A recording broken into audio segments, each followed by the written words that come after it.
What's up, Fortnite fam? The new season means new loadouts for FNCS. Let's break down some of the most common loadouts based on your role in your duo, starting with the IGL. The in-game leader, or IGL, is responsible for calling and mapping out your rotations, guiding your teammate, and often tarping. The IGL holds a vital role in guiding the team to victory. A proper loadout is a huge key to that success.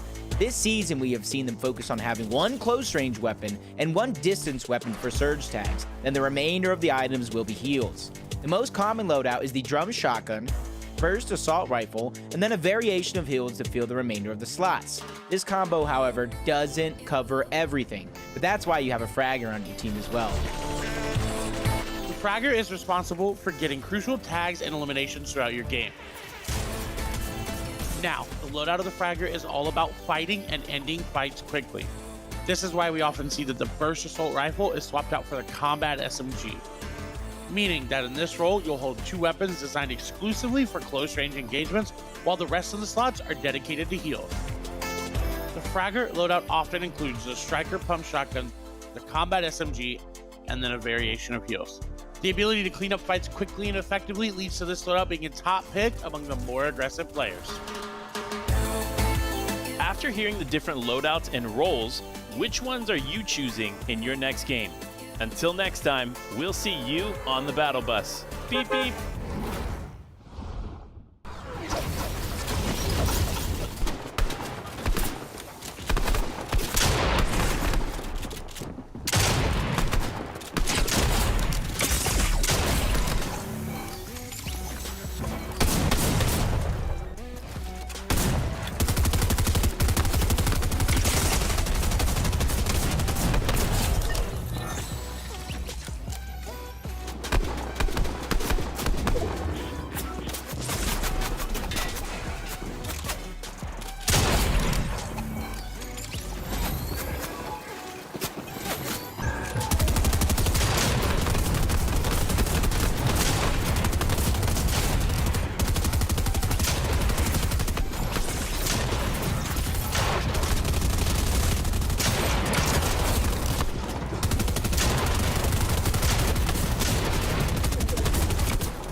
What's up, Fortnite fam? Chapter 3 Season 2 is here, and the island is changing.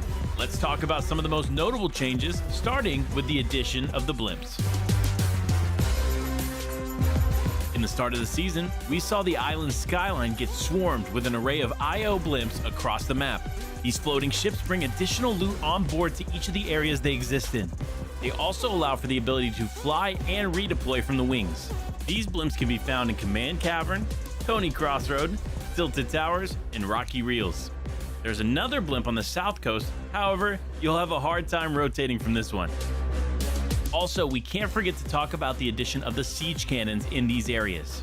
While they don't solely exist on the blimps, you are guaranteed to find them there. These siege cannons allow you to propel cannonballs towards your enemies, though that's not all you can do. You can also use them to propel across the map or into enemy builds, this providing another great rotational tool for competitive play. However, the blimps weren't the only addition this season. We also saw the addition of an entirely new POI in the fortress, as well as some new IO bases. The giant drilling machine known as the Fortress is located in the central part of the map. Although the Fortress isn't the biggest POI, it still packs a punch. Both inside and outside the Fortress, you can find several IO guards, along with Dr. Sloan. If you can find and take down Dr. Sloan, you can grab her mythic Striker Burst Rifle. Be careful, Sloan won't go down without a fight. Then, step inside to find 3 IO chests, along with plenty of other loot scattered throughout the POI. When you're ready to rotate out, simply jump into the siege cannon up top, or hit the launch pad that spawns on the outside of the fortress. Multiple other outposts popped up across the map. You can find IO buildings scattered across the island. They vary in size and utility, but all of them include more loot. You can add these locations to your drop, or drop here to start your games. Over on the south side of the island, another new addition in the form of Synapse Station has emerged on the island. There are several chest spawns throughout the POI and ample ammo boxes giving enough loot for multiple duos to land here. The best part of Synapse Station is not the loot though, it's the mobility that comes with the POI. 3 different rifts have the chance of opening, which gives you easy movement into the zone. Another addition you should be sure to add to your rotations are the mini craters that have formed across the map. Inside these craters is usually a handful of chests and shield barrels, which is just enough to provide one person with a full loadout. Although, not every crater is the same, with some having a slurp truck and reboot van inside. That crater is located just southeast of Broadcast Bunker and is home to both.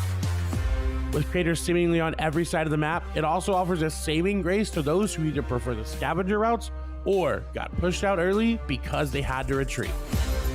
All of these map changes will surely keep you on your toes. Make sure to dive in and explore the map. Until next time, we'll see you on the battle bus. Beep beep.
Yo, what's going on, Fortnite fam? It's your boy Zeke. We're here. We got Reese. We got Levin. And we're going to talk about Chapter 3 Season 2 preview. Let's jump into it. Guys, what are your initial expectations coming into the competition? I'll tell you what, end games are a lot of fun with the new mechanics in terms of just seeing how things play out. Last season, everyone's always trying to get some sort of pepper, right? You know, you want to be able to move a bit faster in the end game, get to your destination that bit quicker. Now what we've been starting to see in the duo cash cups in the start of the season is players are able to use the mantling when they've got like low materials, sneak up into players' boxes from behind, tack sprint behind them, just like pick up easy eliminations from players that wouldn't expect it. So like now you have way more options when you just have no materials, have nothing. Let's talk about that for a second, right? We have these POIs. Last season felt really chaotic, right? We had these duos landing there, these head-to-heads that we just were like, why are you still going back there? What is the point of this? And now you put a blimp on top of that. So we've taken chaos from like a 10 to an 11. We all know the struggles that people have in terms of trying to get surge, trying to get a good position on the map.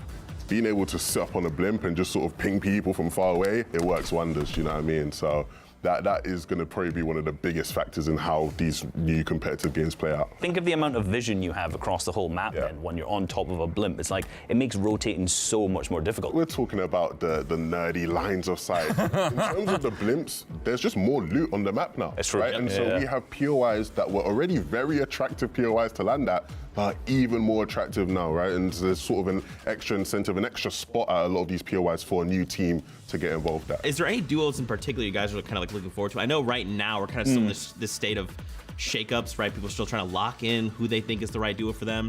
I'm a simple man. I see Tayson. I like you know what I mean? And I'll be real, looking back at last season, of course they did well in terms of placement, but looking at the circumstances, they had the best POI on the map. And I think a lot of people would have expected the two best players in the region, two of the greatest Fortnite players ever, to do better. So I'm really looking forward to Seti at the end of the day, right?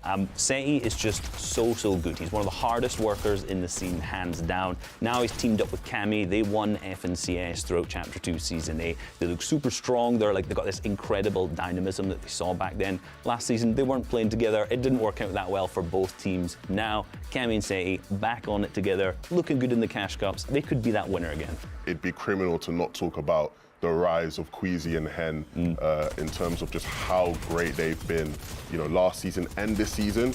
Hen is someone who gets slept on in the GOAT conversations. And when you're talking about who's the best Fortnite player ever, Hen will be thinking, I'm only one away from catching up to Tayson in FNCSs, right? Like, I'm there, I've done it with multiple different people as well. Put some respect to my name. Guys, I love talking with you both. The insight and unreal. But we have to, it's okay. We have to get ready. The battle bus is all warmed up, which means we're jumping in all the action right here, right now. EU. Let's get this popping. Beep, beep. Beep, beep.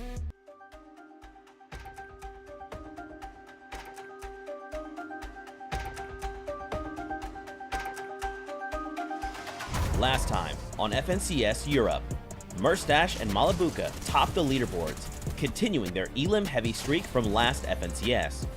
They broke the record for most elims in a single game, which they set themselves. Pink and Anas really showcased their ability to play well in stacked lobbies. They are the first duo this year to win a game after rebooting a teammate with their Game 3 victory royale. 9 of the 10 players who advanced directly to the finals also made it there last season. Shizo rose to the occasion to stamp his first ticket to the finals. FNCS EU Qualifier 2 Round 4 starts now.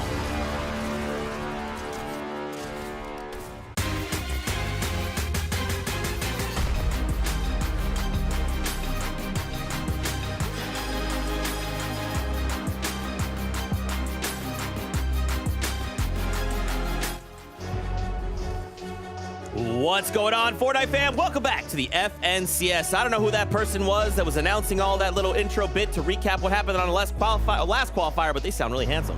My name is Zeke Mateus. It's great to be here with you. I'll be your host here in EU. But of course, I can't do things alone. I need some friends. I've got Reese, I've got Boop, and just a little bit, we'll have some games. Guys, how you guys doing? I'm doing fantastic. I'm never gonna get used to you introducing yourself as Zeke Mateus instead of Zekemus Prime. Like that's gonna throw me off every time. Yeah, that's just an impossible thing to get used to, Reese. I'm doing great.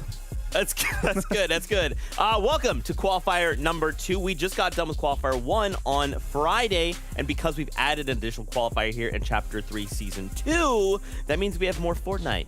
What more could you want? Let's talk about what you can expect as a viewer. In case this is your first time, welcome to the broadcast. We're super excited you're taking time out of your day to join us here.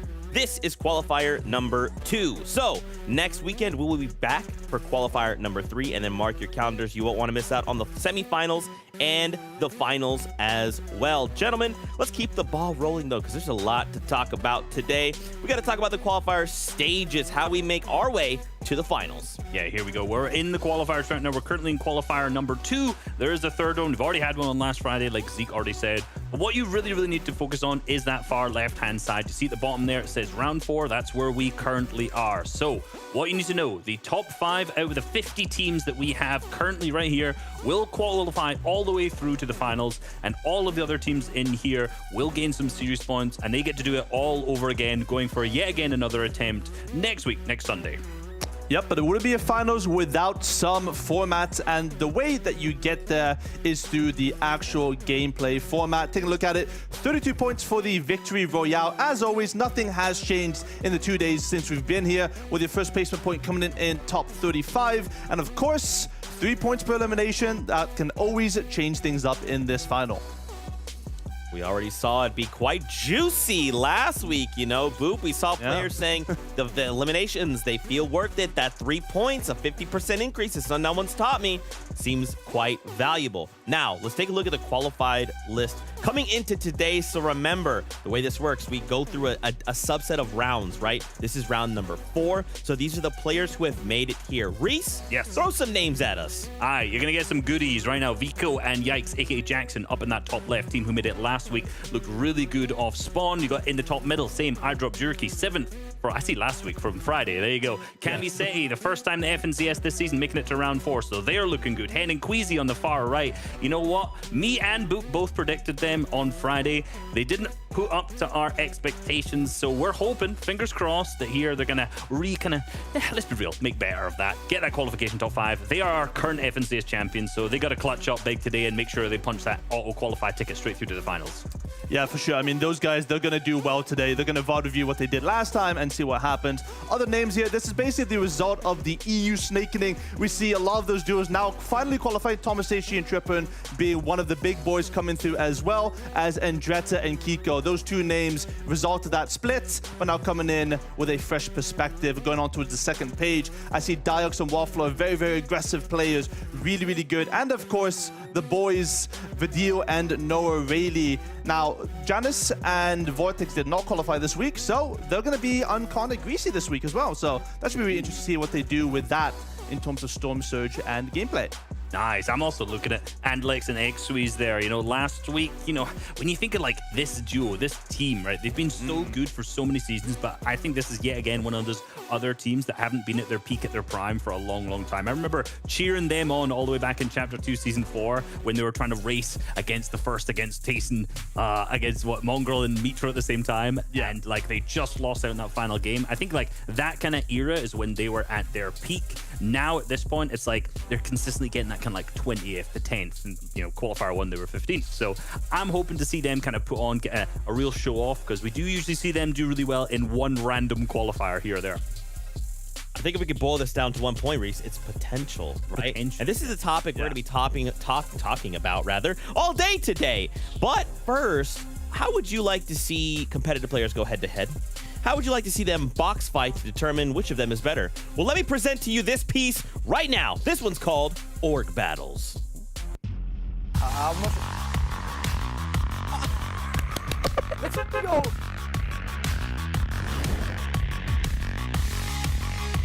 I'm Reason and I'm here to represent Guild Esports. My name is Clement and I'm here to represent Solari. My name is Anis and I'm here to represent Guild Esports. Hey, my name is Loki and I'm here to represent the Solari. Okay guys, you ready?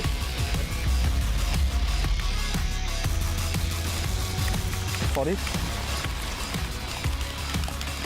30-30?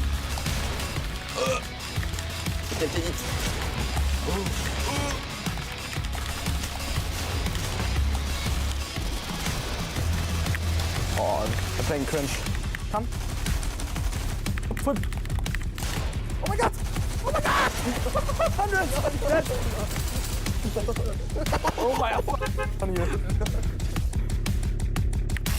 The goat of the setup. I should maybe get on it. 100? What is he doing? What?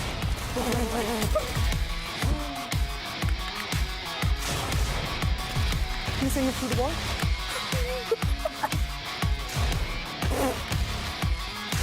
No. Nice. Come on, Reason.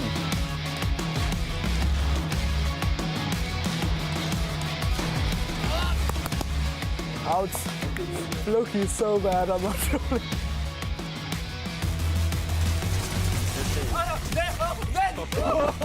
Alice, bro.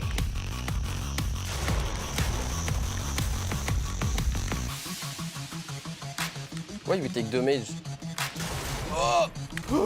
Nice. Get out. No.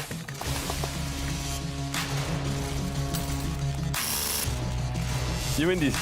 Oh my god. Holy 2v1. That's bad. That's bad. Oh no. 1 HP. 1 HP.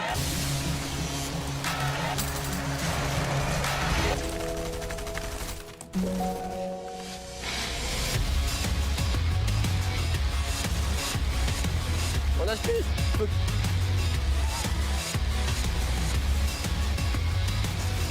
200. I'm so bad. That's embarrassing though, I'm not gonna lie. Loki, 1 round please. Only 1 round. It's not my friend. I'm so bad.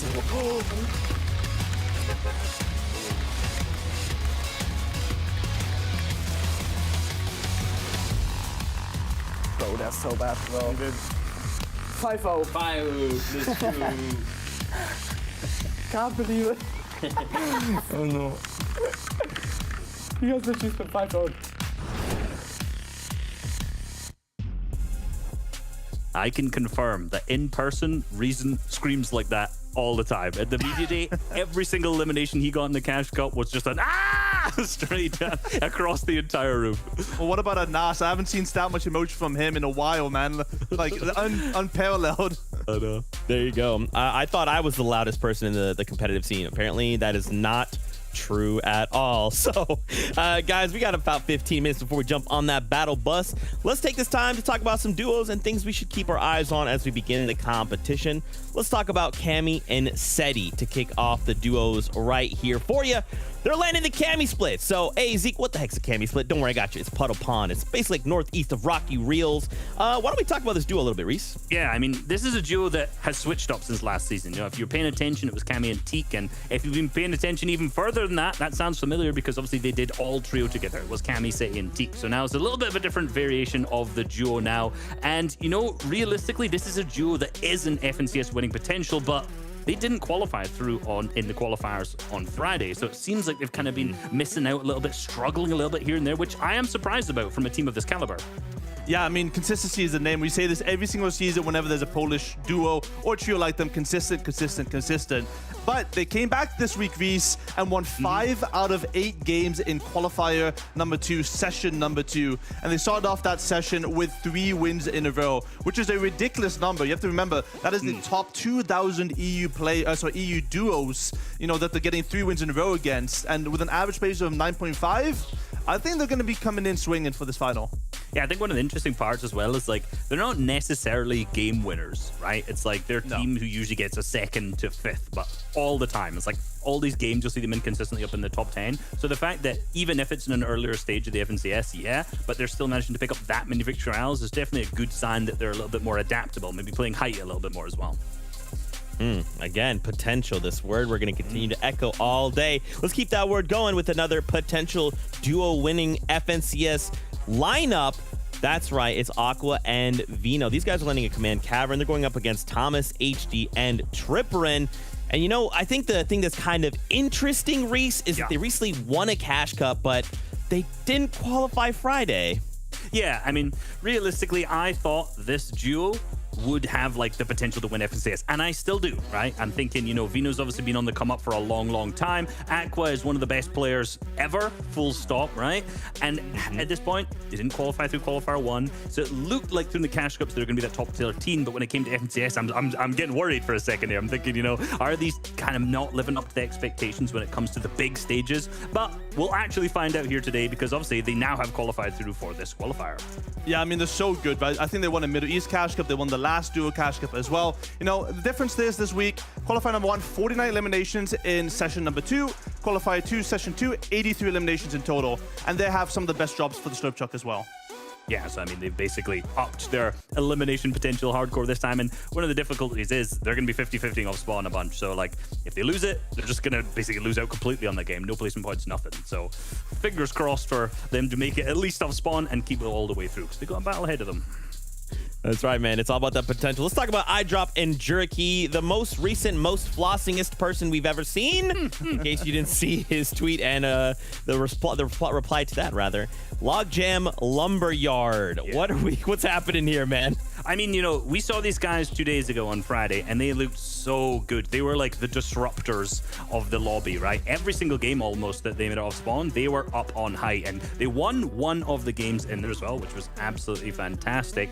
And honestly, I'm just happy to see these guys performing so well, because they stuck together from last season, even though they didn't make finals last season, and now they're here. They've clearly worked on their mistakes, improved, and they look like they're on tip-top form. Yeah, and even though they were on height every single time, you know, average patient of 10 is pretty good. They got 7th last time, and they won a game. It means they have the formula in order to do well. And when they did do well, they did win that game. And we saw that very interesting celebration that you might have missed on the broadcast. Yeah, I mean, hopefully you were on Twitter to see one of the most fantastic flosses of all time. There we go. My goodness. I mean, Juriki, that's textbook form, textbook execution right there. He smiles, he knows it. He knows the lights turn on and off while doing it at the same time. Like, that's a talent. It's electrifying. There you go. He's just so powerful. The electricity around him was just, you know, wavering at his mere eminence. Man, let's talk about some of the POIs we'll be watching over the course of the competition. Coney Crossroads. My goodness. I feel like this is the first time we're talking about it, at least here in the qualifiers. We got Podesai and Snazy up against Flowis and Mappy. Now, Boop, which direction has this gone in this past? Yeah, so this is one of the long-standing fights we've seen, right? Flowis and Mappy, they're a duo that 4-2'd Suns and Vortex in the Duo Cash Cup, and then Podesai 6-0'd them one of the weeks of Duo Cash Cup as well. And then after the second redo of the Duo Cash Cup, they basically tied as well. So, you know, Flowis and Mappy, they had the initial strength in this sort of matchup, but Podesai and Snazy, they've been playing ridiculous. You know, they didn't qualify for a single Duo Cash Cup until Podesai's second place performance in Solo Cash Cup, and then all of a sudden an explosion of placements coming through, and they're definitely one of my favorites to qualify today as well.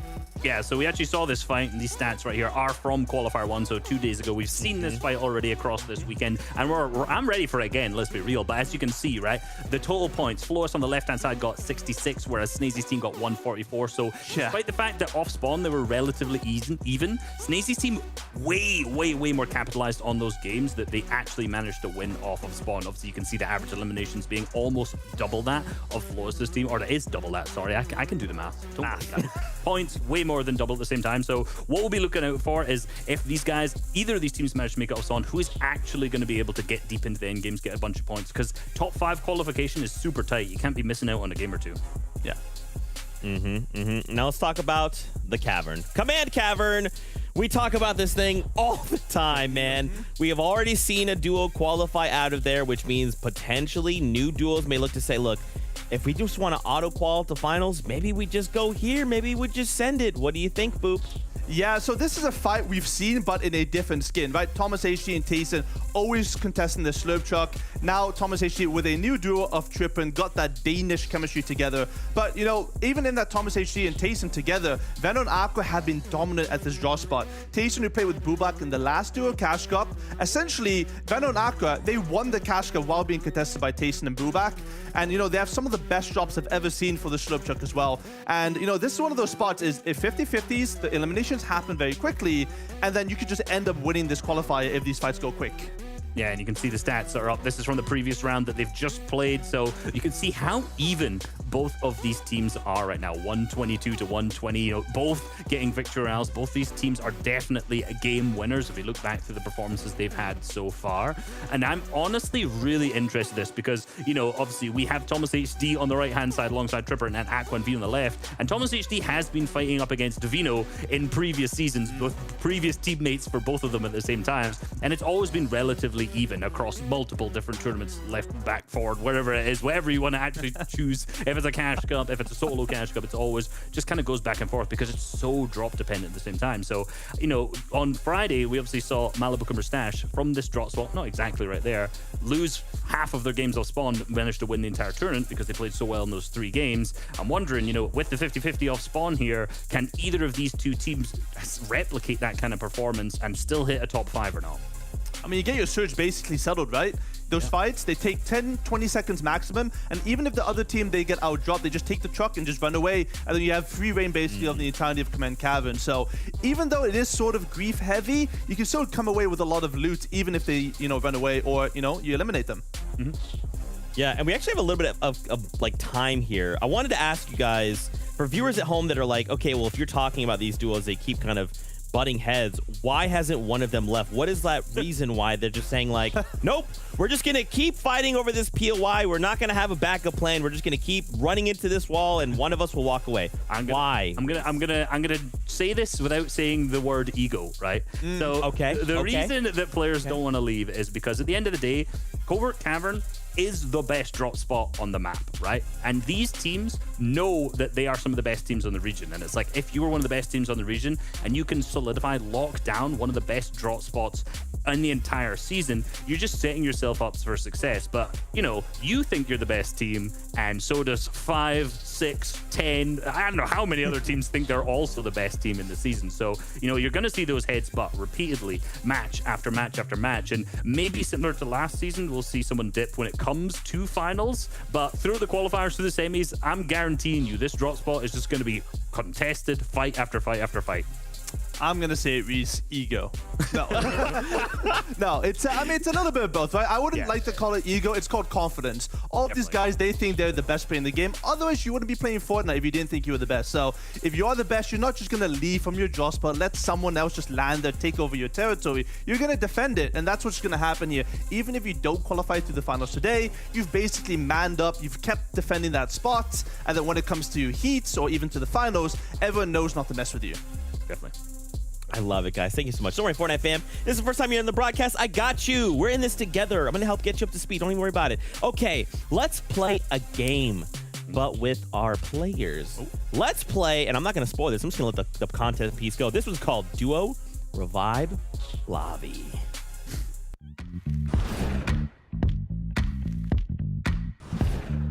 What's up, Fortnite family? We got a little game we're going to be playing with our EU pros. 3 Fortnite legends beside me, Hen, Janice, and Chapix. And our pros are going to have to decide whether they want to duo with one, revive one, or send one back to the lobby. We have Chapix, Janice, and Hen here. I'm gonna do it with Chapix because I think he's a very good IGL and he's a very good fighter too. I don't know what I'm gonna do yet. Janice, because I think we would really make a good duo. I'll duo with Janice because he's a great player, great IGL, and I like him a lot as a person as well. I'm gonna have to do it with Chapix. There's only one reason for this. I'll go with Hen. I think he's one of the best players in the world right now. He's crazy. Not as crazy as me, but he's pretty good, you know what I'm saying? Duo with Janice, because we have the experience and I've played with him quite a lot and done well with him. I think I would choose Chapix because I played the most events with him and I feel most comfortable with him. Janice, because he's a really good player and a good IGL. So, goes there. Hen is such a good solo player, and he's like solo clutcher as well as me. If we revived 10, we would have had to revive him again in that game, so... We have Janice and Hen here, 2 crazy mechanical players. I think Janice would be that extra help in leading the team, so I'm gonna choose Janice. Hen just being an absolute demon. Revive Janice, because he's one of my friends, and yeah, he's a pretty good IGL. I think I'm just gonna revive Janice because I'm a nice guy like that. I'm gonna revive Chapix because he's a really good player, good IGL, and yeah. I'm gonna revive Chapix because I think he's really good. I'll go Janice. He's kind of same as Hen, 3x FNCS champ, and you can't really go wrong with him. He's a really good player, but although he likes to sing down the mic and he's really loud. Chapix, like he's such a good player as well. You can test me in the tournament once. Yeah, you're gonna have to go back to the lobby, mate. I will send to lobby Hen because he's one of my friends, and I think he doesn't mind about that. Yeah, Hen is the last one left, so I'm gonna send him to the lobby. The last one would be lobby. I need to put it to Chapix because I don't know him that well. So If playing against him would be the biggest competition, so I would not like to have him in the game. and I'm sadly gonna send Hen back to the lobby. Janice to the lobby. Not because I hate him, but like, yeah, it's just a leftover. And I'm gonna send myself back to the lobby because I gotta stay humble for my G's.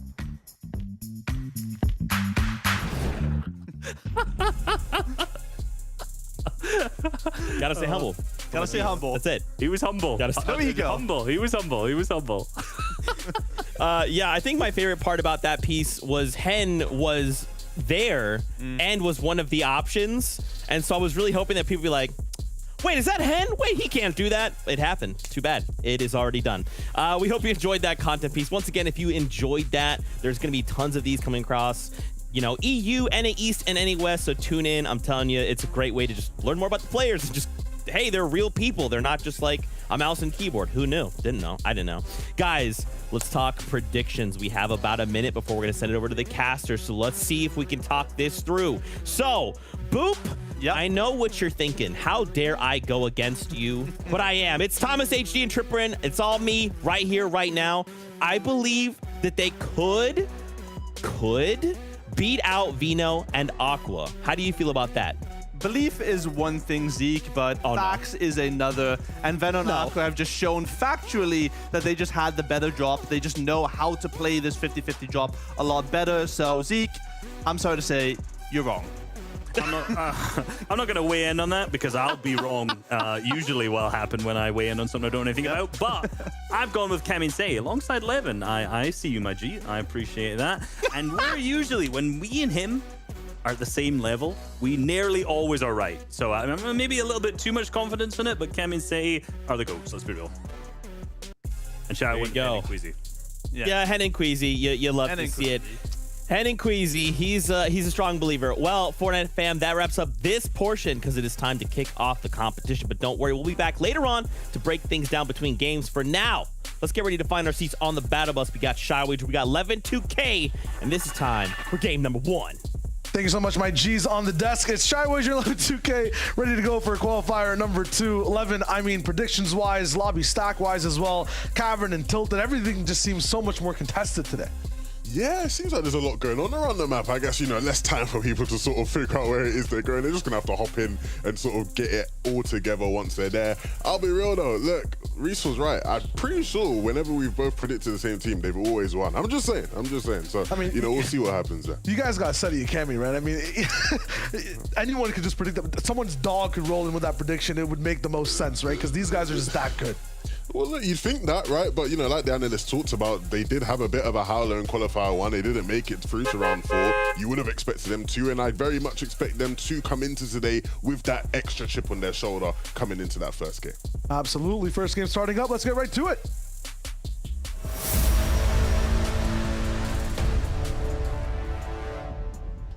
Qualifier 2.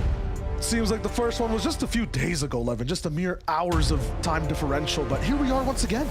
I wonder why it feels that way, bro. I wonder why it feels like it was only just a couple of days ago that we were here watching some great off-spawn action at Command Cavern. We talked about the off-spawn drops and how prevalent they can be and how these fights go. Thomas had a bit of a slower drop and we're seeing the effects of that. Trippin actually winning the fight. No, I saw him go down to 36 HP. I thought it would have been wraps. He does eventually get taken out, and so Aqua now in a 1v1 against Thomas, and Thomas caught him on the lurk. Trippin will go down, but Thomas will win it out, and so instantly, Coach Boop, I don't know what you're on about, but looks like Thomas and Trippin have won off spawn in game 1. We'll see how that plays out over the course of the day, but like Shayo said, we have plenty more off spawn action all around the map. We're heading right to Coney Crossroads where Flois and Mappy currently one man down. Flois against Podesai and Snazy, who did so well in Qualifier 1, Shayo. We'll see if he can bounce back from this. I think both these teams take a while to warm up. I think specifically for Flois and Mappy, it's a bit more of the last 3 games where they're doing really well. Podesai Snazy had a little bit more of a pop-off type of beat going on Qual 1 right now, and it looks like that momentum's still riding here to Qual 2. Yeah, of course, they had quite a hot start. I think a lot of people probably slept on them in the sense that they qualified through in 50th for Qualifier 1. But they're very much impressed. They slowed down. It cooled off for them quite a bit towards the end and just missing out on that qualification. We'll see if they can get back to those heights and sustain that over the course of 6 games. And this is a great start to do that, right? Getting some early damage dealt for Storm Surge. And I'm sure the confidence will be flying high knowing that they're winning off spawn so far, but there'll be many more games of this, I'm sure. Yeah, I just like Qualifier 2 or just like something after the first one so much with repeat teams because they kind of have a feeling of how the day is going to kind of go. You just saw their, you know, right off the rip type of box fighting prowess as well. Podesai was just insane on Friday, and now we get to see him run it back again. Kiko and Andretta, though, up at Sleepy Sound. A little bit of tension off spawn, so I have one more team to work against, and I believe that's Hen and Queasy looking at them right now. Andretta's got to be careful. Yeah, they went against Skyzoo and Jox off spawn, and they won it out. And I'm sure Queasy and Hen in the distance, you can see the purple arrows in the bottom right of your screen just slowly lurking their way into Sleepy. They obviously picked up the knock once the revive came through, so they'll be knowing that he can be up now. 10 seconds has passed. But you can see they're trying to pincer their way in.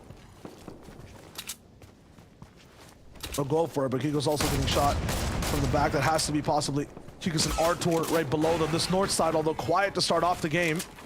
When zone's here, a lot of the times the people that land all the way towards this chilly part of the map end up just moving in ways that are so hard to predict even. This pinch is becoming crazy from Hen and Queasy.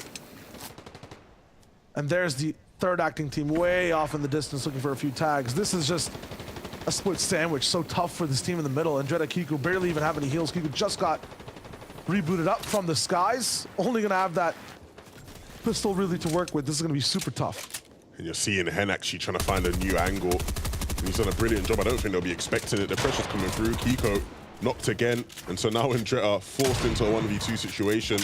Hen did brilliantly there to sneak around the backside. And they'll know Andretta's in this bush. It's just a matter of spraying it and trying not to take too much damage. They'll hear him. But they've got to be careful, that team in the distance trying to get some shots off. Oh dear, Hen, you've got to be careful, Andretta. Okay, Queasy takes him down, but Andretta went out fighting, went out swinging there. Yeah, the match is not over right now. Big slide coming in from the backside. Yes, it's exactly Artur rolling through, seeing exactly what can go down from this position. They've landed a little bit of damage. I might have heard one shield crack too much as well on the rotation, but once they see that, you know, there's not really a chance, it's a guaranteed 2v2 they're going for, they back up a little bit, go on towards their rotations. That's so dangerous, or that's the thing that's so dangerous about the north side, Levin. I feel like people are always looking for these third parties. It's one of the only parts of the map where I feel like people are bored or haven't done too much. In so many games, when they have an opportunity, it can really get crazy. Yeah, and the big thing is, right, in terms of how that dynamic plays out over the course of the day, this game, sure, zone is north. They have the time to fight out like this, right? They have the time to have these sort of back and forths. What happens when we get a couple south zones, as we know can always happen, right? They ain't gonna have that time, that luxury, and so things become way more awkward and way more debilitating to how your game plays out. See, I've talked to my people. I've expended all my resources today to keep this north zone strong, in a sense. By zone, I mean the vibe that we're in, you know? I'm liking what I'm seeing so far in terms of how teams have to move around the map, and I feel like Qual 1 was enough south, I think, for the rest of the FNCS. Wouldn't you agree? Yeah, I think we had enough south zones for literally all the regions across all of Fortnite, probably. It felt that way, at least. Maybe that is just an overreaction, but I'll tell you what, Queasy and Hen definitely won't be feeling it was an overreaction. They very much struggled with that. The eye drop jerky as well are going to be benefiting from the mountainside having a little bit of a surplus of action. Many other teams, especially at Command Cavern, will have more time to kind of just staying inside and Rifty right now, getting a nice free haircut that he didn't really ask for. Flodax is going to return the favor and expend services towards the other side. They have a little bit of free extra loot here as well. But all these middle of the map teams, specifically, we just flew by Seti and Cammy for a second. I just feel like no matter where the zone goes, their spot, their split is just so effective. They'll have complete control over the whole map. Yeah, I definitely think there's an element of that coming through today. I think the biggest theme we'll have to look out for in terms of just who we can expect to do well is just the teams who have IO vehicles, right? Yeah. If you have a vehicle in this meta right now, you're just such an advantage compared to the rest of the lobby. Thomas and Trippin will have that luxury in this game the same way Tayson and Chapix did. Of course, in Qualifier 1, we saw how well Krusty and Relvis did, right? Obviously, it wasn't a team that people expected to come through and roll up in Qualifier, but they did, and they had a vehicle as well. So if there's a team that has a vehicle, there's always a good chance they'll qualify. That's why Reese and myself are so confident in Cammy Teak, paired with how just dominant they've been in previous metas as well. We'll see who else can join them in that top 5. We got to get there, of course. Let's not speak too soon. I don't know. Teak was playing today, 11. Thank you for... Oh, you got me there. You got me there. I'm on the autopilot, man. You know, just Cammy and say. My bad, my bad. It's so, you know, sometimes like companies roll in and they do some really cool things and get like free marketing all the time. I feel like Teak is a genius just being in that trio. No matter what happens now, the man will always be mentioned, right? Same for Seti Cammy. Yep, 100%, 100%. You will always just be on the mind. You can't separate them, you know? It might be duos, but you'll never be able to separate those three. Cammy, Seti, Teak, legendary trio. And now trying to become a legendary duo, right? But without Teak this season.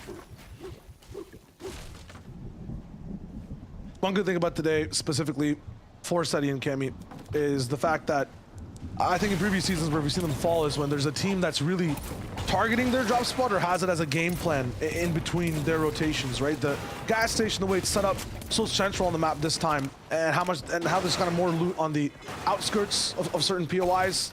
Kiro and Jurdy land right beside them. It's better for them to kind of rotate over, maybe even deeper into Sanctuary or go south side to Rocky or just go around the map. No one really needs to cut through the middle anymore. And I feel like that gives Seti and Cammy a bit more of a pocket to operate in. No one kind of interrupting them. Their weakness, like their kryptonite basically is just not there this season. Yeah, they always take up these really strong positions, right? I think the biggest thing before the changes we saw to Tilted was that they'd be able to sort of get up on that hill and there's always a fight going on at Tilted. There probably is still going to be a fight going on at Tilted throughout all of today, right? And we'll see how they sort of deal with that anyway, even with the changes to that POI. But yeah, right, they're going to... in theory, everything is set up for them to do really well, right? But theory and practice can sometimes differ. Absolutely. Well, right now, what's in practice for Jerky and iDrop is something that they were expecting, and once again, something that only happens when a zone is this close towards the lumberyard. Unfortunately, that means you don't have to super rotate. Both teams don't have to have a game plan for a long distance type of relationship with the game. They can stay here and fight and bully each other for a long time. Yeah, no, I think this fight's actually having quite an effect on how they actually want to play their game, right? You look at how they played in Qualifier 1. They were really quick to get out of logjam and move towards, you know, certain power positions on the map where they could get search, right? It's why they were so consistent throughout their games. Even though some of the zones would go towards south, they could just get out of logjam quite quickly and get about their business. I know they like that shifty hill quite a lot. Everybody seems to in that, you know, sort of northwest area of the map. And they would get to it as quick as possible on most games. This time, obviously, not being able to do that. We'll see whether or not that affects them deeper into their game when they're trying to deal with Storm Surge, trying to plan out for height. Could definitely be a theme to watch out for in these games. That's, I think, one of the most things, or one of the things I'm the most excited for, specifically for this qualifier, just the variety of teams we have and where they're landing. Who actually gets to play these end games, right? Having a Aqua on high ground towards the end versus Thomas is so different. And we get that decided in the first minute of the game. Yeah, it's almost like blink and you'll miss it, and it's just a completely different lobby almost. Yeah. Honestly, I'll be interested. Of course, I was quite harsh on my guy Boot there, right? You know, can't go too easy on him, you know what I mean? But you know, you definitely would expect Vino and Aqua to sort of do better right off spawn. So like just instantly, just the dynamic of the game is just so different there. in terms of how endgame plays out, right? Yeah, I feel like just specifically for Offspawn as well, like Thomas HD has been through absolute, you know, treacherous situations from former teammates as well. This man was shaped and molded into a different beast after that one fight. You know what I mean? Like 2 taps to the head with a revolver. It changes a man. Makes you a little bit more angry and active Offspawn.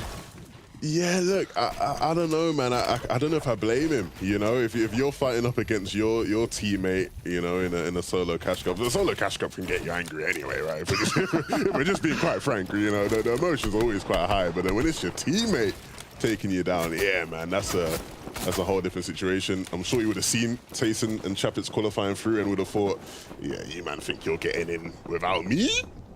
Yeah, I'll see you in them finals, trust me. Right? He's basically like post-breakup Thomas HD at the gym right now, you know, hitting PRs. I command Cavern. You do not want to mess with this man off spawn. Honestly, you don't. He is hitting all the personal best right now. And Trippin is obviously someone who he's very, very comfortable with. They've played together before. Both great Danish players.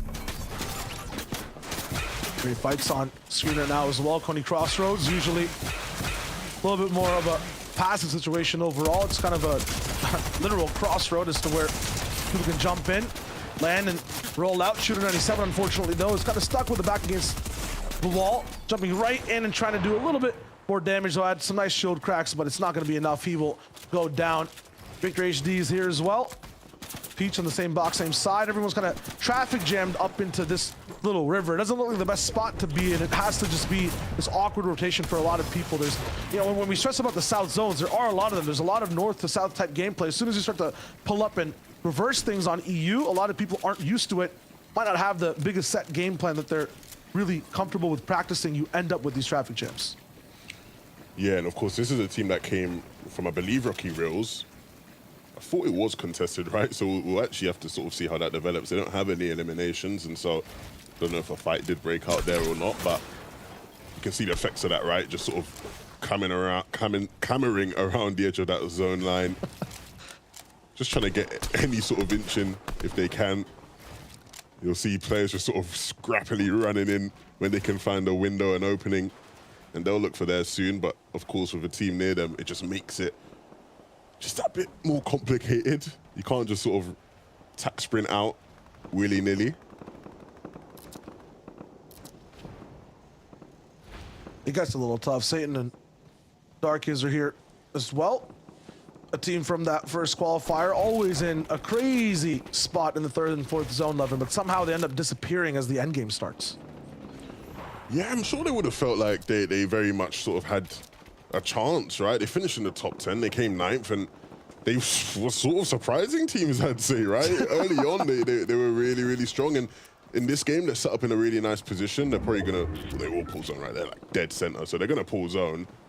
But yeah, man, I don't know, like I was actually quite surprised. It was a pleasant surprise, though, I'll say. Absolutely, I feel like they have an expert level of participation. They just lack control. That's all it is. They need to maybe learn how to dictate the lobby, change their spot from one that's, you know, high up top to one that can actually end up winning games. They pass by every search spot as well. They're consistent in the ways they make some of these end games, but then they disappear to the likes of, you know, Tayson and Chapix retaking high ground, Jerky trying to bully forward as well.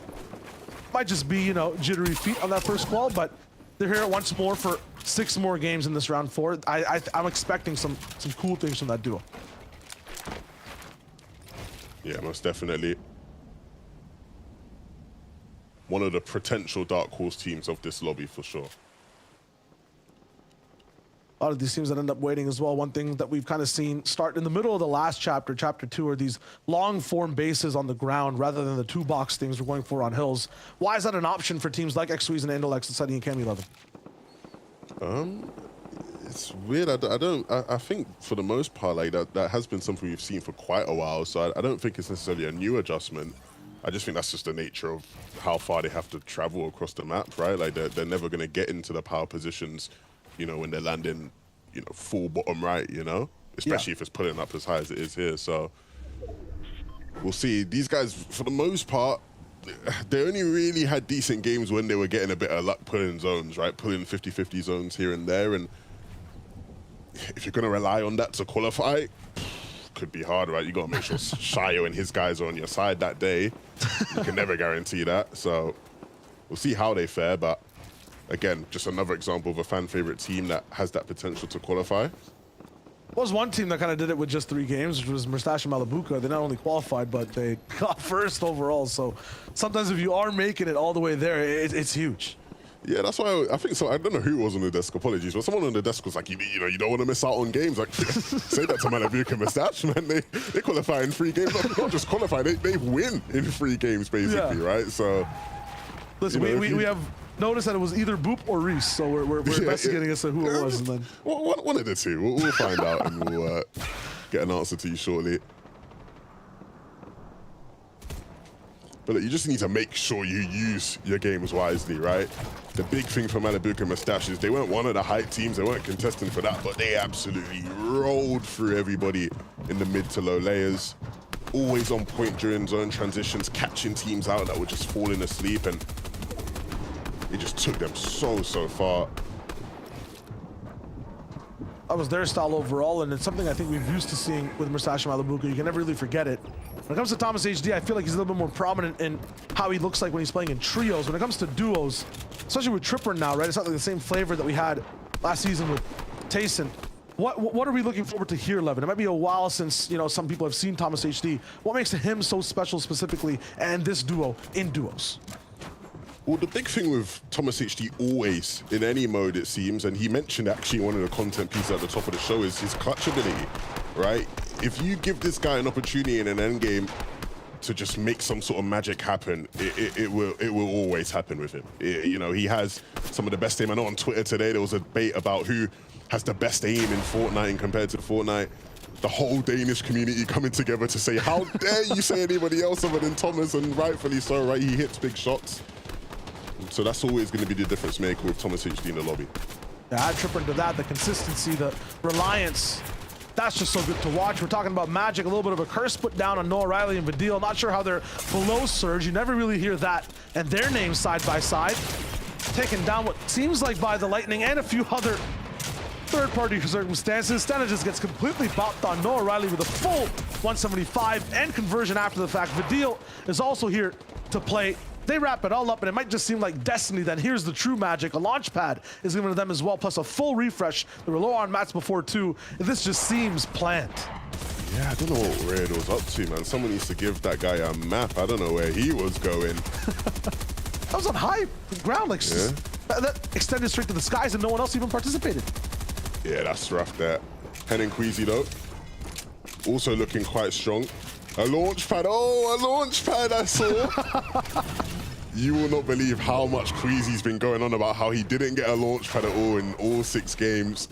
And so I'm sure game 1 he finally gets a launch pad. He'll be happy about that. That's going to be very, very key to who finishes in the top 3 in this game, right? The fact that those guys have a launch. And you can see now the journey for Peach and Blade into 50-50 zone. It is so difficult for them. You can see on such low HP, barely above Surge. Things are shambles right now. Oh dearie me. Oh my goodness, like the upper echelon, they get to fly high. They have these pads, Levin, but down here in the streets, it is tough for some of these duos next to the water. Yeah, and you can see just how rough it is to navigate some of these water zones. You have to spend so much materials. That's why all these teams that have launch pads in this zone will just be so much better off. They'll be able to save a bit of mats. Even a team around them, right, being able to recycle that pad will be huge. Fully aquatic right now too, just a little bit of a strip of land on the left side. The worst thing possible is the zone going east, and we're going towards the northwest. It's gonna be fine, no issues. In a ravine though, it's kind of uphill. This should be a tough rotation for a lot of the lobby, and there are a bunch of them just still clamoring that south side. Yeah, you can see Cammy and Seti. Cammy just making sure to scout around, figure out how it is they are gonna get to zone. Can they maybe potentially get a recycled pad that will go a long, long way? Work wonders for them. Plenty of floppers, so they'll have the time to actually lurk around in zone and look for one. Noah Riley has some splashes, and so they'll have time to lurk as well. They spot one out. Jump. It is a scary jump. You've got to be careful. He waits out a couple other teams going through. Some damage dealt there as well. That was key. So now they can make their journey into the zone, and you can see a perfect position to land on. They'll have time to look back and heal up. and the journey will continue. Everyone moving side by side. You can't really have any type of leeway, any type of insurance when you drop towards the ground. Podesai and Snazy inside this box. So good when they level up and get to just stay alive till that 8th, 7th zone. Unfortunately, Snazy down. It's up to Podesai, the man who was just reigning in elims yesterday, to try to do it again. It is Snazy that picks up some of the earlier teams. It's up to Podesai to carry on the torch now. The first pad kind of comes in, and Queasy had hype before. Sitting in Darkest go down. Unfortunately, the zone is a bit too rough to handle. And Queasy, after a little bit of turbulence, are still the reigns, the kings of the sky. And you can see Hen, right, dropping down, making sure that team that was second height really knew who's dealing with them.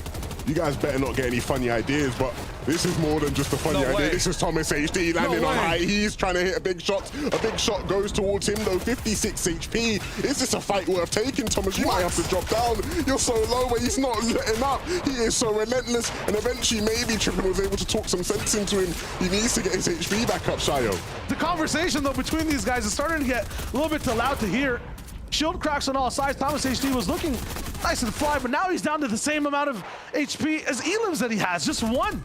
He's so low. Hen and Queasy barely even scratched. What a perfect hold from them. Meanwhile, Bat Sniper, DKS, trouble from spawn all the way here towards the end game as well. They're going to be looking for their next chance to do something. DKS doesn't even have a pixel of HP. He's finally down. It's all up to Bat Sniper. Yeah, Hen and Queasy up on high is maybe a foregone conclusion. It's just about what you can do if you're down below. And Bad Sniper not working with much whatsoever, using that brick to try to get his material up because he has a distance to climb. He needs to mantle his way through all these builds. It's not going to be easy. There's players around him. Can he hit some big shots? He needs to connect. He can't. He will go down. And you can see just how difficult it's been for everybody else in the lobby to make their way up. Cammy and Seti, though, they think proactively. They think ahead of the curve, and so they've made their way up there. They will now have the chance to really close everyone out from this. And we talked about Thomas's solo clutch potential, and he's actually on their wall. Will he look to take that fight? No, he wants to get away. He wants to stay in this game as long as he can, and he wants to put himself in a position where he needs to hit a big shot, because with no materials left, things are really awkward. And then Queasy know exactly where he is. Stretching, straining, sweating. Thomas is trying to get in and has no build now. He's exhausted. Looking for the next shot. A little bit of a breath. Going around all sides as a duo, and he has the angle. Thomas HD is just too much for this world. Gets 3 different people down, up to 4 eliminations, and he's surviving now. A few more builds in the tank. He will live for a few seconds longer. How does he do it every time? I just don't seem to understand it. It shouldn't even be possible. You can see down below how much is going on. City is now reduced to just using a med miss in the zone. He is lucky that he has some left. The charges may be enough to just sort of get him in towards the zone, and you can see with no materials left, things will now be awkward for Seti. He needs to just stay in this game as long as he can. A sprint and a jump, but at the same time he tumbles. The high ground is just a washing machine for the rest of this lobby. They're getting rinsed. Hen and Queasy, too much to handle. But look at Thomas taking out Marine. He's picking up so many eliminations down below. Finally taken out by Hen, and now it's just the playground for them. Another beam, and that's just what, 10 eliminations for this duo? One more player left. It's T-Chips with about 50 HP. He's gonna try his best, but look at the reserve from Hen. Just look at the aura around this man. He's looking for the next shot, finds the man hiding, and with a shot, they claim the first game of Qualifier 2. What a performance from our reigning FNCS champions, showing everybody why, oh why, they've won it before and they're looking to win it again. We know they like to win games early on in these competitions, and starting off the first game, they have put everybody in the lobby in check. One zone, that's all they need, just one zone. Give them one more and expect another win. I mean, Queasy and Hen, they make it look easy. Look, give Queasy and Hen one launch pad, and look what happened. They deliver, right? That's all they were asking for. They didn't get one in 6 games in Qualifier 1. You give them one in the first game, they go out and win the game. If the luck can continue, then I'm sure the results will follow. Guys, hit us up with everything that went on in between. We know what happened on high ground. I mean, Levin, what a ridiculous game to start off Qualifier number 2. There's so much to unpack there. Let's just start with Hen and Queasy. All right, let's make this easy.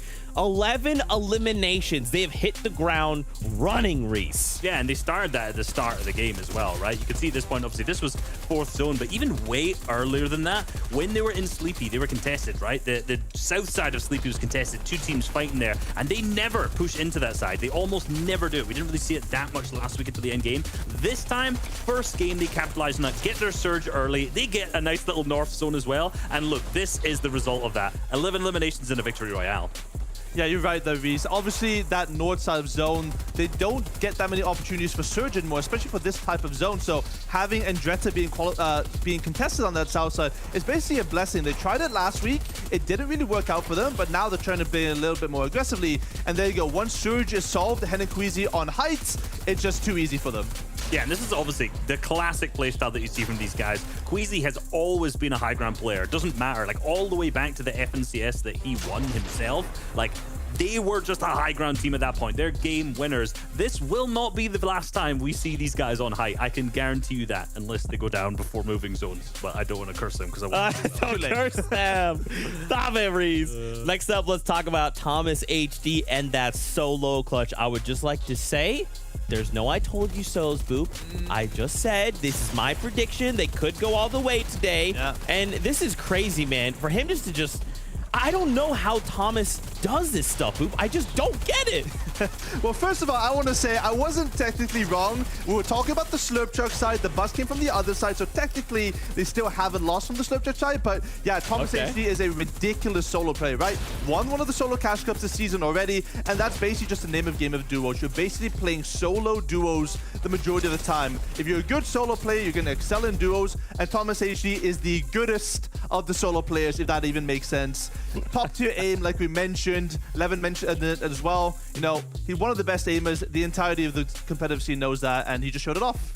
Yeah, I mean, I've seen him aim in person. I've stood behind him, watched him aim, and it's incredible to watch. I'm not gonna lie. But when we saw the pad onto height, right, we saw Thomas HD pad up in what I think it was like the end of the second moving zone there onto Queasy and his team, and I thought, this is raps. If you got Thomas HD, he lands behind you. He's hitting that max every time. He misses. He missed. I've never seen it happen before. I've never seen him miss a shot like that. And I thought, you know what? Just after the discussion of them all having such good aim, seeing exactly what happens, then he goes and misses. I thought, he's having an off day. Come back to him a second later. He's on low ground, getting up a little 3-piece, cleaning up, hitting nothing but maxes. I'm like, okay, like he's human. He's human, you know? You know, it's okay. Sometimes it happens, Roos. It's fine. You know, gods can bleed occasionally. I would like to kind of give a little nod there to Cammy and Seti there, making it up into that top 3. They only did get the eliminations, but kind of being a more placement-heavy format, that's still really good, right, Reese? Oh, absolutely, right? Because, like I said at the top of the show, these guys are teams that are all about the consistent placements, right? You know, they're capable of getting a double-digit elimination game, getting a 10 bomb. They're capable of doing it, but most of their placements are just like seconds to 6 with, you know, 5 or 6 eliminations apiece, stacked game after game after game after game. And what I'm seeing so far is their plan to almost perfection. Sure, they didn't manage to make it into a top 3 where the big placements are, but a top 5 so far is already massive for them in terms of the points and sets them up nicely for the next 5 games. Yeah, and you don't need to be an aggressive duo to get those eliminations, right? As long as you're playing consistently, you're making it to those final moving zones, you're always going to be able to catch stragglers, you're always going to be able to find duos that are basically scuffed in the backside of zone, and those eliminations come to you for free. All you have to do is just look for them, and they're there. Yeah. I love it. He's like, yes, I like that as well. I was just gonna. He got it. I know, right? It's just like, I'm just like, oh my gosh, you're so good at this, Boop. Really quickly, let's touch on Vidil and see kind of what was going on with them in this last game. Talk me through it, Reese. I mean, yeah, we saw the fight, right? It's 4th high ground. They'd struggled so much with Storm Surge, and if you know anything about Noah and Vidil, like, they're fighters, right? These guys are going to take engagements. They're going to just take, it depends which point of the game, really. It could be anything, but you know these guys are going to fight at some point. They're not a team who, you know, if you watch, have like a crisp strategy, you know, like the guys you're talking about, like the Hens of the world with Queasy. They're not the guys, you know, like Cammy and Seti at the same time. All these guys, you know, you watch them, you see these guys have such a good plan. They're executing.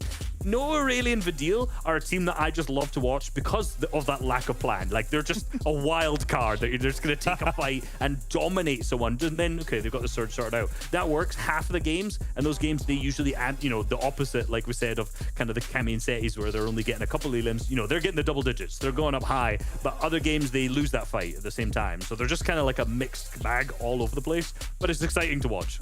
Yeah, they're the classic team of just see what happens and see what, you know, life gives you. In that game, Sten and Raid, this was a team that got the covert vault, right? And they, you know, that was the elimination. Those were the 2 refreshes that they needed. And this game, a 6th place with 2 eliminations, the only eliminations they got that game, and it was necessary. Oh, we're on. Easy. There we go.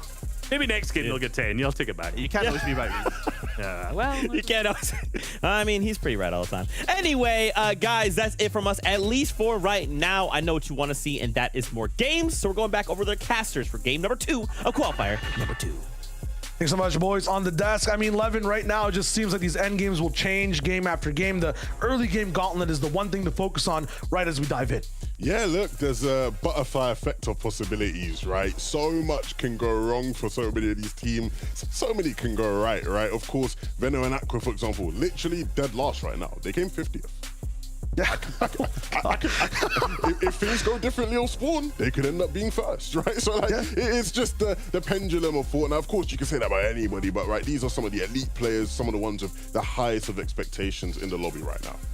Absolutely. I think the big thing, too, is just the momentum from that last game. Said Kami playing so consistently. Thomas HD off of that solo clutch. Imagine how he looks off spawn in this next one. Yeah, you know, he wasn't missing at a certain point. Like, I was just hearing shock. Like, how does he keep hitting these shots? Can he keep hitting these shots? He'll have to at command cabin. We're heading into game 2 right now.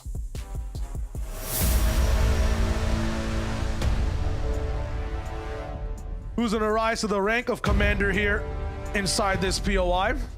Let's see exactly what this game has in store. Thomas HD on the bottom right, Aqua and Vino towards the top. No matter who wins in this one, the rest of the lobby is still going to be in trouble. Two super powerful teams. Yeah, again, Boop is absolutely mudded here because we're not landing at the slurp truck. We'll see how it plays out this time, though. Look at Trippin already. Vino down. Aqua now in a little bit of trouble. What is he doing? A big jump, and Trippin gets him. One man, one mag, and it's done. Look, if it's not the slurp truck, Vino and Aqua look a bit lost. I don't know, man. I don't know what's going on over here. Trippin and Thomas picking up another victory off spawn. And that's going to do wonders for their confidence. We'll see how it plays out. Coney on the right of your screen. We're seeing a similar theme to last game where Mappy seems to be down and Flo is having to put in the hard yards. We'll get the res off. I was going to say, if you do not protect your back there, I will be very, very furious. I think things are looking more in their favor though this time round. Mirza trying to give iDrop and Jerky problems at Logjam. And we'll see if Jerky can win this one out. This is not the slow type of pace that we saw before. Skyzo now down as well towards the top side. So that fight kind of going exactly how it was previously as well. But yes, Flowers did kind of clutch up there. 2 big elims with Podesai and Snazy not in this game, and Mappy actually being active. I'm actually scared for some of these mid-map teams. I feel like Mappy is like that assassin that rolls around, picks apart people, tries to force fights, and has a lot more damage potential in terms of tags compared to Snazy and Podesai. They're more so isolated box fighters completely. These guys try to force stuff all around. It's going to be tough for them. Meanwhile, in this fight specifically, it was such a slow burn. Now it's a 1v1 in the lumberyard. This could go on for ages. Yeah, I don't think Lizen wants that to be the case, though. He's sort of rushing his way in, obviously getting the sound cues. He'll know that Jerky's below him. Has the HP advantage. And he'll be securing this loadout, the combat, the striker, paired with that Stinger SMG as well. It's not a bad combination to have, but again, just slowing things down, getting the materials up. This works out for Jerky. The big pot comes through. Actually, the reboots. The reboot. Jerky can't let that happen. Okay, it was a bit of a bait, but at the same time, you didn't seem ready for Jerky to pop out there. You would have thought he would be. That's a bit odd, but I think the idea is just to find out exactly where he is. So he sees that, and then that fight will go on for a bit between him with Victor and Tropex. They were ahead of the pack first at one point in round 3 towards the back half and the end. And kind of near that top 15 spot and looking for a little bit more damage up against Voxy. Greasy looking very, very different to what we saw in Qualifier 1, but very similar as well, right? Yeah. different teams here, but still the same off-spawn fights taking place. Clean. Tropex keeping it safe, doesn't fully commit, and Victor wasn't even down, so they get to be able to play this game. Yeah, we'll see how that plays out. Of course, in Qualifier 1, we saw Greasy very strongly go in the way of Aiden and Hardfind, but it wasn't able to translate into any sort of qualification. We'll see if that happens towards Greasy again today with those teams. Oof. Okay. Some nice shots. Oh man, he said calm down. We just started the game. He's hitting shots like this. It's gonna too much. Meanwhile, Trippin and Thomas, they're ready to go. And once again, the two things I'm wondering is the total game time for Aqua and Vino so far. I'm not sure if it even hits towards triple digits just yet. And then at the same time, kind of damage dealt from Hen and Queasy last game. I felt like for them, because of this early jump that Thomas HD and Trippin took, that also kind of changed the entire site of high ground. They went so early for it, dropped so early. After the fact, Hen and Queasy just knew there were no other issues to be had. They could just rain and spray as much as possible. They kind of influenced the entire lobby in that first game. Yeah, I think the thing with Trippin and Thomas is that they wouldn't have been able to hold it in terms of they just had to go so early, right? They went early because they were forced to, you know, the nature of where their pad was located, they just couldn't sort of stay high. Whereas Queasy, you saw they were like the last in the sky, and that ultimately is the goal for a team that wants to play in height, right? You want to be the last team, the highest in the sky. And Thomas and Trippin couldn't secure that. To be honest, I don't really expect to see them play in height too much today. Maybe I'm really wrong on that, but I don't necessarily know if it'll be viable. I don't think they need to, for one. Yeah.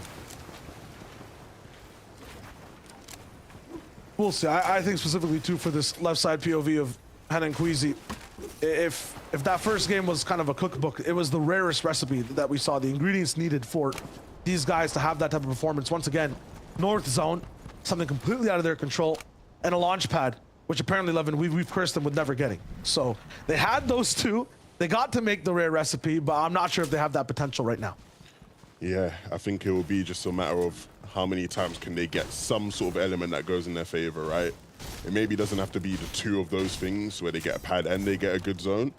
Maybe it is just a pad, or maybe it's just the zone. I think at least one of them will always be enough for them to have some sort of a decent game that keeps them high up in them standings.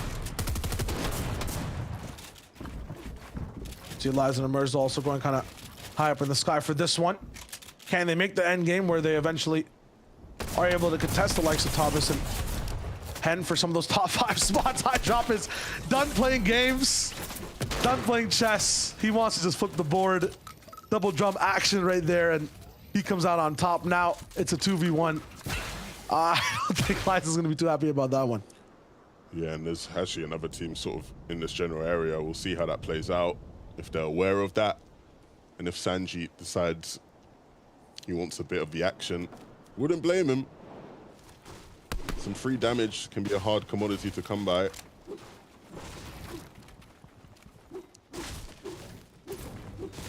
One thing I'm liking the most about Jerky and iDrop as well is that they're starting to understand a little bit that it might not be the best thing to be the main character inside endgame, right? I feel like Jerky, when he first rolled in, the expectations around him as a player, just the way he was performing as well on that season debut alongside Queasy was just so good. But as he's tried to replicate that type of style, tried to be in the spotlight of a lot of these end games, he's kind of fallen short, right? Kind of like Icarus trying to fly too close to the sun. Now knowing that it's a little bit more about consistency, playing that second high ground, giving it up, kind of evolving a little bit on that side. At the same time, Anolx Squeeze, I feel like they need to not just evolve, but maybe reinvent the way they attack the game. It might not just be the days of old anymore.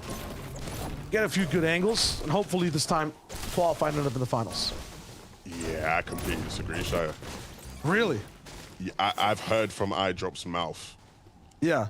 We are not good enough to consistently play mid and low ground in these lobbies. Then what happened at Qual 2 or Qual 1? They tried to play high every game, and but they were lagging along, like, you know, second height a lot of the time. They gave it up a bunch of times to Tazen and Jappings. they gave it up due to necessity, not due to choice.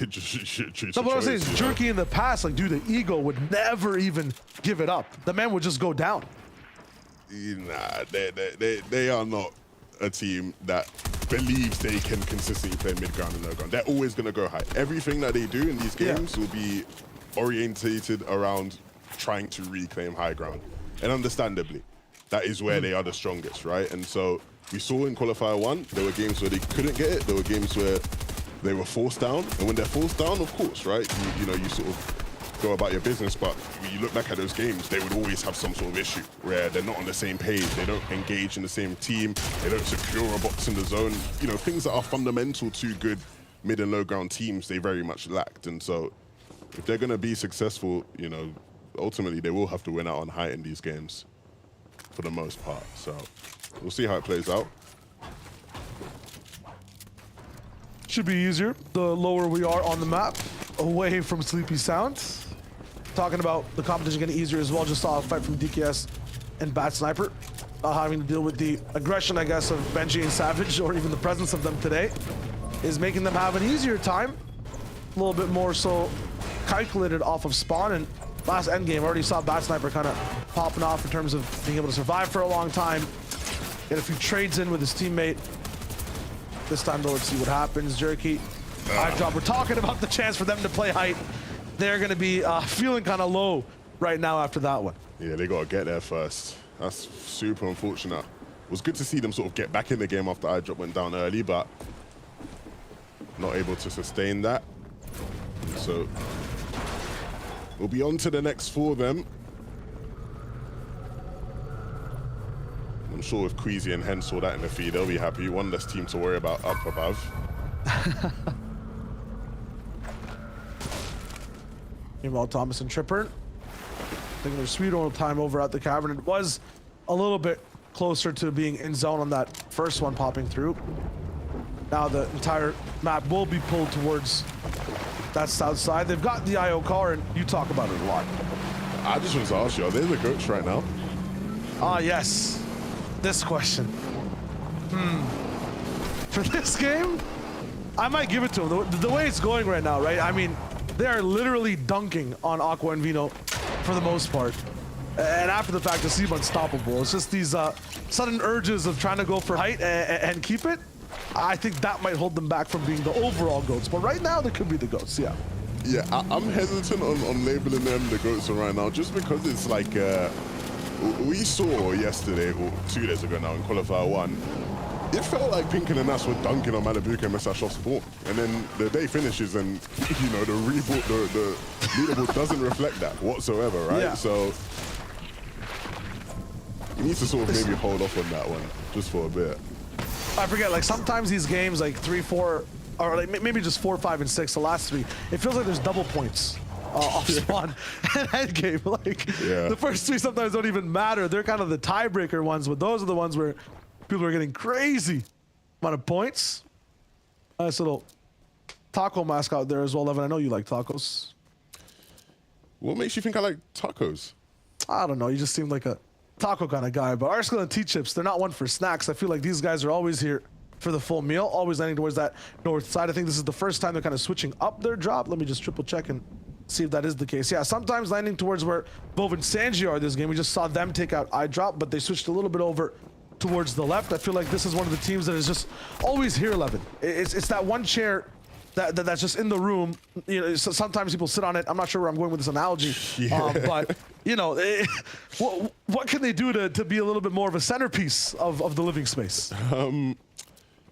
Wow, what a setup there. That is just excellent. These guys, honestly, I think the big thing for them is just like being more alert when it comes to endgame and like not getting caught out in silly ways, because they know how to get to endgame. Like they're pretty strong in that regard, I'd say, but you know, lacking in some of the fundamentals needed at times. The big thing is obviously they have a vehicle. You can see here the IO vehicle will mean that they will just consistently get to endgames throughout these games, but it's about how you play those layers, how adaptive and reactive you are. We saw last game, right? Zone pull up a hill. Cami, Seti, they were the first ones up, right, in terms of the mid and low players. They were positioned well. Other teams were getting sort of stuck underneath the hill and getting caught out. And it didn't quite work out. And again, the caster curse coming through because, as I mentioned, they have a vehicle. The team completely sprays them out, and so now they'll be forced to play the rest of this one without that. So, nice. Yeah, I mean, you're spot on the awareness, though, right? Like, I feel like there's a bunch of teams that might see that coming, have pressure ready to deal on a team close by, but with all these trees in tow as well. Have Fireflies has gone down in numbers as well in terms of spawns? Because it seems like a lot of the times now, especially in mid-game, there are so many more trees active or just alive. I'd have to get a little analytics check on that number, right? Yeah. I mean, maybe we can get a stat roll through, but I definitely feel that way as well. I think the big thing now is we see these three teams on our screen. It's just sort of how different things are looking for each of these teams, right? Cammy and Seti in the bottom right were looking comfy playing edge. No Riley Vidal, sort of struggling their way in, forcing their way in. And it's going to be hard up against Queasy and Hen. You can see they're just going to break their way through and use some of their brick here to just get themselves positioned.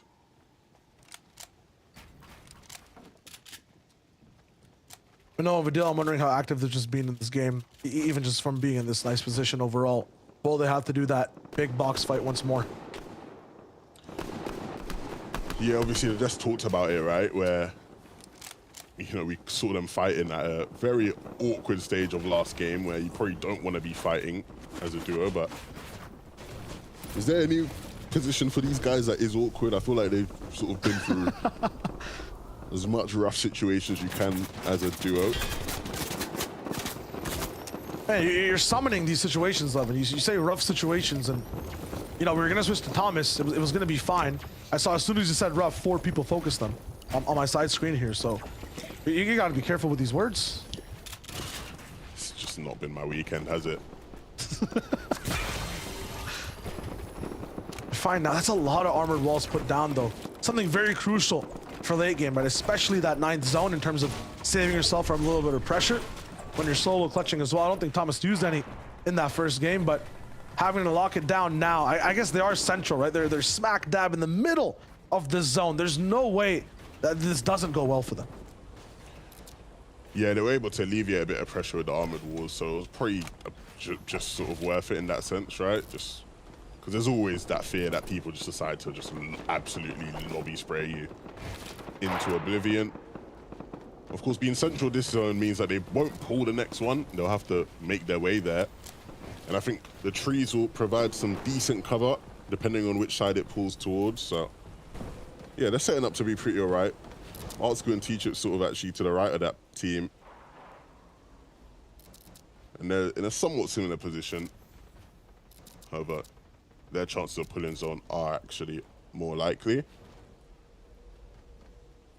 Webs on the ground for this zone as well should make things pretty interesting if we end up staying here for a little bit, especially if this half and half kind of locks in towards the bottom right side. Meanwhile, I mean, other than that, there's not much else left inside, you know, a greasy zone. It's a lot of flat land. There's not many mountains to really overcome unless we really end up going far away. It should be up to players' skill. We should be paying attention right now to everyone's inventory, seeing exactly who has launch pads, what the potential is kind of looking like as well. Cammy Seti, I believe for them, just gonna be able to walk around. You'll see Surge kind of pop in, wait a few seconds and see exactly what Cammy's situation is. It should switch. There we go. 239 above. I was getting kind of scared. And Alexis Suisse, though, they're right on that line. 26 below, now 38 below. It is switching sides. They really need to start to get in here, deal a little bit of damage. Not sure what these players are doing. Maybe having a little bit of a conversation, a little mini coffee break. It's time to end it now, though. Back to the lobby for YouFlix. The Endolex has arrived, and another team again jumping straight into their box. What kind of treasure have they found? This is just huge. A pad as well. Floppers, mats. This is the best you could ask for a team that was down on Surge looking shambles moments ago. Is that 4 launch pads they have now? 4? Max materials as well at this stage in the game. We'll see where the zone pulls in 10 seconds or so, but this is setting up to be a phenomenal game for these guys. They know that the end is up top as well. One more player left. A solo. with nothing to really live for anymore but the clutch. They will have a max rotation, but it does not matter. Yeah, they'll be fine. They'll be perfectly fine. They've got max materials, plenty of loot, the launch pads as well. They might even get greedy, look to recycle them. There's a couple teams around them. There's no way. I don't think they should, to be honest. I don't think they should, but it's something you do see. But that's really, really nice for the Frenchies. Still a sense of desperation for a few teams all around the map. 5 more players need to go down before this lightning stops. The reason it is striking is because a bunch of these players have been too passive, not done enough damage. Those are servers like, hey, I can only really handle 50 people in this little situation. 5 more of you need to go down. That or just do more damage and force 5 others into the situation, but we'll see exactly what Jordy and Kiro can do. They have one of these launch pads. It might just be lost way back in the sauce of this zone. Jordy's looking for any type of opportunity, but no one's gonna come unless they hear that pad actually drop down. He doesn't even get to place it, and now it's just Kiro running away, 18 HP, and yeah, he looks around, one final little glance before he's down. Yeah, that was really rough to watch. I don't really see what they wanted to do there. Of course, the ideal play probably would have just been to pad into zone and see if they can land on someone's box, catch somebody out. They go down. Klimberry, potentially in a similar situation as backside of the zone, doesn't have a pad, down on Surge as well. Trying to do his best to get in, but it's just going to be so hard. Klimberry and Marco will be taken out. And those are the struggles of Storm Surge sometimes, especially when you don't pull zones. Things can be so difficult. But now the lobby will finally be satisfied. Less than 50 players in the game. But one of the most intense parts of the game will begin as we head towards the moving zones. Zone pulls towards that southeast, back towards Greasy-ish.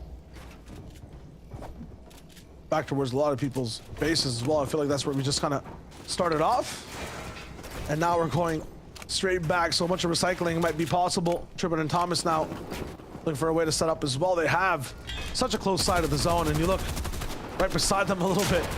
First place team down below. It's first, second, and third side by side in the same spot. One of the best to be in to take control of this zone. This time though, Hen and Queasy, they're playing on that low ground. Yeah, you saw that. They went for a pre-edit play. It didn't quite come off. And so clearly not feeling comfortable in a position to play for high ground. You can see the materials on Hen aren't looking too great. This is scary. Yeah, you can see they're just going to keep on pushing their way through these old builds to try to get into zone. They'll be able to save some materials, but they've got to be careful, right? They don't know whose builds these are. Any second, and then it could just come through from either side. They're trying to focus down on Vove. A lot of matches to be able to get. And the best part about this is they do it unscathed, not even taking too much damage from the zone. Queasy now, max out on that brick, will move, and suddenly you can see a little bit of vigor in their step. They're moving over, moving frontwards, and have escalated in height as well, matching Seti and Cammy in terms of just height position overall. He's getting bullied back a little bit. They're also looking for that control, but a loss of it a little too. 85 below, need to find some damage. Find one of the bodies up behind in the zone, but that's not gonna be enough to kind of put them way back up. 24 below, they have a little bit more work to do, and Seti's already down. This is so tough for the team on the top right. Darkest is the one all the way up top, finally graduating from just being a mid-beast or mid-game beast. He's gonna have actual height control. Cammy will fly into and try to do whatever he can, but Surge is still his enemy. This is so tough to kind of just walk away from.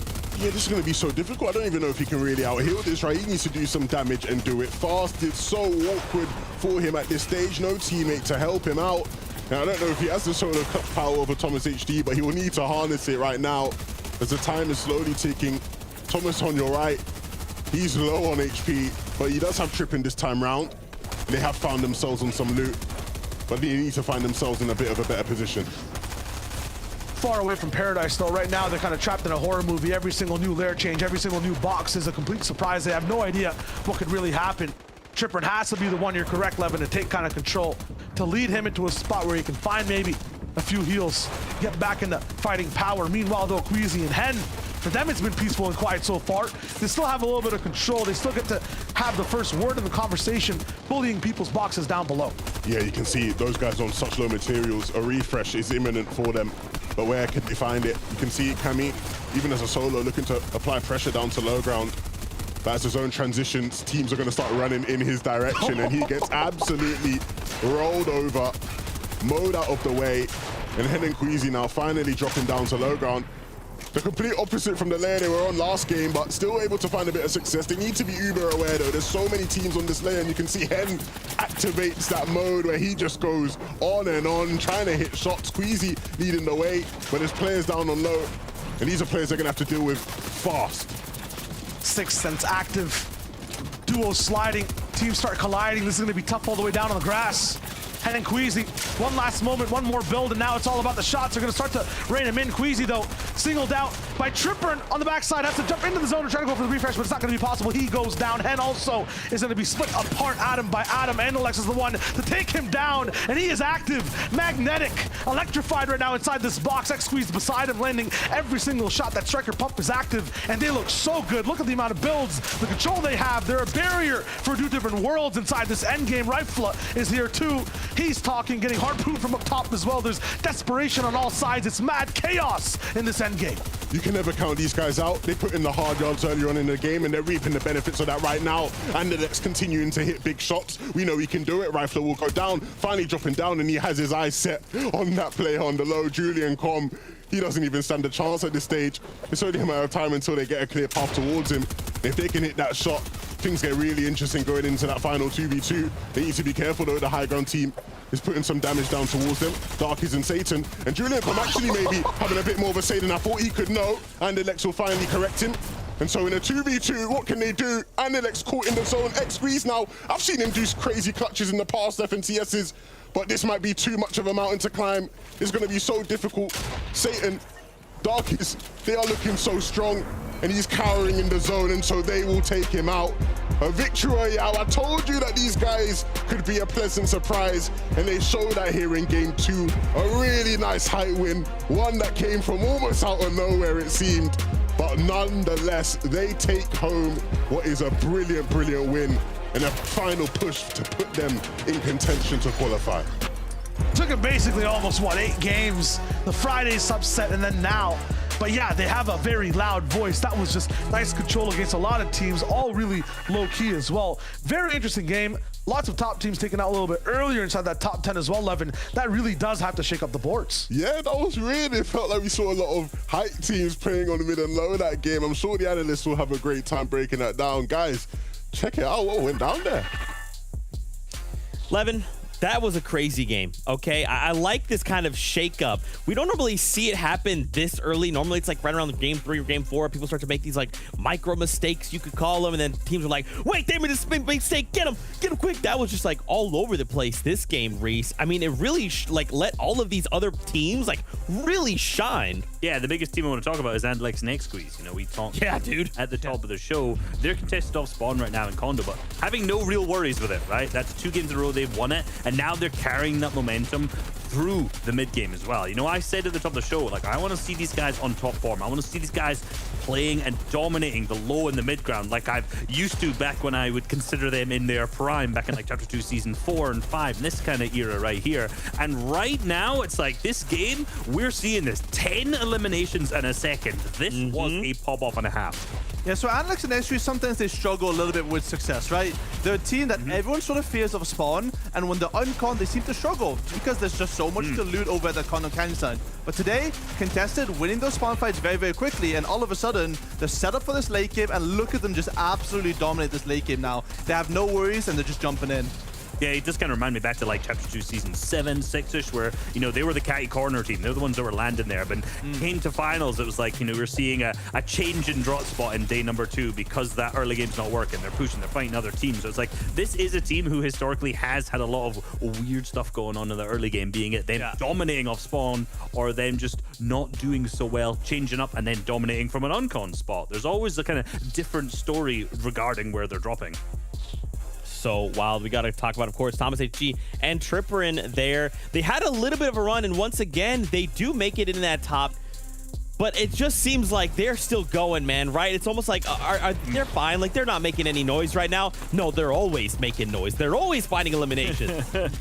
They are, and as well. And one of the things is, like, they won off spawn this time, right? Obviously, a lot of people will have looked at the team change up from Thomas HD, getting rid of Tayson and now playing with Tripper instead. And a lot of people, you know, including myself, are thinking, man, that's a bold move. Tayson's probably the best player in the region full up. Yeah. But right here, like, we're seeing Tripper put in the work. He, in that early game engagement, was the one who picked picked up both eliminations on Vino and Aqua. He was the one that wiped them off spawn, caused them to beef a little bit on Twitter. Here we go, we're seeing it, the high drop up, the fantastic catch, and he grabbed that shotgun. So he was able ahead to pick up both of these eliminations off spawn, like I said, onto Vino and Aqua, who are now beefing on Twitter, and the mentality of that team seems gone. So Tripper definitely playing his part in this duo.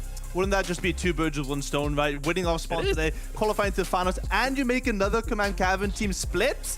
Oh my goodness, you've just done your job. But yeah, interesting you note that the Trippin has been playing these endgames really well, but it's sort of the Thomas HG show, which is kind of weird. Not really weird, because obviously Thomas HG is one of the best players in the game, but you do see sometimes a little bit of hesitation. You see Trippin sort of following behind, and you very clearly see Thomas HG leading this duo, which could maybe mess them up in some of these endgames. And I think the perfect example of that is when we saw him on 21 HP and he was tarping in. Yeah. Just when Tripper had full HP and full cap mats. It's like, trust in your duo, trust in your duo. But anyway, here is the leaderboard. Here's the standings after game number 2 so far. Hen and Queasy still up on top, still in the first place after that massive victory royale they had in game number 1. Game number 2 was good, completely different play style for them on the low ground, but equally, I was going to say equally as successful, both successful, but one a little bit more than the other. And Blake's next squeeze also after that massive second game there, flying up 7 places into second with 89 points. Yeah, and I want to focus on number 8 here, 16 places up, Mr. Satan and Darkest. And obviously these players, they have the wrong names as they always do for the horrible marketing.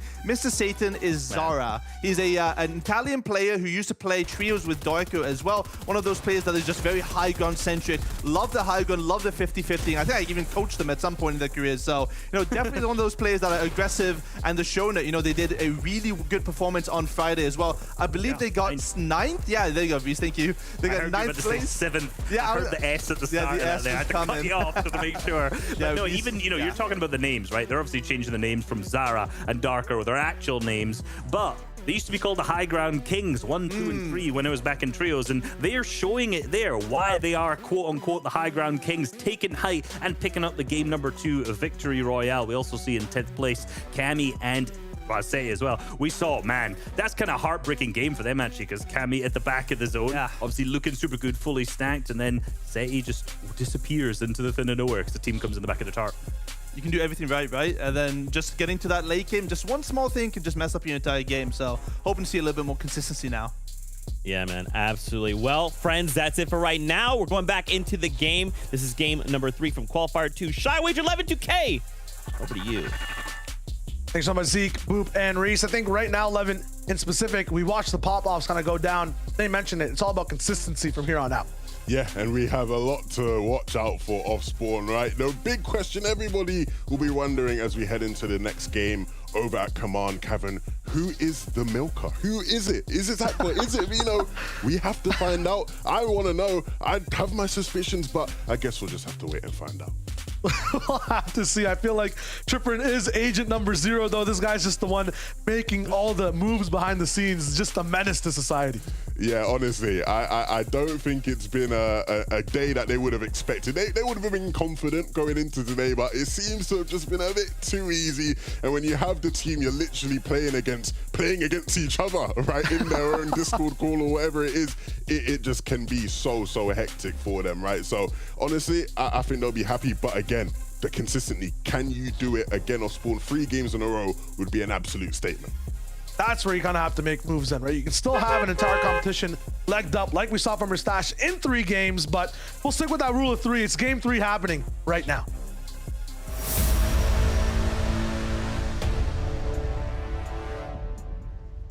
Let's go. We have game 3 right here, right now. Plenty of off-spawn battles we've seen go one way in the first couple games, but Shayo, game 3 always seems to be the one where things do change a little bit. There seems to be a bit of extra fire, passion, and desire. Yeah. As we head into these games, and this time round, maybe we'll be seeing the drop that Group was so optimistic about. Do Vino and Aqua have better drops for They're all here. Slurp Truck? This seems this like time, it. Yeah, it's Thomas got out. Now he has one of the weapons. Vino full shields. He got the just benefit of that slurp too, and Tripper is down. That is the mad switch up. Okay, so I don't think we'll be finding out who the milker is this game. But look, big up to Coach Boo. He was right when it comes to the slurp drop. Aqua and Vino are the top dogs. It's all about the busting, I guess, right? Add another element of how these games go. We have what? Pads, the zone, and then the bus as well in terms of where it's coming from. Yeah, man. But it is a big deal. Like, people do underrate the effect of the bus in terms of how games can go sometimes, right? Of course, sidetracking a bit, we saw it in last qualifiers with Greasy, right? Yeah. The bus path was literally determining whether or not a team could third-party the fight as a whole. And when the right buses did roll through, it had a huge say in how the standings played out. Over here, though, some more Osborne action for you. I say action, things have really started to slow down. Right, here, look, the production crew saving me. Right back into the action now. Snorksky or Darksy, apologies. They don't really have to apologize for much, though. They're winning this fight so fast. All the way on the right side here. Sanctuary, things look good for them overall. They shall be moving out in just a bit. Meanwhile, Foxy, I'm not sure if he's... Where is he hiding? Is that a bush right under this? What? Invisibility potion? Is there a patch I didn't see? No, it is a bush. And Tobex can't find him. He has to turn around. Doesn't see him at all. This is unreal. This is unreal. There's just no way. Stand so still that you basically are invisible. I've heard that line somewhere before, and Foxy's gonna just personify it completely. That bush will be farmed at some point. DKS has to see him, right? DKS definitely. And first of all, why is DKS here? Why? What's that? What is going on? DKS, I don't know what's going on in Tilted. We've not seen much of the Tilted action, but I'm sure it's been going on.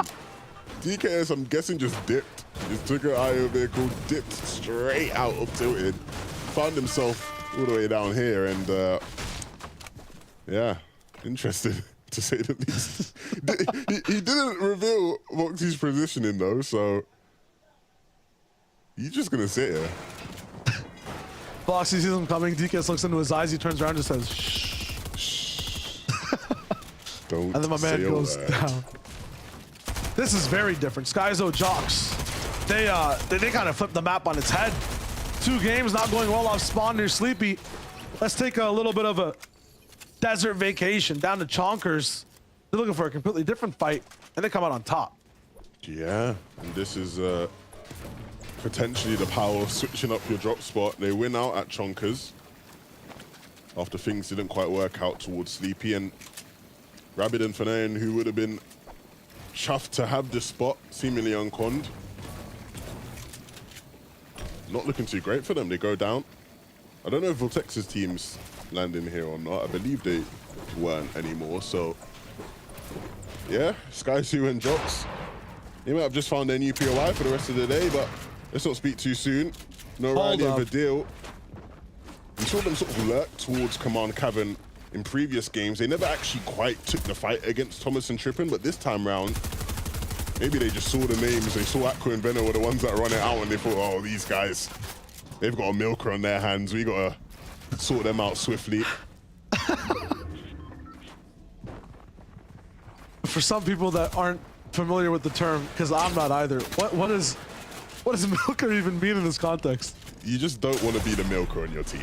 You just that's all you need to know. You don't want to be the one who is called the milker on your team. You don't, you know? Respectfully. Yeah. Respectfully, of course. All right, now the more time that Vino and Aqua buy, the worse it kind of gets for Noah Riley, but he can find Vidil. Here's that Ked pop down, so he's going to walk in and go for that 10-second revive. They're very low-key with this one. They want to just go far away. Armored wall double time. That's just so smart, too, near the vault, so they should have a lot of time to buy. This is just brilliant. Yeah, the vault's not open, is it? Is the vault open? Do they have the vault? I'm not sure. They won't have the vault key, I don't How are they think. going to get out from here? I guess they're just going to have to break their armored wall or something like that. I don't really know. Like, I get it, you know, protection and all, but... Is that roof open to anything? No. Surely. Well, I guess their philosophy is, look, if we can't have the vault, nobody can. You know? I actually think I kind of like it. Don't let anyone else have the vault. God. Drum shotgun. That's what it can do. Saw how quickly Jerky just took him out. Julian Com didn't stand a chance. And this is what I was talking about, right? Idrop and Jerky, they love to come towards the shifty hill as quick as possible. They haven't been able to the past couple games because of some off-spawn troubles. But this time round, they make their way there, and there was a team waiting for them. Waze and Julian Com, but I don't know if they'll want to stand in their way in the next couple games. They got mowed down. And so 4 eliminations now for Idrop and Jerky already in this game. Sometimes you forget when you don't see this team play one game on their frequency overall. It's tough to remember how powerful they really actually are inside these fights, how quickly Jerky can box up people as well. Boxing Agram going down as well. Finally, Boxy gets found. Sean also up in the business today, but not going to be swimming freely in this game. They're freaking out of their helmet. Oh, dearie me. You know what this reminds me of? Like Chapter 1 way back when Weeping Woods had the rift. Yeah. And some people will get really nasty with their position. You know, you're down bad, but you have a lot of builds. You go down there, you build everything up. Even the agency had a little bit of that vibe sometimes. Yeah. Full bullied, and yeah, Flois here with Mappy breaking down his spawn. 2 pads in this one. This is a heist situation. This is like the last act of one of those movies. They need to get out of here with the money and hopefully live good lives.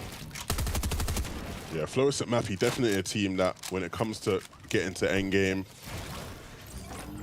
put them in the right situations and they can definitely make something work. Flois and Mappy, definitely a team that has a lot of fans. Flois taking the IGL mantle for one of the first times in his career. I spoke to him about it and he said he was very nervous about being an IGL, but he was ready to take the challenge on and doing a decent job so far, but I'm sure he'll only feel he's done a really good job once they've qualified, and he's still got a ways to go before they can get there. Luca and Felix are here too with another fight in Arxie and Eclipse. Hot off the press from one of these early game fights before. They went straight towards the skies and looked really good while doing it too. There's gonna be a sleepy sound disengage. I'm wondering exactly where Hen and Queasy are, our first place leaders so far. Had to have a nice spawn. Off drop, looks like everyone moved fast and are looking for good spots to be at so far this game. Nico and Jackson, finally we're getting to see a peek of what's going on at Tilted. We saw these guys a bunch in Qualifier 1.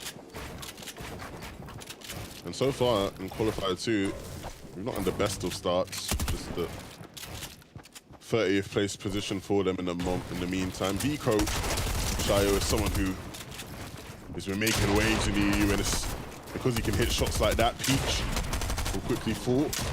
Jackson doing a brilliant job now, applying some pressure, trying to mantle his way up. The wall will stand in his way.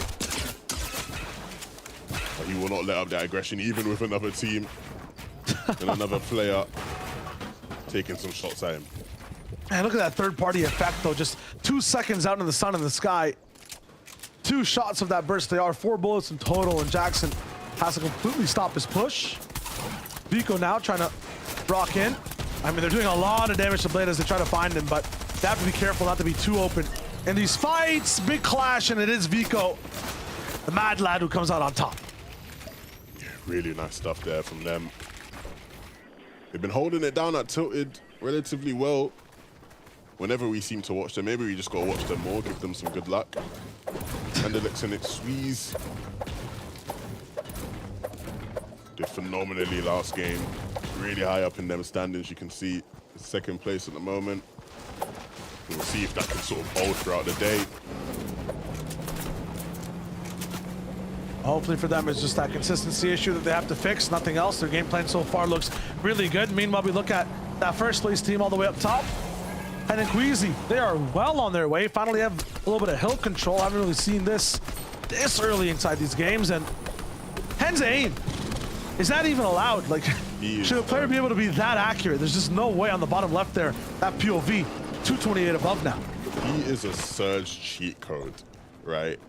He's an absolute surge cheat code. And the thing is, right, like, so I mentioned earlier when talking about Noah and Thomas HD, how there's been a debate about, like, who are the best aimers in EU. And Hen's name was thrown in there, and I thought there was someone who made a great point. I'm sorry, I won't be able to credit him because I just can't remember. But the point he was basically making was that, like, Hen doesn't necessarily have, like, the best aim, but he just always is looking at the right times, right? Very aware, always finds the right pockets, the right windows to just go absolutely crazy with that burst assault rifle. And that was the Sixth an example Sense. of it there. Yeah, the Sixth That's what Sense. you're talking about, right? Yeah, you're saying an end game, and that's how it looks in the early version as well. We're talking about, you know, the win conditions for that team, what they need to have good games. What was the order? It was zone, right? Which they have. And I looked at Queeze's inventory. I don't know what's going on today. Maybe we're compensating for what happened for them in Qual 1. But another launch pad in Queeze's inventory with that mountain, with this zone. I don't know, 11. I'm getting kind of excited. Yeah, quick spoiler alert for everyone watching. Queez and Hen win this game. But of course, we want to know who else gets some points. And so we'll keep on commentating this game for you. But no, it's very much setting up to be a really nice game for them. They obviously weren't able to play height last game, but I'm sure this time around they will certainly be looking for it. I mean, a thing with that though, this is a little bit more of a different height beast they have to try to overcome and tame. Aqua and Vino are going to be inside this game, and this man, I mean, you know about it 100%. He'll never give up height easy at all. Aqua would rather go down in like 30th place than go second height, giving it up to someone and get second with 40 elims. I feel like that's the type of situation that's happening right now. Yeah, I think the silver lining for Hen and Queasy in that regard is that Aqua and Vino are very much not on the same page right now, right? And so can you sort of catch them out in that moment as they are trying to find their feet? Definitely a potential option for them. Fortnite and Prey as well, looking at the way they kind of just, I just saw like an instance of this fight possibly starting. Whenever you see two duos at the bottom of a mountain, it can get really messy, and I just have to feel bad for Jackson in this specific circumstance, and Vico as well. I mean, day after day, game after game, it just feels like they have the toughest line towards these zones, towards these end games. They have to win against Benji Savage, Zika is Bad Sniper off spawn. They have to jump over to Greasy then to do some other type of fight that lasts 5 minutes, and then you're stuck at the bottom of a mountain with a drum gun in your face. I mean, or a drum shotgun in your face. It's equivalent, Levin, in terms of the worriness is there, right? Like, that's my PTSD activating, my bad. Yeah, no, honestly. I understand you a bit now, too, yeah. Honestly, I had mine in Core 1. Core 2, it came out for you, but just understandable because of how strong it can be, especially close range. It's the sort of DPS there. Can feel just unreal sometimes, so hard to deal with if you are that player caught on the other side of it. This is I don't know, not sure what to say about this situation from Vortex is on the left side, but he's getting in there in just a little bit. It's just it's so rough. I feel like I'm just seeing, like, I don't know, two completely different pictures for a lot of these teams. Some of them are up so good in certain spots, others just in complete trouble, but maybe trouble is the way the scales are leaning for this time, because even Queasy and Hen, who look like they had a completely free game now, trapped underground in their own builds zone, moving as they have to even fight. What is this team doing above them? It might just be an act for Surge. It might just be them pushing for a fight when they know something's not really working out from their spot already. It's desperation. I heard a launch pad be placed. I'm wondering if Queasy's forced to use it now before he gets to really lock it in for the end game. Yeah, knowing the deal, you see how they're struggling. They've really just been lacking on some of the fundamentals. They've got great mechanics, great aim. They have, in theory, all the tools you need, but certain just key elements to the game that you'd expect top players to have mastered, they just haven't quite been able to get there yet. Hen and Queasy, though, this is not looking good. Shai, why would you say they were going to win this game, bro? Like, why did you say that? I'm wondering who the team is that's actually, like, targeting them from the back all the way up to this point. What were the motivations behind this one? Is it one of those aggressive teams? Maybe someone that was just left over all the way on the north side and really hadn't seen anyone so far, really wanted to just put down the Surge. Hen is gone. 95 points is where they stop for now. One of the biggest things and patterns that we've seen in EU is some of these earlier teams, Levin, get a win, get a little bit of momentum going, but then by game 3, 4, they disappear. And it looks like that is the character trait for Hen and Queasy so far right now. Yeah, that's really rough. That just shows to anybody watching just how quickly things can go from looking incredibly comfortable and good to just being wraps, full wraps. Noah, Vidil trying to wrap around the side of this hill as they make their journey to zone.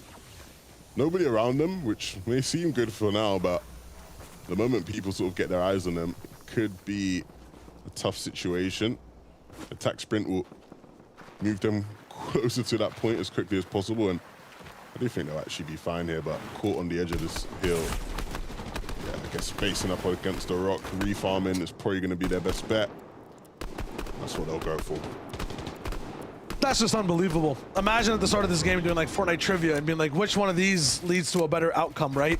Someone who has to break 2 of their own armored walls while starting the game in a vault they can't open, or a team that is in first place in this tournament, has a pad, has zone, and has everything going for them. I mean, that is just insane. Right now, iDrop and Jerky looking so good so far. 10+ points every single game while they're locking in. I mean, this is just, that's the scene. Right now, even from long range, the SMGs, or excuse me, just one of the ARs right there is doing a lot of the damage too. It's nuts from Jerky and iDrop.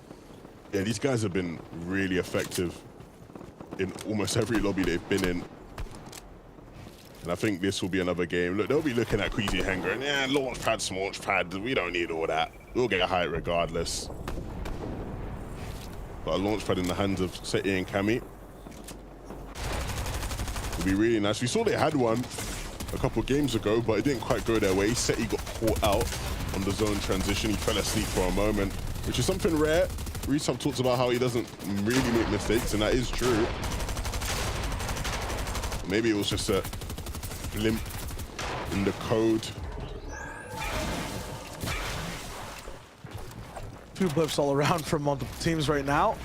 It seems like what once was a very easy game to rotate into just becomes more and more difficult for every single team. Even now, moving straight up to one of the highest points that's available right now, where the least amount of teams are, all the way towards the left. You can see the congestion at the bottom side of that minimap on the bottom right that will pop up in just a second.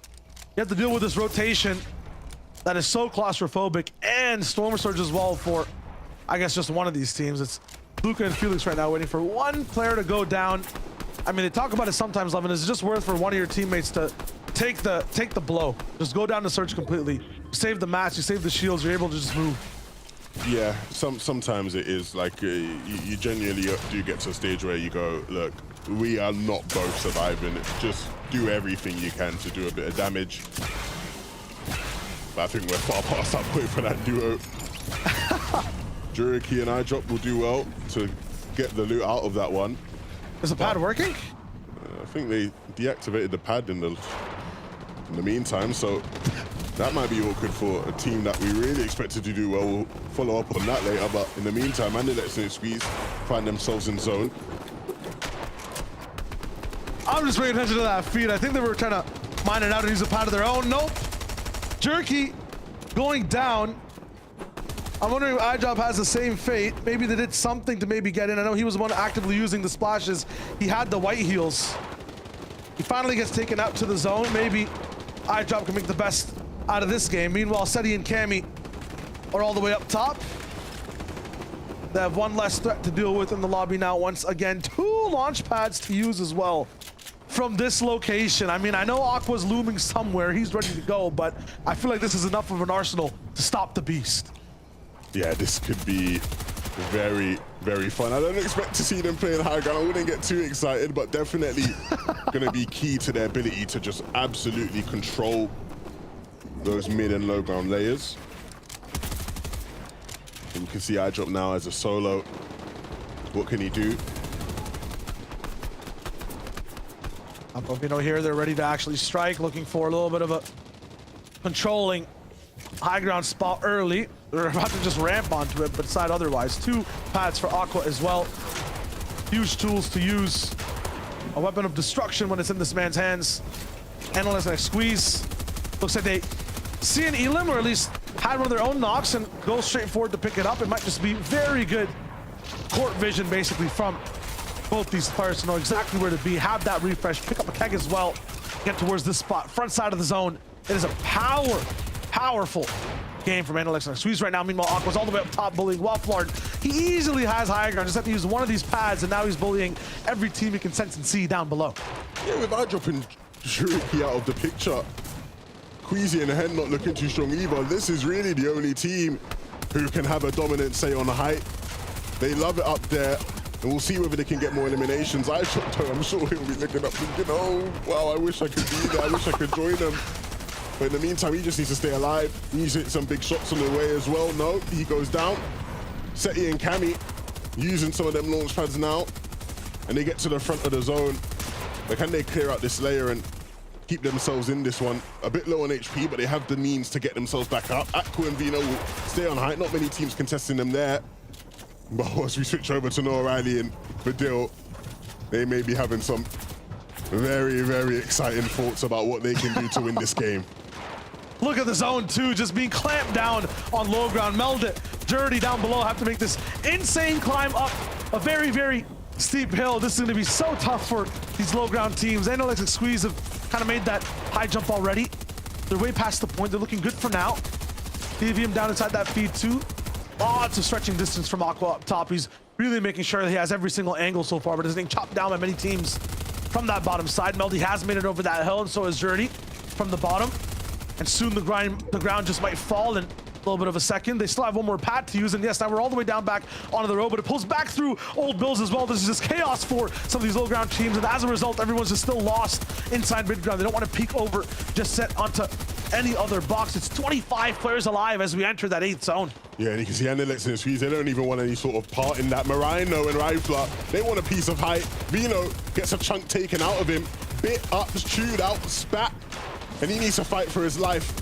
Otherwise, it might be time to drop all the way down. You can see Aqua just relentlessly trying to keep it, and he'll hit a big shot in the pursuit of doing so. Marine gets taken out, and so these guys will hold on to it even when things were looking so tough for Vino. Aqua stepping up when it mattered the most. How much fuel do they have left in the tank, though? That's so many builds to be able to hold on to that spot up top to relieve all the pressure. Seti Kemi as well, overheating. Maximum overdrive for Seti, though, with that big 180 shot straight to the face. He buys a little bit of time, but the med mist is gone. Vidil is also down with floppers in hand. He's not able to heal from a safe that he can't open all the way up to the top 10, close to it at least. What a run from that duo as well. Seti's ready to do his own thing. A launch pad up top. What a catch, too. He was looking trapped, but he releases himself and is free. It's a huge refresh, and it's still ready to go. Other side of the zone, looking to see what he can do next. 2 eliminations so far. Up inside the top 6 right now. The solo performance is so clutch, so monumental from Seti. He can really just fly up these rankings. He's got so many shots left in that striker pump, but he only has to hit a few. Can he hit some more max damage shots?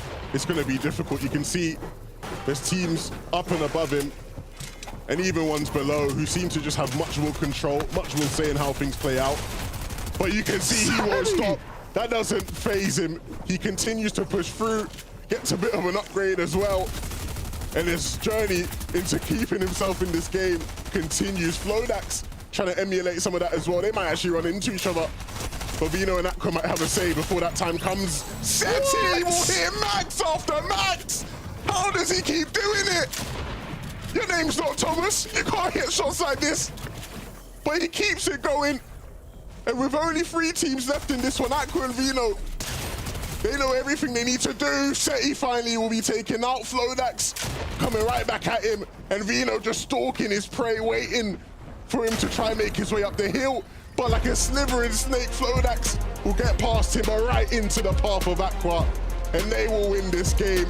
2 games down off spawn, and the one they get to play out, they win it all.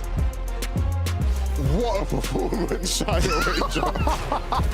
Too many things happening in that one. It might just be really good control from Aqua and Vino. That's a really nice win. I'm gonna let you finish. But Seti, oh my goodness, those shots. barely even milliseconds of distance in between them in terms of time. That was just nuts to see on all sides, elims and the placement feed. I just think that was one of the most phenomenal games from EU. That was insane. To think Aqua and Vino have literally been arguing all day just to go on and win that game. Really, really beautiful Fortnite being played for them. We're going to send it back to the desk to break all that down for you. Okay, Boop, I'd like to apologize. You know, I know Thomas HD won the first 2 games, and your exact words were what again? So make sure that you repeat them about the bus path specifically. Yeah, so if the bus path is on the slurp track side, Veno and Aka will win that spawn fight. And I mean, the footage shows itself, right? I am never wrong. Unless I'm wrong sometimes. Wow.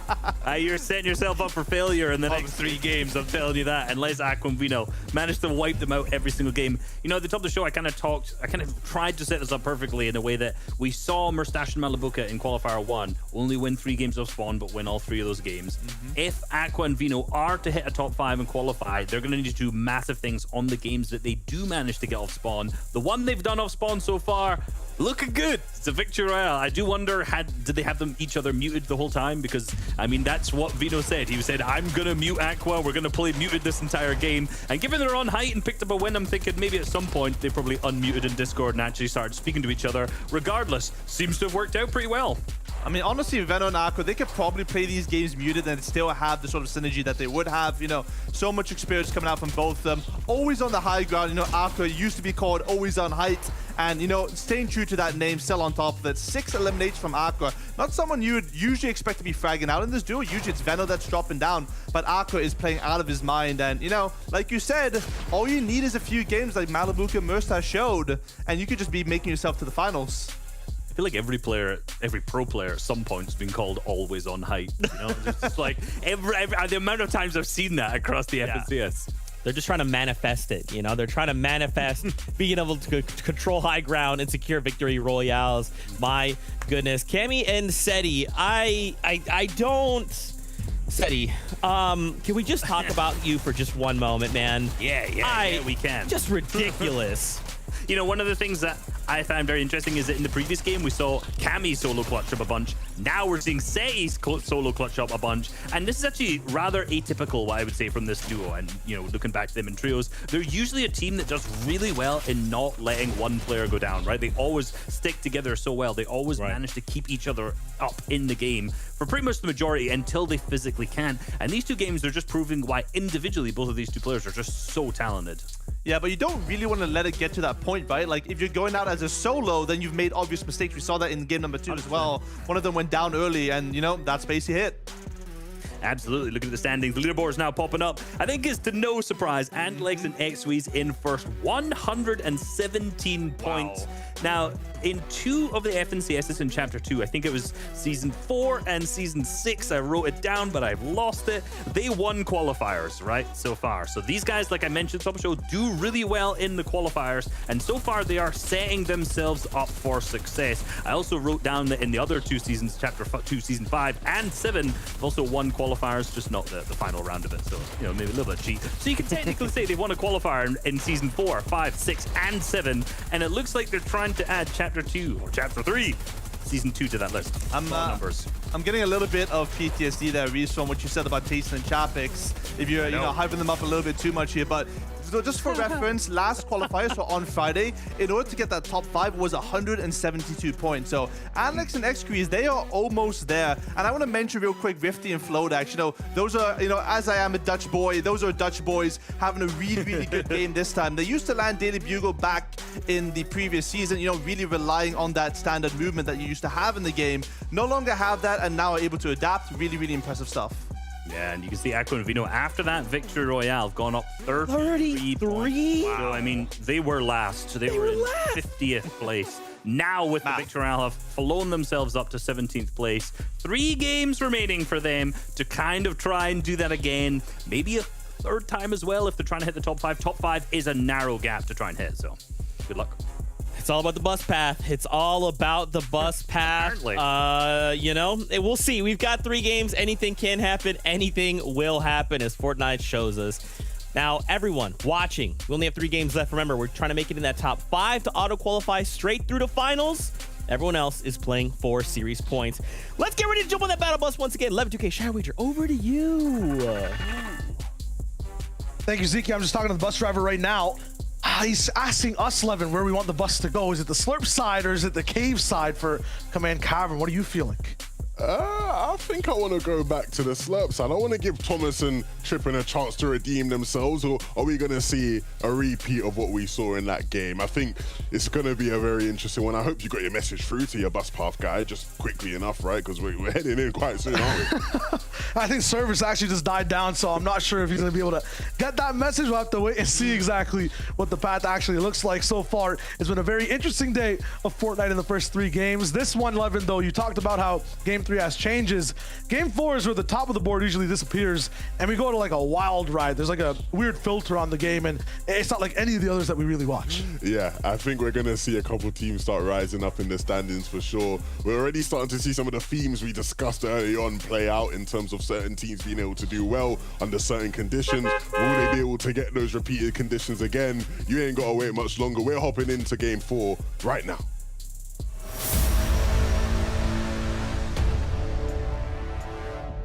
Game number 4 for a bunch of these teams on the top side of the board. They just want to maintain control, don't want to go down. We don't want that shooting effect where the bottom of the board really rises up. And those are just kind of the thoughts of the big players up top. I want to see anything. It's all good. And we're going to be on that Cavern side. You're talking about giving Thomas HD another chance. Vino and Aqua dodged it completely. They're going slurping. This is what I expected. Maybe even take a little bit of a balance of both sides. Look at this. Vino is ready. Tripper had his drop. Thomas had his too. But they're just too fast. They both do kind of the same amount of damage, but that's the advantage of landing towards the slurp side, Levin. You got that full shield. Yeah, that's really, really interesting. They both landed at different sides, but clearly one side is superior at the moment. Thomas, I've seen you do crazy things, but to win here would be rough. The best option for him probably would be just to get out. But yeah, she has a different team to deal with here. Is that Stinner and Raid below him? What's going on at Command Cavern right now? It is Stinner and Raid. I think he wanted to go for the scan, but they have control of it. He just really needs to just get out of here. He's not going to be able to get tripping up. Get out, come back for the reboot card a bit later, and go and look to try play a game that way. We're coming into Game 4. Nothing definitive coming out of Command Cavern just yet. One thing we do know about that POI is that it has like many teams worth of loot even just left behind. So now the game kind of turns into this weird cat and mouse situation. Thomas HD obviously can't see exactly what's going on inside. Aqua and Vino can't see what's going on out. I just talked about it, and yeah, he goes down. No chance for him to really even escape. I was going to say, you know, will they camp the card? Will they kind of move? But that question is just way out the window. Yeah, Thomas HD and Trippin will go down for the 2nd game in a row early on. And another opportunity for Aqua and Vino to rise, maybe. 2-2. Oh, that's what it is right now. Maybe not. Aqua's just gone down. Vino has to solo clutch now. But even he's down to such low HP. We gotta go back. We have to be able to see exactly what's happening to Vino right now. It is Vidil and Noah Riley that have the drop down. Senna and Rayed are around as well. Close map. We are working against Snazy. But we're back over at this POI. Senna and Rayed now getting into the conversation. Where is Vino? Where is Vino? He was so low last time we saw him. And I wonder, even when O'Reilly and Vidil are now as well, this is all-out chaos towards Command. Oh no. See Vino, no, he got taken out. Back to the lobby. Both teams go down early on. Aqua versus Vino. Aqua and Vino versus Thomas and Tayson. You're not wrong with that, though. You're not wrong with that. And we have no winners, you know? Nobody wins. Wow. Who is, like, you know, usually teams can toss blame and things, but I'm not even sure what the comms even sound like. I think, you know, Thomas, I feel like with Tripper, instant depression into, okay, now it's not that bad. They're down 2, you know? We're chilling now. It's neutral. The silver lining. Yeah, Aqua and Vino, let's go to, wait, please, hold up. No. Listen. No. Listen. It's like it's tough for them, man. How do you come back from that? Honestly, I don't even think they were comms, man. I think they probably were just both deafened up, you know, just, you can't, I don't even want to speak to you, and I don't want to hear you or anything you have to say right now. Probably is how that one's gone. I'm sure both of them went straight to Twitter as well to share their thoughts to the world. Meanwhile, this fight is a little bit more cerebral, patient from both teams. Yet still as vicious. Close and Mappy never really let down.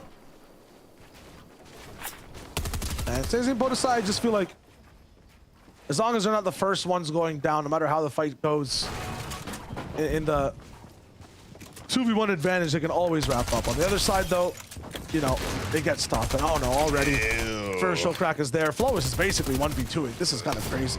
Ooh, that is filthy. Okay, well, scratch that. Matthew's down. So, you know, Mappy in this case would be referred to as the milker. Ah, okay. Yeah. So. Oh dear. Actually makes a lot of sense. You do not want to be Mappy in that situation. I understand. Yes, exactly. Ale Le Blue, put aside Snazy.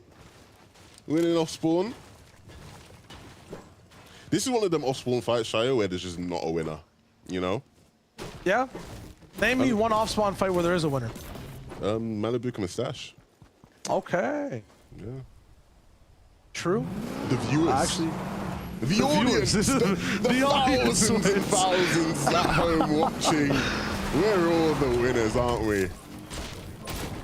Actually makes a lot of sense. Yeah. Unless you're a fan of one of the teams, then, you know, then you're losing. There's multiple angles, you know. It's a, what is it, decahedron? I don't know my shapes. The dodecahedron, I think that's like 11 sides. 11 or 11? Coincidence? I think not. We learn geometry every day. Very nice. Ryan Rifla. What's going on here? Not really finding the right angles. Ooh, pause. That's crazy. That is, you know, you were clean with it, man. You were clean with it. If your favorite Fortnite commentator is Shywager, type cringe in the chat right now. Hey man, someone's got to do it, you know. Someone's got to do it. Someone's got to. No, they all do it. This is you know, sometimes you win a game and you go on to do crazy things, interviews, talk shows, and all that. Other times you win a game, you're just swimming with the fishes down in the water. I heard a launch pad put down, so this is legit desperation from backside on Darkest and Mr. Satan. Two guys there with Dandir, and up to 83 points. They're looking mighty fine right now, climbing towards that top 5. That right there is what I call the 11 classic. People might not understand the greatness that just came down before their eyes there. They knew they were going down, so they just said, you are not getting a launch pad from this. We are going to place this launch pad, we are going to be eliminated, and you guys can just go away and profit nothing. Brilliant stuff. Right out of the 11 2K handbook right there. Phenomenal. Very excited for that one. Maybe there was a way to, you know, deactivate pads a bit, get them back in your inventory. I think Jerky got halfway there with that one. Ooh. But we'll see we'll see how it rocks with a little bit. Head and Queasy on their sides. Once again, a north zone, right? We talk about the half and halves when it comes to, you know, if you pull half zone, it's up to you to just kind of roll in and make the most out of the game. This is their POV of pulling half zone. Last time didn't go towards them. I was kind of feeling bad for them. You know, it's not every day you get these many north zones, but another one kind of put into their favor. Who's leaving rockin' and move to the sky? I mean, we just were, you know, complimenting them in terms of dealing with 11 classic. This time, this is classic storm fight situation. That's the Shio classic. You get a really good fight, right? Let me explain this one. You feel confident, you feel good. You can peek anything, you can go for crazy edits and make plays. But then you get humbled. You realize you're just Shio Wager, you know? That's all it is, yeah. Yeah. I've experienced that one myself. I've been shy away just quite a few times. So. Why did I set it up like that? Now this is what I'm stuck with. That's crazy. At least I've got my launch pad with me, right? When I go down. Well, at least you got your launch pad. That's true. Yeah. These guys got a launch pad. They're doing quite well today. Would you say these guys are the GOATs right now? No. Oh. Flat out. I feel like they're the best survivors right now. There's a lot of chaos going around the entire lobby. Somehow Analex X-Squeeze are just dodging it, which is a skill upright of its own, knowing the best path to kind of get in that has the least resistance. I think that's what they're the GOATs at right now, but at the same time, I haven't really seen them deal with complete direct conflict, a crazy one-off situation where they come off alive. Seen Thomas do that a little bit. Sockboy and Vino kind of stray away from that completely with maximum control. Instead, he also in that situation with the clutch, but they are definitely in the lead. For context as well, yesterday, top 5 was 172 points. They're at 117 right now, so have way more than just even half of the job done. With 3 more games left, Analex X-Squeeze, the way they're playing today, I feel like they should be top 5 if all things go well. Yeah, it would be really tragic to see them fall out of that one. We have seen mightier falls though, and so they'll have to keep up on the pace, but they have done a brilliant job up to this point. Definitely would have surprised some people.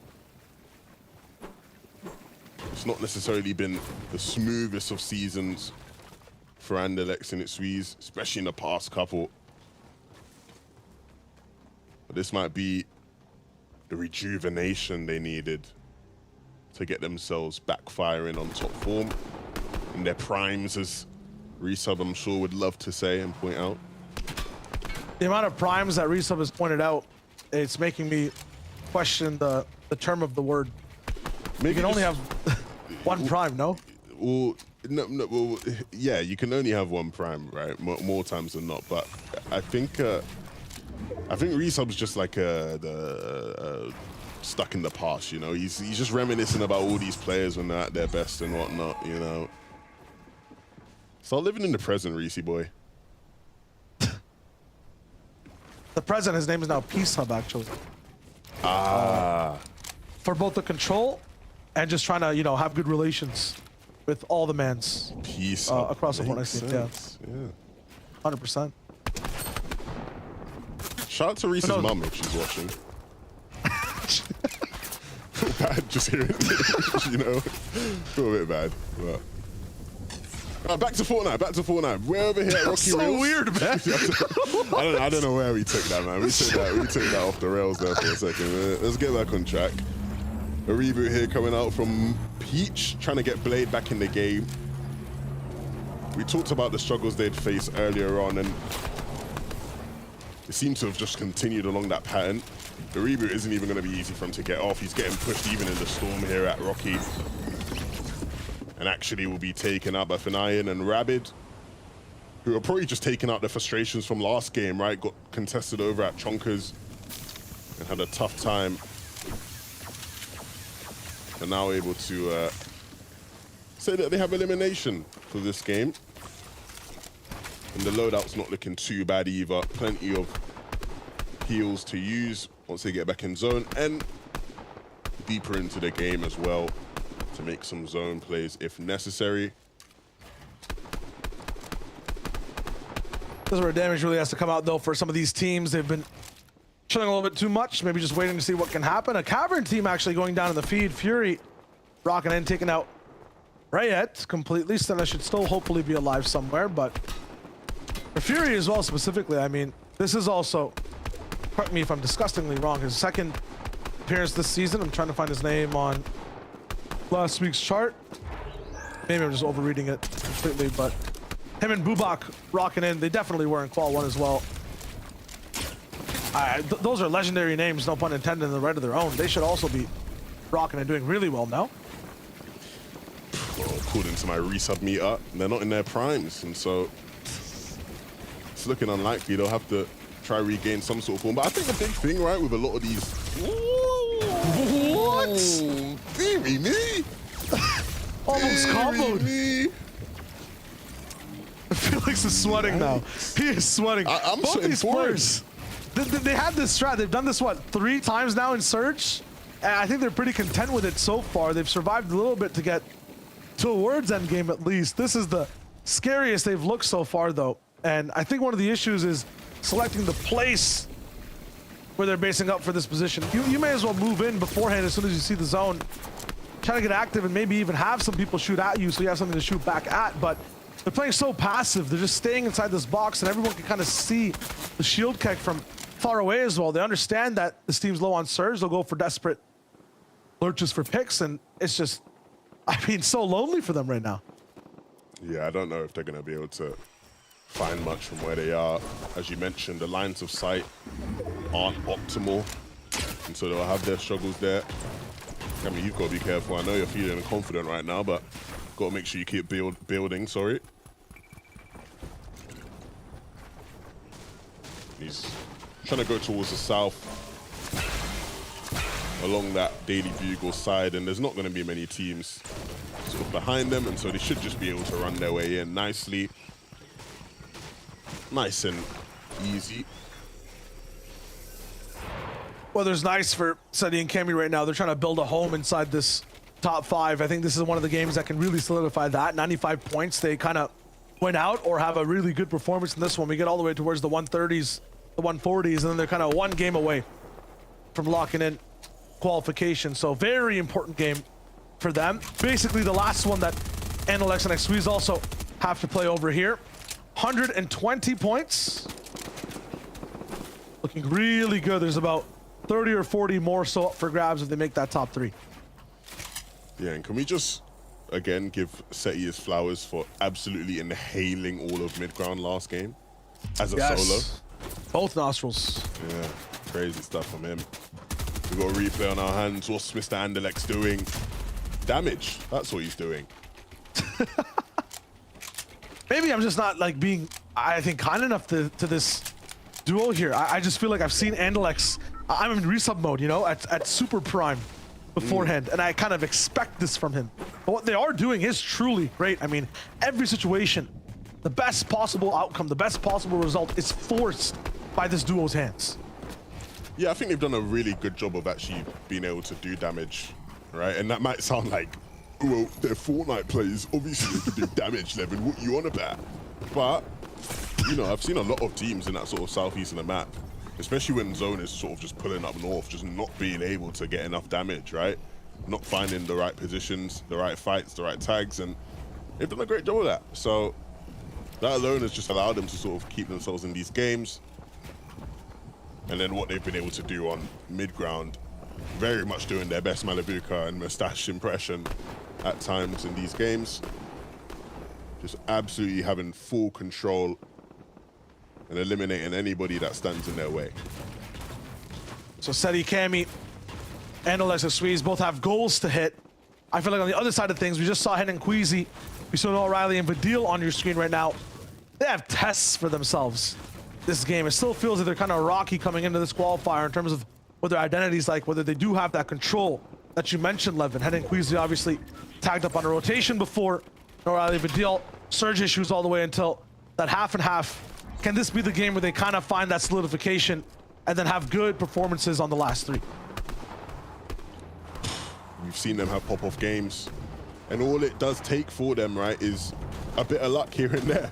And it's a shame, because I feel like they're so skilled, they shouldn't have to rely on that. But if they do pull a couple zones here and there and get into the right positions, they are going to hit the shots. They're going to get the eliminations, and they're going to rack up on points.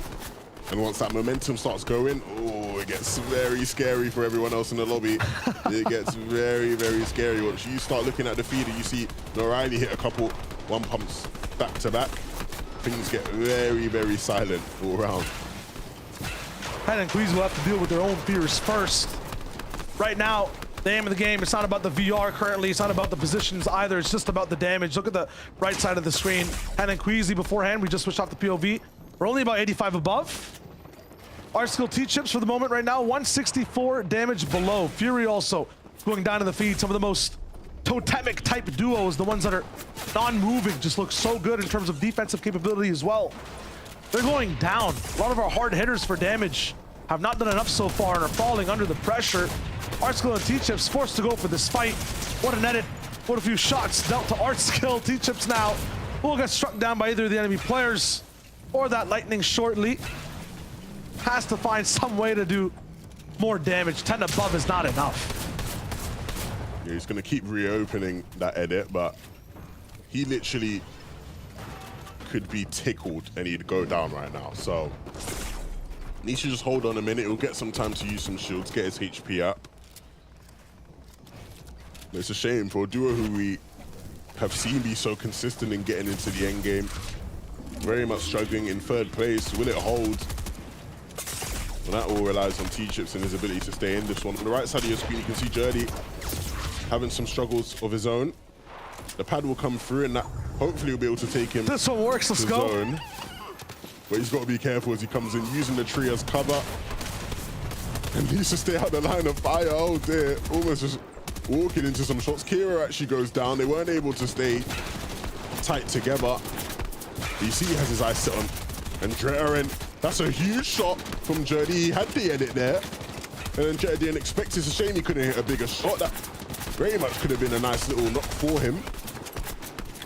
And even as a solo with such low HP, he's operating fully confident, unwavering directness right now. But we'll see how long and how far that can take him, because it only goes so long without the actual HP to back it up. Yeah, I'm wondering what he sees on his screen, if like someone's taped sticky notes of a launchpad icon and shields in his inventory with full mats as well. If you're a solo in that situation, you do that much damage to someone's shield crack in there and they're getting focused, I feel like a dive in is absolutely necessary. Unfortunately, yeah, the confidence just rolls in and he doesn't actually dive in for it. Looking at Marine right now as well. Solo on Surge, and one of the disadvantages of the ADS is how you can't really see what's happening possibly right in front of you. Dived by Vico and taken out. Yeah, those guys didn't even have a clue about what was going on. How is Andalex a solo? That is the question everybody will be asking, but we ain't got time to answer it. We just have to get to zone. He's gliding up in the sky, plenty of players around him as well, but he just has to be the one that doesn't get hit, because he can't afford to take much damage right now. And he knows that he just wants to get right in, and you can see he hits that player for white HP. That might be the trigger to continue, but no, he takes a moment to slow down and use the mini he has available to him. But Shayo, this is now so difficult for Andalex. We've seen him have solo clutches before though, and that mode might have to be activated right about now. So difficult for all those three teams in those POVs. A bunch of them just forced down to the ground, and that entire place is so rocky. Water randomly filled in certain places. Andalex decides to stay a little bit higher and drier, and Drena's back in this game too, taking out Noah Riley inside the feed. A trade though from Vadil, and that duo starts to trade blows, have a conversation that does not go polite whatsoever. We switch over to Cammy, a little bit away from that solo clutch for some duo dynamics. Him and Seti also switching up layers, moving side by side and driving on this layer at least, and have one person, one pit stop to make to maybe change the tires underneath their fast vehicle and start to make a few more laps around the lobby. It'll be a mini bill bounce back and stretch towards a different side. Cammy sees the pad as well, then actually hits it, gets a breath of fresh air up top. It's Wise who has high ground. They might be looking to challenge it in just a second. Nope, Seti and Cammy are just gliding by. Question is, where's Julian? I don't really see him active or alive. Maybe I missed him there. It might just be solo hype for now. Now it's getting crazy all around it. There's many people who are reaching for the skies. You can see Andalex, so he just needs to stay to ground, keep his feet connected, rooted. You can see him in the back of the zone. And yeah, you are right. Julian is in there. Waze as a solo is holding it. He's and I think panicking. Look at Hen. As a solo is trying to take it. Watch He out. comes over the cone. He hits the shots as well. And as a solo, he has high ground now. And he hits some beautiful shots to pair with it. But can he stay alive? Oh, no. He's in the zone. He's got the chance splashes to stay alive, but they're not going to stop that pressure. It's relentless. You can hear that combat SMG firing, and eventually he will be cleared. Andalex though still up as a solo. Is this duo FNCS or is it solos? Every perspective seems to be a solo, and Andalex takes out another solo in this game. 4 eliminations now. The floppers are huge. The harpoon as well could come in clutch. But he just needs to stay up and keep hitting shots. Seti and Cammy now forced out of the game in the back of the zone. They get caught out. Andalex still going though, still pushing, still fighting. Every single duo basically just getting filtered out towards now that last zone. In 18 seconds, we see who gets to really rock in for that placement up to a top 10 position. Vortex and Fork are all the way up top. Look for their chance to just kind of dominate and reign control. Meanwhile, down below, Andalex unleashed. He has even more. He's cleaning up every single toe he can find down below, and he's getting even more materials, more HP and loot to kind of work with. What is the option now? How long can we stay inside that zone's radiation? How much damage can you really take? Andalex now down to such low HP. Flopper's able to put him back up, but now he has a few more duos to deal with. Look at the material count. It's so high. He's got the tools to work with. The hammer that just nails in every single person into their individual coffin. Andalex is too strong. Another solo in his way. The first missed shot out of 10 that he's taken so far, but he doesn't panic. Stays composed. Plays the right side. Looks for his next shot to take two. Lets the duos kind of milk it out between them. Shady actually battling on the bottom side too. Fork is just forcing so much damage down, and now Andalex is going to be free to take a few more shots. Another one onto Shady. This man is just too much. Now has a chance, 330 builds, to maybe even go for this height fight. Another big shot taken, the classic Andalex shot that we usually see. Doesn't really connect. Up to 10 now, trapped in this box. He has to find a different type of vantage point. He's getting tracked right now. His movement predicted on all sides. Protection is there too. He's looking good for now. Another big one. He's just not even getting hit at all. 99 from Andalex. He's just making this look like he has 4 arms, 2 keyboards, and 6 mice to work with. Armored wall to block the way. He's gonna go all the way up and around. 100 builds. He has high ground. Out of juice. Just 2 builds. How has he got to this position? Andalex 2v1, and he's taken down. Fork and Vortex take out the raid boss. What a way to make it done. That is a huge victory for that team. What a win for them. They almost messed it up at the end, but they stood firm and they closed things out. Andalex MDO, max damage only for the Frenchman in that game. What a way to solo clutch. We've seen so many of these Shio Wager today. Honestly, so many great solo clutches, but Fork will Texas will win game 4 and finally get themselves up on them standings, pushing themselves higher and higher as we head into these final games. Everybody trying to get a piece of the FNCS finals. What a way to do it. What a game. Desk, break it all down for us as we head into the last couple. Guys, I wasn't aware that Andalex was just the new Tayson. Okay, apparently Tayson has just somehow just ceased to exist. Andalex has then taken all of his power and said, "It is I, new Tayson 2.0. My goodness, what is going on in these games, Reese? Honestly, I wouldn't make this comparison if Levin and Shao didn't laugh at it so much, but is this prime Andalex? That's all I'm going to say right here. He is absolutely fragging. This was a game of solos from first to second, because obviously it was Andalex was a solo, we saw Hen as a solo, Waze was on high ground as a solo at some point, but clearly the best out of them in this match was Andalex. Like, this was just an unparalleled performance. Yeah, so he was basically going into this first moving zone as a solo. We saw him get an early elimination to third zone, max mats, everything. Unfortunately, X3s went down early on, and from there on out, it was just the Andalex show, just jumping into boxes. You would think there was 2 Andalexes running around on the map because he was just absolutely lethal, but I mean, getting second place as a solo, I don't know anyone's performance as good as that. Maybe a Hen as a solo, last game of FNCS was maybe akin to that, but fair play to Andalex. He just did that though, Reese. Hen just did that. He just did another solo performance this last game. I think, let me double check, make sure I get the number right. Yeah, he placed 14th there as a solo. So tons of placement points additional for him, but this was the moment that really almost solidified the game for him. You see the sneaking up on high ground. Waze also a solo at this point. The easy elimination to him up on the high ground. And if he had managed to kind of keep that going, if one other team wasn't so smart to hear that, to look up, to notice that high ground was weak, Hen could have taken that similarly to Andalex up into a top 3 situation. Yeah, and that's basically the scope of this lobby, right? We don't see anyone really looking at high ground because the majority of these teams, they just think, okay, if I'm not on high ground, who's going to be in high ground? Thomas HD, Veno, Aqua, those are not the teams I really want to be fighting against height, so nobody really looks at it. So we had Wazer as a solo just, you know, climbing on height, just dilly-dallying for free, and finally someone noticed. Yeah, and we also saw that kind of mess off spawn in Command Carver. You kind of said Aqua and Veno. We saw them this game win the spawn. You know, we've talked about this every game, and we're going to continue to talk about about this every game as well. I know, Zeke, you love this play with the zip line just to get into the front side. Easily then managing to pick up Trippern. Will we say Trippern was milking? Potentially, but there we get Aqua then managing to finish off the fight onto Thomas HD2. And we also, obviously, one of the most important notes, finally we see the third party coming in from Noah Rayleigh and Vidil, then eliminating Aqua at this moment, and then again finishing Vino. So for once we saw this fight going back across the two teams head to head, and no one won in this game, making no one on height. Ridiculous. There's so much happening, and that's what I appreciate so much about Fortnite at times like this, right? With only 2 games left to qualify, it's gonna come down to that last game, right? Someone is gonna get knocked out of that top 5. You'll love to see it. I can't wait. Let's take a look at the standings. Okay, so check this out. Up 14 places. Fork and Vortexers suddenly emerge in top 5. Like, whoa, whoa, whoa. We just got ourselves a victory out, friends. What's up, top 5? We're now here to play. I was looking for them there. I couldn't even see them. I thought they'd be 5th, but no, they're 2nd. You're right. We obviously talked about Andlex and X-Squeeze being up in 1st and 166. They're miles ahead. Couple more points for them, and they should solidify that. Queasy and Hen still in 3rd right now. But I'm interested, Boop, right?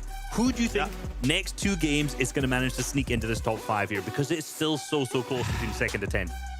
Yeah, so I think, we're seeing a lot more aggression over at the Command Cavern side. I feel like Vidila and Noah Rayleigh, they're going to start ramping it up. Only 11 eliminations going into this final so far. And from that point onwards, these guys, they know aggression. And I feel like they're just going to try to wipe out Command Cavern. And like you said, 3 points per elimination. And those points are just going to stack up. And we'll probably see them in the top 5. Yeah, I think if they have a game kind of similar to some of the other ones they've been having, they can fly up easily. But, they've not even really been fragging that much, which is unlike them right now. Some of the teams I'm looking at right here, 18th, Trippern and Thomas HD, the team that we saw go down off spawn. I obviously want to keep an eye on that battle when it comes to the game, but we also saw in 20th there, Aqua and Vino, so they're only ahead of them by 2 placements on the leaderboard so far. So, both teams going head to head right now.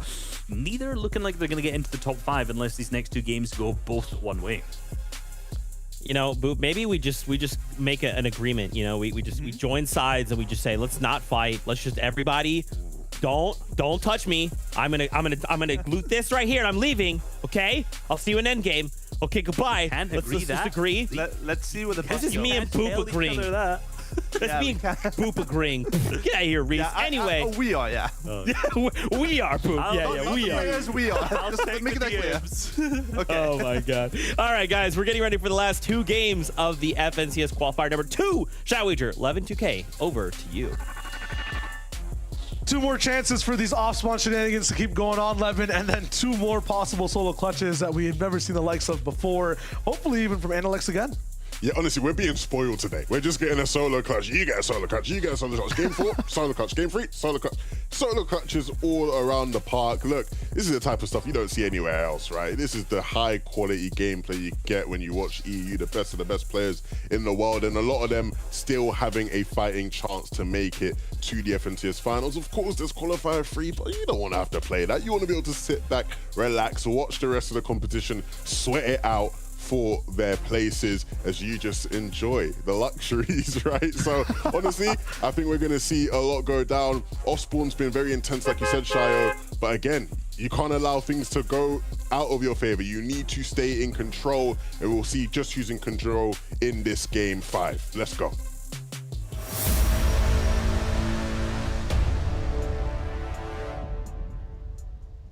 Game number 5 on board, and we're basically watching one team qualify this game. Analyx Squeeze, all they have to do is make it off spawn and get a few placements. They should be good to go. Meanwhile, for everyone else, the other 49, it is still possible, 2 100-point games, 220 bombs for some of these guys. It could be the wave.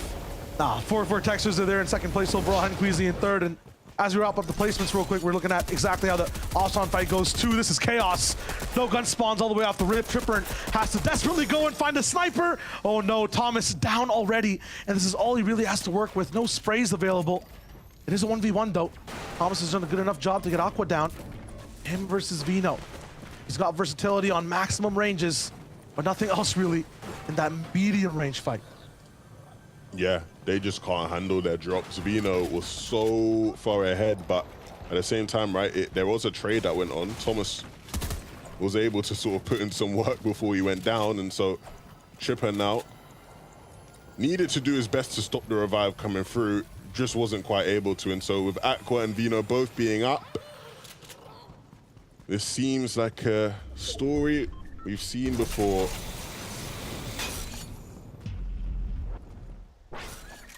Kind of breaks down that slip truck as well to make sure that they don't have that advantage. Aqua did go down first, Tripping all the way on the backside.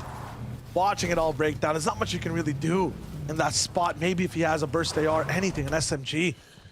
Yeah, at the same time though, like I would have liked to see him sort of get back out there and fight. Of course, he went for the henchman chest, and so that sort of delayed him there, but he could have swung around, peeked around the corner, maybe tried to use that shotgun.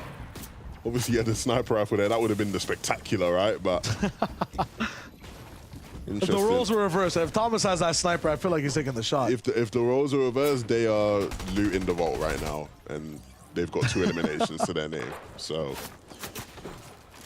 if the aliens have a laser pointed at, you know, the cavern, need one person to take that sniper shot. Honestly, I'm picking Tripper in that duo. I'm picking Tripper. You are bugging, my friend. You are bugging. This is this is scary, isn't it? It's very scary. Up against Deox. Okay, so that man's also like relentless. Gets into a fight. I think as soon as they get a knock, that duo, they only kind of see red. Remember that week when Deox was just the best player in the world? Wasn't it like 2 games of the week? Or was it the whole week? It might have been the whole week, but probably more accurate to like you said, 2 games. Yeah, I can half recall it, yeah. Where's that guy?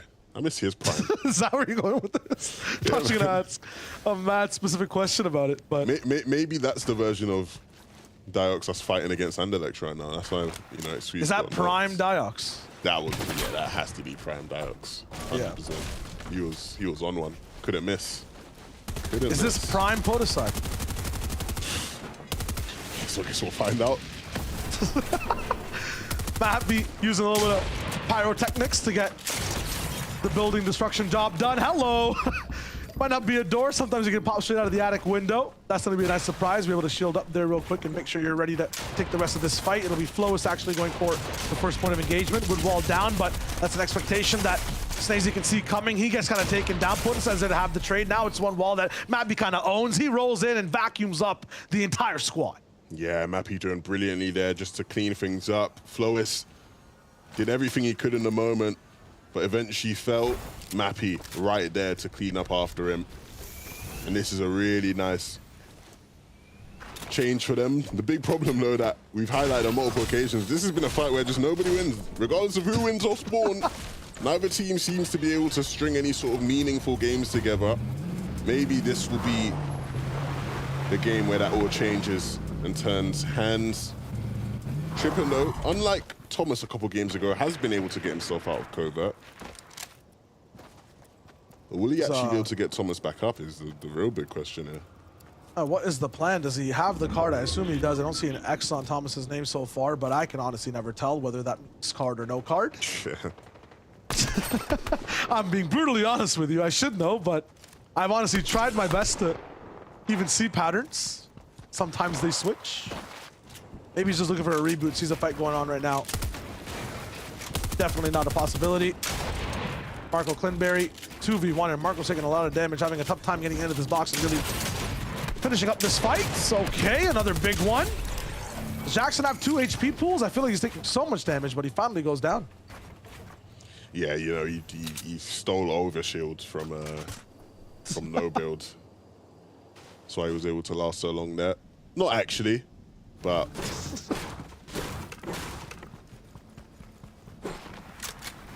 All right, so Hen and Queasy in this spot right now. It's kind of the same point total that Analyx was at last game.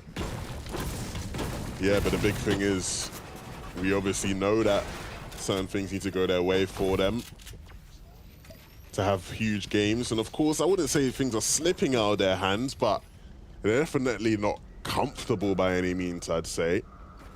They still do need to do something significant if they want to be sure. They can't afford for any stinkers. This might be a stinker. If Aqua can't get out of dodge, Vino's now here, and so that will cool things down. But if you look in the bottom right, look how many What's arrows. happening? Why I is there was so about many to say. people at Command Cavern? I hear a vehicle, but usually you hear it going away. It seems like it's coming towards the cavern. Did I miss the memo here? There's like 8 teams here. What's going on? When we said there's 15 teams dropping here, I didn't literally mean it, guys, please. But who are the others? That's the real question, because Thomas and Vino are down. Versace and Malibuca are qualified. Can't be them. Thomas. This is the power of Thomas. Called upon the lobby. Sort them out. There's a mob boss sitting there with like his one leg over the other. These aren't actually players. These are actual just like henchmen just coming in to avenge Thomas HD. Oh,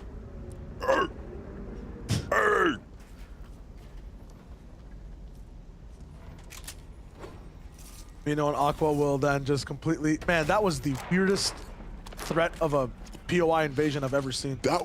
Wait, what's actually just happened there? Like, I was half squat, getting ready to go. Like, okay, about to cast like a 6-team mid-game fight, and then yeah, show's canceled. Everyone just decided, nah, we're good. We're fine. Did Vidil go down? Maybe that was it. Someone saw Vidil get knocked, understood exactly who's here, and they're like, no. There's, yeah, our bad. My sorry. Yeah, this is not great for them. Noah's got 2 pads, which would have been really nice for these guys. Obviously sitting in 9th. Actually not doing too bad. I feel like every time we see them, they're not like looking good. Maybe like this is the plot of production to deceive us into thinking they're having a bad day, then they just have their pop off and like they appear in 2nd place. But they are doing too bad. We'll see if Fadil can get back in the game. Squeeze was actually able to be brought back into the game, which was nice. So saw that reboot action, resulting in a few wins for the first time in EU. That was fun. In that qual one day. Over here, we'll just take a tune in and see exactly what's been going down. What? Ah, I see what it is. You know when you have those like those people you set up for clips in creative. You know, he was slightly out of position there, my man, against Vino. That's really savage there. Vino just has a really good positioning off the land. You'd assume he go in that box. He threatens it, backs up, nice piece. I'll be a little bit polite. I'm feeling savage today. I don't know what it is. Yeah, man, I don't know. You're on one, bro. Like, no, but that was intense, bro. That wasn't even like a full box. That was like a full cage. You just didn't even let him out. Just dealt with him appropriately, I'd say, because pop the kit. Okay, so again, more storm action. You know, like when we're in movies and like it's Mexico usually. There's like a sepia filter on it. It's just yellow every time they go there. Or like Egypt, like they just put a filter on it. Or a lot of filmmakers. I'm not sure what it is about these game 5s, but I feel like every game 5 there's just like a blue filter. It's like I'm watching Chapter 1 NA West. Nobody watches NA West. Stop kidding yourself. Come on, man. No, because they had like this huge thing with like storm fights, right? Like way back in the day. Yeah, no, definitely. It's just like, even look at the map now, like there's no one here really. Somehow Queasy's still getting shot by ghosts.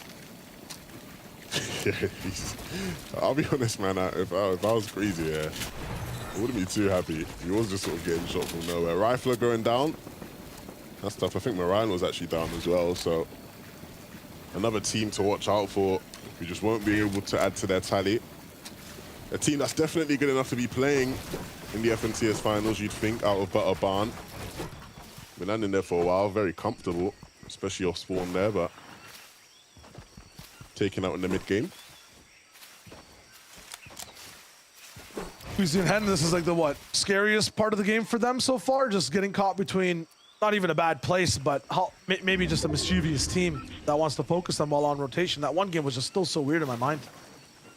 Yeah, they've obviously got a journey to travel, right? And that's where they stumbled in Qualifier 1, where like it was just so taxing for them. Not just in terms of resources, but just mentally, just very taxing. And they'd go into those end games not in optimal positions. And as much as they have plenty of firepower, sometimes you can't fight your way back into games, you know?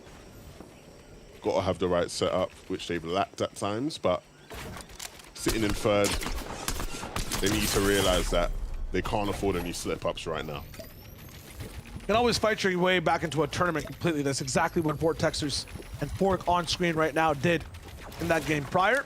Victory Royale, very calm, high ground control. Kind of saw it from Aqua as well a game before.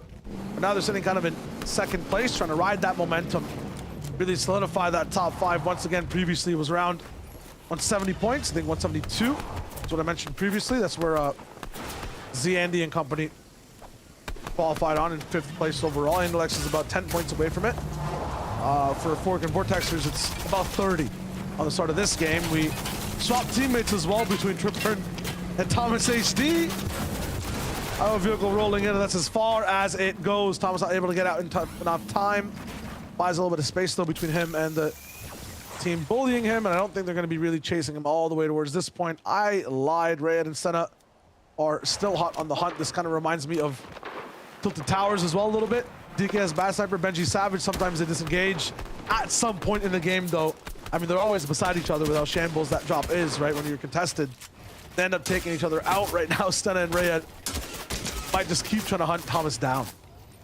Yeah, I don't blame them, right? They obviously blew the vehicle up and he took some damage to it. They'll know he's low, and so the hunt will continue. But another day, another game, and another journey for Anderlecht and its Swedes to travel towards zone. Yeah, Thomas, it's not looking good for him. Yeah, he's just caught in a blender type option. Not something of his choosing either. 76 points so far, just being contested off of Cavern, especially with the team as slick and smooth as Aqua and Bino off that drop and that roll. And the confidence was there in the first 2 games. The speed was there too, but as soon as that slurp truck came into the business, too much for Thomas and Tripper to handle, man. It's really tough. They just got to get lucky with the bus paths, right? Got to start heading back up to that north side instead of the south one. But yeah, they're going to have to hit the drawing board. Thomas won't be able to stay alive for much longer. He's tried his best, and it was definitely a valiant effort, but he will be avenged. He will certainly be avenged. Norali and Vidil rolling through.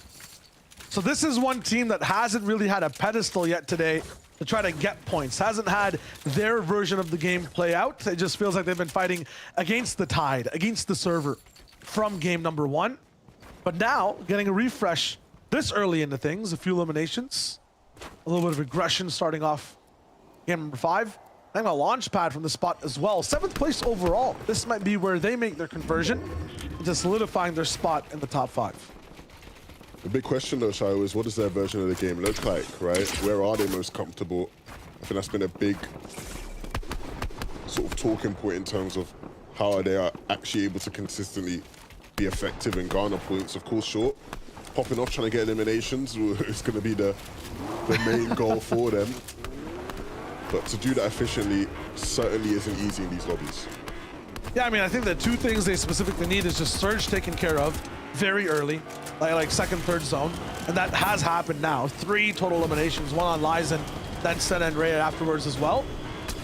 And what they need after that is some of these top teams not to be there to kind of challenge their freedom, raw playstyle all the way on height. And we already know Thomas HD is down right now. Aqua and Vino having trouble as well. Overall, I feel like this is just going to be their game to kind of roll and rock in.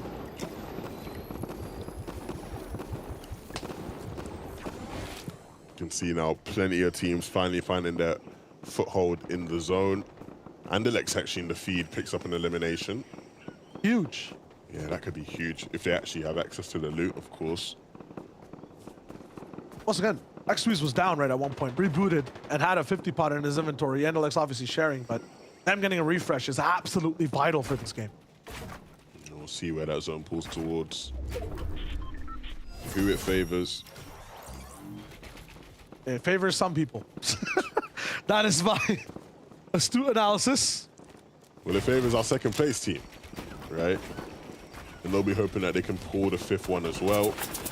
Sitting on that storm line, set up for it. They just need to make sure they ain't getting sprayed by teams looking to make their way towards the zone. And I do wonder what Xweeze's inventory looks like, but from Andalex's POV, things are looking really good. Looks like it's also split on ammunition as well. I wouldn't assume just 18 shots is all he's found in terms of shotguns so far. And if it is, it doesn't really matter right now. They're really still putting down the pressure no matter what the count is. Edited floors and walls all around. Andalex is still on the hunt. 170 points. What a performance. And they're still not stopping. Hunted down another solo, 173. And they're taking over what Qualifier position was basically on Qualifier 1. Yeah, that right there, right, is an example of just how confident they're feeling. They don't necessarily need that elimination, but they knew that guy was a solo. So they said, look, we're just gonna ram through you. And they did that so cleanly as well, not really losing much as a result of it either. Only profit being made around them sides.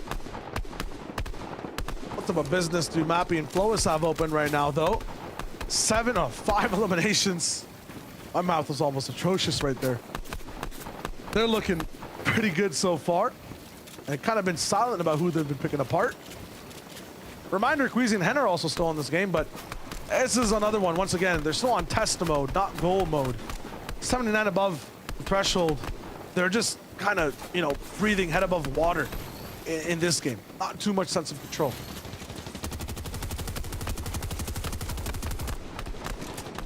You can see Queasy and Hen, who the expectations are so high for these guys. But they can live up to it. Seti and Cammy on the other side. Another example of a team where just the expectations are insane. Seti, you've got to be careful. You don't want to get too over ambitious. Bite off more than you can chew. And we'll see if he'll be rewarded. Does he have luck on his side? Zone's obviously popped now. Kiko and Andretta. An interesting mix-up of players who definitely will feel like they have the potential to do well. And so far in this lobby, they've pushed themselves into 5th place. And the game's not done, so definitely more to potentially be climbed. But this isn't good, Shayo. This is tough. They're in a spot too. I mean, got that next zone that you were talking about, the 4th one. 5th, yeah, doesn't pull. What have they been doing so far the entire time? 331 tags. Yeah, it might be enough to put him above, but okay, that's a lot of attention from every single position. Like a dice, you got to worry about 6 sides, and because of that, they crack down. Yeah, Seti and Cammy, I think they wanted to pressure those guys into launch padding, but they ended up pressuring them back towards the lobby. It wasn't them that got the eliminations, but their shots definitely helped, and so their pad will now come through. They get themselves into zone. But you can see Cammy has his eyes wide open, looking for something in the, I think he might have spotted it. Hen's over on that side, but Shooter, who's also there, is incredibly low, and if they can connect with anything with diverse ARs, that will be a nice little elimination for them. Shooter taken away by Hen, so elimination basically stolen from that side. Hen gets an extra one to be able to work with for now, and it's just very, very tight for so many different people inside this lobby. Once you're in the town, everything gets kind of more verticalized. It's going to be tough to really find those low ground spots and take over certain builds. 2 different skyscrapers of builds right now. Communities up in Coney Crossroads. And we're leaving towards that north bridge. This is going to be a very tough glide. The majority of the lobby on that south side. The mats will be expended. You have to be a genius right now in terms of how much mat usage you have on these rotations. Very frugal on how to move. Yeah, you can see Hen and Queasy. This zone very much favors them. Hen making sure to ramp up, intimidate that team. He wants to let everybody in the lobby know height is not for the taking. And now tarping out towards the zone just to make sure that they have that extra bit of coverage and security. And now as the padders fly through, they need to be careful. Queasy gets landed on by Diox. And he now needs to recover. Cammy and Seti still looking for teams in the back of the zone, and they might just have found some nice shots being connected by Cammy and Seti. And he actually wants to loot. That's where the harpoon comes through. Brilliantly done. As now they move towards the zone. Hen not on height anymore. looking a bit worse for wear. 40 HP. The chug splashes are huge in this moment, but that's not actually even his teammate. I thought it was. They had the same skin, the outfit. But no, it's not a friend, and so Hen goes down. Queasy now forced into a clutch situation. And how did things go so wrong for them here, Shayo? Not entirely sure. It was Diox that kind of rolled in and split up their height split. They were so far away from each other, maybe even just reaching too close to the sun. Queasy edited down, and he gets frozen in time at 127 points. It's got to be tough for the team that had so much dominating control at the start of this moving zones. Yeah, but on the bottom left, you can see Cammy and Seti. This is what control looks like. Not on height, though. They're at the front side of the zone, but for how much longer? You can see Andalex and Squeeze contesting them there. So close side by side down below. For every team that's around 120 points, that is Seti and Cammy. That's a bunch of the POVs we just saw. It's all about separating yourself from the pack. This is the game that can be the difference between qualifying or not. It's not the final one, but you're in a position right now to get a lot of points. Video O'Reilly, one of the teams that's very similar in that position, 7th place overall, looking to survive, but there's 18 different teams. At least half of them are under that narrative. This is the game that can get them to the finals. Cammy now, he's starting to move to see exactly what he can do. And Andretta is far ahead, but Devium and Washed up top are not making this easy for any team. All the way down below, complete rain of shots. It's a downpour, and no one right now has coverage, coats, or umbrellas to stop it all, at all. Yeah, you can see Andretta. We've seen him solo clutch plenty of times in many different seasons, modes, metas. But now it's his turn to maybe pull out a solo clutch. Can he match the levels of the previous champions before him? T-Chips in a similar predicament as he rolls through into the front of the zone. So many teams right now in the very same spot. They're basically tied. This is a tiebreaker game. You can see Cammy and Seti. They have their eyes set on it. Noah up on height. This is Jam's hood and 2 United. They held it for a bit, but for how much longer can they deal with the relentless pressure? Taking walls, taking names. Can he connect with a big pump shot as well? It doesn't seem like that needs to happen because they have control of it regardless, forcing these guys down. And this might be the game we've been waiting to see from them. In 6th place, but how high can they finish? And Andretta still teetering along that line of 5th place. He might have run into a dark alley that he can't get himself out of. He goes down. And T-Chips now, after picking up an elimination, staying high in the game. 3rd place for him. He's doing everything he can to keep their hopes of the FNCS finals alive. Cone now, he needs to be careful that he doesn't get dropped down. Like, Waves, well, boy, doesn't matter. Waves gets dropped down and takes Andalex out. Can Seti and Cammy finally get a grip on this game? There's been so much chaos. No, Cammy goes down. Seti, can he do another solo clutch? We know he can hit max damage, but how many more times will it roll in his flavor? You can see with the flopper in hand, another big shot. It feels like just the last game. T-Chips gets taken out, and in the back of the zone, the flopper play might be huge. Hit some shots onto the deal. It might not be enough. Now they're alert to his position. And so he just needs to stay cool, stay alive. Flowy, sorry. They've not made it this deep into a game before, but trying everything they can to make use of it. Seti now getting back into the picture, and they know it. They find him, they sniff him out, and they're trying to squeeze him out of the zone as well. All these bills, they know he's there. Can they connect with a shot? They will. Flois hitting mighty, mighty shots, and Vidil up above. Noah Riley in a 2v2 now. They need to be careful, keep their distance. Noah Riley is just on such low HP. Can he get the time to heal off? They'll give it to him. And that might be their downfall. That might be their mistake here. You can't allow these guys to breathe, and that's why Mappy gets taken out. Vidil will drop down, and Flois now is a ticking time. It's over. Noah Riley and Vidil will be floored. How have they managed to do it? Time and time again, Shia, we talk about how one of these games they will roll through and show everybody why they are so feared in these lobbies. They had an inch in the door that was creaked open, just a sliver of light at the start of this game. Surge kind of taken care of, and they turn it into absolute domination from the high ground. A tie that was broken in such glorious form. Vidil and Noah Riley ride the wave. What an interesting way to go about things. We saw so many of our top 5 teams deep into the game. They feel the pressure and they are delivering, making sure that nobody can steal their places on the leaderboard. But I'm sure even with that being said, we will still see some shakeups, especially after that win. So we'll kick it back to the desk to update you on everything that's gone on. Dude. Well. What did I say? Resub asked me who's going to bring it this game, and look what happened. Vidil and Noah Rayleigh come absolutely clutch. Oh my goodness. Wow, I'm telling you, man, EU games today have been absolutely insane. I kind of like mentioned it last game about how, or I'm sorry, 2 games ago, saying that like a ton of different duos have had time to shine.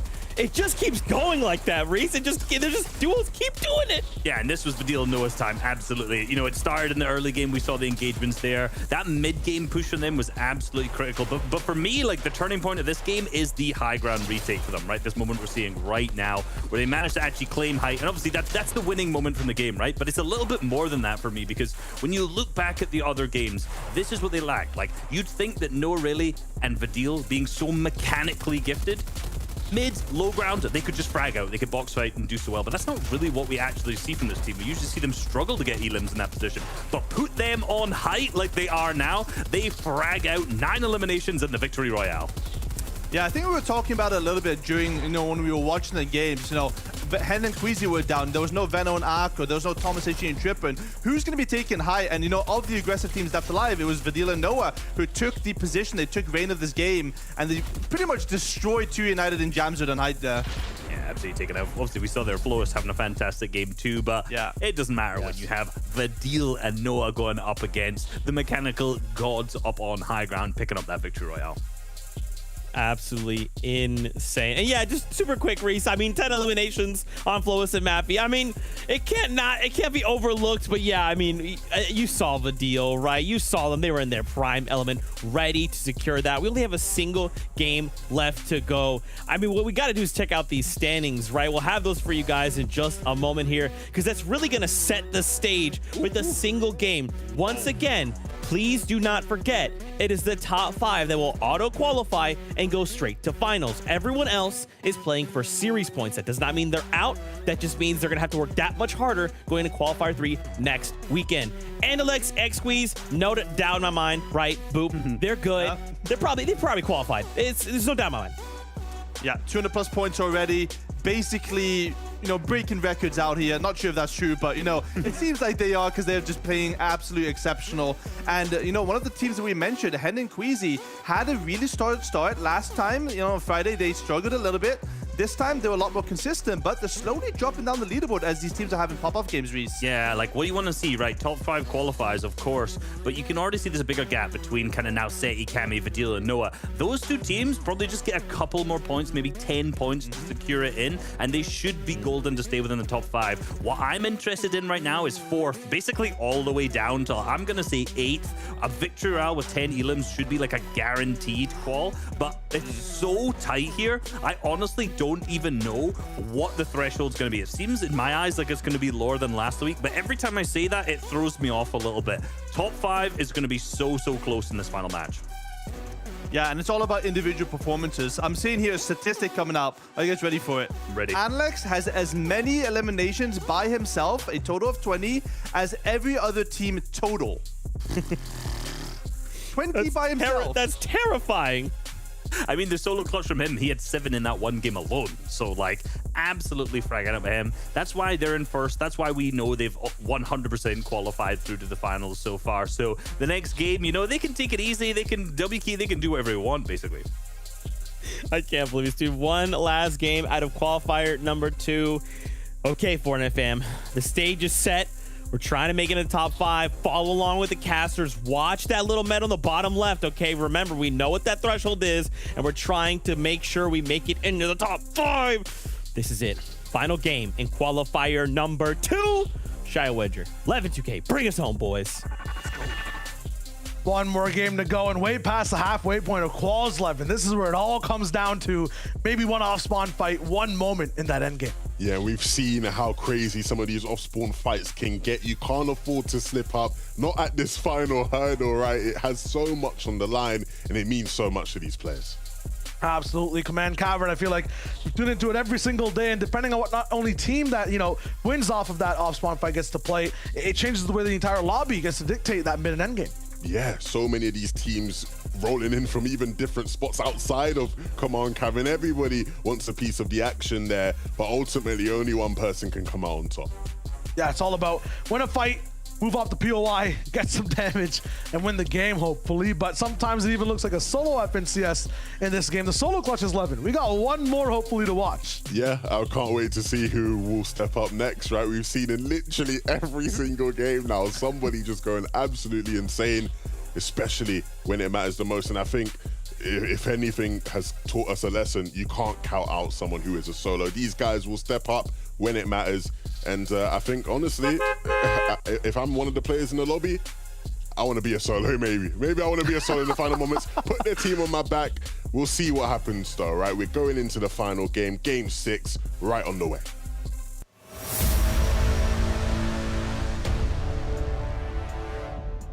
Qualifier 2, game number 6 of the EU FNCS, and we've got a little bit of a predicament on our hands, Levin.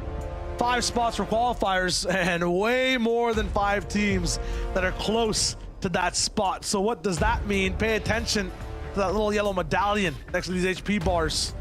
So many people at 120, 100 points. Any of them in triple digits right now are up for contention. Even Vino, Aqua, Thomas HD, and Trippern. You look at them right now. Yeah, they might be at 76. They're gonna have a crazy game. Who knows? Still have a lot of influence on the lobby as we watch them fight again for the 6th time today off spawn. Yeah, this is a fight that has just been nothing but relentless. We saw it across many different regions. We saw it in Qualifier 1. But today has just been so hectic. You're seeing Thomas result into using a pickaxe, and it actually comes through and works. Aqua getting taken out in the game that seemingly mattered the most. Oh no, I've spoken too soon. Trippin, can he actually do damage? What? He can. Wow, Thomas and Trippin will win at the Slurp Truck in the final game. They've struggled when it went to that side of things, but finally winning it out there.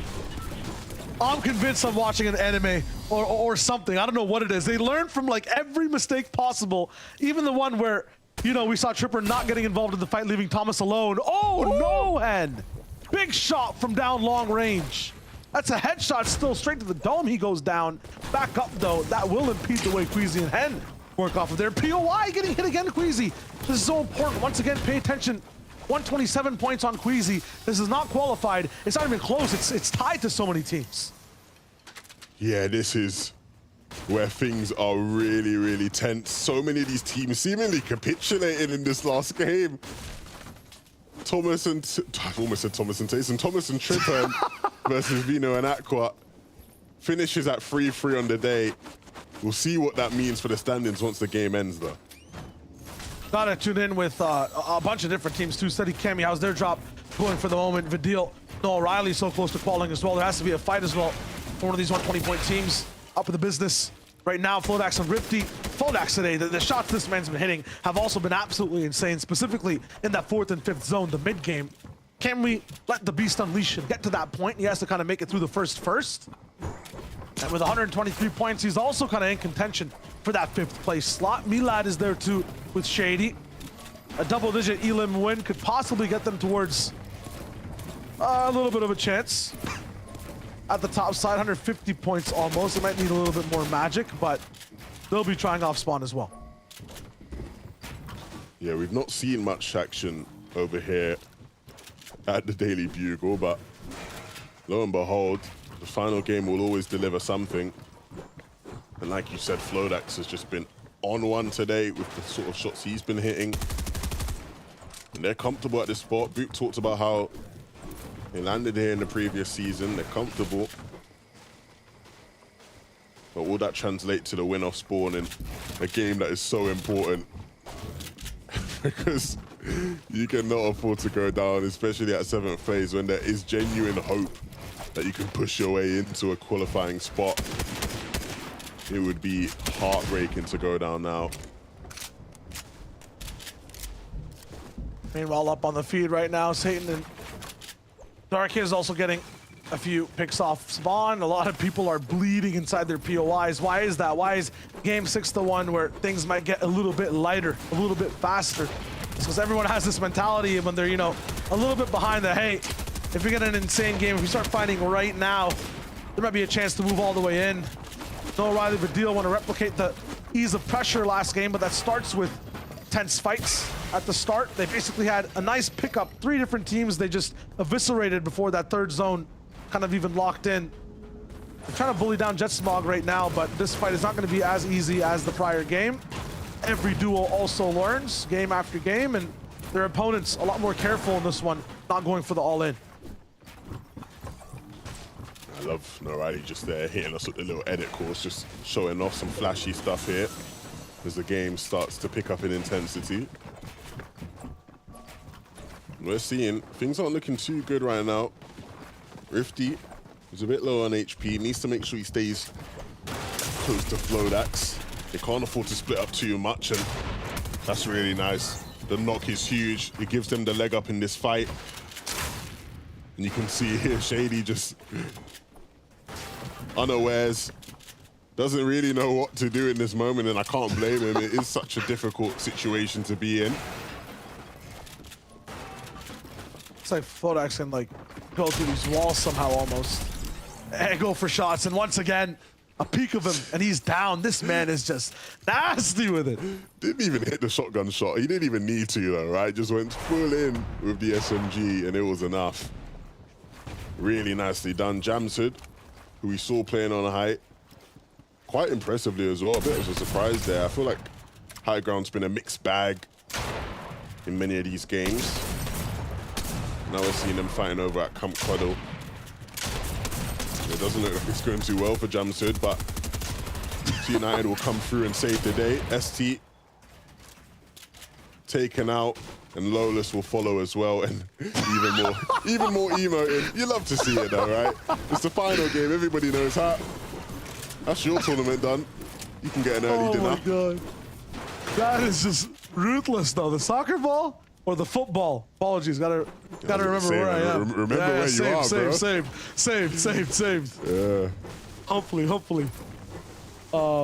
My apologies.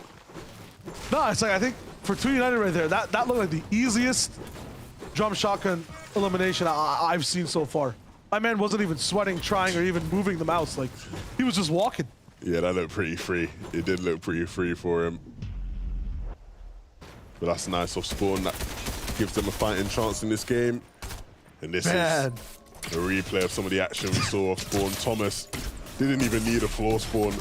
The pickaxe is good enough. But Trippin really was the one to save the day.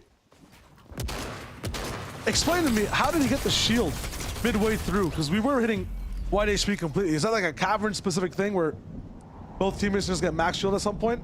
Who knows? We'll do some investigations. And that sounds so like lawful. I don't know what it is. I'll figure out what's going down. Do some investigations. Oh goodness, shy wager. Listen, I'm a multi-syllable man, right? I go for the maximum amount of letters per word. Yes. I'm just gonna figure it out. That's all I'm saying. I'm very curious. Okay. Even that just seems so, I don't know, dramatic. I'm interested. You know, fun. Let's go. Let's have fun. Can we see that? Up inside a very beautiful house. Imagine living here, actually. Nice house, but can we talk about what's going on with these guys, right? You know, we talked about teams capitulating in the sort of final games. They were sitting in third when we watched them last game. Things didn't quite go their way, and so now, just outside of the top 5, right? I spoke to Queasy, and he said, look, he wasn't very optimistic, but he said, look, we might not qual today, but we can practice. Qual 3 will be good practice for semis and finals. And I'm like, bro, you just want an FNCS. Like, everybody thinks you're the best duo in the game. You just want an FNCS. I don't want to hear about no qualifier 3 from Queasy. You know what I mean? I want to see you straight to the finals. So we'll see what they cook up in this last game, but definitely a nervy situation for them. I want to see them get straight to the zone, man. Let's worry about finals in a second. These guys are taking some unnecessary shots right there, spending a little bit too much time on that Storm Surge type strat. But I had a feeling we'd have a few North zones. I think this is like the best day so far for them overall and how well they could perform.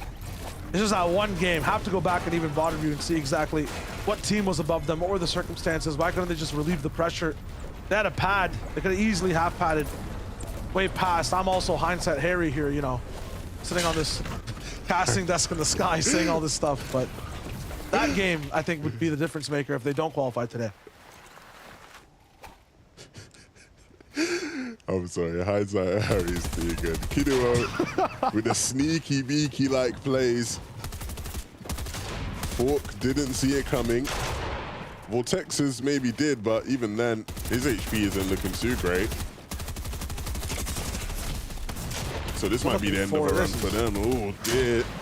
They're in 6th place. They have ambitions of making it into the top 5, but if things keep playing out like this, maybe no. Fork will try and look at no way. You gotta wiggle, son. You gotta wiggle. Oh, no. He goes down in 6th place. No qualification for them. That is tough. Is Hen okay?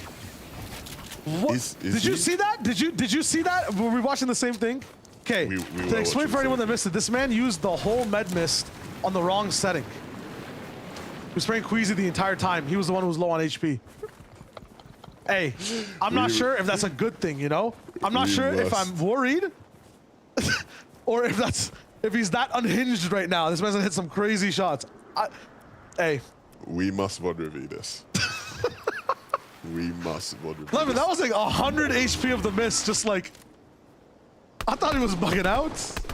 Look, this though, this is a bit nice. So this is some vintage Queasian Hen.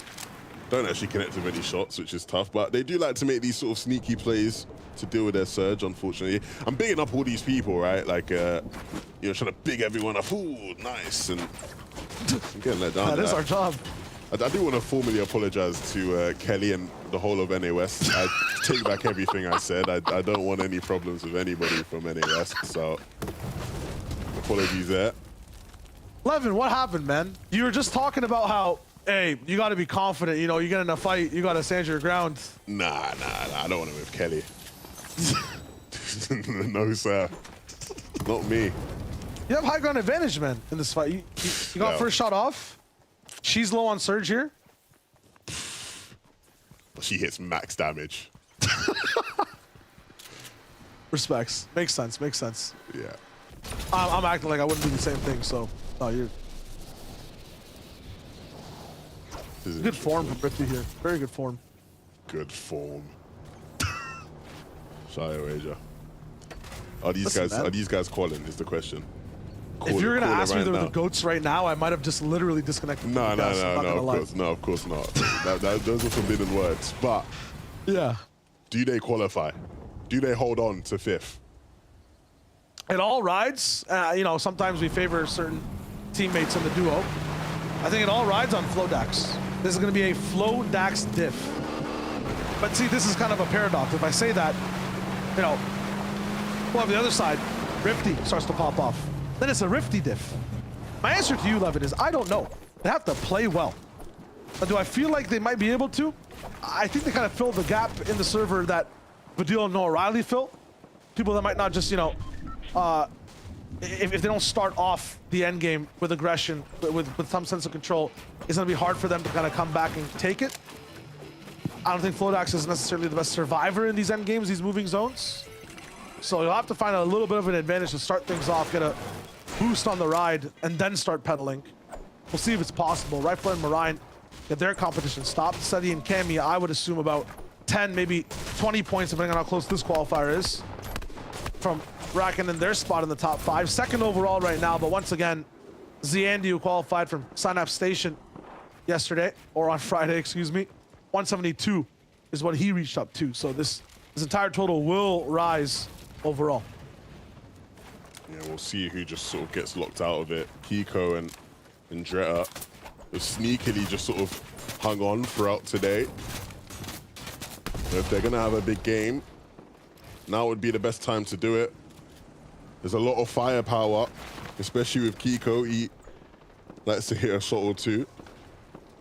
And they've been very consistently getting a bunch of eliminations, it feels. But can they get deeper into these games in those final moments? Can they get a top 5 placement with all the eliminations they get? That would be monumental for their chances of qualifying.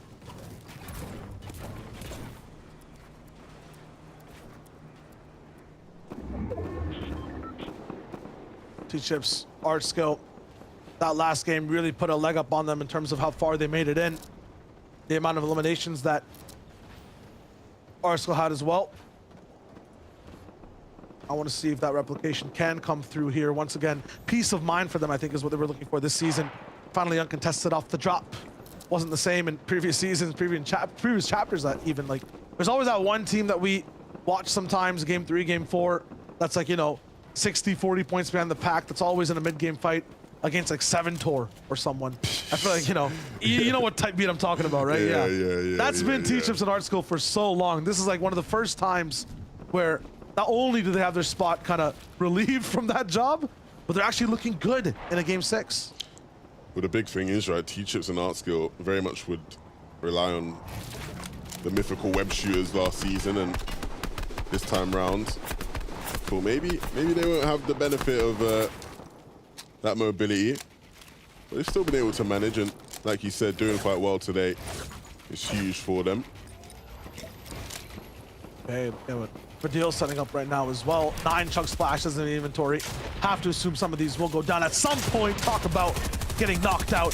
Queasy is looking good with Hen. Why did I assume one of these guys was knocked? I'm actually losing my brain and mind. They're the ones actually eliminating opponents inside the cavern. They've kind of went around the entire world on the right side of the zone near the sanctuary, all the way back up top towards the lumberyard. Now here in the cavern, they are still moving in. Once again, they're underground. This is going to be tough for them, really expending all their builds. It's up against Thomas HD. This is going to be, if it goes all the way through, a crazy mid-game fight. Yeah, this is huge. Thomas and Trippen might not be in position to qualify, but definitely not the kind of team you want to run into in these intense situations. Plenty of materials being used, though, even though they're not going to fight out. And so you'll see Queasy and Hen, they'll just have to revert to the farming. They'll need to get that brick up, they'll need to get that wood up. But fortunately, Command Cabin does have plenty of opportunities to do so.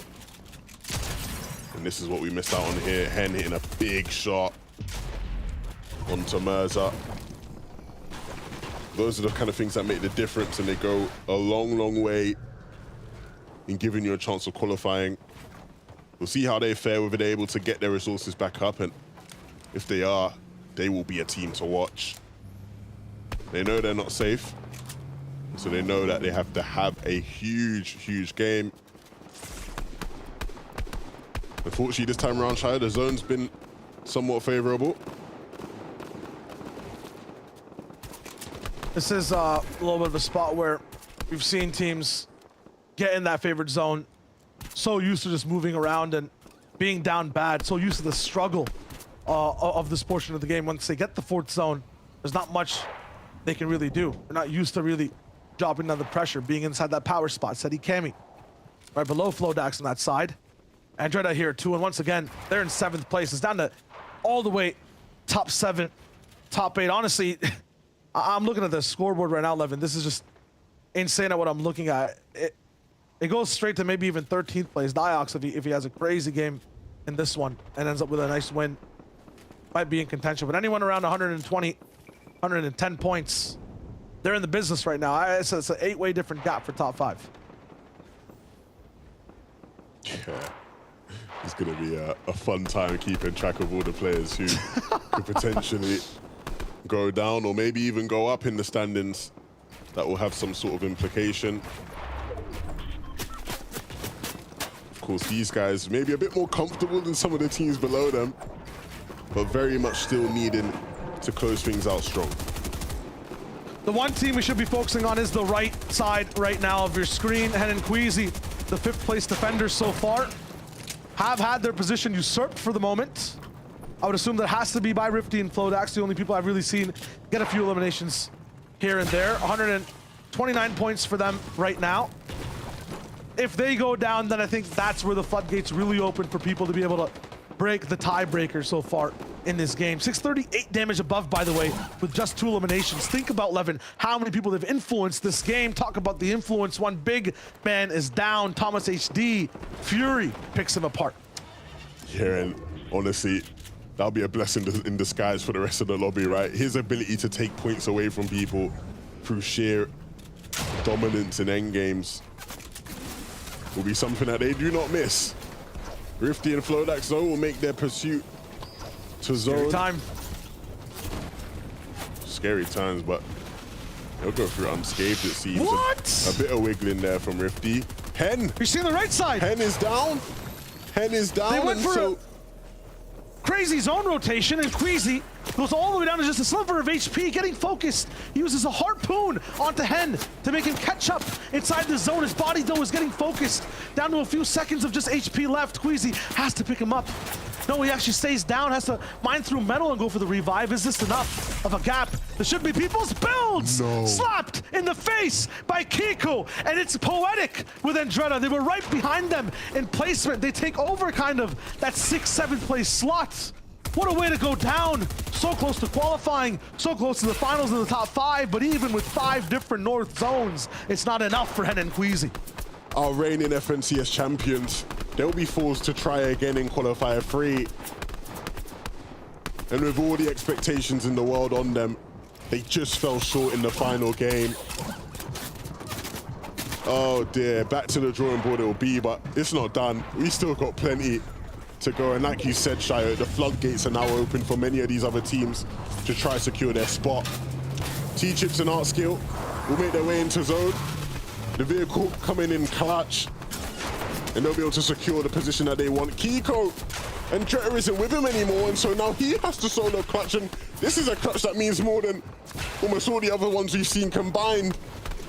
It has to be huge. The controller player from Portugal has to go absolutely crazy in this game, and he's currently down below Surge. And so already things are just infinitely more difficult for him in his journey to try and secure a spot in the final. He's taken down the Wonder Kid already. Let's see if he's taken away some of that power as well. Got a bit more than what's readily available inside the Siphon. Kiko, 8 players need to go down, or this Surge will not stop striking once it starts. Has a shield keg, another one really to wait things out though. He's looking and seeing exactly what he can do. 44th place team all the way up top with Havre and Jetsmog. A Cavern duo. That's going to be looking to just interrupt many different people's qualifying runs. Meanwhile, Artskill T-Chips way on the front side, 4th place down below. Kiko in 6th. He's still rolling in, barely just there. Here's where the keg comes in, but he has to not only survive for a little bit of a moment against the Surge that's striking from the air, he also has to get ready for people to be around his box. He's going to get tough. Flodax on the bottom right side. Rifty's going down. He's up in 5th place. Right ahead of Kiko. Both now in the solo situation. He's still getting harpooned in front of him. He's also getting tagged by Surge. Lightning striking both these qualifying runs. Is going to be so tough that to stop to take a few minis. Kiko is still looking for a way to try to survive for any type of shot to get up above the boards. 228 for Flodax down to 2 HP. He's gone. 5th place interrupted. Kiko forced to just heal. The Fragger man, the person who's just so good at landing all these shots. His solution is aggression. He's been nerfed, silenced so far, and now is finally free. Still in 6th place. He's trying to find a way to get ahead. 5th now. He's finally there with the placement. Kiko's doing it, but he has a long road ahead of him. Still 14 teams left alive. And he just needs to stay alive. He's doing so well thus far. Flodax wasn't able to do it, but he has. But with so little builds now, things become an even bigger mountain to climb. He needs to try to stay up in this one. Cammy and Seti up above. Whose game can they ruin? Whose chances can they eliminate? We're not used to seeing them up on high, but we'll see what they can cook up there. Waze is a solo, sitting in 9th place. It's going to be difficult for him to try catch up, but maybe not impossible if he can start hitting some big shots. You can see him going for it in the zone. He falls, but Kiko doing everything he can now in these final moments. He gets silenced down. 144 points is what 5th place ends at for now. Look for any teams alive trying to beat that mark for the moment. There are 8 different ones inside right now. Vidil at 3rd is going to keep pushing forward. 172, he's way above 144. He's looking good. I see Quebecky all the way on the backside in 9th place. He might be striving straight for it. A 15th and a 13th place team as well. Will have to break 144 points for now. Artskill with 161. He looks so good alongside T-Chips. What a graduation in skill so far we've seen season after season for this team. Seti and Cammy also basically guaranteed at this point, rocking straight towards the finals. How will this end game really ride? Vidil, Noah Riley down in 3rd. They will be good too. Now we still have 4th and 2nd up, and 18th and 14th up inside the business. It might be one of these teams having to clear up every single elimination here.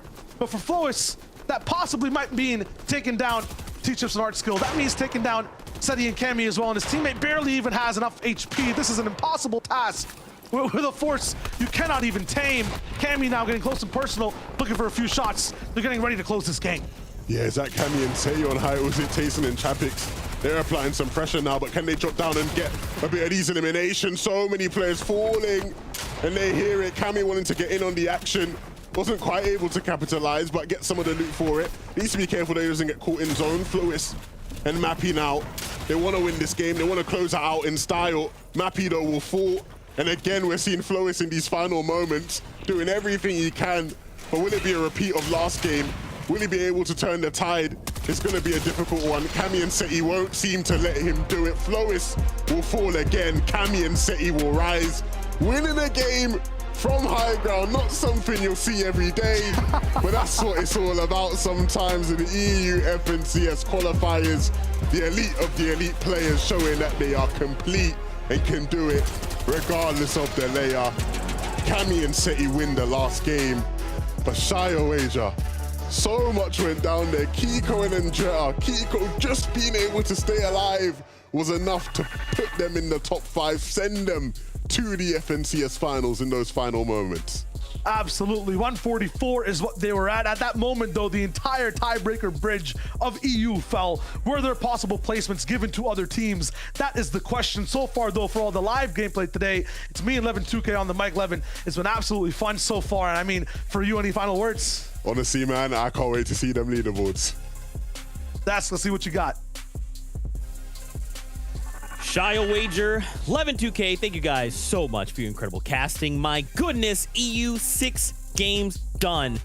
And now we have to kind of turn our attention to see which of those duos did qualify. Before we get there, Race Boop, I want to get your thoughts on the day. Crazy. I think it's the easiest way to sum it up, right? We just saw like solo pop-off after solo pop-off. We saw things that, you know, are familiar. A Vidil and a Noah win coming in there. Some frags, some heavy eliminations. And, you know, what day of FNCS is complete without a Cammy and Seti victory royale? Let's be real. From height. From height? Yeah, that's different. I'll tell you what, that's the change up, right? Here it is.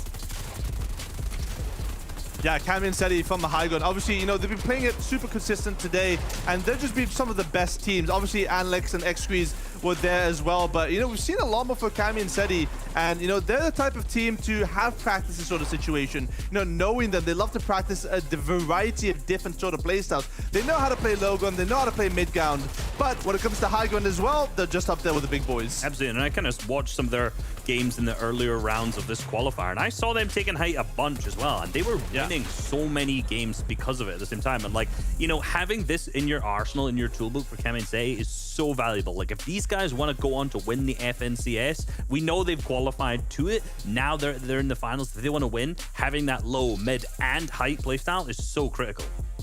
Yeah, and it's adaptability, right? Adaptability is the name of the game of Fortnite. You know, the meta changes, the game changes, the map changes every single week, and you just got to be able to adapt.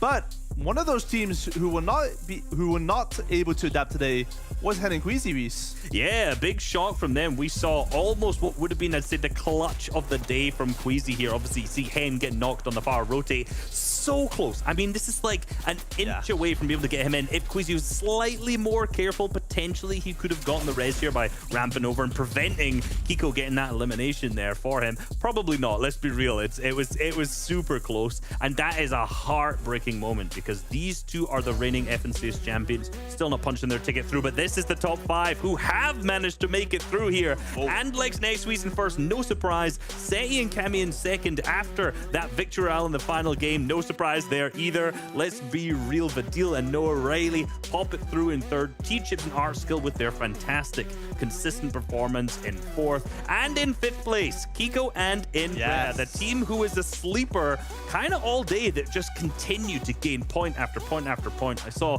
Mama Kiko in chat earlier. I'm sure she will be ecstatic.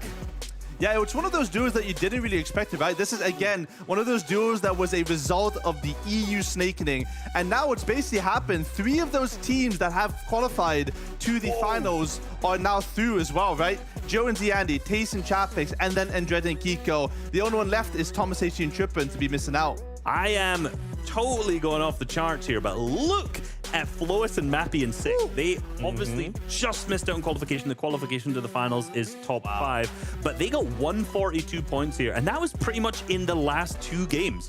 Those last 2 games, they both placed second with 10th and then 12 eliminations. If they had almost managed to scrap out a couple more points, I think winning that final game actually would have qualified them over Kiko and Andrea. Yeah, it was basically Kiko just surviving those few seconds extra, getting those extra placing points. And, you know, that's just the name of the game today, is just clutch solo moments. You just got to have those ice in your vein in order to make it to the finals. Absolutely, and it's disappointing for Rifty and Flodax there as well, who just went out. We saw them really doing well, but just going down early in that game. The predictions. Zeke, how'd it go for you? I don't want to talk about it. It started really, really good, but it's okay. It's okay. We still have 2 more weeks, right? It's fine. You know, I feel like it went really well for you and Levin. I feel like it did. I mean, second place. Yeah, I didn't mean to ask you, just you know, because I know it didn't go so well. But second place for me and Levin, my boy. I mean, I told you, when we lock eyes, when we have the same prediction, we're nearly always doing right there. What about you, Boop? How was your one? Yeah, it was okay. Honestly, I think you guys sent me the wrong script or something. Everyone said that all of his buses would be coming from the south side today, and you know, Venno and Aqua south side bus path. I thought it was gonna be a slam dunk, but unfortunately, I was wrong. Gonna have to hire a better script writer this season. Nah, we're gonna get rid of it. We're gonna put my mom as the analyst. She got the last season's finalists right. She predicted legend. Hen and Queasy last season. I mean, she'd clearly win the predictions now. Let's boop out, get her in. There you go. There you go. This is part of our extended analytical cast here. There's just gonna be a whole multiverse of people. You'll love to see it. Fortnite fam, that concludes the action here from Qualifier 2 in Europe specifically. Don't forget, you like what you see? Well, we have NA East, NA West as well. More Fortnite. Other regions, 6 games in both. Make sure you stick around. Don't forget, we're back next weekend for Qualifier number 3. We love you. Keep yourself safe. Legends Landing, we love you. And we'll see all of you on the battle bus. Peace.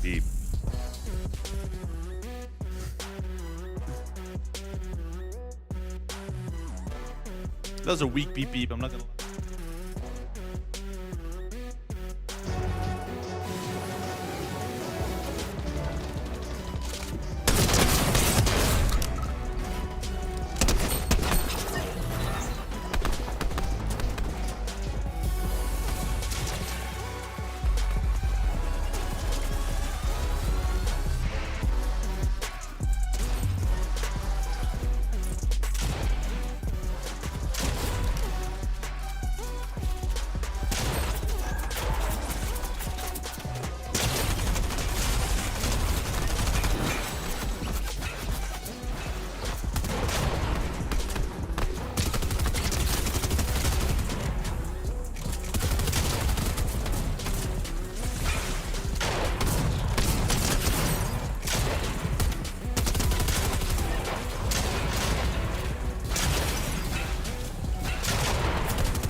What's up, Fortnite fam? The new season means new loadouts for FNCS. Let's break down some of the most common loadouts based on your role in your duo, starting with the IGL. The in-game leader, or IGL, is responsible for calling and mapping out your rotations, guiding your teammate, and often tarping. The IGL holds a vital role in guiding the team to victory. A proper loadout is a huge key to that success. This season, we have seen them focus on having one close-range weapon and one distance weapon for surge tags, and the remainder of the items will be heals. The most common loadout is the drum shotgun, burst assault rifle, and then a variation of heals to fill the remainder of the slots. This combo, however, doesn't cover everything, but that's why you have a fragger on your team as well. The fragger is responsible for getting crucial tags and eliminations throughout your game. Now, the loadout of the fragger is all about fighting and ending fights quickly. This is why we often see that the burst assault rifle is swapped out for the combat SMG. Meaning that in this role, you'll hold two weapons designed exclusively for close range engagements, while the rest of the slots are dedicated to heals. The fragger loadout often includes the striker pump shotgun, the combat SMG, and then a variation of heals. The ability to clean up fights quickly and effectively leads to this loadout being a top pick among the more aggressive players. After hearing the different loadouts and roles, which ones are you choosing in your next game? Until next time, we'll see you on the battle bus. Beep beep.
What's up, Fortnite fam? Chapter 3 Season 2 is here, and the island is changing. Let's talk about some of the most notable changes, starting with the addition of the blimps. In the start of the season, we saw the island skyline get swarmed with an array of IO blimps across the map. These floating ships bring additional loot on board to each of the areas they exist in. They also allow for the ability to fly and redeploy from the wings. These blimps can be found in Command Cavern, Coney Crossroad, Tilted Towers, and Rocky Reels. There's another blimp on the south coast, however, you'll have a hard time rotating from this one. Also, we can't forget to talk about the addition of the siege cannons in these areas. While they don't solely exist on the blimps, you are guaranteed to find them there. These siege cannons allow you to propel cannonballs towards your enemies, though that's not all you can do. You can also use them to propel across the map or into enemy builds, this providing another great rotational tool for competitive play. However, the blimps weren't the only addition this season. We also saw the addition of an entirely new POI in the Fortress, as well as some new IO bases. The giant drilling machine known as the Fortress is located in the central part of the map. Although the Fortress isn't the biggest POI, it still packs a punch. Both inside and outside the Fortress, you can find several IO guards, along with Dr. Sloan. If you can find and take down Dr. Sloan, you can grab her mythic Striker Burst Rifle. Be careful, Sloan won't go down without a fight. Then, step inside to find 3 IO chests, along with plenty of other loot scattered throughout the POI. When you're ready to rotate out, simply jump into the siege cannon up top, or hit the launch pad that spawns on the outside of the fortress.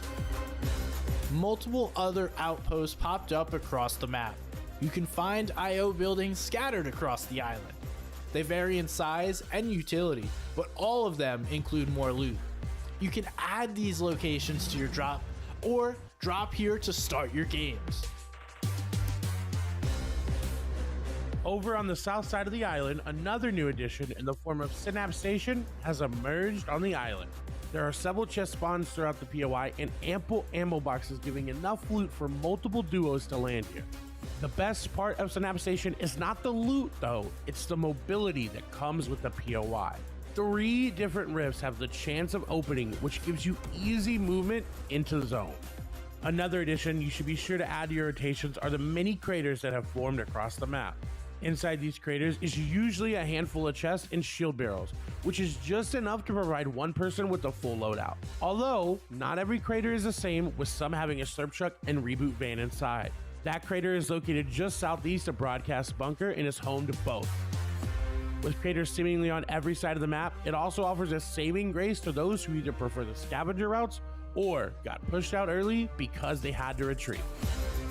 All of these map changes will surely keep you on your toes. Make sure to dive in and explore the map.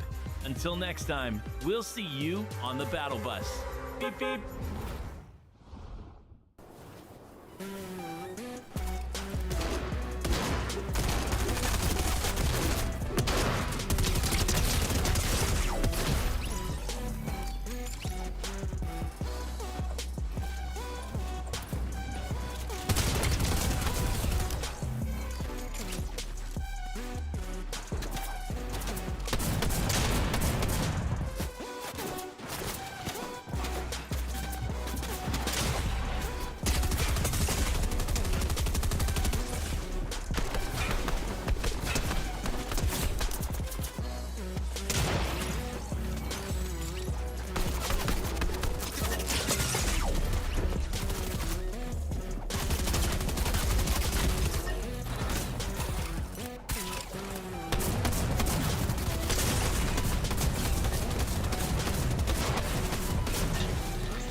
What's going on, Fortnite fam? It's time once again. NA East, I've missed you, and now I get to hang out for just a little bit with SBG and Sundown. Guys, what are we kind of expecting here coming into Season 2?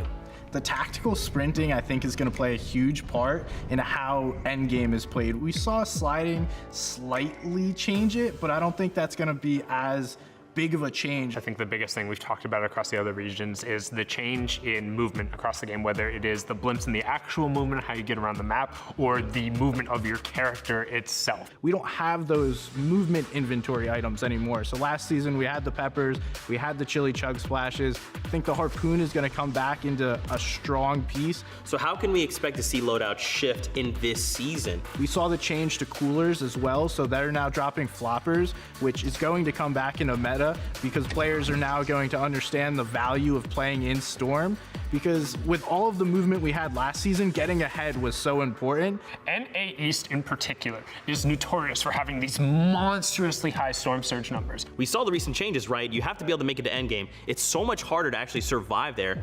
So you're relying on impacts as well. Like, there's just so many layers to this. I'd predict in NA East, as we normally see, a monstrous roster change, even in the week, if not sometimes in the middle of the FNCS, as players try and get their last chance to make it. I think this season, the duos who end up staying together are going to have a better run than previously at NA East. Looking at the Boog and the Miros, looking at the Fatch and the Pam Styles, the ones who were able to put together a consistent game plan, played a ton last season, and are able to take the game plan that worked there and then add the new components. I think as you pick up a new duo, particularly this season, trying to put all the pieces together is going to be really hard. I want to sit here and talk more, but the battle bus is ready. Okay, it's warming up for us. NA East, it is always a pleasure hanging out with all. Before we go, do you guys want to, where can we find you if we want to give you guys a follow? Pretty consistent branding for me. X Sundown, O is a 0. I'm pretty much everything. Same. I'm somebody's gun on everything as well. Thank you guys so much for hanging out. Super fun to do this. NA East, let's get this started. Beep, beep.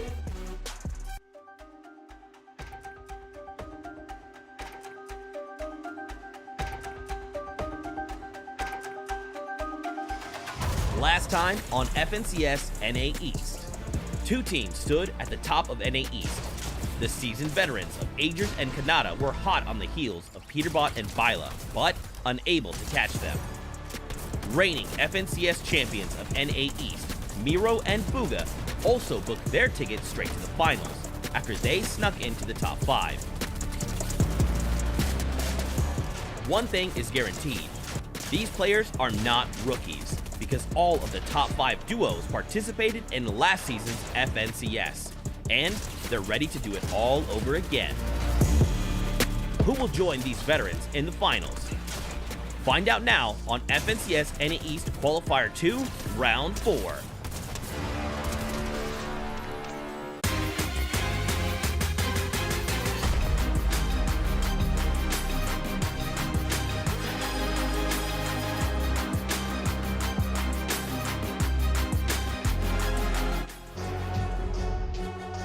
5 duos have already confirmed their places in finals, with another handful eager to siege cannon their way into the ultimate showdown, playing for the Axe of Champions. Tonight, the journey for FNCS Glory continues right here on FNCS NAE Qualifier 2. Fortnite fam, my name is Adam Savage. I'm delighted to be your host once again for what is going to be an amazing day of Fortnite action. I must say as well, a very happy Mother's Day to all the mums out there. A big shout out to the mums of players who are competing in the tournament tonight as well, and thinking of all those who find today very challenging as well.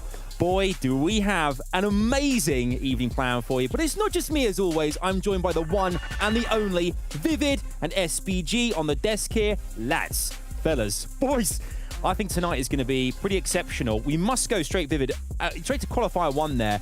We had 5 teams. We saw Zeke highlight them in the kind of the reel just before the show kicked off, and 5 big names. But tonight, we have 50 duos, and the teams, every single player in every duo seems to be or have some kind of legacy in Fortnite to a degree. Tonight is going to be massive. Yeah, the players coming in to round 4 today are not shy of Fortnite competition at all. Very, very excited to see. And you know, when we come over in between qualifiers, it's always great to see, right? Because we're kind of losing those 5 teams, and they created so much hype for us in that first qualifier. But now it kind of opens up to all new players to create that hype for us here in qualifier 2. So I'm excited to see what the competition brings today. Yeah, Vivid, you're right. It creates that power vacuum, and we've already seen some teams try and figure out where they're going to be landing based on where those top 5 teams from last qualifier aren't landing. But, you know, quick shout out to all the moms and Mama SBG. Happy Mother's Day. Nice. You know, I think you're right. A power vacuum is a great way to describe it. This is the great thing about this show. You are going to see it all unfold before your very eyes here. All these duos competing. Tonight, you can see here on the broadcast schedule, Qualifier 2 highlighted for you guys, May 8th. That is what's happening right now. We have 5 already gone through in Qualifier 1. Tonight, 5 more will join them in finals, making that 10 already that have gone through the finals before we get into Qualifier 3 next week, and then followed by semi-finals and finals. Remember, in Qualifiers 1, 2, and 3 as well, all teams competing for those semi-final points. Vivid, walk us through the format. Take us there, baby. Yeah, so focused on the left side here, we are in still week number 1, but qualifier 2. So we have had that first qualifier. We played 4 rounds between yesterday, or we played 3 rounds between yesterday and today. Round 3 just finished up. So we're coming into round 4, where top 5 will advance, and then every other duo will gather up some series points to work their way towards those semifinals. And after we conclude semifinals, we will have 50 teams gathered and ready to compete in the finals, where we'll have 2 days, 6 matches each day to crown our champions this season. Now, Vivid talked about the overall format. Let's talk about what we're playing for here today and our point format. The important thing is those victory royales. That is what everyone is trying to get. That's 32 points. And within the top 5 is where you get a ton of those points. We see it decays and keeps going down. Starting at 35th, you start to get 1 point per placement. And the higher up you go, the more points you're going to get. In addition to placement points, you're also going to get 3 points per elimination, and we've seen some big games coming through with those elim points, pushing teams up the leaderboard. Yeah, spot on there. I think as well, you can see here in the format, 25th position is 3 points, and upwards from there, it starts to escalate very quickly, the amount of points you get, depending on where you finish in each of our games.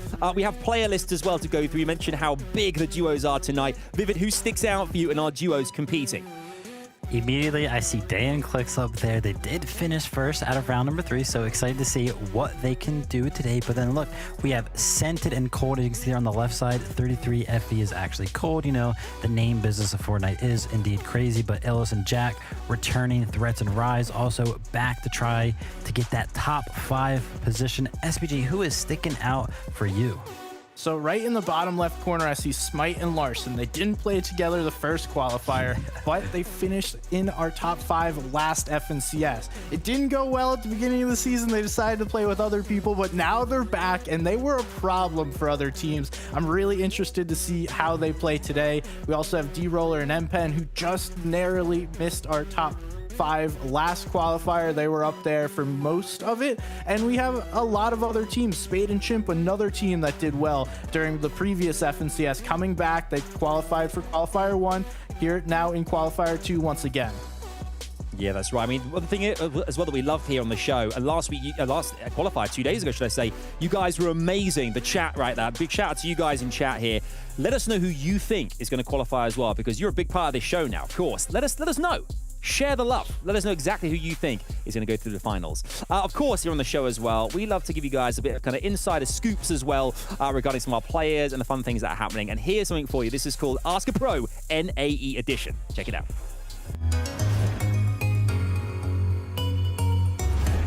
Even though I don't always have this great of an attitude, but you know, I'm working on it. I feel like streaming is huge, and just like people like showing your personality. There's just no feeling that comes close to that. Just shower every day, just once a day, that's all it takes. Like anything can happen, to be honest.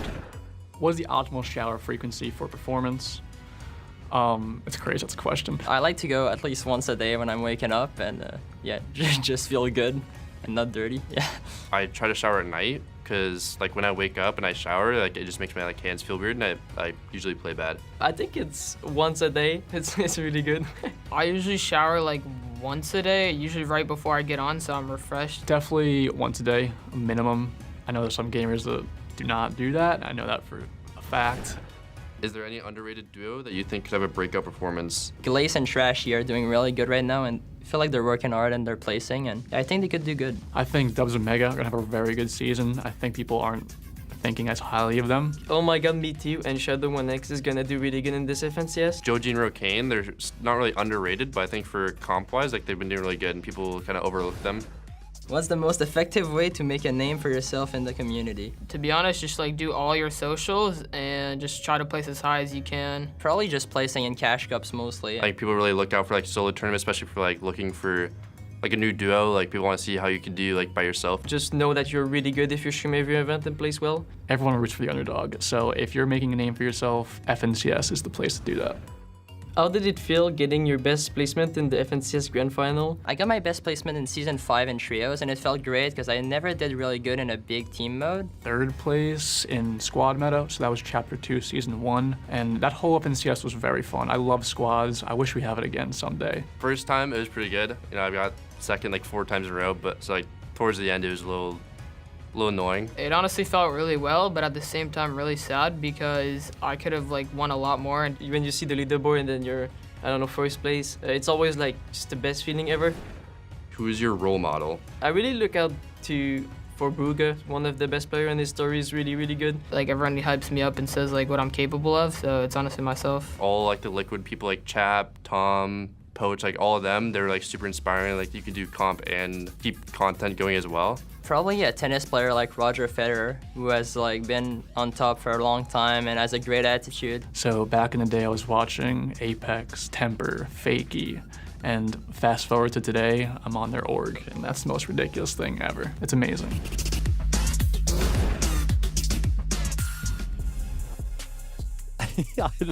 I love everyone's like, hey, Roger Federer, Booger, and Yomzo's like, I'm my own role model. I just love me. It's just me. I'm the best. Love that. And he qualified already. So, hey, it makes sense. I get it, man. One thing as well, obviously that's a bit closer to the players. There you are there. And, of course, you can take it one step further and watch this entire show from Legends Landing as well. We talk about this a lot. It's a great place, great activities, a fun place to get closer to us as well. You can go there with the community, go and have some fun. It is an amazing place. You can find all the details on the epic Discovery Row. Check out Legends Landing. We should talk about some of the players, actually. We saw some of them there. We should focus on some duos in particular here. Vivstar, SBGZ. Let's talk about one of our duos first and foremost, who could do big things tonight. This is Jamper and Duke, of course. Why do we love this duo? Why are they so exciting? What could happen tonight, Vivid? What might happen in Qualifier 2 for them?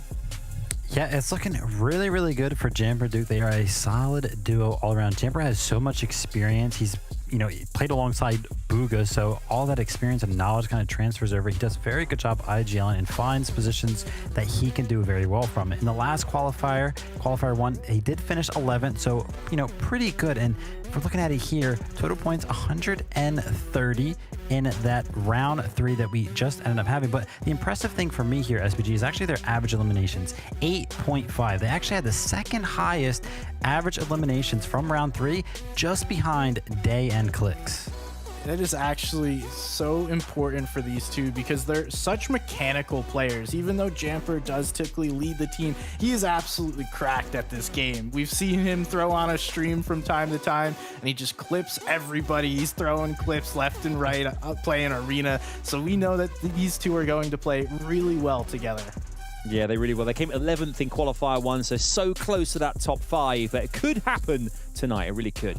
Another duo as well we're going to talk about. Obviously, these duos only qualified in the last hour or so with round 3, and we're into round 4. One we found out did qualify as well, which is really exciting for us, is Donnie and Macwood Vivid.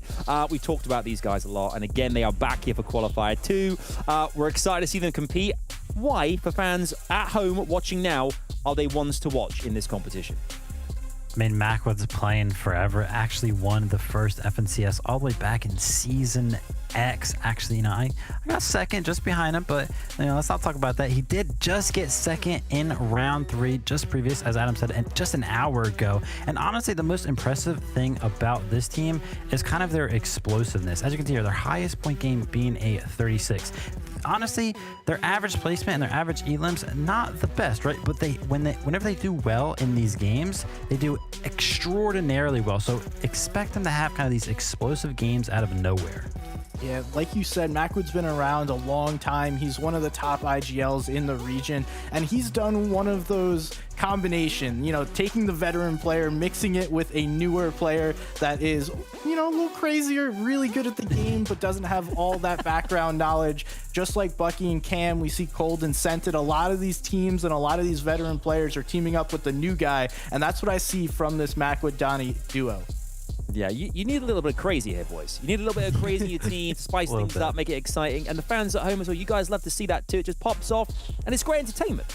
Another team as well that we must talk about, I'm talking about legacy players here, Commandment and Stretch in the competition as well tonight. Woohoo! Indeed. Vivid, it looks like they're dropping towards the crossroads. I mean, this is going to be another duo who you expect big things. They've done so many, they've finished so highly in other FNCS in the past, and here they are together in duos. This is looking great.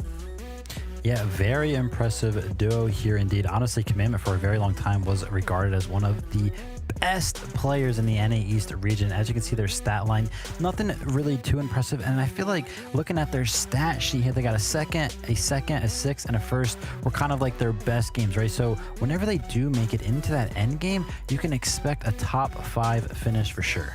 And these guys are like quiet and sneaky good. I feel like you don't really hear too much about them. They don't post on social media a ton. And then just out of nowhere, they're like, all right, we're qualifying for FNCS again. We're going to do well. And last FNCS, it came off the back of a couple of solo clutches for them to qualify for finals.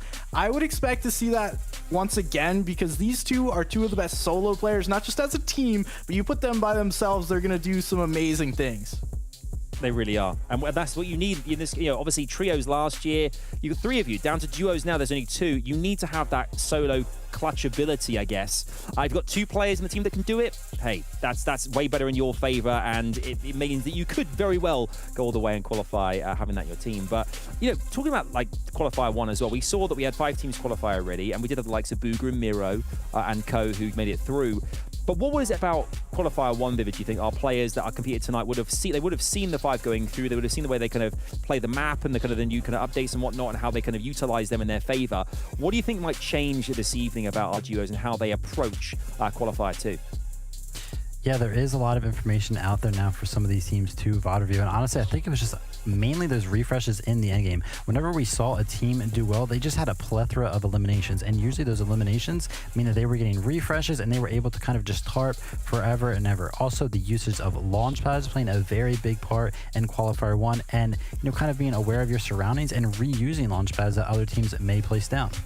Yeah, and the other piece I think is seeing how free high ground was at times. The team that is padding up and highest at a time, sometimes you can land on builds and be like, all right, I didn't even have to fight for this. 3 out of the 5 teams won a game from high ground that qualified in the first qualifier. So, do some notes, do some VOD reviewing. I would expect to see that once again. Yeah, indeed. Now, obviously, the teams as well have qualified only recently, but we've already got some potential off-spawn fights we're getting excited about as well. We're going to focus on some of those POIs right now for you guys. We think the action could really take place. First things first, let's talk about Tilted Towers. Vivid, what could happen there? What could be we could be in for a treat here this evening. What's going to happen at Tilted, do you think? Listen, I'm just going to say it. Honestly, anything could really happen here in game number 1, so pay attention to where everybody's landing. But as you can see here, Okus and Knifer versus Jack and Illis potentially over here at Tilted Towers. A very strong POI, especially with that blimp. We love to talk about how these blimps kind of add the rotations around the map with the siege cannons, and then just straight up the loot that is up there as well is enough kind of for a duo to just kind of run away with. So a lot can happen at this POI, but SPG, round 3 only ended 40 minutes to an hour ago. We really have no solidified idea where a lot of these duos are going. Yeah, this could wind up being a 3 or 4 team battle off spawn at Tilted. Jack and Okus, they've been battling for a little bit here at Tilted Towers. They've been going back and forth. Okus has played with a couple different teammates, and it's big enough to split. If these guys decide, all right, we don't need to battle it out off spawn every single game, that can happen. But at the same time, they could go ahead and try and fight for that blimp every single game, and it's going to be a lot of fun to watch off spawn there. Yeah, I mean, we talked about layers in the last qualifier as well, how that the blimps add that extra layer now above a POI. So teams don't have to necessarily engage if they don't want to. There is options around them to still loot up and rotate when they need to. But I think it's going to be mighty exciting to see unfold, as you said. Another kind of area which I know is going to be hot off the press. I mean, that's I didn't even intend that pun, but the Daily Bugle, that was spot on. It's perfect. Vivid, Daily Bugle. What is good? I mean, this is a POI as well. We know that many teams do like to to utilize. There's a lot there to grab, but Donnie and Macwood, Bucky and Cam, this is going to be interesting. Yeah, 2 high-profile duos, especially being that Macwood and Donnie just got that second place in round number 3. A lot can happen here, and honestly, you got to be careful about those teams that are landing in the surrounding areas as well, because they could third-party very easily. This happened last season, and it's going to happen once again, or at least it appears that it's going to happen. Who knows? There is some open areas on the map, but I do believe Macwood and Bucky both want the Daily Bugle, and they want to claim it, so they're willing to fight for it. Bucky, Cam, they were the two that won off the first time when this happened last season. But again, it's a little different this season as we don't have the Spider-Man web shooters in the game. So I'll be interested to see how this plays out, Adam. Yeah.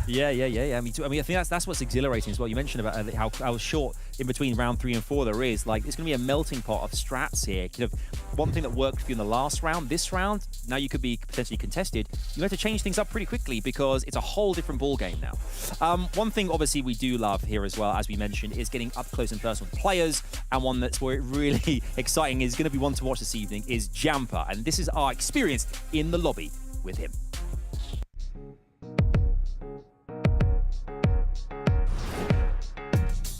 What's up, everyone? Sundown here, and I am in the lobby with LG Jamper, and we're gonna hop right on into it. Jamper, how you doing today, bud? I'm doing great. Why don't you tell people, what was the first tournament you ever played in, won money in, and what did it feel like? The first tournament I ever played in was the Lux Cup, or actually that's the first tournament I won money in, but I competed in some of the other tournaments, but I wasn't eligible because I was under 16. So that kind of held me back, and I still loved the game, so I kept playing even though I wasn't allowed to compete. And then they announced World Cup. It was age 13 to compete. That's when I was like, I'm gonna get serious. I'm gonna focus it, and I actually made money in the Lux Cup, which is actually pretty early on. It's the first tournament. At what moment were you like, wow, I can kind of keep really doing this Fortnite thing? Because I was doing average, you could say, in a pro terms, average in the tournaments and everything, but that was while I was playing soccer and school and everything. So I knew if I had more time to focus on what I was doing that I would be successful. So I guess I kind of always knew, but when LG messaged me, that's when I knew. So once you were able to focus on Fortnite, what kind of gave you that biggest lift? Was it being able to practice all the time? Was it really being able to dedicate the tournament? Do you do a bunch of VOD reviewing? Definitely VOD reviewing. That's the most important thing, because a lot of people, they have an ego about themselves and won't admit their mistakes, but if you take away your ego and actually look at what you're doing wrong, that's what really pushes you above everyone else. I feel like in your particular duo, that's made sense because you're paired up with Dukes right now, right? Mm-hmm. And how do you feel playing with him as Ben, and what are you excited for this upcoming season? Playing with Dukes is actually really fun because it's one thing to play with your teammate just for tournaments, but I actually hanging out with him and talking to him, so it's really nice. And the last finals we played, the grand finals, Chapter 3 Season 1, he actually solo clutched a lot of points, and he had a really good performance, so I'm really confident with him. Yeah, and how is that knowing that at any point in time, not only are you enjoying playing with your teammate, but you both really have that capability of kind of popping off and having that big game? What are the vibes like in the call when that goes on? It's great, because if I do it, he makes me feel like I'm the best player, and if he does it, then I'm just oh my God, Dukes, you're the best player. Thanks for carrying me. Where can people find you? Where can they watch you, catch up on the social media, catch up on your streams? What are your tags? Jamper FN on Twitter. That's my main platform that I use to communicate with what I'm doing. And I stream a lot on Twitch, twitch.tv/Jamper. All right, sweet. Thank you so much, Jamper. And that's been In the Lobby.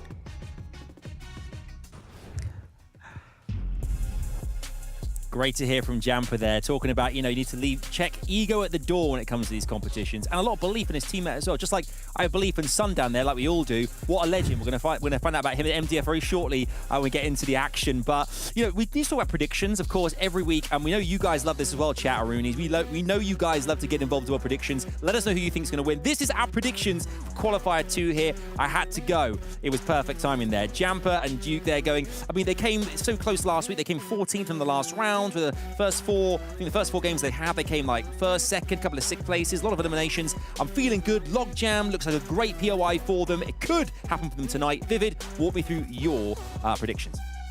Yeah, Adam, honestly, I think they're going to do well, but I think Day and Clicks are going to do even better, and it's awesome to see that MDF is agreeing with me here.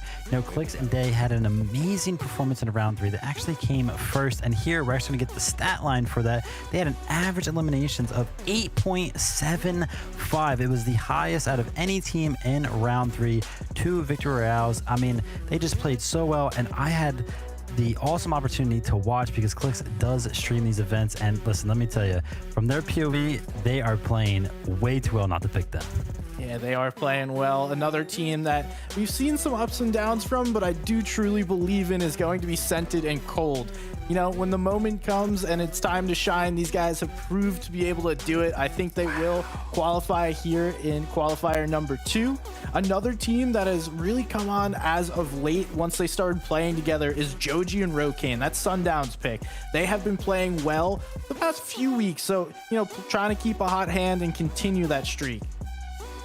It's interesting. Obviously, we mentioned the last in Qualifier 1 as well. This season, a bit different to usual, that there's a little bit of a kind of like a mini competition going on between the desk and the casters as well here now. So we're all kind of like going, we need to really think about placements here and points and what's going to happen, because it kind of certainly has really raised the stakes for us here as well. So interesting there, Vivid, that you and MDF have gone for the same pick here.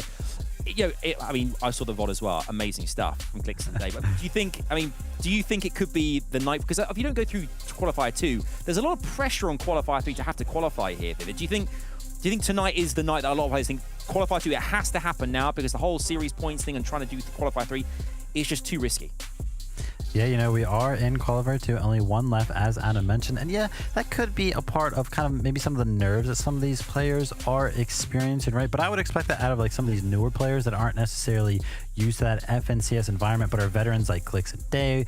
We have Scented and Cold here at Macwood. Like all of them, they're probably locked in by now for sure. So I don't think it's going to be a problem for them necessarily.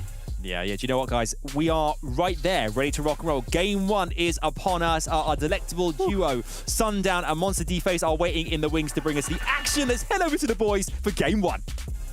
Thank you so much, Adam, Vivid, and SBG. My name's Sundown, joined here by Monster D-Face to call all the action. We saw qualifier number 1 happen on Friday, but qualifier 2 here today. We will see 5 more teams advance. Monster, who do you have your eye on? Definitely Clicks and Day. So there's a reason I picked them. Vivid said it best. Clicks was streaming his perspective. You can see the vibes in the chat. Like, things are just looking immaculate for this duo of Day and Clicks. And not only that, they had a pretty exceptional performance the last time we were here, just casting over them, slightly missing the mark. So there's a couple players that kind of open up the room here. But again, there's no time to waste, guys. The battle bus is ready. Let's get into game number 1.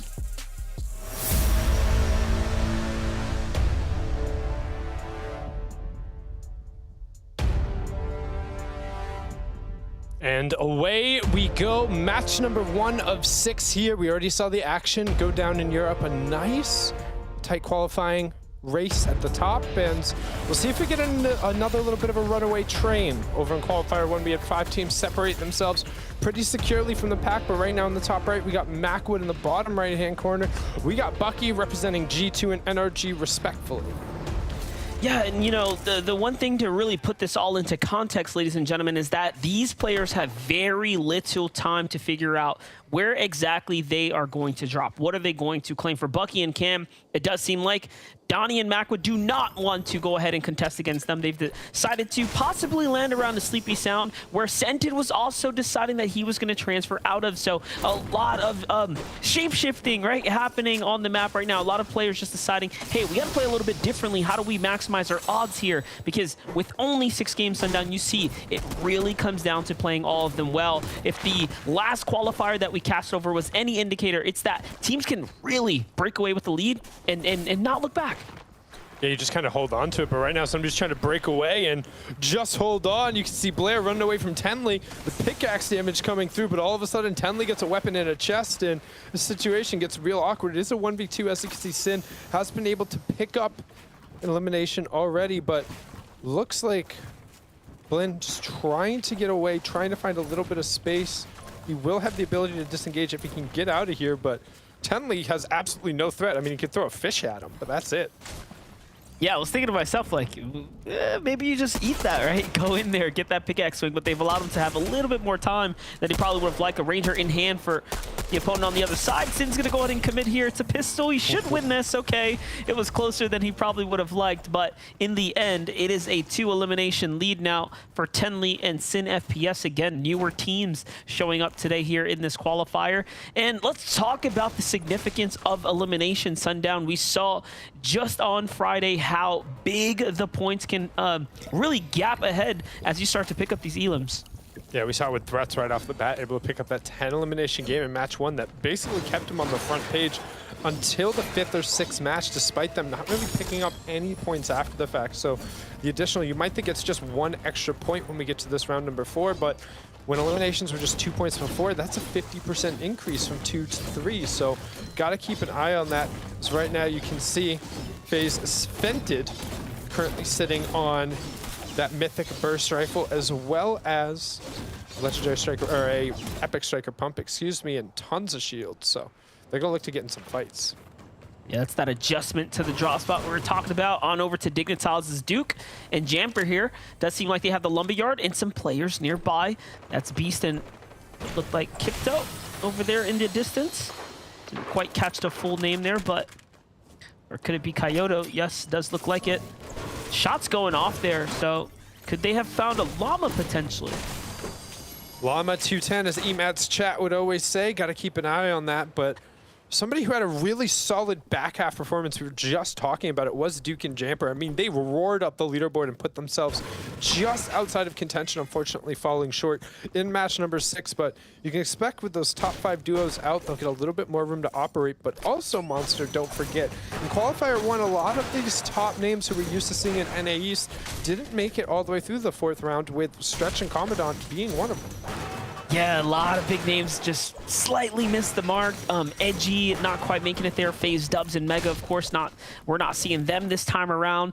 And honestly, the list goes on, right? Bizzle's team, Pump's duo, and it just really plays into the narrative and the caliber that NA East players have to offer, and how many household names we have known to grow comfortable and fond of, right? That we've seen appear multiple times in FNCSs. So that just really shows you that on this FNCS stage, anyone can really make it here, but there are so many big names, big profiles, and skilled players. For Clicks and Day right now, these are some important battles going on here, very important early engagements, these tags, right? Game 1 in NAE Sundown is always extremely stacked. You can always, you know, put a safe bet, if you will, on the fact that there is going to be a surge active. Yeah, and a little bit unfortunate there that Clicks actually ended up taking a headshot, so we'll be able to find those Clomberries over on the side, but it's not quite going to top him all the way up. You can see he doesn't want to eat into that extra heavy pot just because of how heavy that Storm Surge has been. You've talked about it, and we saw a prime example of it in match number 1 of Qualifier 1 here on Friday, where we still had 90 players up from basically this point up until that 3rd, almost 4th zone was closing. But right now, we're going to swing over to, again, might as well cue the circus music, because we have everybody landing over at Command Cavern. Though Monster, instead of 5 teams this time, it looks like 3, but that might have just been because a couple of them thinned out. I was going to say, it doesn't really matter. You're still going to have players come in from the opposite sides as well. So yes, the early drop is going to be highly contested. I mean, Bank and Elite here, they did it last week or just a couple of days ago. They're here returning to do it again. It's contesting this drop. This time around, they are going to get 1 for their troubles, but how consistent can they make it? We saw just on Friday that they were only successful really coming out of game 4 or so. That's where they picked up tons of eliminations, and it, you know, kind of played well into their overall standings. But every other game matters equally as much when we have a 6-game format. There's really not too many opportunities to break away with those big points. For Illist and Jack, I mean, the conversation is the same, right? You have a team like Okus and Knifer, a team that is extremely explosive when they make it out of this drop spot, and they are a team that can convert into elimination and victory royales. Yeah, this is so tough. Just trying to turn the IO car around. We talked about the removal of the cars and just how valuable it has made getting into one of these. And you can see how they've already noted the 500 plus damage that was taken into that one. They want to swap up and make sure they get this max health car, knowing that there's going to be a ton of teams right around this edge of the zone. And you really can't give people the option to get a beat on you because the players are good enough to where they're going to pop out a tire. They're going to be able to weave those shots in, and making sure they double as a motorboat here is they're just going to scoot their way along and away from that edge of zone. Yeah, that's the one really cool thing about Tilted Towers is, of course, those extra vehicles. Makes it that much more unique for Spade and Chimp, though. This is a pick that we had on Friday, one of your faves, and for good reason. A team that's been so consistent last FNCS, picking up a 2nd place, and it's crazy to think that Spade and Chimp managed to do that. Spade, of course, entering into the scene. So I would say somewhat halfway into Fortnite's competitive lifespan, right? Chimp being even newer than that. So these are players that are really just figuring it out, really getting comfortable into the competitive ecosystem, into this atmosphere of playing in high-stakes tournaments. I would say now Chimp's got enough reps under his belt, but hold up. Big name falls here. This is Clix, boxed up now by Scoped and Magnolia. What an unexpected elimination to come through here for Scoped and Magnolia. Not only that, in the box, what was he thinking? Yeah, and Dave's nowhere near, but we've seen this a couple times before where their buddy system tends to break down a little bit. You're not able to really kind of get it together, and interested to check this replay out and see what happens. And looks like Scoped, he just gets real aggro here with that harpoon, getting the aggression onto him, and Clix isn't able to buy enough defensive time for Day to come over and bail him out. So that's unfortunate. We'll see if Day is able to just kind of creep his way along, maybe find that reboot card. We've talked about the extension time, but with how central they are in zone, I really don't see Scoped and Magnolia going anywhere. Yeah, and I mean, they're sitting on the base that Clix had up above. I mean, that is the one issue with sitting inside a wood base, right? You had Scope Magnolia say, hey, listen, this looks like a solo up here, just kind of hanging out. He's in wood as well. Let's go for it. And to make the window edit and get hit by a harpoon, oh, so unlucky there, as Clix was essentially predictable by Scope. But for Scented and Cold here, this is more of a storm surge positioning, right? And location here, trying to, again, sit up on a strong spot, but it's the same potential problems that we saw with Clix, right? There's a lot of wood being invested here, not necessarily heavy material. Yeah, but the difference being there's nobody is close enough to approach on them, and they're keeping a defensive eye, whereas not sure what was going on with Clix, but as you mentioned here, as we're going to hop on board here with Creo and Vert right on the outside of Logjam Lumberyard, when you get hit with that harpoon, particularly in a box-to-box situation, it is so disorientating as the player getting hit. Like, you get dragged across the box and all of a sudden you're like, what, where am I? And it's real easy then for the other player to just take a pickaxe to your wall. You've already recently reset it. He ends up losing the wall there, particularly if they have a harpoon in its wood and they just push through. But a little bit of an engagement going on here. Chimp and Spade trying to get some shots down as they've pushed up on the hill of the Bugle. Another fight potentially breaking out here on the other side of the wall, though. This is a new duo entering into the battle. It's Nick and Demon right now. Spade playing his distance here. I like the passive play. Trying to force potentially Bucky and company to start looking into this battle and put their shots down as well. We knew that they were off in the distance. It does seem like they've gotten the attention. It's actually Nevify who's put in those extra shots. These are great tags here. And the knock comes through. It is for Chimp, and they do manage to secure the body as well as they pull it back. Backwood falls in the feed, so another fight going down just not too far off from here up at the Sleepy Sound, as these are players that have actually pulled the zone, right? So typically when you have that zone on top of you, Sundown, it kind of changes the dynamic of things. And look, Spade and Chimp taking full advantage of teams that are trying to take fights because you kind of have to. They're not going to necessarily be rotating around this time. Players are going to have to force these engagements. That's a really good job to clean up that fight, and as you noted, the zone pulling pretty much on top of the Bugle means if you were a little bit late to rotate, these players already have the positional advantage on you. So now we're going to swing back on over from the northeast side over to the northwest. It's not the Pacific. We're just outside of Sleepy Sound and Shifty Shaft, so we'll see what else is going on over here. I was trying to throw in some more S's for the alliterative practice, but I knew I'd probably fumble them, and I also occasionally whistle my S's. So let's not get into that, as Duke and Jamper need to get into a little bit of something here, Monster. 9 damage below that Storm Surge. You see the warning on the right-hand side. It's 25 damage every 5 seconds to the duos who have done the least amount of damage in the lobby. That will activate as soon as the third zone has closed here, and it will stay on until we're at 70 players left. So currently at 85, it means 8 duos will be under pressure. Yeah, and I really do respect the effort here from Jamper and Duke, trying to split up their base hold. One being down low, other being off to the side here, now being back into the base, working together with one another. They do find some tags, so they're just going to find themselves edging their way above the surge. But with how many players are up, as we know, there is going to be a lot more action. Day does get found there in the feed, and this is going to be a dropped opportunity coming out of game number 1 for Clix and Day. Mine and Vivid's pick, super unfortunate for us with the stakes that are on the line here, but it is what it is. These kind of things do happen, and the pacing difference from a round 3 to a round 4, I mean, we all know is very different. Things start to elevate here in these later stages. But a big fight right now, Sundown.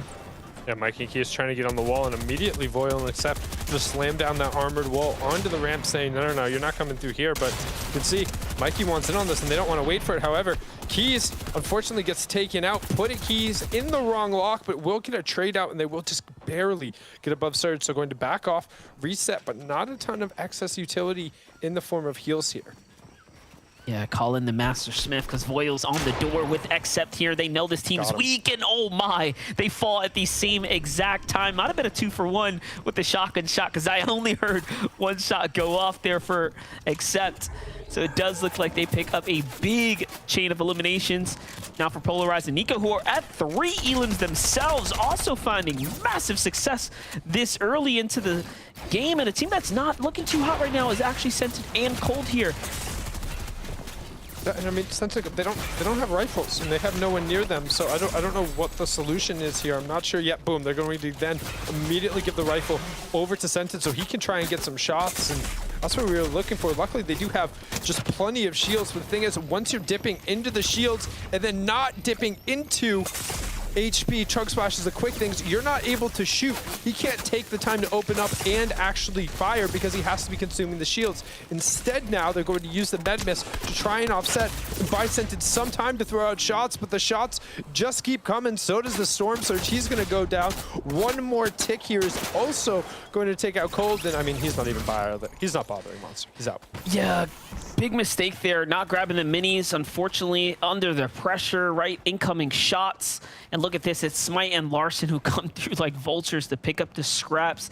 And, you know, the story of Smite and Larson versus Scented and Cold does go back to the previous FNCS. That was a team that was, again, explosive on the Sleepy Sound drop and was partly the result of them not performing so well. Tahi, though, slides in the box here onto Leroy, making him look like a kid here.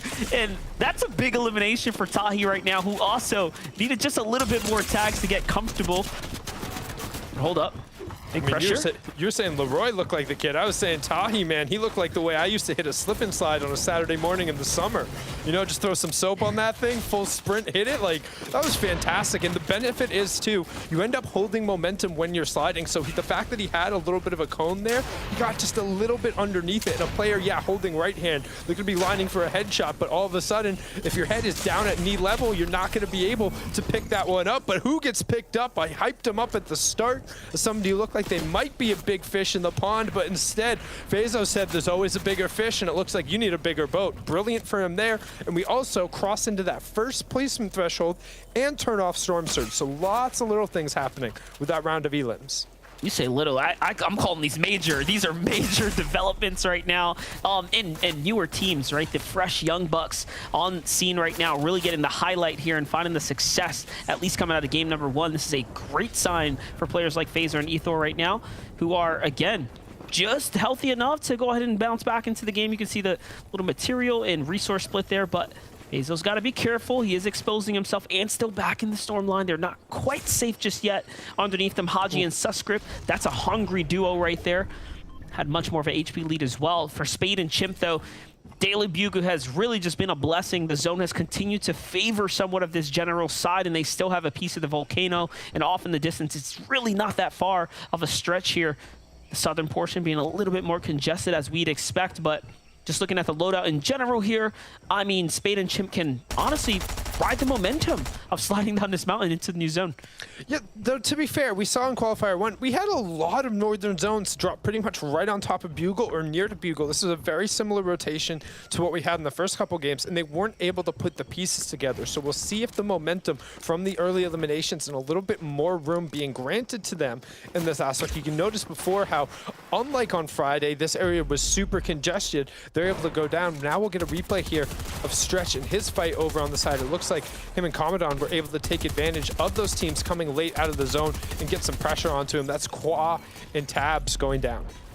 Ooh, Tabs G, who also just had found elimination right before that as well, so possibly picking up the additional unwanted attention from a vet team like Stretch and Commandment, who are now putting more shots onto Serbs and Pikes there. These tags are going to be important, though. Notice what they do. They get the tags, which should alleviate anyone from peeking in at them, and then take full advantage to rotate into the zone free of charge. For Deroller and Npen, they have a very smooth sail here. Seems like the wind is definitely favoring them. They're going right in from the backside of zone. A lot of builds in front of them as well to just give them that extra additional coverage here. But I mean, looking at and judging by the loadout here, does tell us a story of a team that has been struggling with Surge this game. Only 100 above the Surge right now. Yeah, it seems like they're probably right on that first line going through. You've seen them eat into a lot of their consumables, but they still have some more.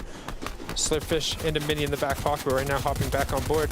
Spade and Chimp 29 below, so that first Elam was enough, but since then not active enough with everyone else rotating away. Going to put an armored wall down and then immediately build a metal cone on top, making sure that, hey, they recognize there's a team over there. They're not going to get pushed. In the bottom right-hand corner, we have Keith and his duo. They're currently 96 below. That Storm Surge turns on in 10 seconds. We'll have 5 duos pressured by it. This one will turn off when you see a 50 in the top left corner of the player perspective. You can see these two teams both underneath, right on top of each other. If they don't find rifle shots, they're going to fight, and they're going to fight right now. Hard to call, though. Spade and Chimp did put down that armored wall, but now they're edging their way down. They have decided, hey, we got to get this team here. They do have this slight height advantage. I like the way it's looking, but the tags are already coming in. Here comes the double splash. This is something that both sides can begin to hear from one another, so they know we both need this fight. We have to commit here, and they take advantage. And a shot's in from the sides as well. They make it look easy, and it is going to be a full refresher for them. It does seem like the sun has set not only in the Fortnite world, but for that duo there, for Keith and company. Hey, they made it this far. They picked up some placements. It's not all over yet. This is just game number 1, and you can see what teams right now are looking really good and starting to break away. Yeah, one might say it was their sundown of game number 1. Aha. You hit that. You hit that. No, that was awful. I'm sorry. I apologize. But like I said, we say easy, but a very well-executed fight in their regard, going through there and just showing that the team being a little bit more comfortable with Surge and able to go. On the left-hand side, we have my prediction from all last season, Pamsa and Fash, but on the right-hand side, Coop and W Carry, they're trying to get a little busy because 106 below, but with 1 HP, the 25 damage coming through. The Purple Lightning claims another one. Storm Surge will turn off. They were the last duo underneath, and the action does not come down as everyone's trying to rotate and get inside this half in, half out, and get into the cascading placement points. Next duo to drop will miss it. There they go. So now every duo that drops is +1 points, with Edan, his duo, dropping in 26. Yeah, this is where the eliminations are going to be extremely impactful to your tournament standing right now, especially if you can take out a full team in the process. I'm looking at the players that were at the zone nice and early. There are so many big names alive still in this game. We were highlighting and platforming some of the newer names and newer faces here, like Phazo or OMG Shadow, that we saw still alive, but there's teams like Bucky still up. I saw Scope's team still up. You see Illis off on the peripheral there, still alive as well. These are players that got to this zone first and have been comfortable. Yeah, pretty much max pull south moving zone, though, and we're going across a little bit of a river. Decent change of verticality here. Yes, it's a sloping hill. It's nothing like a massive mountain going through, but a couple of builds on that will make the grid space a little bit awkward, and it's going to be more than a couple, but noticing up on the high ground, Smite and Larson, I mean, if they get back together and straight up win the first game of this qualifier, that's going to be a bit bonkers, because anybody who's been following along, you can know their relationship has been as rocky as the Appalachian, to say the least, but man, do they play well when they're put together, and Surge, no problem for them. 239 right now, but what is a problem is the loadout. I'm seeing no extra utility for Smite. We'll have to see what's in Larson's hand as the bottom right-hand corner. Magnolia and Scope, they got plenty of room as well. They're on the way front side of zone. In fact, they're the only ones across the river right now. Yeah, it's looking great for them here, but it's not looking too high as Bucky falls, Spade falls, Rise falls there in the feed. 3 very notable individuals are all taken out here. This being one of those treacherous rotates right now. Cam is still up, however, though, so there's some solo components that are in play right now. Smite and Larson, one thing I don't think they've ever thought about or considered is their team name just sounds legendary. It's like an iconic duo at this point. They can be that if they can continue to find success here. For threats, though, we talked about Rise falling here. He is by himself. He's got 3 elims, though. He's surviving a little bit right now. Yeah, Magnolia is not, though, as he's down the right-hand side. So we got 2 solos on the screen, Scope being one, Threats being the other. Scope trying to get on the backside of that wall, but not going to find it. Don't forget, Qualifier 1, game number 1, in a very similar situation. Threats put the pedal to the metal. I was calling Pep saying, get this man a spot on the roster. Oh, no. But instead, he blew out his Achilles early there as he gets taken down and cut down, trying to make a jump. We'll hop on over. PSG TNA Oliver OG was on the left-hand side, but instead we'll swing back to the individual effort of Scope trying to find some room up on the high ground. Smite and Larson still just raining shots down from above. I'm loving Stretch and Commandment's position right now. You have Commandment looking from one angle, Stretch playing a completely different one on the backside. They're trying to dismantle high ground right now, and this is something that Stretch will do. Yes, he will look for these opportunities to try to play for height here, and you know it. He's an exciting, explosive type player, and what's crazy about it is whenever Commandment makes it to this end game, they will perform well, right? They are just about guaranteed to break into that top 5, top 10. They're so consistent when they make it this far, and now that they're looking at second height, I mean, Smite and Larson have a big task in front of them. Smite and Larson are out of builds. Smite and Larson can't hold height anymore, and you see Commandment just inching his way up, knowing that they're going to have to drop down eventually, and Stretch finds the window, and he goes, and he knows that he's going to be able to cut it out. The ramp above him, he can't keep going up. He's going to be forced down, and 175 to the face. The swap comes through, and Stretch puts Larson down, and he says, my high ground.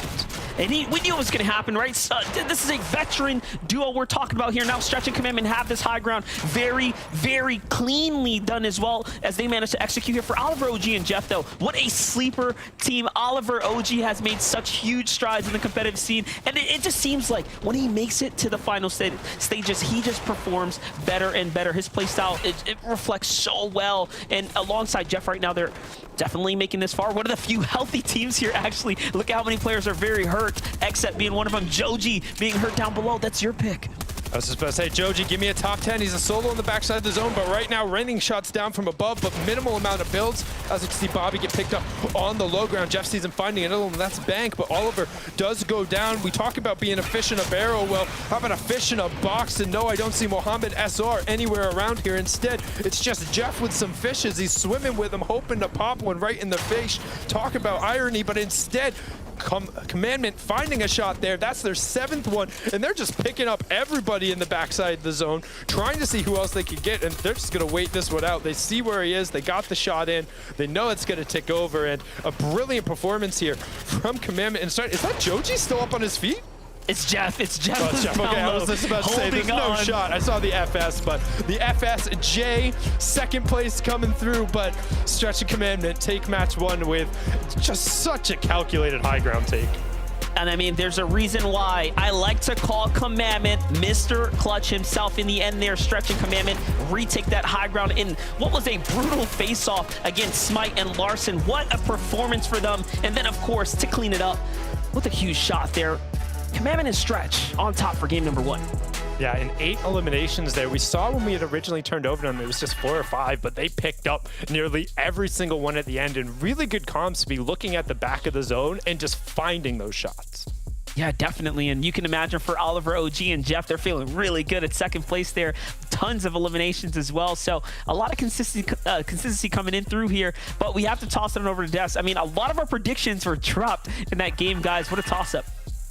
Yeah, I'm going to follow on from MDF's point there as well. We went into this being like, yeah, we're going to predict this, this team, that team. We're feeling really confident. Dude, like every single one of our picks gone in the first, the first wave of players. What happened? But what it does do is it makes the rest of the next 5 games super interesting because those teams will be coming back and wanting to deliver. But let's first things first talk about our winners. Commandment and Stretch, great, but Smite and Lust, they were at the top there. They ran out of mats, and that often is the case with it. You simply don't have the mats. You cannot retain high ground. Another team comes through like Commandment and Stretch and dominates. Yes, Smite and Larson, as we saw throughout the game there, they actually had high ground during the half zone, which is the 5th zone, and we've seen it time and time again where teams get way too comfortable, right? They're like, oh, nice, we have high ground now in the 5th zone. We're just going to hold it for the rest of the game. But like, no, you just simply don't have enough materials to do that. And Smite and Larson never really made a play to get that refresh, and Stretch and Commandment way too well aware of that. They were playing that mid-ground for a very long time, just looking up, keeping record of how that team on high ground was doing, and eventually just went ahead and made their move and got 2 eliminations and the high ground and ultimately the victory royale from it. And we should have known, right? We were talking what kind of style are Commandment and Stretch gonna play. They played mid-ground, then eventually take height. We do see another solid performance though out of Larson and Smite. They were able to, hey, just come right back together, put together a good first game. It's not exactly what you want, but ultimately it is the veterans, it's the pros that we all should have picked, right? We should have known that Commandment and Stretch were gonna come in here and just do what they do. Yeah, I mean, that's on the flip side though as well. We saw clicks taken out by Scope super early on. Your pick today, and you had MDFs there, Vivid. I mean, I think a lot of the chat as well surprised that a player of that caliber going down so early in, what is a kind of, I think, an uncontested POI as well. But we got the standings on the leaderboard right now. This is how things are after game 1. We see Commandment and Stretch sitting pretty on 56 points with 1 victory royale, of course, and 8 eliminations, 32 placement points. But we can see a very mixed bag in the top 10. A lot of teams still scoring, Vivid.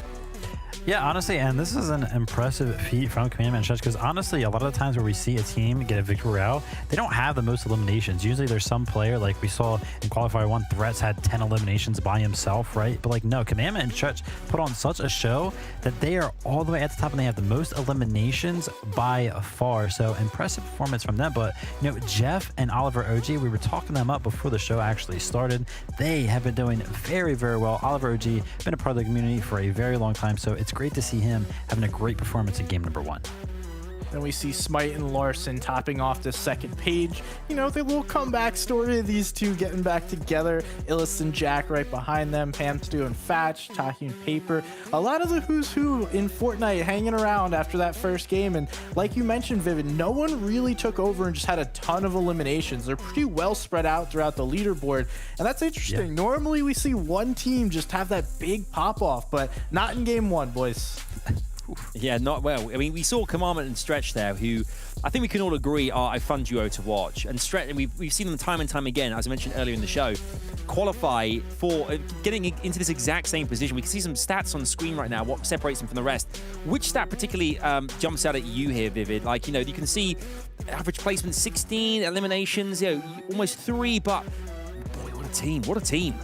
Honestly, it's going to be the average placement, and it's not going to be for the reason that you would think, right? The average placement in round number 3 was actually pretty bad, but I mentioned it in the pre-show. It's like they're like an all-in team sort of thing, right? If they get to that end game, they're going to do well. But a lot of the games, they do go down early on. As you can see right there, I told you, if they find themselves in the end game, you're going to see that top 5 come out. And the victory royale works out here very, very well because they see that opportunity for the high ground and they take it. They are well-vetted players who, they've had Scented on their team before. They know the low ground. They've had, Stretch played with Zate way back in the day. He knows the high ground. So all of those play styles he knows, and he's incorporating it into any of these end games. Yeah, it's the perfect combination. Literally just playing whatever you're given. And now we've seen this team already win the first match. I'm going to expect them to continue rolling, hinted at the solo clutches by both Commandment and Stretch. Hey, we might see a couple of those coming here soon, Adam. Yeah, we might do it, indeed. And I remember those days of the Zate Sap and Stretch days, the Command and Send and Edgy days. I mean, that's the great thing about these players. As you mentioned, there is a legacy there now as well with, with having played in trios, some of the top players. Do you think, Vivid, it makes a big difference? Obviously, you being, an ex-pro in this scene as well. Does it make a big difference when you're playing with multiple different, duos or trios or different kind of players that have succeeded so well in other areas in the game previously? How much does that give you in terms of like new knowledge, new intel, new strats when it comes to defining how you're going to play as a duo when you eventually form together? Oh, it plays all the difference because you take all this information that one player has gathered from previous duos, previous experiences, previous tournaments, and you kind of just feed that information into your new duos because you want to do the best you possibly can. So the more players you kind of play with, especially those at the top, the more knowledge you will have ultimately. Yeah, it's all about the knowledge, isn't it, boys? It's all about the intelligence, the knowledge. Game 2 is ready to rock and roll. Let's head back over to MDF and Sundown to bring us all the action. Over to you, boys. Thank you so much, Adam, Vivid, and SBG. And it's all about the intelligence and knowledge. And to bring all that, well, I'm here, but Monster's got basically the rest.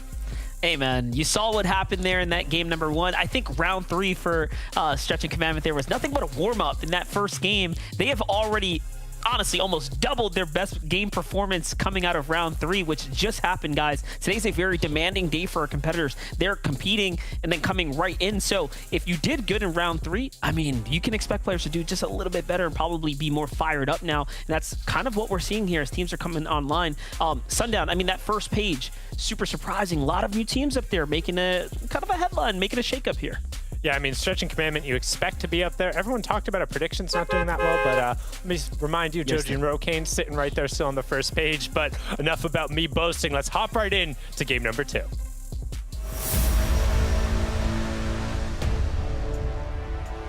All right, ladies and gentlemen, this is it. Game number 2 and what has been already a very exciting FNCS. Of course, we're going to start taking the world here. We already know that there have been some upsets, right? We saw last game, Scoped finding the elimination onto Clicks really early. And when you saw that standing, when you looked at the leaderboards, it was a telling story. They had 12 points off of placement, but only a single elimination. So honestly, a little consistent, but not necessarily Elim heavy. What will unfold here? It does look like Swirl and the Oxy decide to come against Ryzen Threats, and they shut them down quickly there as the pistol play was a little bit better from Aox, and he ends up winning this exchange. Another big fight here for Figod and Squish as well. What an explosive start here for game number 2. Yeah, we talk about weapons that are strong immediately off the rip, and a lot of people don't immediately credit the pistol, but with the rate of fire, the fact that it has a 2 times headshot multiplier, if you dink a headshot right off of the start, that's half of somebody's health. Nobody has shields off of the bat, and because you're able to just rip those shots out there, yes, the drum was super effective, but out of a 1v2 situation, the pistol is actually slightly better from that range. They were about 3 tiles out from each other, and he was able to hit the shots. I think there was some support from the AR as well, but very hectic fight going down, and unfortunately for Threats and Rise, they're going to have a lot to think about here going into match number 3, because they're going to be waiting for the 30 minutes, but the drop down immediately, and Silent living up to his name. That was sneaky. Very sneaky onto Creo, and Vert here and wrote. Vert had a top 10 finish just coming out of the Qualifier 3. Silent and Jivvy, though, this is a team that has really been making a lot of noise here, contradictory to the name Silent. Listen, they've been popping off, man, making their own little statements here. I mean, think about the fact that Jivvy, who is a content creator, has also just stepped into this competitive limelight, right, and have really put that pedal to the metal.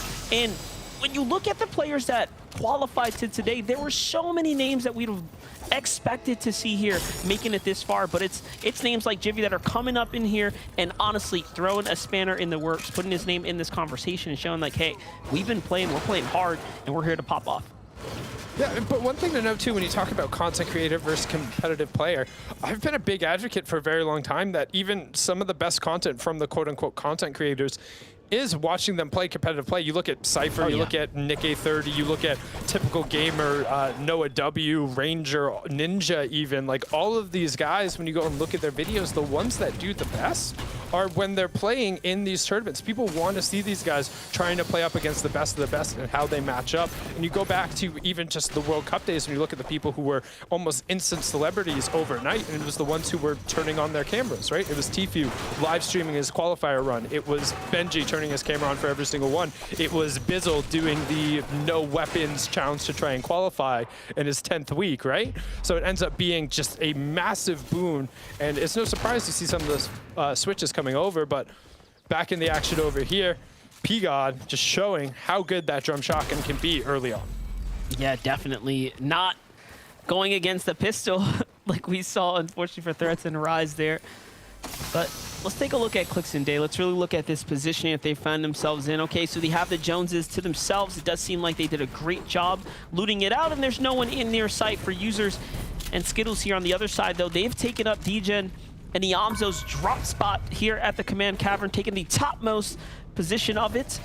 But they're playing it differently than Degen and Iamzo. They have come down into the fray to come fight inside the Command Cavern. What do you think about this play here? This is risky.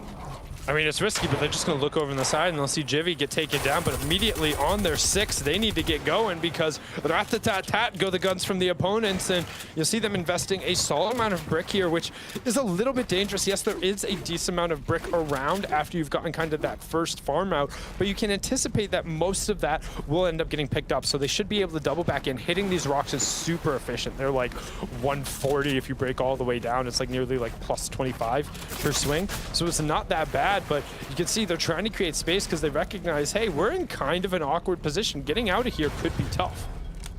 Yeah, and at this point, users are just building against any potential threat here, not taking any risk. I like to see how it ends up working out for them. On the other side, though, Clix has decided to come back in for a fight. Is this a little bit of revenge? What a fight we have going down here. It's Scoped and Magnolia. This time around, Clix not being caught off guard. He has his teammate working with him. Day on the other side of this wall here. He does have Magnolia being boxed out for a little bit, but Scoped comes around the side there and bodies Clix for a second time now today. Not before, of course, taking big punishment here. Day doesn't even want to pause down and heal. He's going straight forward. This is so risky. Yeah, he knows that the opponent is weak. Clix is calling out his tags. He said, I did at least 200 damage to him. Come on, he must have gone down. No siphon going through either, but the shield keg, every second that ticks, is giving him HP back. And Scoped is going to be able to find the angle. Day doesn't cover his 6 for the second time going through. And now a 1v2 where he had the advantage. Look, almost no white HP at all of Magnolia and Scoped. I mean, barely a sliver between the two of them, but they're going to be able to get the siphon, the much needed HP. Going over to Scoped, they'll get all of the utility from Clix as well. So now what was a close 1v2 is now a very far 1v2. And I mean, Day, he has the weaponry to be able to do it. Yes, the striker in the common variant isn't that strong, but if anybody could win that fight, it's still him. And Magnolia still not a great percentage, but Day gets caught looking again. What a fight as Scoped and Magnolia come out on top for a second time now, this time getting both of the eliminations. I can see the chat now. That was an exciting battle for the FNCS fans here today. You know, honestly, I did not expect them to go head-to-head clash again. And we could just take a look one more time. Scope just comes out with a double edit there. He was ready and armed.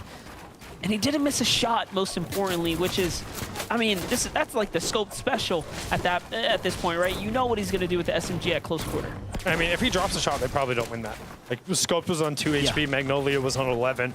Like, Day was getting ready to go. But unfortunately for Clix today, that seems to be the story with them. In each one of their inconsistent games, the ones where they're not able to quite put it all together, they aren't fighting hip to hip. They are so good, but they don't quite execute that pincer maneuver that you see from Hen and Queasy as well. They get a little bit, I don't want to say like over anxious or overconfident because it's not quite that. They just get a little bit too separated, right? And they're not able to kind of get that same pinch at the same moment. And then what happens when you have somebody who's as good as Scoped, right? He's going to be able to find the window. He's going to find the opportunity to jump on it. We saw it in round 1 and now, or we saw it in match 1. Now we're seeing it here in match 2. And if I'm Clix and Day, it seems like there's just little mistakes that you can clean up, right? You go back and you VOD review them and it's just like, let's stay hip to hip when we're fighting and we win those fights.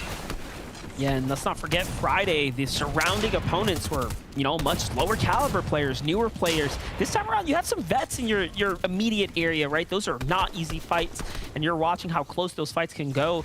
I mean, it really could have gone to either way. You saw how low one another got each other. But for Nick and Demon, I mean, these are players that have been here before. Nick just holding defense right now for Sin and Tenley. They're trying to determine the pace of this pushing in.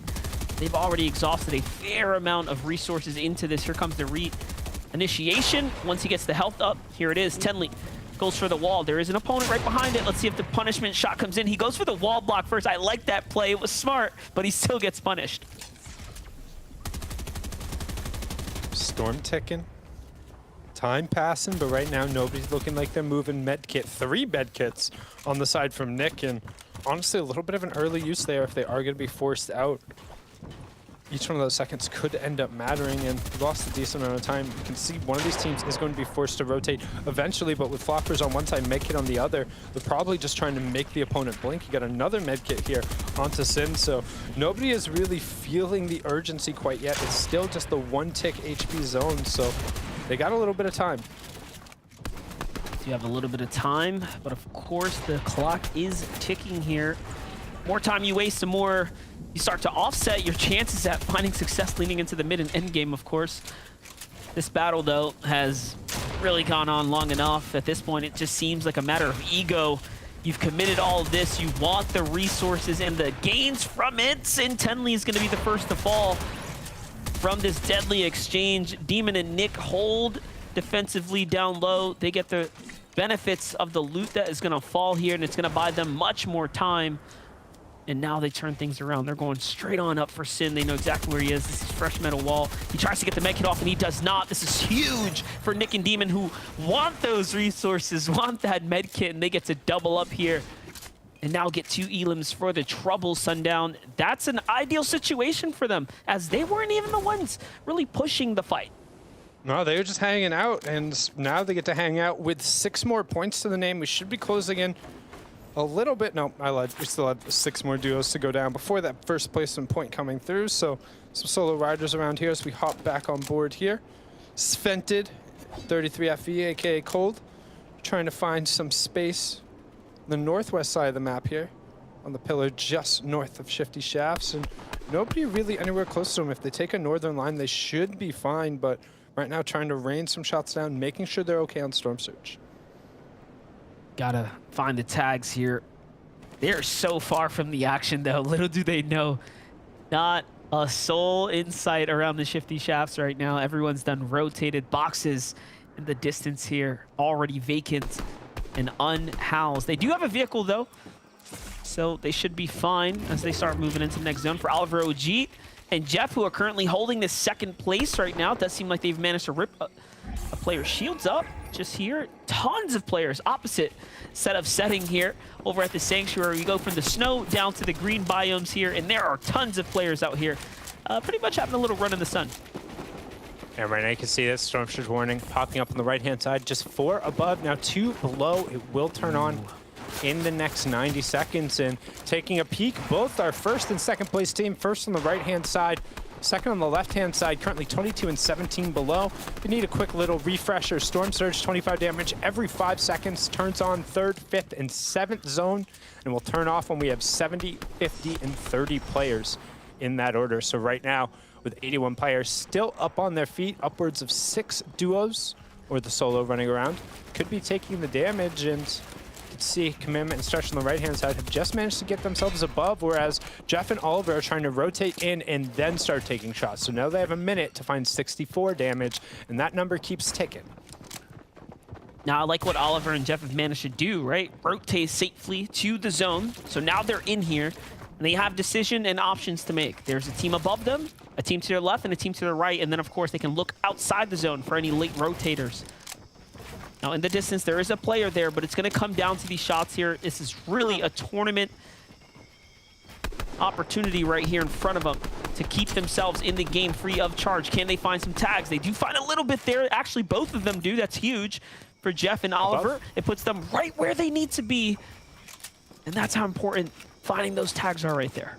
Yeah, just barely above, but Braid's trying to get himself up above as well. He's going to eat the clomberries. He's going to eat anything he can find in there when it comes to some kind of excess utility, because, hey, 246, that's not a small number. That's not really a number you're going to be able to rifle out. You're going to have to dive into a box, and their closest target seems to be Joji and Rokane, and here they go. Slip, slide, and duck, and dive in, but what goes on the right-hand side, you can see Blair and Zax, they're also trying to push. They're able to get themselves above. My eyes are pinned to the left-hand side because my prediction there is on the defensive side of it, and they rip Leroy to shreds. They're going to back off immediately because once they get those shots down, they know if Storm Surge turns on, that's their elimination. So Leroy and Braids are going to be forced back. They're going to be forced to heal and burn their utility. They're going to get one more shot at this. Joji and Rokane, they're going to do the exact same thing, knowing that as long as they're able to get any form of tag, they'll be good. But also, in the top left-hand corner, somebody who had a fantastic qualifier one, Mpen and D-Roller, just on the outside looking into the top 5. They've been taken down, but on the outside looking in,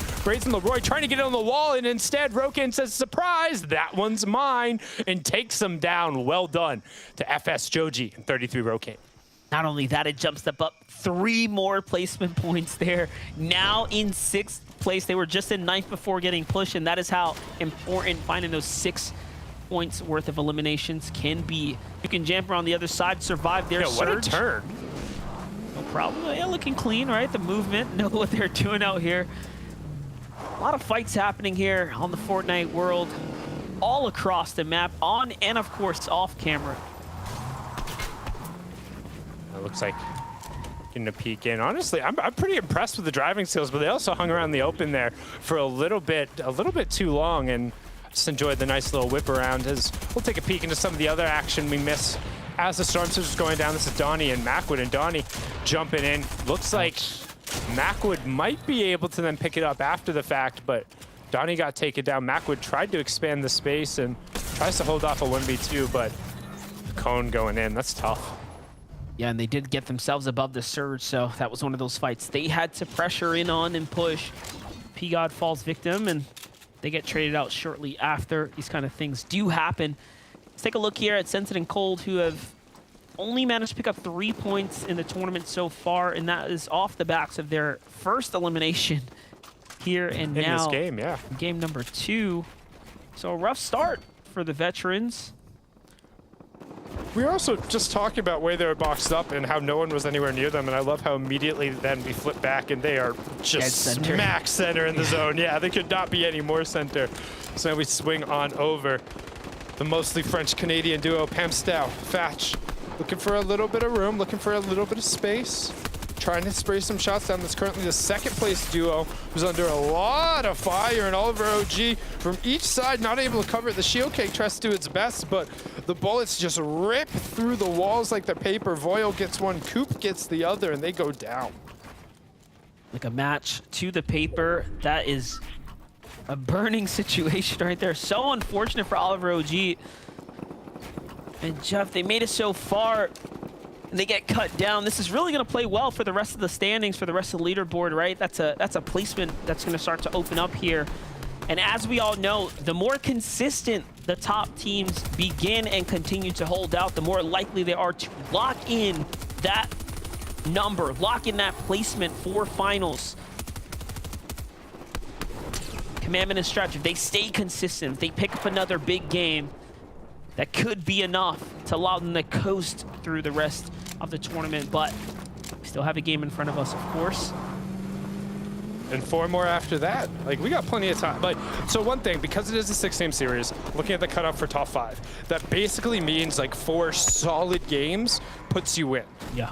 Three, if you have really, really good games, like you can kind of afford to drop 3 games. But as soon as you drop more than 1 or 2 games, the pressure starts to get on. So these first couple of games, if you're able to really put together solid performances, and so far Stretch Commandment are the ones who are in that opportunity, Joji and Rokane a little bit as well, but not quite as much, where 2 good games right off of the start, you look at the leaderboard and you're like, huh, there's a little bit of the gap between 2nd, 3rd, 4th, and maybe 5th, 6th, and 7th. And as long as you maintain that gap, then you look in the 3rd game, you're like, oh, hey, that gap is still there. You can kind of start to enter the tournament management mode. I mean, for Joji and Rokane, 5-14 above, they don't need to poke out for the rest of the game. They can just play for end, which is where they're most comfortable. Yeah, and the number we're talking about, guys, is right on the right above the map. That number is so important. It just tells us who has gotten a lot of damage in the game and who has not. If you are below a certain threshold because of how many players are alive, you will begin to take damage when that zone closes. So in 30 seconds, if you are below, you have a lot of pressure to start fighting your way up to the top as the lobby begins to cut down. And right now, I mean, teams that need a lot of tags are like Jamper and Duke down in the bottom right, and of course on top, Nico and Polarize, who are inside the top 10 currently.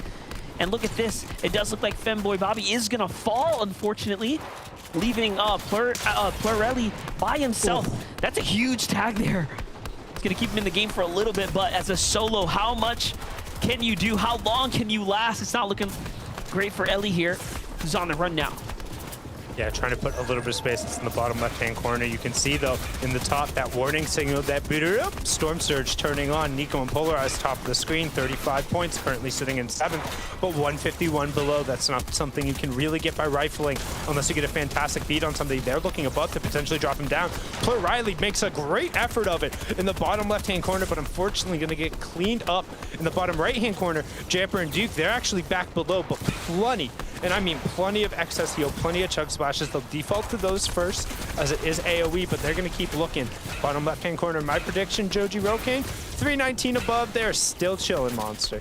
Yeah, they're looking really good right now. 319 damage above is pretty far ahead, and that should give them so much more cushion than the rest of the lobby, especially as players start to fall and the numbers begin to move around a little bit. For Nico and Polarize, though, it's the opposite story. They're low. Someone gets in the box here. Polarize does land right inside here, but that makes it a 2v1 situation of the defense. The cones coming down from down low. It's Jack and Illis who managed to slip their way back out.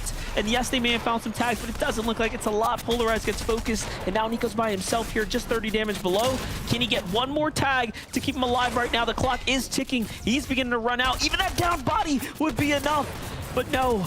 Armored walls shut that down. Things slowed down. He manages to catch a moment as finally the surge threshold gets cut down below 50 players, and Nico stays alive for a little bit longer. Remember, 7th place for Nico and Polarize, and Nico now has to play this one out by himself. Yeah, but Commandment and Stretch still sitting pretty, able to pick up an elim there. 50 players left, like you said, 27 duos, so 5 solo riders hanging out there, and we're not into those cascading placement points yet, so still 2 duos will miss out on those points, and then every duo that drops in the top 25 will be an additional +1, so we're into the +3. Eyes on the right-hand side, so we have Joji and Rokane trying to find a little bit of room. They are not necessarily in the most priority position. They got a little bit of room to work with, but as you can see, we're going northwest across the river, under the bridge. It's not Grandmother's house. It's the 6th zone and the start of the end game as we get into the full moving. Shadow and OMG Me Too right at the front side of that zone. Larson on the side there, housed up just above Commandment and Stretch. We're going to end up using a launch pad here. I like that commitment right now. Scented in the feed, however, finds Sphinx. Those are more points that Scented and company did need to catch up. Larson's going to fall there, so big names falling once again now as Tabs G is on fire here in the endgame, but Commandment and Stretch are the story. These are the players we want to follow right now. They're in the lead. They're trying to continue to break it open here and get far in the head of the competition right now. So far, so good. So much time for them to work with here. Yeah, but they need to be aware of that Storm Surge number. They were below before we started and were able to just get themselves back above with that about face towards the end of the zone. Somebody who is way below as a solo can see, not sure if they're going to be able to get back aboard to swing back on over. Commandment looks like he took heaps of damage there. Scope picks up Bezo in the feed. You can see players just dropping left and right. Storm Surge is going to turn on to help out just a wee bit more here as the players continue trying to rotate. Joji and Roke in the bottom right-hand corner are looking for elims on the backside of the zone, but they're not quite finding any of the confirmations despite them getting the space. They think about stopping for the supply drop, but they're not going to. In the top right-hand corner, Commandment sticking a medkit right now to just get back up on the HP. And the high ground is madness as Duke and Jamper just slapping players down. Yeah, after a challenging game number 1, Duke and Jamper do manage to find themselves on high ground now with 3 eliminations, trying to make this a big game, and there are so many more opportunities available in front of them. They have gone from just outside the top 25 to now within the top 20, trying to break to the top 10 for Scoped and Magnolia, though. They have done exceptionally well, and they picked up so many eliminations this game here, now sitting at 6, and they're edging their way to the second and Height here. They're eyeing up Duke and Jamper. They don't want to just allow them to walk to a free victory. On the low ground, though, your pick, Joji and Rokane have rocketed their way up to second place, being some of the most consistent we've seen so far, of course, alongside Commandment and Stretch, who are still bulldozing their way through the builds. Yeah, another one for Commandment and Stretch in the bottom right-hand corner. Now as we turn over to the wide, we see where everyone is positioned. Joji and Rokane still on the backside of the zone, but Scare Bear scares Joji there, one-shots him towards the back. Commandment looking for a little bit of room as Stretch gets taken down. Rokane gets cleaned up. That's a 5th place finish for them, but you can see Cold also going down as Duke and Jamper are completely uncontested on the high ground. You have Voil and Accept 2 layers below them. Commandment gets cleaned up. He's going to go down in 12th, so that's 1st and 2nd being cleaned out. And Monster, that means we got a little bit of a shooting. Nobody quite in that top 5 is going to have the repeat performance, and Scoped and Magnolia are trying to put pedal to the metal. They're up to 3rd, 6 elims in the back, a top 10 performance, and they're no slowing down yet. Yeah, it's realistically, Scoped and Magnolia can definitely jump up here with a couple more eliminations and just a few more placement points in front of them. But Illicit Jack also want that title. They also want that positioning. They can get it here too. There's a player behind them though. A little opportunity there. Shots come in, but it's not going to be enough. And in they go. That's 3 more points plus the placement points as it starts to add up. But Tabs G, the man of the hour, solo dolo, takes out Chimp on the low ground here. And he's continuing to work his way through. Now out of builds. Looks like Height still continuing to be held here by Duke and Jamper. Very nicely done. They've managed to continue to rack up elims as well. Now up to 5. They got a reset on Voil and Accept, who were the only ones even remotely close to trying to challenge him. You can see there how Accept is just trying to lick his wounds to get back in fighting shape to play out the rest of this end game. But Scoped and Magnolia with no builds and control of the high ground, they're just dropping down, trying to get whatever refreshes they can. One goes over to them. They'll get the builds, but it didn't look like any went over to Scope. They'll just get the 15 from the reset and looking for room. Accept ends up finding Crispy. Jamper gets another one. That's Skittles going down. We're closing in on our top 5 with Tabs G making it as a solo as Jamper gets the return onto Scoped. That's a big elimination there. Scoped, of course, wanted a little bit more placement points to break into that 2nd and 1st place spot, but Duke and Jamper are not having it. Magnolia, however, is still alive here. There's so much points on the line. That's already 3 if he can get the finish. Can he actually catch Tabs G2, who is also a solo? This is worth so much points right here because of the placement as well that is on the line right now. But Tabs holding on to dear life here with the med miss spray. Just a couple more seconds separate him. He sees Illicit, he gets him as well. And then traded out by Magnolia there, who in the end will get just a little bit more placements, 3 more elimination points, of course, and now has the biggest challenge of his evening right now. It's a 2v1 situation against Jamper and Duke, who have picked up 8 elims. What a game for them to jump back into this battle right now. And they want to make it 9 here. They're dropping down. We talked about their ability in Qualifier 1 to just have a late game performance, but we've seen them controlling high ground in back-to-back games. But Magnolia's trying to give him a little bit of a run around, trying to give him the fakie, but there's so much time and you can only really equalize, not gain Storm HP. He's sprinting around, trying to find something to heal off of, praying for Frops, playing for anything, but Duke, despite going down and Magnolia going down, Duke and Jamper will clean up match number 2 here. Duke and Jamper come in with an exceptional performance there in the end. You love to see it. After what was a comeback story for Duke and Jamper, they take that high ground and they coast their way through the end game, but they fought for it. Look at how many points they picked up. 8 eliminations. Then, of course, the Victory Royale in the end there with a clean win for them. Jamper and Duke take game number 2. Yeah, but also shout out to Magnolia being able to pick up a bunch of the eliminations in the zone, ultimately getting the 2nd place, and also denying the elimination point over. It might look like just the smallest of thing, but that's 3 less points that they're going to be able to add to the total, and at the end of the day, it's going to be pretty positive, and we'll see how it impacts the leaderboard as we kick it on over to Adam, Vivid, and SPG. Thank you, guys. Speaking of leaderboards as well, my team, Jamper and Duke there, coming 1st place. Yes, Vivid! Yours didn't do so well, but hey, we're used to that by now. This is kind of a trend here on FNTS. Dude, honestly, clicks and data, no one kind of saw it coming, but Scoped again back-to-back on Clicks and Day. This is big. I mean, Scope, what is separated?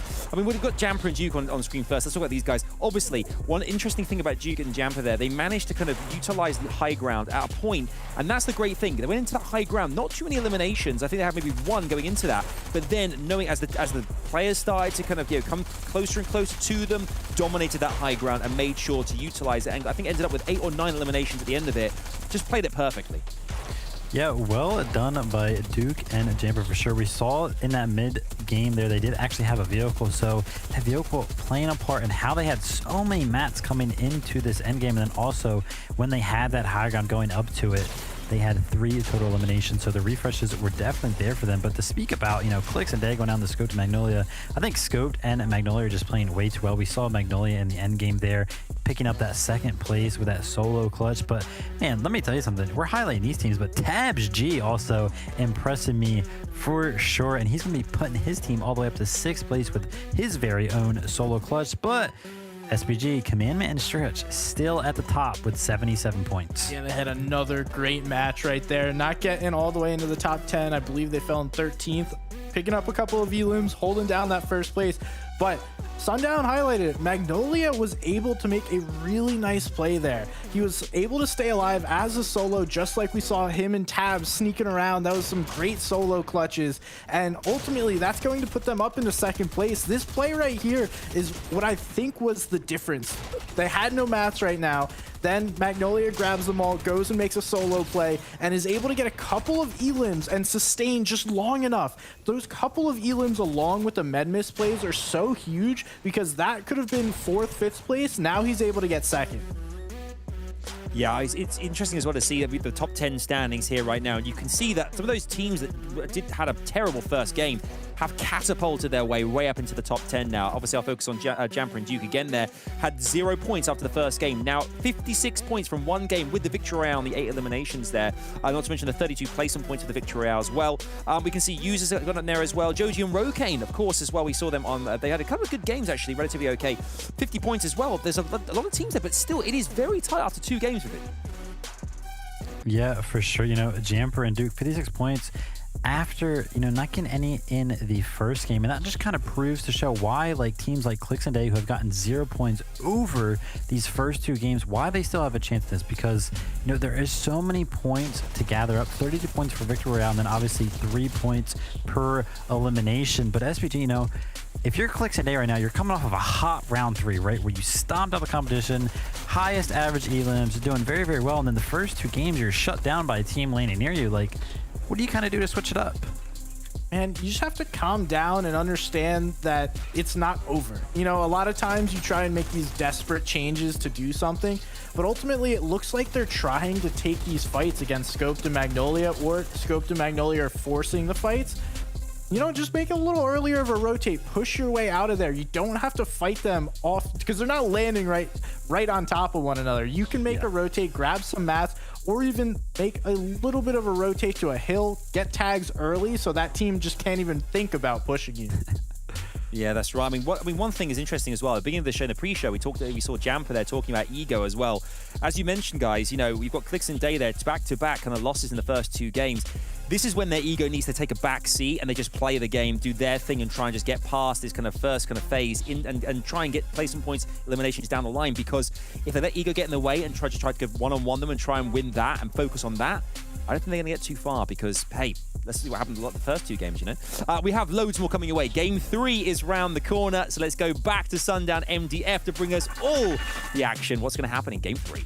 Thank you so much, Adam, Vivid, and SBG. And I don't know if I agree, Monster. If I'm Clicks and Day, I want more ego. I want more pushing. I want to see them go pedal to the metal and just fly at these guys, because when they think they're the best and there's no hesitation, they win those fights. That's what happened on Friday. Coming out of Game 5 and 6, we really saw them turn on the gas pedal, because they knew they had to make it that much further. They had to push it that much further, and they do perform well typically under that type of mental setting that they put themselves in. But what we're seeing the difference is this time around, Scoped and Magnolia, they're just playing great today, right? And what can you do when you're going against a team that is really feeling it?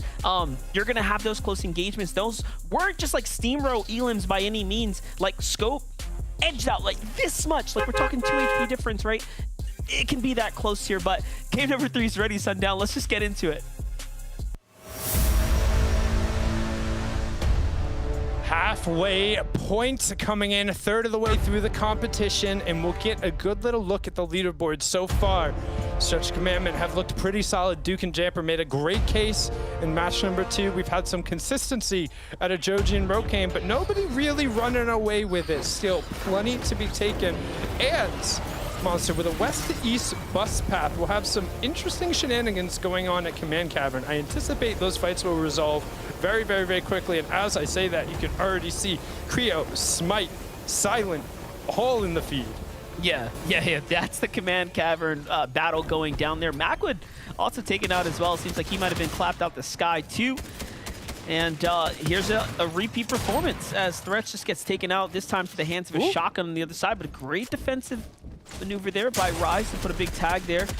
Tries to put the all-in-one down onto Aoxy, but it's not going to be enough there. Swirl and Aoxy come out on top once again. So after what was honestly almost last place performance by Aoxy, they come back game 2, jump up to 23rd, not bad.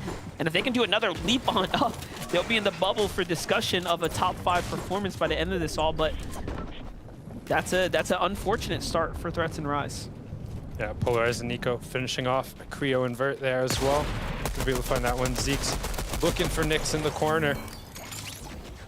Blar's going to give him some assistance over on the side. Polarize finishes off Creo, and that duo is going to go down. And much faster paced game here is already down to 42 duos, 83 players, with just barely a minute off of the first Stormform.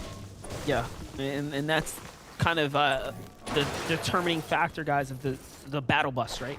When the battle bus goes in a different direction, you can see that those highly contested areas, they're going to play out a lot faster. It's really going to change the dynamic of the game and the pacing of the early game. Can't really, I guess predict that sometimes. The highlight, though, if you were wondering how Threats went down, there it is. He touchdowns, he tries to go through that first door. Gets caught out. Scope is going to find a llama, and it's these little things you can see, guys, that are really coming together for Scope the Magnolia. Off to a hot streak, a hot start, and now a llama. That's going to save them so much time, Sundown. Yeah, not having to invest the time in order to farm all of that metal, the excess brick, and just being able to split makes you look into that. It's very much allows you to min-max, rotate earlier, or go take some fights with the excess utility you have right off of the start. Speaking of excess utility, Polarize sitting on 2 eliminations, Chug Splash medkit in his inventory, plenty of weaponry here too to take this close quarters fight. You can see he's been able to back off Elite, but Nico desperate for HP, so that one Chug Splash is going to go down right away, and Elite and Bank are going to take the time to just get out of dodge. I am very impressed with Polarize and Nico and Bank and Elite because of how consistent they've managed to be in these first 3 games here. In 8th place for Nico and Polarize, Bank and Elite, who just skated out of there in 11th. So much better than their first qualifier attempts, where they ended, around 30 or 40th place, just really not doing too hot. For Haji and Suscript, who also made a bit of an endgame splash just a round to go. He's now fending off their drop spot here, just outside the Greasy Grove. You can see they've caught Slurks. Want to play for the full damage. Nicely done. Right now we need a replay here, and yeah, Haji just sneaking in that sniper shot. I mean, we talk about snipers like they're out of the game, but you just tend to see players not opt into them because that one-shot headshot potential or the one-shot down potential is no longer there.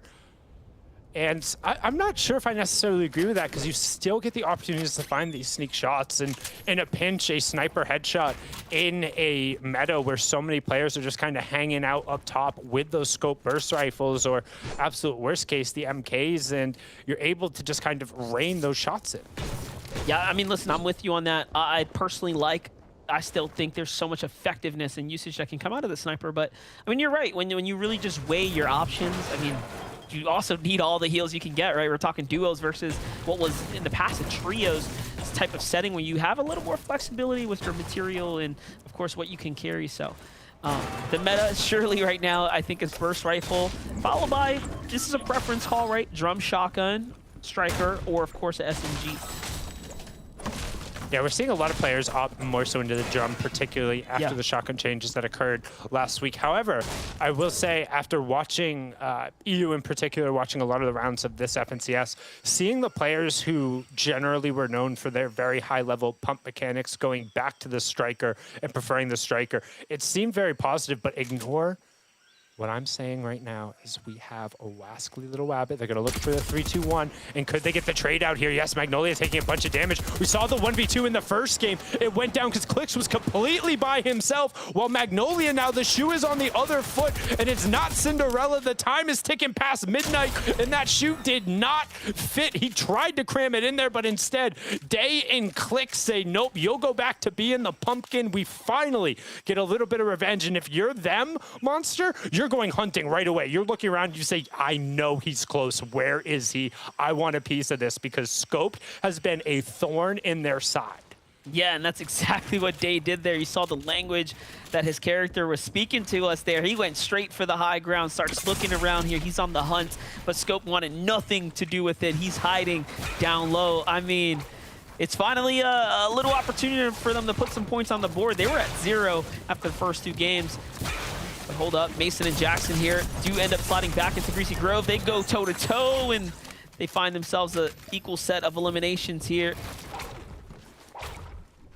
Nico and Polarized gets taken out by Bank there. That's the Command Cavern fight. It does look like that ends up coming full circle as well. So 8th place, Polarized and Nico are down to the hands of 11th, Bank and Elites. That's a big, big fight there too, guys.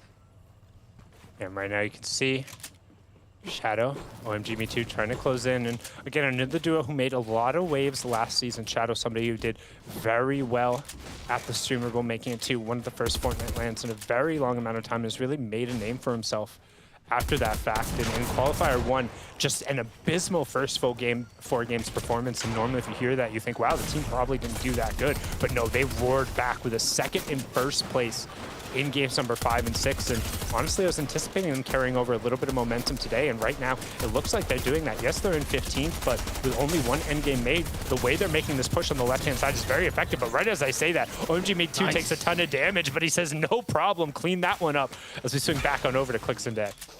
Clix and Day have been struggling today, but trying to keep their mental in focus here. They're going to go against another top quality duo right now of Bucky and Cam.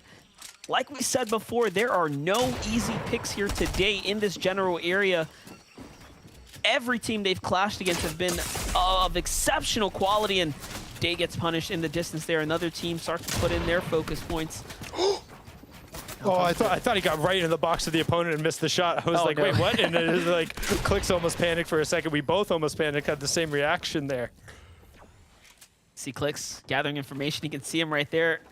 They're actually trying to time this together. Bucky and Cam actually have a disadvantage here off the left camera peak while they were holding that edit. Luckily for them, they do close it. Could have been really bad for them, and it still can be pretty bad. They have a lot of wood builds in this area. But if I'm Bucky and Cam, I don't want to take this fight. Right? They've kind of struggled a little bit off of the initial start. We've seen them generally cleaning out Bugle very quickly in a lot of their other fights and then being able to rotate out. But so far, haven't necessarily been able to find that same success. And if you're relatively well set up, if you're relatively center zone, if you're not really pressured by Storm Surge, you don't necessarily want to make that push. And Scope says, hey, I ain't leaving anybody behind. Clix and Day weren't able to smell out what he was cooking, and instead, he's just going to be able to get his partner back up on his feet. Now, we had previously had a stat about how in duos, no team in a round 4 had been able to get a reboot in a victory royale. That was broken in EU qualifier number 1. The question is, can Scoped and Magnolia be the first to do it in NA as Magnolia gets rebooted? And that reboot, Monster, could also potentially trigger a Storm Surge now as we're up to 71 players. So implications all across the map. Yeah. But if there's going to be a team that's below, I mean, Scoped and Magnolia might be that team. Magnolia did not lay off any counter fire, and we already know Scope's been keeping a mega low profile as he's hidden out by that reboot card, of course. So another player picked up there in the feed too. We're up to 72 players. The count just continues to increase here. Stretch and Commandment, though, are on the prowl right now. They see an enemy in the distance here. They're going to be pushing that box here shortly. Pay attention to the feed. Jack and Illis, however, in third place. Looking around. Also have to make a move here soon. So we hop on board here. Skibber, Sui, Walkers, 34 points. Also currently sitting in 15th place. Also need to note, not only was a qualifier 1 round for an EU where he saw a reboot victory royale, it happened today over in EU as well with Noah Riley and Vadil able to pick up a VR after getting rebooted. And, you know, I really want to support and say something good about Walkers right now, but wearing the 76ers back bling as a Celtics fan during playoff time, I don't know if I can support that. You know, that's a little tough for me. It's okay. You're playing fantastic in Fortnite. We'll leave it to that, but go C's as we have Haji and Subscript boxed up right on the other side here. Walkers and CU. I'm not sure we're going to see Surge. We'll see if there's a warning here. As soon as we get back on the player perspective is scoped. Magnolia walking around. Yep, there's the warning on the right-hand side. And you talked about it, Monster. Hey, they might be the one below, and in fact, they are the sole duo below Surge. So we'll see what they're able to get going as. They're going to have to kind of press. There doesn't look like there's anyone remotely near them, which is sometimes the danger of these very late reboots. Yeah, and so what happens now is the rest of the lobby also gets this warning. So when a team gets it and they see that, hey, you know, we're only 90 above, 96 above, maybe we should find some tags. They begin to find tags, and then Scoped and Magnolia have that much more of a trail to catch up on, right? So now, being 138 below, no vehicle in play here. A lot of teams already made it to this next zone. It's going to be tough for them. It's going to be very tough for them, and they are in second place, guys. Yeah, but it looks like they might just get enough help from the lobby as Jeff picks up one elim. Clicks and Day get a knock. If they're able to get the confirmation or chase down this other player, then they will. Unknowingly, they're going to completely bail out. Yep. Scoped and Magnolia. So while they're talking about, hey, maybe Cinderella's shoe doesn't fit and the clock struck midnight, but it's daylight saving hour. So we got an hour left in the ball. Will Magnolia be able to find the slipper? Yeah, Day and Clicks basically roll back the clocks here for the world. But more importantly, for Scoped, they're arguably, you know, arch nemesis of this whole story that's developing here in the plot. Day and Clicks. Now at 10 points, from 0 points to 10 points. Huge jump up for them. Except Voyo still in third place right now, still inside the safety of the zone. Very interesting zone. It pulls far south, and a good chunk of it's in water, so should be a heavily congested north side here. And there it is. It lands just about right on top of them. So they're going to be okay. They're going to be able to play for dead center here shortly, as they're on the most isolated side of the corner of this map right now.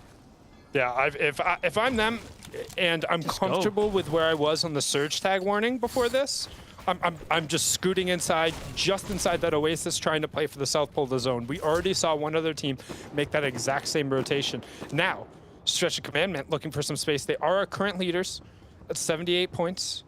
A little bit of room, but as you see in the bottom right-hand corner, that room is going to get closed very quickly. They still are on the outside looking in, and there's a team immediately on their white line to the zone. Now, when we say on their white line, if you draw a straight line to the edge of the zone, basically the fastest direction to safety, that's what that white line means, and there's another team sitting directly on top of it. So that's in the top of the screen, the bottom left-hand corner of the screen. We have Scoped and Magnolia. We've been over that. Magnolia just recently rebooted and able to be saved from the Storm Surge. In the bottom right-hand corner, we got Dignitas, Duke, LG, Jamper, Match 2 winners, and Late Surge and Qualifier 1, who finished in 7th, just on the outside looking in. So plenty of great perspectives right now as we see everyone just jockeying for position. And the big story for Dignitas Duke is, of course, he's that newest signing, the latest signing for Team Dignitas, who, of course, are entering into the Fortnite space now.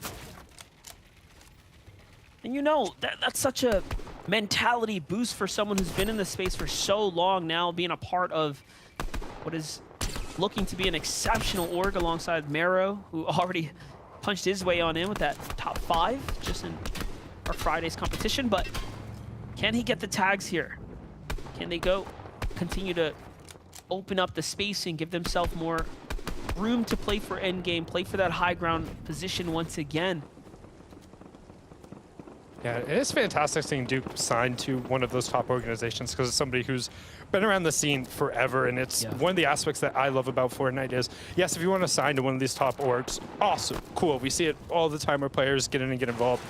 But also, if you don't want to do any of that, you can still compete and show up to these tournaments, and you can still represent yourself, build your own brand, and make that decision when you want to make it. Some decide that, hey, they don't need to make that decision. They can do it themselves, but Duke, somebody who's been around, and honestly, I felt like really didn't get enough of the credit for how much of a staple they were in the NAA scene until recently, because yes, you could say relatively newer face when it comes to like the up-and-coming elite, but when you put them in the kind of the conversation when it comes to the top players on NAEs, he's putting up results in every type of tournament. Doesn't matter. Trios, duos, solos, Cash Cup, third party, FNCS. He gets results, but right now, players who are trying to find results right on the edge of the zone, TabsG and Qua with a brilliant harpoon. Look at all that loot coming in, my lord. Yeah, they find a lot there. In the feed, though, I do see Oliver OG finds Cam, and that's another big trade there as Oliver OG and Jeff were very high up on the standings after that first game, getting that second place there. Then second game not necessarily going their way all the way. And look at the wide shot here. You can see Smite and Larson. They're listening to what's going on down below them as Qua is just fishing up all this loot. He's got so much to work with. Zone's not too far either. I mean, Sundown, do you think they just start throwing big pots in the direction of the new zone and just kind of go for it? Like what do you do here? They clearly have excess. Dude, if you have extra ones, absolutely. If you're not going to use them and you're not going to carry them, I say at least just huck them out into the open. It costs you nothing, and maybe somebody runs towards it. Maybe somebody opens up. Maybe you're able to bait something, but they also have to be careful here when they're doing all of this fishing, because as one person fishes, the other has to be holding the wall, because you can tell Smite and Larson are like, that's an awful lot of harpoons going off up there. Maybe there's some extra loot, and instead, they're just trying to break down the walls, see if they can get some stuff to drop down to them, because as you noted, Qua and Tabs, they can't hold all of it. They've completely given up that box, and now you talked about vultures earlier. This time it's from below, and Smite and Larson loot goblin gobbled all of that up. Yeah, they did. They got some material for their hard efforts there. And that's a pretty fair exchange. That's a great exchange. A little ammunition for some mats to make this rotate, but Larson gets punished, trying to be a little cheap with the build right there, following on the heels of Smite. And now extra shots start coming in here.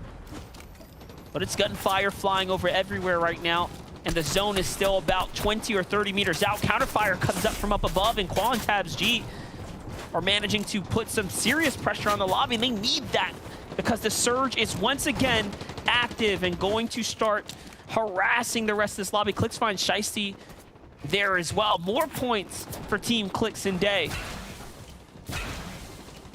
Day able to get the second one for the full confirmation. Also saw my boy Rokane up there in the feed, making it to yet another half in, half out, which we'll see here in 15 seconds. Storm Surge, 25 damage every 5 seconds. Threshold on the right-hand side. What does it mean? Well, you want to be above. That means you don't take damage. If you're below, you're taking that 25 damage every 5 seconds. You make that number go up by shooting your opponents and getting actual damage ticks. So right now, 44 below, currently second place, Scoped and Magnolia. The reason they're struggling was that early reboot. We talked about it. We talked about how this is going to dig into their excess utility, and they're opening up now, trying to find tags, and just barely able to get above before the Storm Surge turns on. That's huge.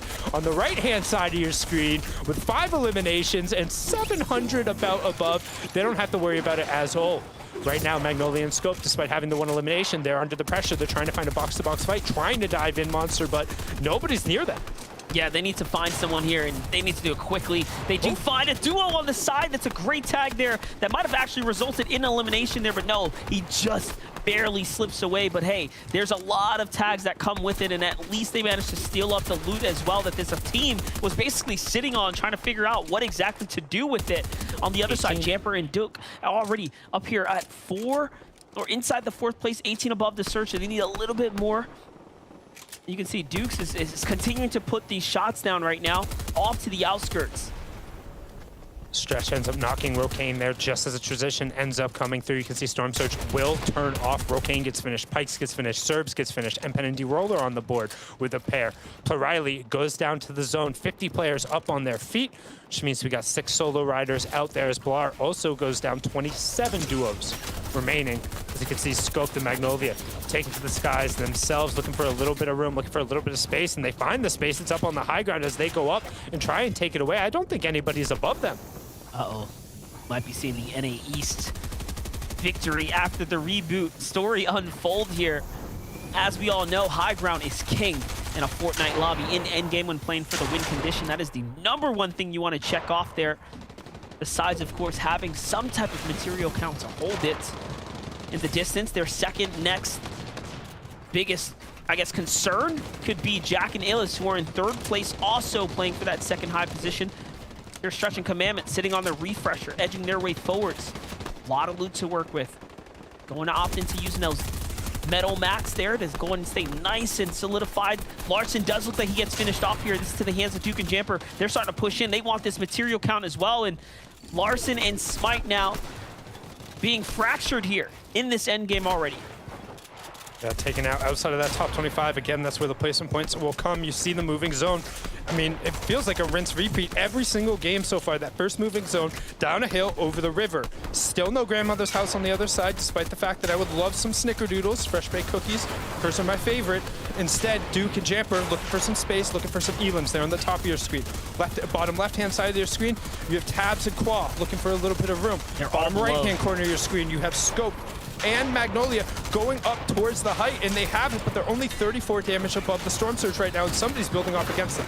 Yeah, all these teams are just barely holding on right now. Clicks finds another one in the feed there onto Haji, though. So Clicks continuing to rack up points from 0 points. He started in this game here, coming in so late without finding anything. Can Duke actually get it? Oh, the launch pad, he blocks himself there, but it does end up working out. The story is going to continue here. Jamper doesn't have any HP. He's going to pulse to start getting some heals on in the box, and Duke with the 180 onto Leroy is huge, and that's going to give him a glimmer of hope here, but he is not completely safe just yet. The surge of the Storm is riding right behind him here. He's going to continue to slide on over, but what a fight there for Duke.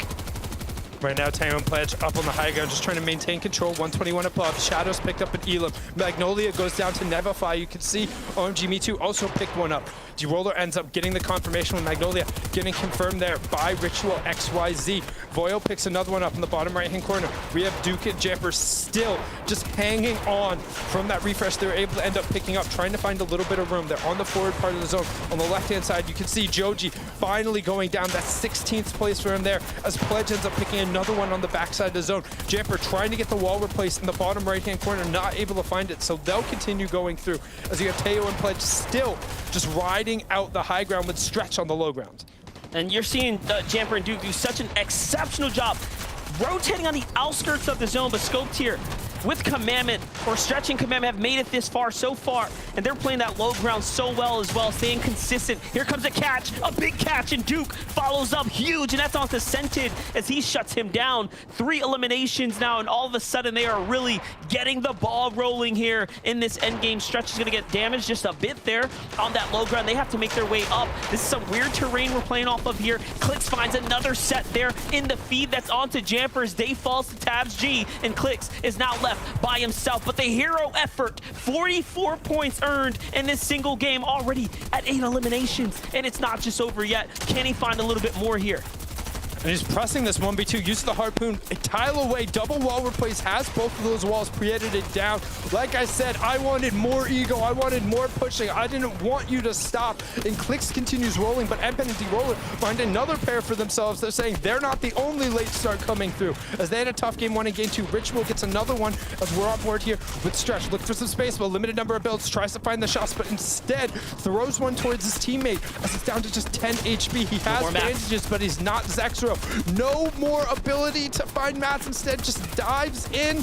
We're not sure if he's able to resolve that. It looks like he got chased away as Tabs and Qual are looking for some space, and Clicks finally goes down, but not before riding out a top 5 performance. On high ground is Teo there, but hold up, Stretch here is gonna fall. Commandment has to clutch up by himself. Commandment gets pressured from up above, and Pledge and Teo manage to just continue to be the team that is putting in the shots from up top. D-Rolo, however, playing the outside here, trying to lean into this win condition right now. He finds a lot of loot. He finds some heals to work with. And will he be the thorn in high ground or the low ground team side? He'll basically determine who can actually get this victory royale, who will have the best chances now. Tabji and Qual, what a game for them. They slide their way into second place. Somewhat of a comeback story for a lot of these teams right now, D-Roller included. Look at this, but no, he's gonna get spotted out. Remember, there is an animation and a visual cue that gets given away with the usage of the heals here, Sundown. Yeah, they're going to be able to see that. They're going to be able to hear that. But he finds a gap a little bit, going to be the person under the stairs, but not sure he's the chosen one. As you see, he'll finally get taken down. Kwa says, Moa, see you later. Goodbye. He'll send that one down as we get a 2v2. Teo and Pledge trying to ride this one out. As Tabji and Qual on the low ground will look to contest minimal amount of builds here, so they're going to have basically one more opportunity as Quad defensively going out, but with only 4 builds, can only box up one more square. Here it goes. We're looking at potentially the biggest elimination game and a victory of the day here, fighting for the 9th here on NA East right now. Beautiful knock there by Teo. He's going to need the refresher. Tabs G takes so much heals deep into the storm there. That might actually be enough for Tabs G to get this win. We're looking at 3rd and 2nd places respectively. Can Tabs find a little bit more heals is the question. He's hunting, he's looking, but no. Pledge is loaded too. He's got a lot to work with, so okay. This should be Pledge's and Teo's game here. And you said, Moi, that it should be the chef's kiss there to close this one out. Tabs, you know, tries to put it all on the table, but Pledge is gonna win. He said, come on, baby, light my fire, but the rain was already pouring down. The storm was too strong, and his tinderbox got a little bit soaked there. I mean, Teo and Pledge just riding this one out. The chug splashes, they'll feel it off. 8 eliminations and the victory royale in match number 3, but we saw a lot of interesting leaderboard implicating fights, Mons. That was a huge game. Huge game for Clicks and Day. Huge game for NPen, DeRoller. We saw Stretch and Commandment, of course, staying consistent there in the end. And tons of teams now starting to get close to that triple-digit mark, but it's Stretch and Commandment who do make that big leap. Yeah, but to see what that leaderboard looks like, we're going to kick it back on over the desk. Adam, Vivid, SBG, take it away. Now, before we kick things off, I called it at the beginning of that game. I said, Vivid, SBGZ. Let's think about Clicks and Day for a second here. Are they going to go all the way? I called it, I said top 3. I think top 3 that game, I felt it. They got a top 5, Vivid. That's good for you, but also great for them. An unbelievable performance. It's so great to see them rolling with the punches, getting themselves back up, and I was completely wrong. Sundown on point there about ego. They just went for it, as we expected they would do, and now they're suddenly flying up the leaderboard.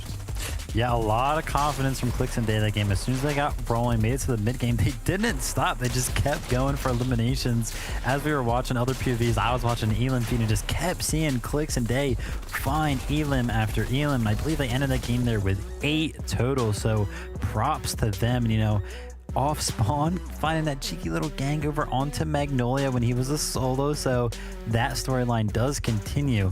But something else that is continuing is Commandment and Stretch's consistency. 110 points and actually furthering that gap. SPG now 13 points ahead of the pack.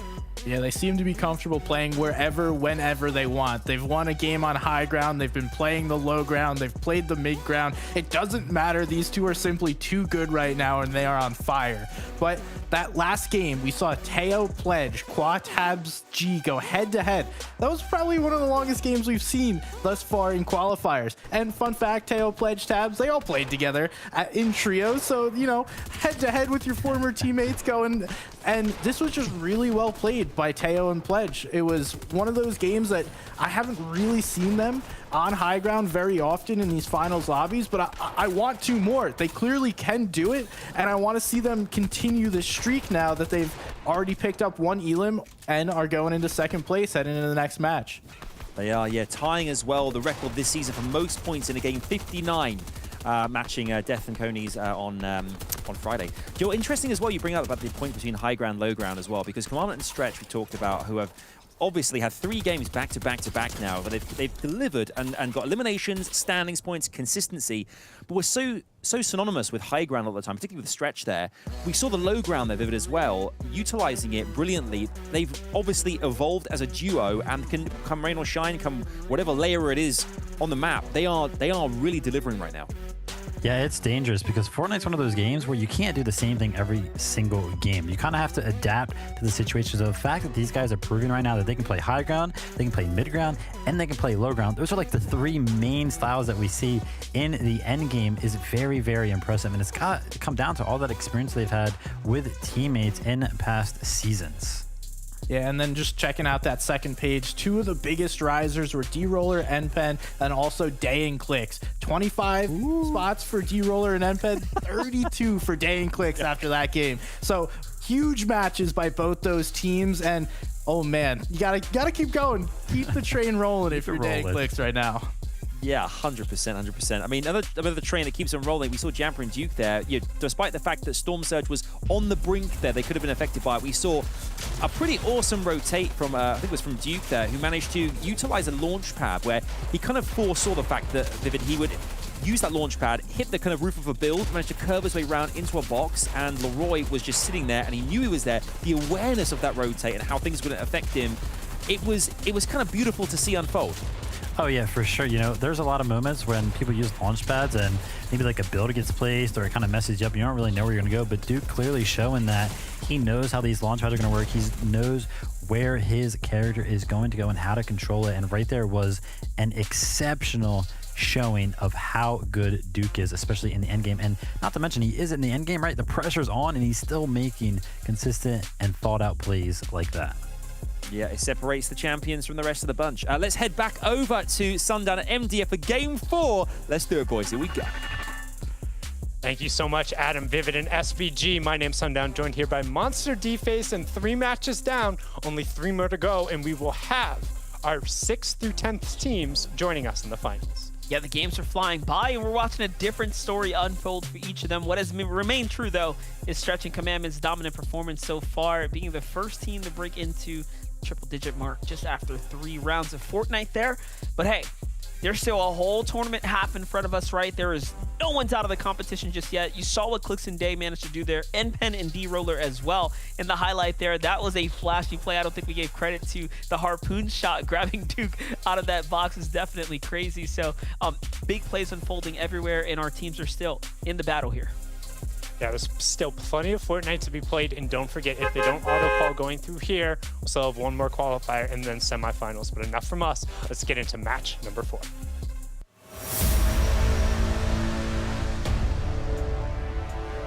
It's game number 4, ladies and gentlemen. If you are just touching down with us here, NA East has been quite a show for us. Of course, I'd say story has really been around the Joneses, Magnolia, and crew versus Day and Clicks here. What an engagement we've seen go down there today. It really has been some of the bigger fights of the FNCS so far. For Ryzen Threats, they also have had quite the battle here against Aoxy and Swirl.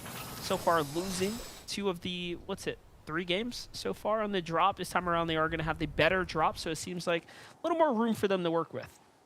Yeah, I would want both teams to go back and review their Greasy Grove drop spot, because I think what Threats and Rise are doing is a little bit outdated, with the cooler kind of coordinated drop always in the same spots, like bank on there being a weapon in one of the spots and then get together and chug splash. Because you aren't guaranteed the same amount of chug splashes from the cooler, if you happen to pull a flopper and your opponent gets 1 weapon they're able to drop on you, it just takes too long to execute, right? Get yourself on top of weapons, worry about getting your max shield after the fact, and don't give your opponents an opportunity to drop on you. And I think you'll probably see the percentage of fights you win off drop at Greasy Grove go up, but somebody who's in a tough situation and not in the Greasy Grove, hiding in the bushes here. Yeah, Keith, Botboy Trev. Yeah, up against Squish and P-God, both teams have had a bit of a struggle here on the day, also trading back and forth. And I mean, you talk about you wanting to see these teams hit the drawing board. I mean, what we have managed to kind of get out of this is that both teams are struggling even if they survive the drop. So it's not just coming down to whether or not you get these points. It's about what you can do after this. And I mean, it can be tilting, trading these exchanges, not necessarily winning every single round, right? Remember, when you fall this early in the game, Sundown, I mean, you lose all momentum, right? You are sent back to the lobby. You have to wait until the next lobby is completely over or the lobby finishes and then you can queue back up. So it really is so much more than just this battle and just these points. It's the momentum. It's the pace change for anyone who loses. And right now, Threats is down. Rise tries to come to the rescue here. He gets a finish onto Swirl. But there's a team out here in the distance that's really adding to the pressure right now. Who is it? It's Jackson and Mason coming from what is the windmill drop spot down south. I mean, Jackson, he's been landing there since the beginning of last season as well, or maybe just before that. So no strangers to this general rotate and this third party here. Yeah, and they're trying to put the pressure on. They know that fight hasn't necessarily been able to resolve yet. They got a piece of the pie. We can see Rise fighting defensively, and he might have a little bit of reinforcements riding over the hill. Dawn has come, and he can see that Hachi and Suscript are trying to get involved in the fight, and Mason and Jackson, they have to back off. They're like, oh, we can't continue chasing this as aggressively. You saw that they're just kind of out in the open throwing shots that way, but unfortunately that'll get you cleaned up. And Threats is still ticking. He has about 20 seconds before he's taken down. Mason will end up finding him and getting taken down there, but Haji and Suscript are still looking to push the pace a little bit here. Yeah, and Haji and Suscript are, you know, well-versed enough to know that this is a clean duo right now, and they did get the full siphon. Also picking up the sound cues here. The team's fully healed up, but they want to continue to take this push here. These are two teams that are, I would say, about evenly matched. Haji and Suscript have been competitors for quite some time. Jackson and of course, Mason here. I mean, they've had their runnings of competitions through the collegiate courses and now to the FNCS, and look at that. They are going to win this duo exchange. Drums, man. You open the box against two of those, and, well, you see what happens. You just get chewed up, spit out. No, that was Mason's huge shot. Mason hit like a 170 max headshot there with that uncommon striker. I think, I'm almost positive here. I want to see the shot here in a second. He's going to be able to pick up that first one, drops down, gets the second, and they're going to be able to find it. Nope, I lied. You're right. It was the drum connecting. It was the drum for Jackson. Yep, you're right. Hey, it happens, but that's good teamwork there. And you know, I really am curious. When is it just going to click fully for Mason and Jackson? We've seen them not really lose early games at all.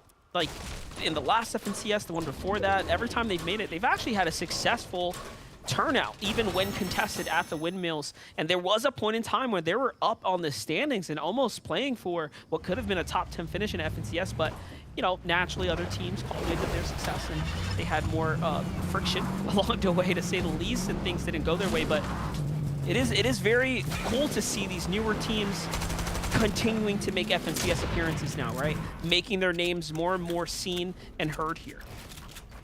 And I mean, Haji's been around for a while and competing at the top, never necessarily a name who you see in the top 10, but making pretty much every final round of every tournament on NA East. And we talk about owning the space inside the cavern. Well, I hope you like brick finishing, Monster, because there's brick as far as the eye can see, some metal accents going on at the top level, but not a whole lot of good space to really be working with. We talk about piece control, and it's all over here with Polarize taking, I don't even know how you managed to sneak a shot through there. He's going to scan out, get whatever information he can, find where Elite and Bank are, just see what's around him, and they're very much so pinned in here.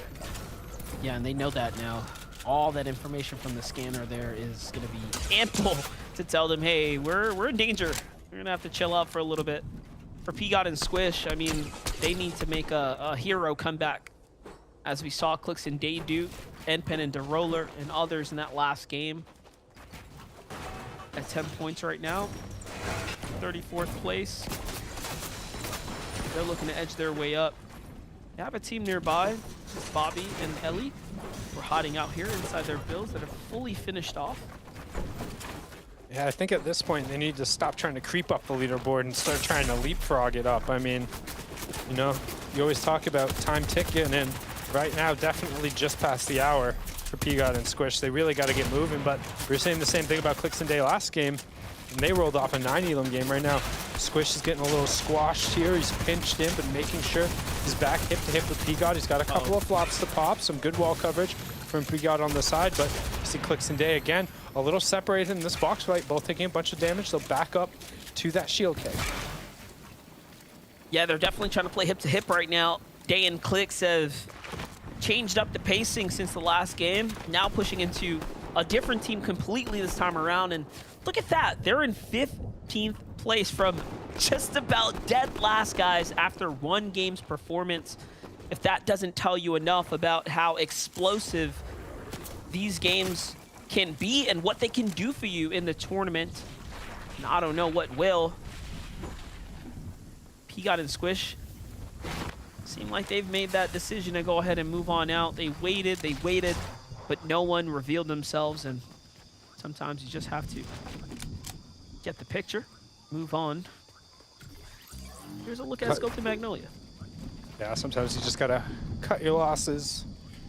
Trying to camp the reboot van, potentially come up with a free elim out of the sky there, but Magnolia and Scopes, great vantage point, get some information. They're gonna head on over, and we talked about somebody else was able to pick up a lot of ground in last game. Unfortunately, might have tried to shift gears a little bit too quickly as NPen gets taken down. Haven't seen a roller up, but Magnolia and Scope, they're hawking this fight, and if you check the bottom right-hand corner, there's 1, 2, 3, 4 different duos here, and it looks like 2 of them are engaged in a pretty significant fight.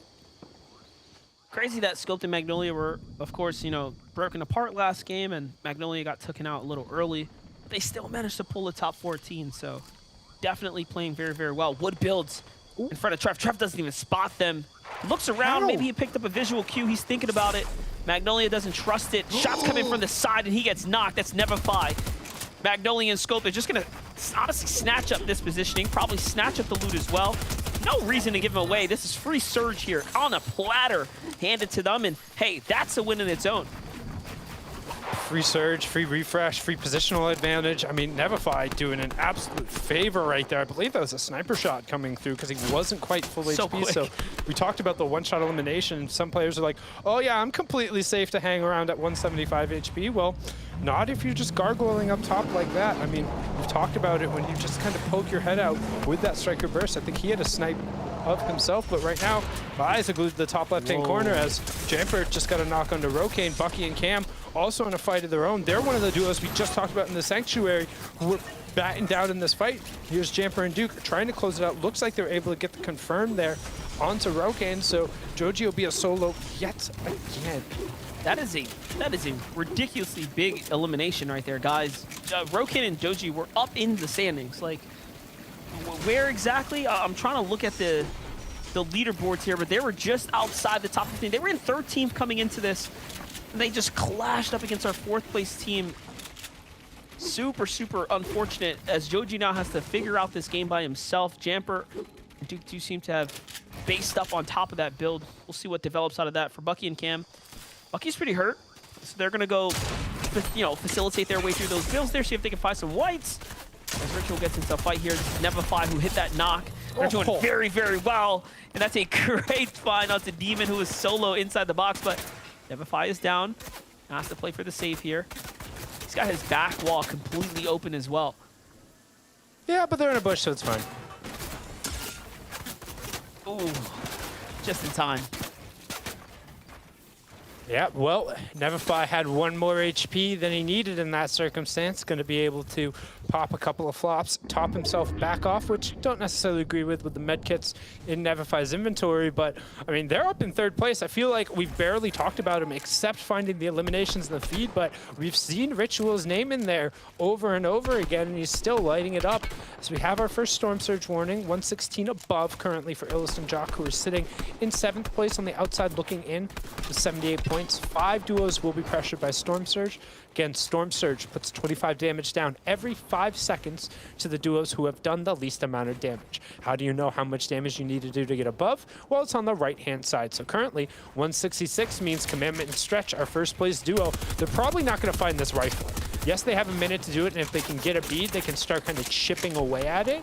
But anything about above around 150 or so, you start to kind of think, hey, maybe I need to get wall to wall. Yeah, definitely. I mean, I'm a huge proponent of if you're below that surge, That 1 minute timer on the zone means move. And move now. You got to continue to take fights. Joji's going to go ahead and do just that as he managed to find a shield rip. But in the distance, more shots coming in. He's garnering a lot of attention of the opponents nearby. And keep in mind, he does not have a duo. He's doing this by himself right now. The task is going to be difficult. And you're looking at all the perspectives of the same teams here. This is Jamper and Duke here on these mountains, looking inwards towards a team like Joji, who is down low. Great tags fired back. Can he get just a little bit more? Oh no. He's going to be more than happy to take this trade, though. Like, he's happy to get chipped out as long as people are opening up and looking at him. He does have some excess utility to be able to get himself back up. But if Storm Surge turns on and he ticks below even for a second, there is no way he's going to be able to combat both that and get the damage he needs. So that's why you see him burning into his utility right now. He's knowing he's really only going to have 1, maybe 2 more opportunities to really open this up and start fighting. So Storm Surge turning on right now, 25 damage every 5 seconds. And with nobody close to him, he's going to be forced to continue opening up his head and exposing himself. But there's 4 duos, 5 duos actually, since he's a solo, who's going to be pressured by this. And he's just going to go. I'm watching on the left-hand side. On the right-hand side, we have Hamster and Fatch, who managed to get themselves up above. And honestly, Joji is just kind of a free 3 points for whoever wants to look his way right now. Yeah, you know, he kind of has to get these minis off as well. That's a big shotgun shot, but it might not be enough. But Fatch is also under surge pressure here. They had some quick heals though, so it's going to work out for them. Hamster and Fatch equally needed this elimination here. They end up getting it. Fatch gets finished by Jamper in the distance. And that was why that 3-shot that we saw a little while ago was so cool, because it was all 3 of these teams that had something different riding on the line. For now, Hamsu does have a tournament life in front of him. D-Roller, however, is under the surge and in the zone. Does it get any worse? He needs 1 player to drop, and he will be able to at least make an effort out of it. But right now, everybody else, they don't have to poke out. They're thinking about rotating. They're looking around, seeing, hey, is there anybody who's acting a little bit strange? Anybody who's acting a little bit hectic? D-Roller, he'll get in, he'll pop this, but he's not going to have the time. Nope.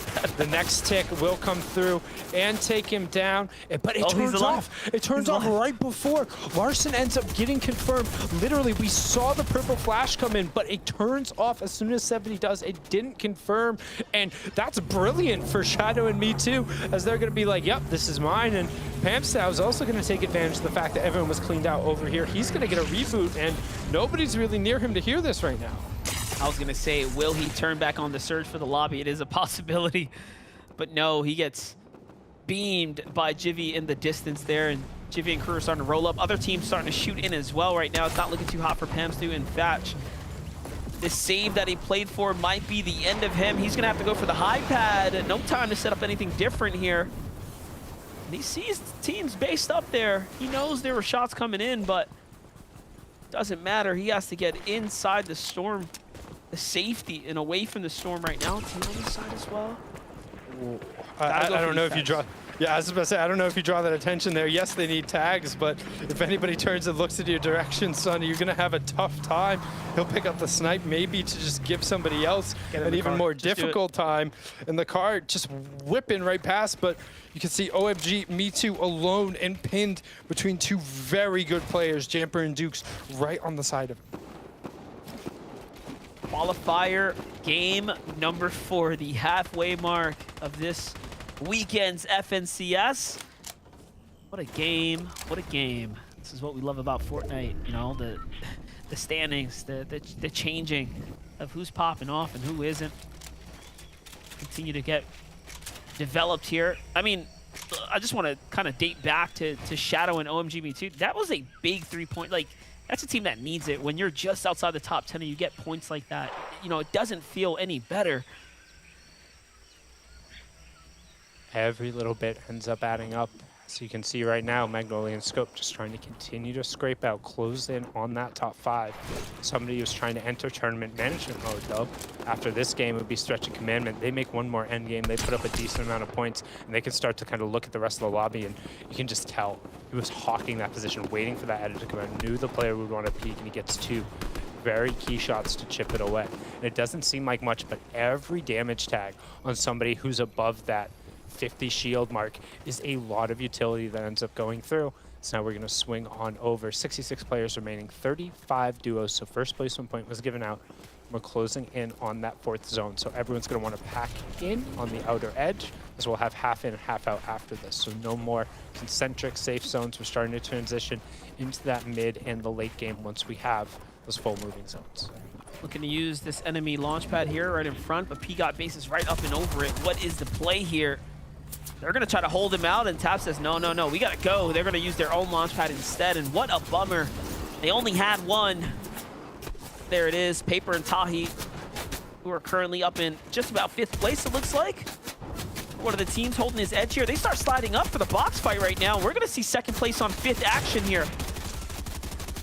Will the fight end? Potentially. Lobby starts to look in. This is lobby focus now. Forced by the hands of Paper and Tahi. 100 shot from Tabs G, but no, they get taken out.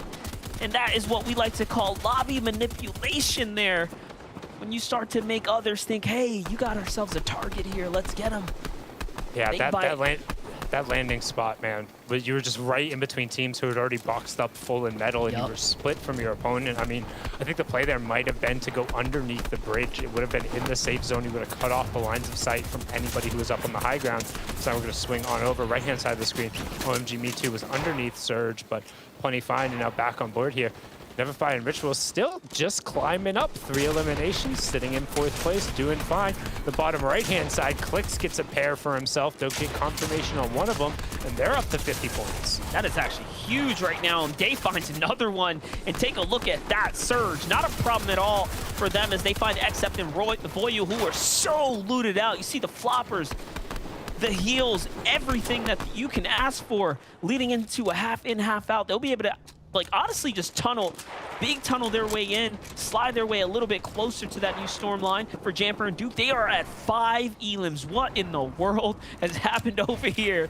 It seems like they have just found knock after knock and actually finished the jobs. And all around them, I'm seeing teams that are placed well outside the bubble right now. So they are just picking apart people that are already pretty much struggling on the day. And Magnolia picks up a knock there. Storm Surge will turn off as we have 50 players. We see with a half in, half out. And where it's revealed, we're going towards the southern side, and we can already see Mikey and Styx are the only ones who are already across on that high ground. So they're going to have a great vantage point. There's a ton, and I mean a ton of the lobby already boxed up on the northern part. So if you can get purchase on the southern side and the zone goes there, you're in a good position. Otherwise, good luck. Yeah, good luck. Good luck indeed, because the terrain here changes so fast. Look at it, literally vertical. You have to go straight up. There's no slopes. There's no like, yeah, we can edge our way out. No, when it cuts across, and it's going to be hard to make it up and over, especially as teams start to tunnel their way on top and close up that airspace. But Scoped and Magnolia, my oh my, they're continuing to get active here as they find another elimination. That's going to be the full refresher they're looking for right now. It's going to cap off Scope's bricked here. And an upgrade as well. Legendary SMG in the hands of someone like Scope in endgame right now is just scary.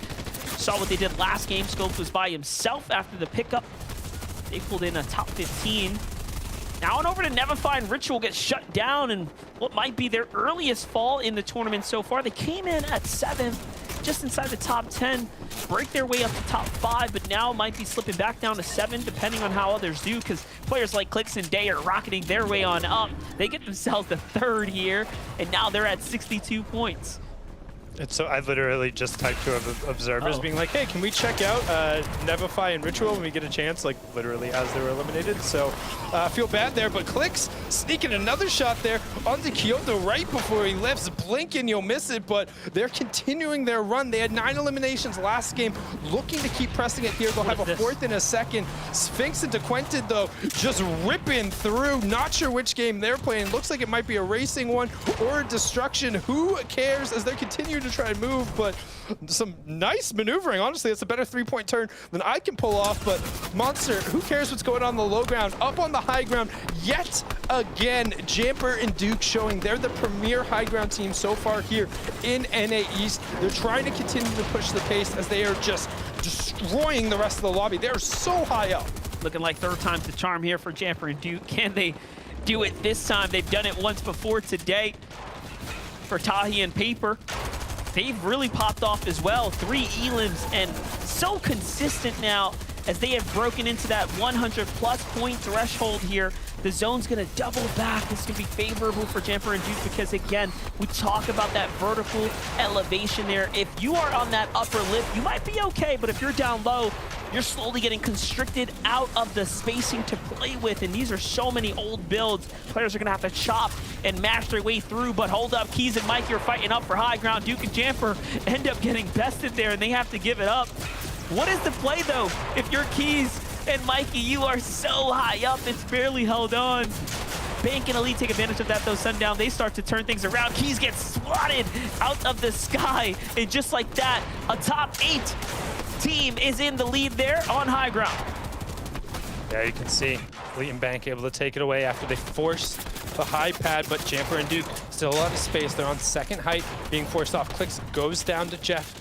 Not sure if Day is still up on his feet. That could have been a top 19 finish there. As we look back on the wide, you still have Duke and Jamper, but we also have Day. 2 eliminations, has some chug splashes, looking for the player on the backside of the zone. There the it zone is. will pull back, and he's able to find the shot. Actually, don't think that was his. I think somebody else was able to find it for him, but it doesn't matter because he's going to be the one, the benefactor of all the refreshes in the bottom right-hand corner. Jamper and Duke still looking for room. Cold actually picks up a pair for himself. Yeah, and Okus takes out Day there. A top 15 finish for them, and a couple elims, not bad at all. Had they gotten a little bit more, it would have meant so much more. But now, Jamper and Duke are the team that have been the most consistent here so far, but I still see Stretch and Commandment working their way through, operating through that mid-ground as well. They are in the chaos, quite literally in the blender here with everyone else. Commandment's gonna fall to the storm there. Stretch is by himself. Jamper playing for the wall right now. 2 players in front, no tags on any of them. And he's starting to run short on material. 300 is going to be enough to continue to make his way. But if they got to go up, I mean, it's going to be rough. A little bit of space being given right now. You see Cam picking up a pair for himself. Him and Bucky continue to make an end game. And as we pull, we're pulling out and away. So you can see Cam trying to get up, trying to create some space. Has no more white heals after he burns through the rest of this med mist, but he's got plenty of time because they do have a relatively long pole. He's looking for some room here. As players are going to have a lot of space. This is a very divided vertical space, so there's a ton of different duos up right now as we're in the final zone. 90 seconds and the entire zone will close, and Oliver's looking for a chop. Oliver, OG, and Jeff trying to make another end game here. They've made it so far. Can they squeeze away a little bit more points? Here's that vertical elevation we're talking about. And they are running out of material count, now down to just 20. Armored wall comes down. Might have been misplaced just a little bit. They wanted to protect that ceiling up above. Here's Skittles here, dipping inside the storm right now, trying to just stay alive, steal away a little bit more placement point. Cam, he's down to 400 builds, sees teams down low. He wants to work his way down. Here it is. He's inside the fray now. Oliver, OG, is going to fall to the hands of Elite. Duke is still up. Jamper and Duke are claiming players down low. The mats. Top 4 now. Bank and Elite work their way down. They're out of mats. Here it is. It's going to all come down to this big fight here. Cam is the one solo in between the 2, though. He's looking for some space, currently sitting on 6 eliminations. Jamper and Duke on the low ground, but Jamper jumps right on up, and Cam tries to throw a monkey wrench in there, but no problem for Jamper as he's going to close that out. Duke is playing the long game here, but he needs to be careful when this swaps over. If he doesn't immediately med miss, he will get taken out by the zone. There it is. We knew it would happen. Sundown was calling it there, but hey, it's still an end game, and it's another second place for Duke and Jamper. Elite, though, comes out on top there in the end with Bank. Man, what a story for them, right? They had this mega contested draw spot at the command cabin. We know it has not been easy for any teams that have been landing there, but Elite and Bank not only wipe up the teams that were there, but take it all the way through to the end and get a victory out. Yeah, and honestly, that might have been one of the hardest sets of zones to navigate that we've seen so far this season. That was so incredibly tough. It was max pull, and we went back and forth and then off of the high ground, and it really tested the duos and their utility management. Yeah, definitely. If you did not have a launch pad there, you were struggling, essentially.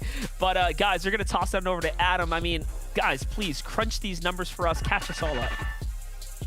I think numbers are getting very exciting now, obviously with 2 games left to play, but I think Sundown was on the money there with the whole, He needs to be careful with the med miss, otherwise, yeah, so that's exactly what happened. But another great display from Jamper and Duke there. But we must talk about Bank as well. Bank's duo with Elites. We don't want to talk about them too much in this competition, but managing to, I mean, height was taken over from Jamper and Duke by Keys duo.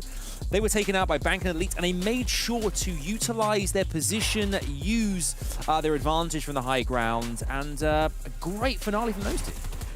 Yeah, Bank and Elite doing such a good job here. Here we're actually going to see a little bit of that height control that they have going through this 9 zone here, but even more so impressive actually when they took the high ground from Jamper and Duke.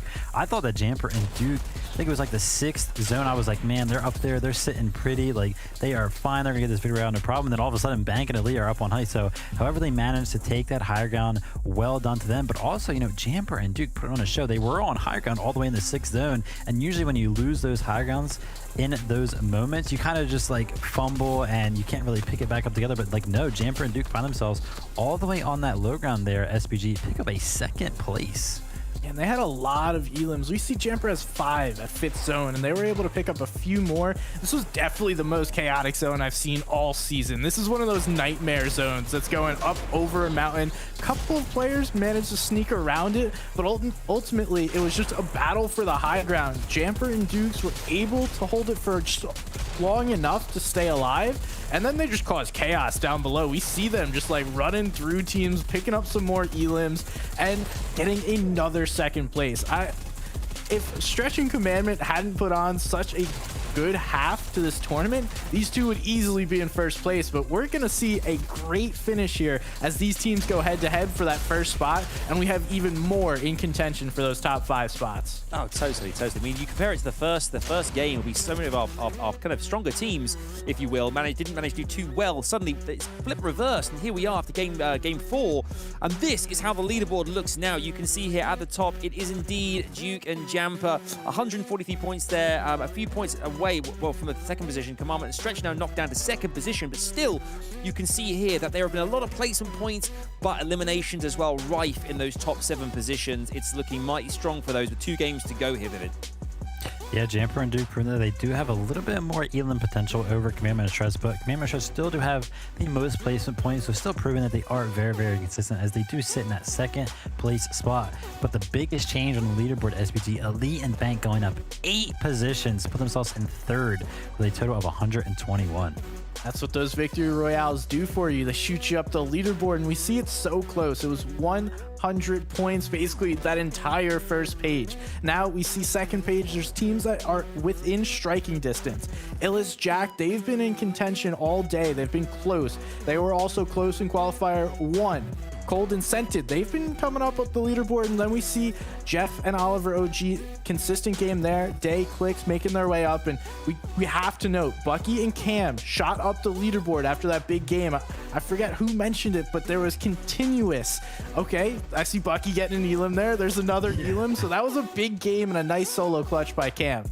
Yeah, you can see there as well. If you're brand new to the way our leaderboards work, you can see the little digits as well, showing up and down arrows, how far teams have moved down or up the leaderboard. Bucky and Cam, they're 20 places up into their position now, which is looking exceptional. And they're definitely in contention with 2 games to go. I mean, interesting that we haven't talked too much about the actual storm itself and how it can really conflict with players. And Vivid, we saw there, the storm is going through rivers, up mountains. It can really throw games in a certain direction, particularly if you have those vantage points up high. And it moves back and forward. When there's pre-builds there, it's easy for teams to maintain the high ground as well. It can be really tricky, that storm. Yeah, and a lot of players were showing how good they are at reading those zones. You know, we saw that 7th zone pull back across that little bit of a plateau, and we saw the likes of Stretch and Commandment actually dip out into the zone, tank some of that damage. That way they could work themselves around that terrain rather than kind of fighting vertically straight up. Like, no, there's like, listen, we're going to go ahead and tank that zone. And those moments really do make the difference in these games. They certainly do. Right. Big shout out to all our Legends Landing viewers as well. Hello to you guys. Let's head over to Game 5, the penultimate game in Qualifier 2. It's Sundown and MDF. Over to you guys. Thank you so much, Adam, Vivid, and SBG. 4 games down, 2 more to go. Our top 5 will advance straight through the finals, and everyone else will have one more chance, Monster.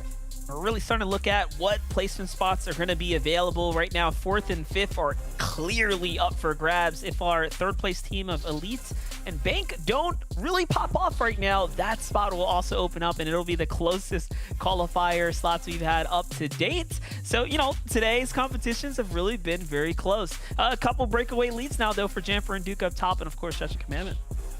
Yeah, and it's definitely a lot closer so far than what we saw in qualifier number 1. Now, in game number 5 and in game number 6, we're going to start talking a whole bunch of numbers because we're going to start looking at lines, looking at who has to do what and what the conditions are. But now that you know the table is set, let's get into the match.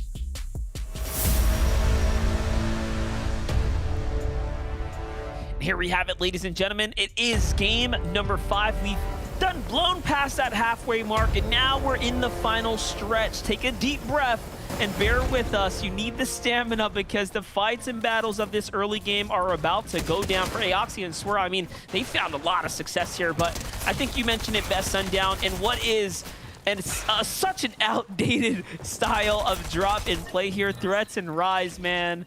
It's just not working. It's super unfortunate because we saw this strat, and I commented about how good it was last season when you're able to get the guaranteed chugs and get on top of each other. But as you see, you're able to break it down because you know exactly where the players are, and you don't farm any resources. So if you end up losing the weapon draw, and you have to give credit to Swirl and Epoxy, it seems like they have drilled this down to a science, because minus the first game where it was a very close flip against them, they've won this fight relatively handily each time. Yeah, the second game was a little close, but 3, 4, and 5 have gone to them handle. Yeah, and quick as well, which honestly wastes no time. This time around, Jackson and Mason won't be able to just slide on in and take advantage of the chaos, so we'll see how that plays out for them and their overall tournament game, as well as Suscript and Crew. But here for Keith, and of course Rev, you know, little standoffs that have been happening throughout the game here. These are those fights that, of course, players are trying to condition, right? Ultimately, in the end, the more FNCS appearances you make here at the qualifier stages, the more series points you get to accumulate, right? As we start leading into the semis and building out what will be the roster of consistent teams to play against one another then. So these battles matter. Being in 23rd plus place, right, matters. You actually have to find as much success as possible here. Yeah, series points on the line too, not just the top 5. So when you make these round 4s, you want to make the absolute most of it. So if you don't get one of those automatic qual spots, you can still get an opportunity in the semifinals to try and make your way through, and there's plenty of potential there. But I will make the argument, as we see Slurks and Troyer face off here against Serbs and Picks, that if you're already contested and fighting over one of these scavenger-ish, or like, I want to say like major unnamed locations, like the mansion, like the windmills, like the farm, just go find somewhere else, right? Like there's plenty of scavenger routes, there's plenty of room on the map, there's plenty of resources where you don't need to be taking these fights. And taking these fights every single time, unless you're winning it very quickly, you're not giving yourself an opportunity to go. And you can see already the disengage coming out from the team. And I like that. I think that is a very intelligent disengage because, yes, you might have been able to siphon off some of the loot that was in this nearby area, but now you're already on the rotation path that the other team was likely going to have to take. So you're going to be taking all the loot they might have got inwardly. And it might be a case where maybe you don't land necessarily right at the drop spot, as we see Larson and Smite resolve a fight on the right-hand side of your screen against Fazo and his teammate. You're just able to get more. Like, you can hawk their spot, you can still put the person who dropped in your major area at a disadvantage by just having more loot than them. And also, let's just talk about, like, put yourself in a player's perspective. You know, you're coming into FNCS what could be the first time. Do you really want all the experience that you gain from being in what is the highest caliber lobby to be, yeah, I landed, I played for, what, a total of 15 minutes playtime, and that's all I got from this, right? There's an experience to be had here, playing smarter, staying alive, making end games, and really being a part of what is the best of the best. And that, I think, is the most important takeaway you want from these games, is also that experience. So the next time you're here at the FNCS, if you're Serves and Pikes, you can say, you know what, we did more than just play the early game, get eliminated, and survive that, right? We made end games. We got to play rotates. We got to feel out what a Surge environment is like, because that's something you can't really practice for. No, it's a completely different ballgame. I mean, even the round 2 of the Cash Cops, any stacked scrims, it It's not doesn't close. matter. No, it doesn't matter when the pressure is on the line and you have to sit there for 25 plus minutes after the fact and think about what you did. You want to be able to take these fights down. Right now, Troyer taking a ton of damage, but trying to get in, tries to use the harpoon to press the advantage. No excess shields on either of them, just the med miss. You're going to see him drop it down. Serbs and Pikes in the exact same situation. No excess shields, even popping a med kit for just 11 HP because they have an extra one. You can see him trying to min-max this fight, hoping that that'll be the difference because both sides are very thin. I mean, there's about, what, 30 shield between the 4 of them? Yeah, pretty rough position to be in right now. And I mean, Serbs and Pikes, they've been doing actually kind of okay. They're coming into this game at 48 points right now, so they're taking this a little too far now, and they've invested a bit too much, and it does seem like Troyer and crew are like, hey, you know what? We have nothing to lose. We're committed at this point. Here it is. Serbs, once again, inching his way forwards, looking for a shot here. Now remember, with Mantling in the game, you can honestly get up to any of these positions. On the other side, Polarized Nico at the command cavern. They started off so good, only to then be bested by Elite and Bank, who then rocketed away. And now look at them. Now they're like, yeah, let's try. Let's get out of here. We don't need to stay here anymore. They're playing a completely different game, Sundown. And you see there, top left corner, the Fiend fight we were watching finally resolves. Ike is able to pick that one up and honestly could have flipped a coin on that. We saw the HP on either side. We saw the amount of ammunition, and I think it's better that the teams just kind of dive in because regardless, you have to resolve that fight quickly. Otherwise, you could end up in a tough position. But speaking of tough position, Shadow, OMG Me Too. You got Jock and Illis on the other side of them. Boxed up on the southern part of Tilted. You got a couple of triangles looking their way, but it looks like Shadow and Me Too were able to get some pretty good chip damage in. And if that's the case, they might just back out and rotate away. Yeah, a bit of a drawn-out fight here going down, and Jack and Illis are going to be on the losing side. And you can see with just how capped off their material count or their resources are in the heals, those were the first exchanges, the first signs of trades of tags. And now they cap off here to come back around, and ooh, it's not looking too good as they get tagged up a little bit there on the other side. But Day, in the meanwhile, has managed to find himself elimination onto Shiesty here. That's just one of the two that this duo is, and there's a fresh duo coming in now onto Day and Clicks. And they're starting to move forwards. Yes, that duo is committing to this fight. Day has to get up and get up quickly. Can he recognize what's going down here? It's from behind him. He hasn't turned around. It's actually scoped in Magnolia. Oh, no. Shocker. There they are. Wait, where's Magnolia? On the right. Magnolia is separated. They could go. They could go right now if they go right now, but they need to recognize that fact. And we've seen this every single time where a player has been separated in this fight. The separated player has gotten picked off, and Scope recognized that, immediately backtracks. And you can see Day, he's trying to pressure. Magnolia took a bunch of damage from the side. They want this fight, Monster. That's right. We heard that shield crack there was actually Clicks who found those first tags, and Scope is going to pretty much get into what is a scramble here to return back to his teammate. On up he goes. Brother V in the distance puts a couple shots down, just adding to the pressure, and things begin to settle down for Clicks and Day. They thought about it. They wanted to commit, but that third party ends up adding their 2 cents into the mix. Slows down the fight here for Nico and Polarized. The battle at the command cavern takes its way to the outskirts here. It's Users and Skittles who came down from DJ and Yamzo's drop spot up top. And now they launch pad away.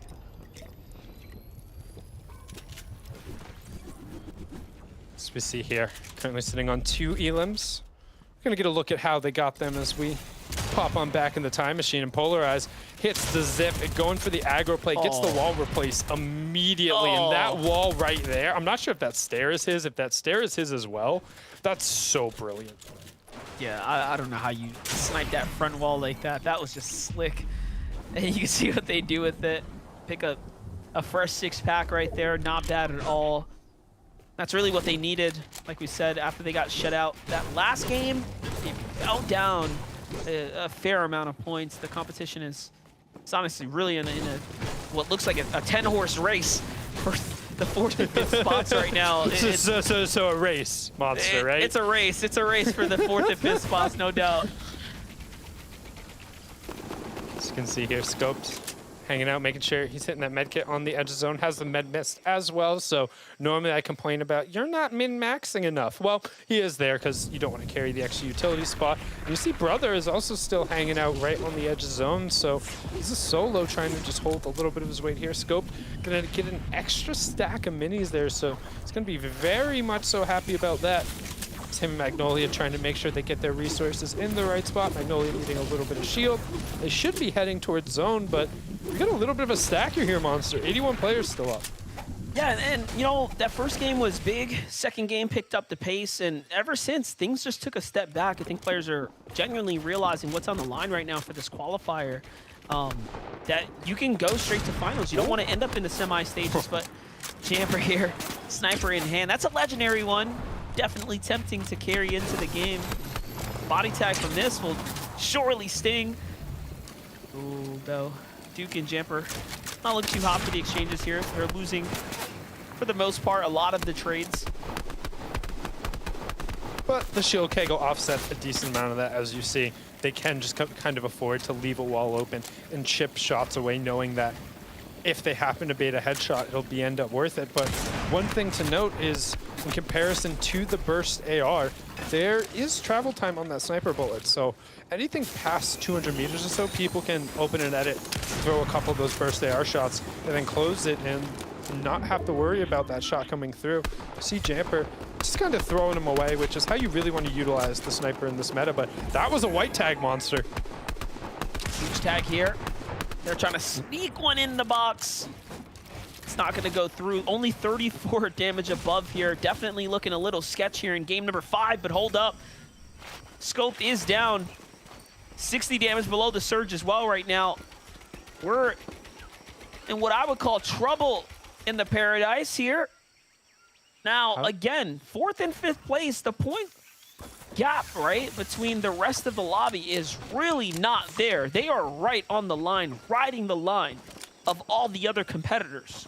Look who they're pushing into. Ritual and Neverfire are right on the other side, up and to the left of this. I have no clue how Scope got down. We saw them, they were running in the zone. He must have gotten to take a couple of shots, but they're trying to go immediately past another duo who had probably their first poor game in match number 4. They're looking to get right back onto the horse as we continue the racing metaphors here. I mean, they might not finish in first, but they might be able to just overtake one of those other jockeys in the final moments, and Magnolia and Scope are gonna have to start opening up shots. 45 seconds till that storm surge comes through. 25 damage every 5 seconds to any of the teams that are below that damage threshold. They got to start throwing shots away, and we talked about kind of that 150 line being about right where rifling might not necessarily be effective anymore, and they're on the other side of it. You can already tell they're looking to get box to box. That's the left side of your screen. On the right side of your screen, you have Pledge and Teo. This is 5th and 6th who are both below surge. They have to do something. Look at this. They see a team down low inside the cone.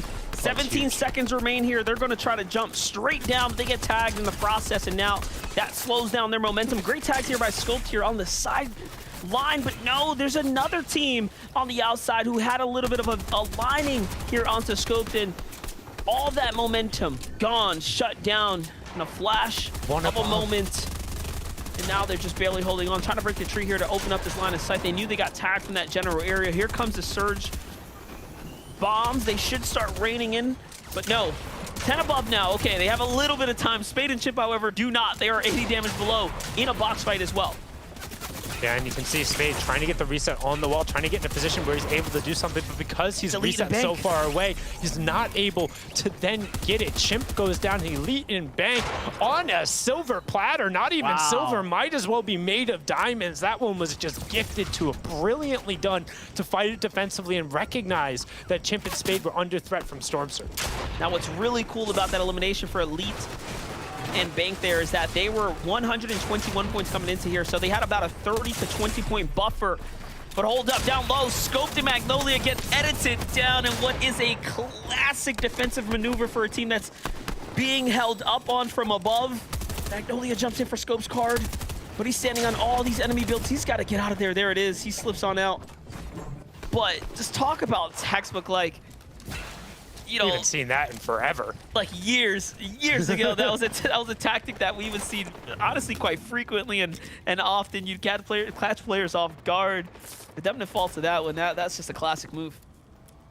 And if you're wondering what we're talking about, generally you hear the term chopped for taking out high ground, which is when people are taking their pickaxes and hitting the walls. The thing is, there are audio cues for that. However, when you're editing constantly, you don't get an audio cue, or at least not as loud to when other people are shooting. So you'll see Magnolia trying to get himself dropped down in this circumstance, shots coming through, and he will get dropped down and taken out, so that was the conclusion of the fight there. But if you own all the walls underneath someone, and you just edit them into those little 1/3 walls, it'll break all the structures until they're too late to react. Now, Scopes could have mantled himself up a little bit and been able to not drop all the way down. However, the mechanic being brand new, it's really hard to get used to that, and unfortunately, they'll end up falling. Yeah, it's honestly a tough one. It's hard to defend against as well if you get caught in that. So a little bit of a, I would say, trickery at play, but... Oh, absolutely trickery. I mean, that was a flea flicker, a reverse. I'm trying to think. I know some other football terms, I swear. Yeah, definitely. Fake punt. There you go. That's another one, I think. I sports. Yeah, well, I sports every now and then. So let's talk about what that means, the significance to the tournament, guys. A 5th place team is down and out. This opens up that positioning for everyone else. It means that it's going to come down to the last game for Scoped and Magnolia. It's going to come down to the last game for anyone who is on the bubble, right on that lining right now. And that lining being just around 100 to 110 points. If you're in that general area, it is going to come down to the last game for those teams. And coming into this one, there were about 10 or so teams that were there. Elite and Bank breaking away, though. Those 6 points they got off their 2 elims. They could do just enough of one great performance here to just have to have a mediocre game next round and qualify. It's not going to be easy, but it is possible now. Not quite living on easy street, more like moderately difficult, right?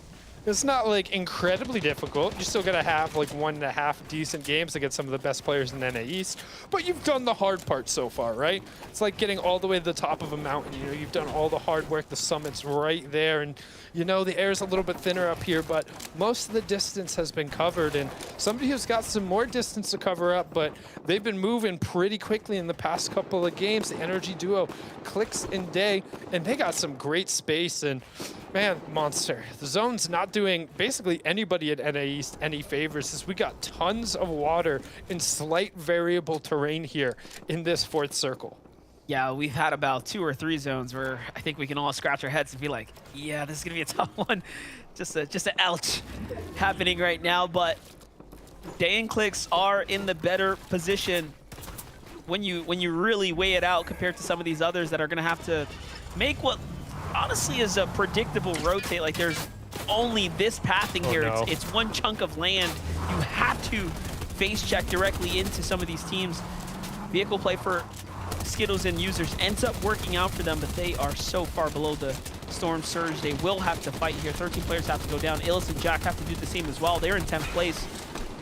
This is honestly a great thing if you are Clicks and Day. These other teams that are effectively between them and where they want to be, top 5, are having all these issues. Stretch and Commandment are having issues as well.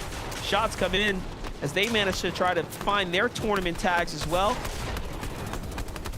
Pretty sure Commandment just caught a sniper shot there. He went from 200 HP to 130 real quick when the bottom left-hand corner, Duke and Jamper below Surge. Bottom right-hand corner, Illis and Jock currently sitting in 10th place. Guardians of that front page are going to pick up Nox. That's Nox onto Paper and Rokane back-to-back. Jock putting in huge work right when they need it. We also see Jamper picking up Shadow. Bucky gets Crispy. Pledge gets the confirmation onto Rokane as Vert gets Me Too and Cam gets Monkey in a Tree.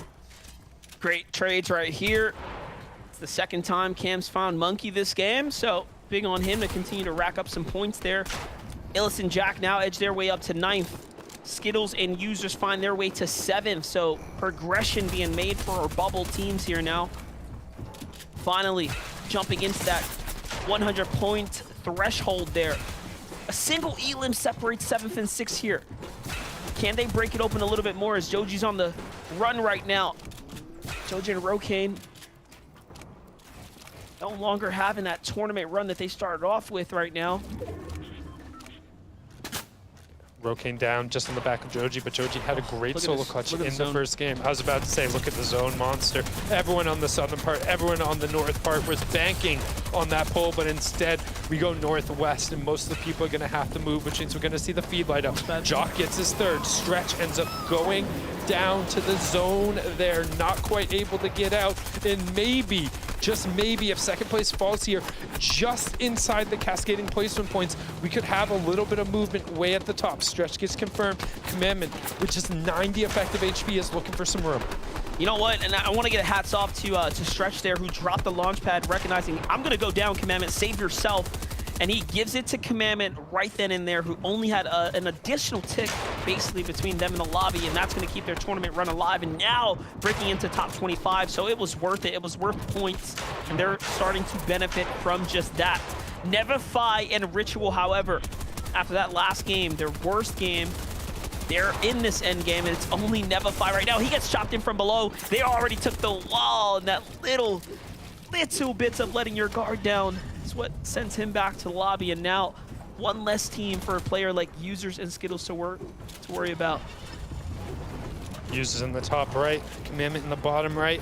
On the wide, up on the high ground. Why am I surprised? Luminosity Gaming Jamper, Dignitas Duke. If you look up there, even odds, heck, maybe even better than even odds. They've been up there the entire time. Every game in this 5th to 6th transition, we've seen them, and this time going for a deep pad recycle where Duke is going to take almost the entirety of his white HP, pulls 7 ticks when he had a closer one. So long rotation coming out, and they don't have to burn their own pad. Looking to try and potentially take height again, but instead going to box up in metal, use their chug splashes, and get back to full HP as we see Vote and Accept going late, and Accept gets beamed out of the sky.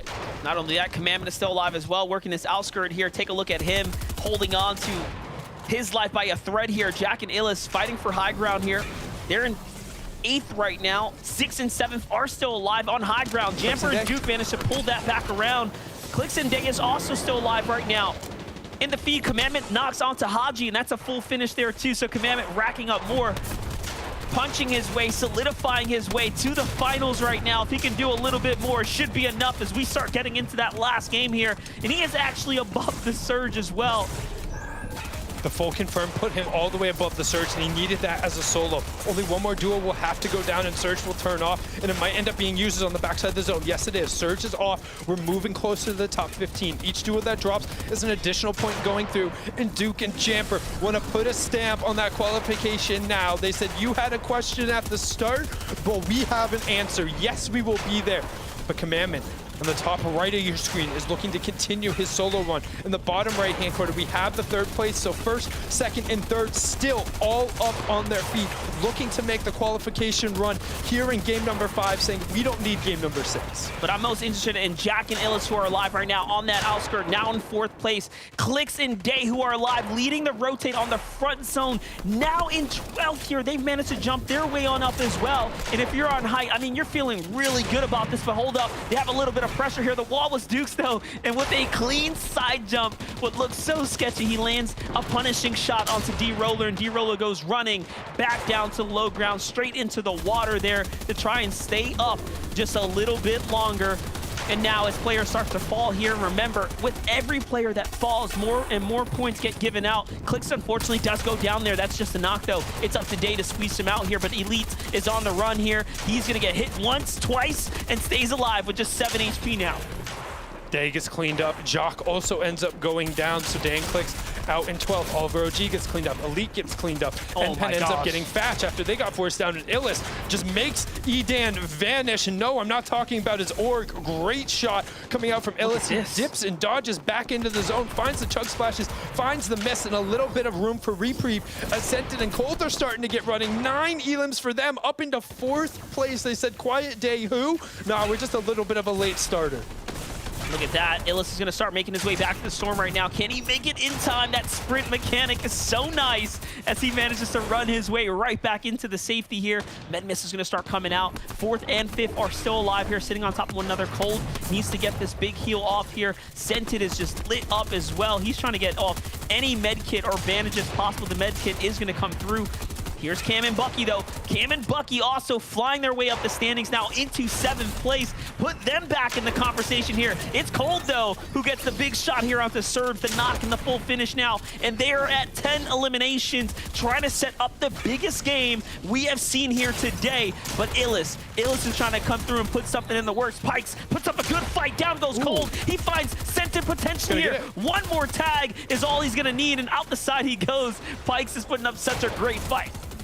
And this is one of the duos we talked about at the start. Is just like, hey, just disengage. It's not worth it. Go to play endgame. Monster, they're playing endgame, and they're in top 3 with 2 of the best duos in NA East. Cam with a sick mantle trying to get over the side, but Champer and Dukes, they want to put a stamp on it. 181, they said, Sundown, it's not just a stamp. We already put it in the mailbox. It steals. Pikes gets one knock, but he can't get the finish all the way through. And Bucky and Cam up on the high ground, raining down shots. Fish in a literal barrel. 10 eliminations in the victory royale for the Daily Bugle duo.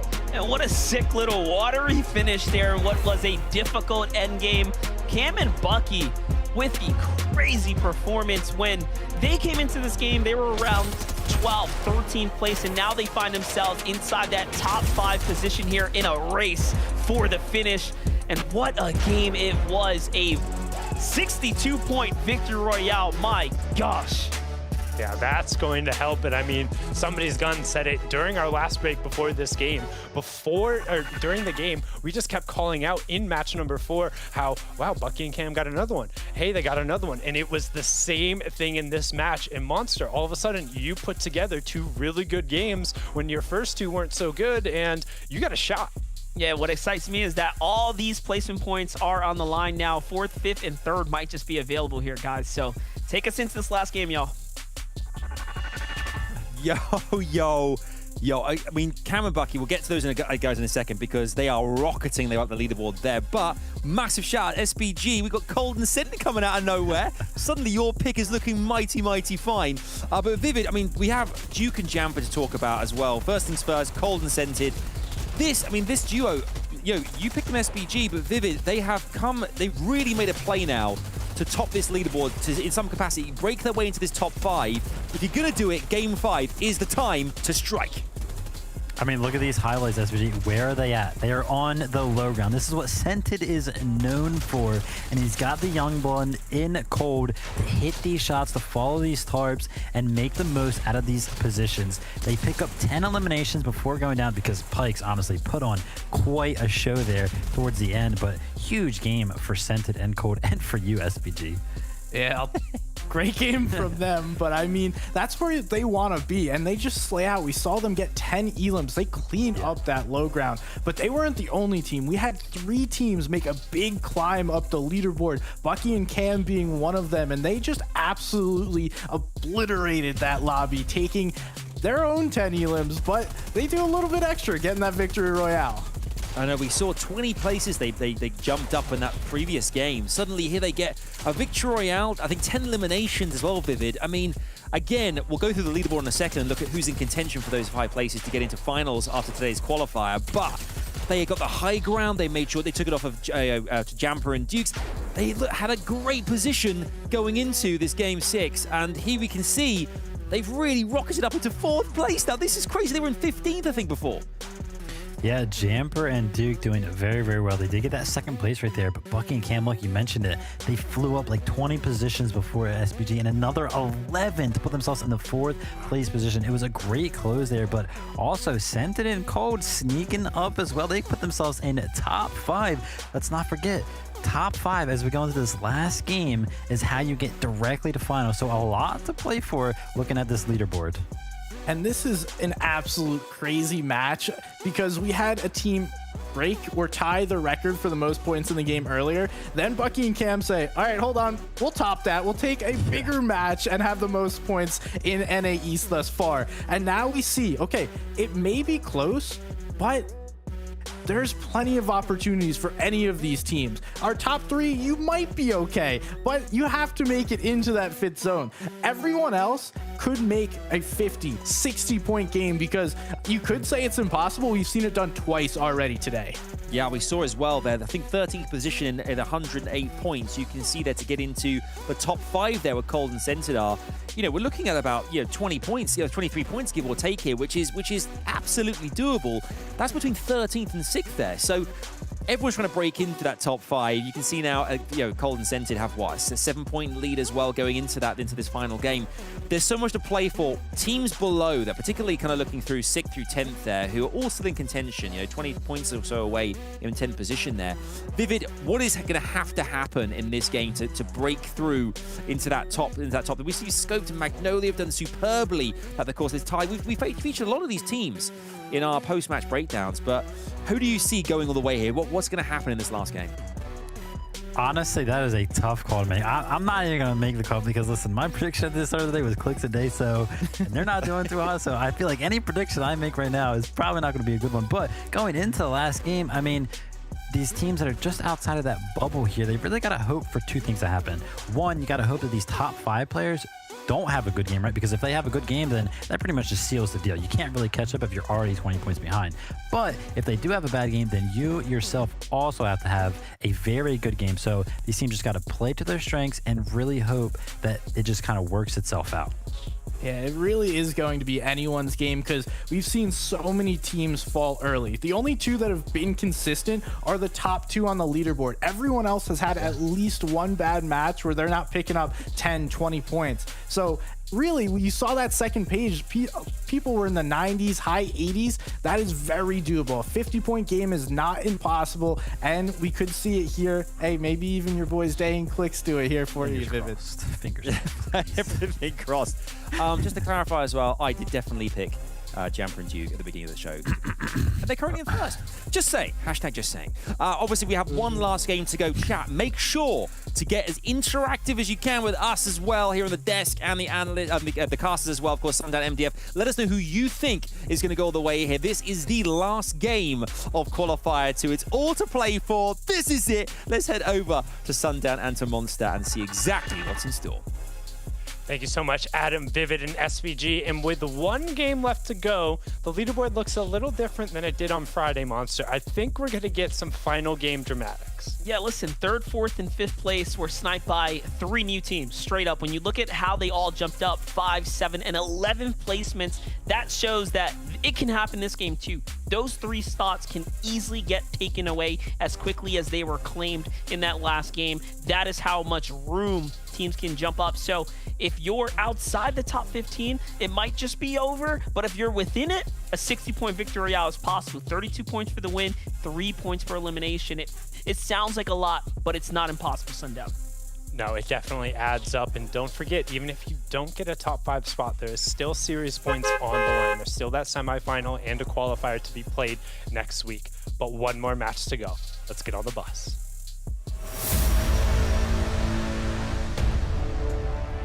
All right, here we have it. Game number 6 of the FNCS qualifier number 2. This weekend has been an explosive weekend of games and Fortnite. We've seen so much competition and some of the best head-to-heads and the biggest names going against one another, most particularly, of course, around the Joneses area where Scoped and Magnolia have gone toe-to-toe with Clicks and Day every single round since the beginning of today. And then, of course, the Command Cavern where Nico and Polarize have been bested by what we saw, a great performance from Elite and Bank.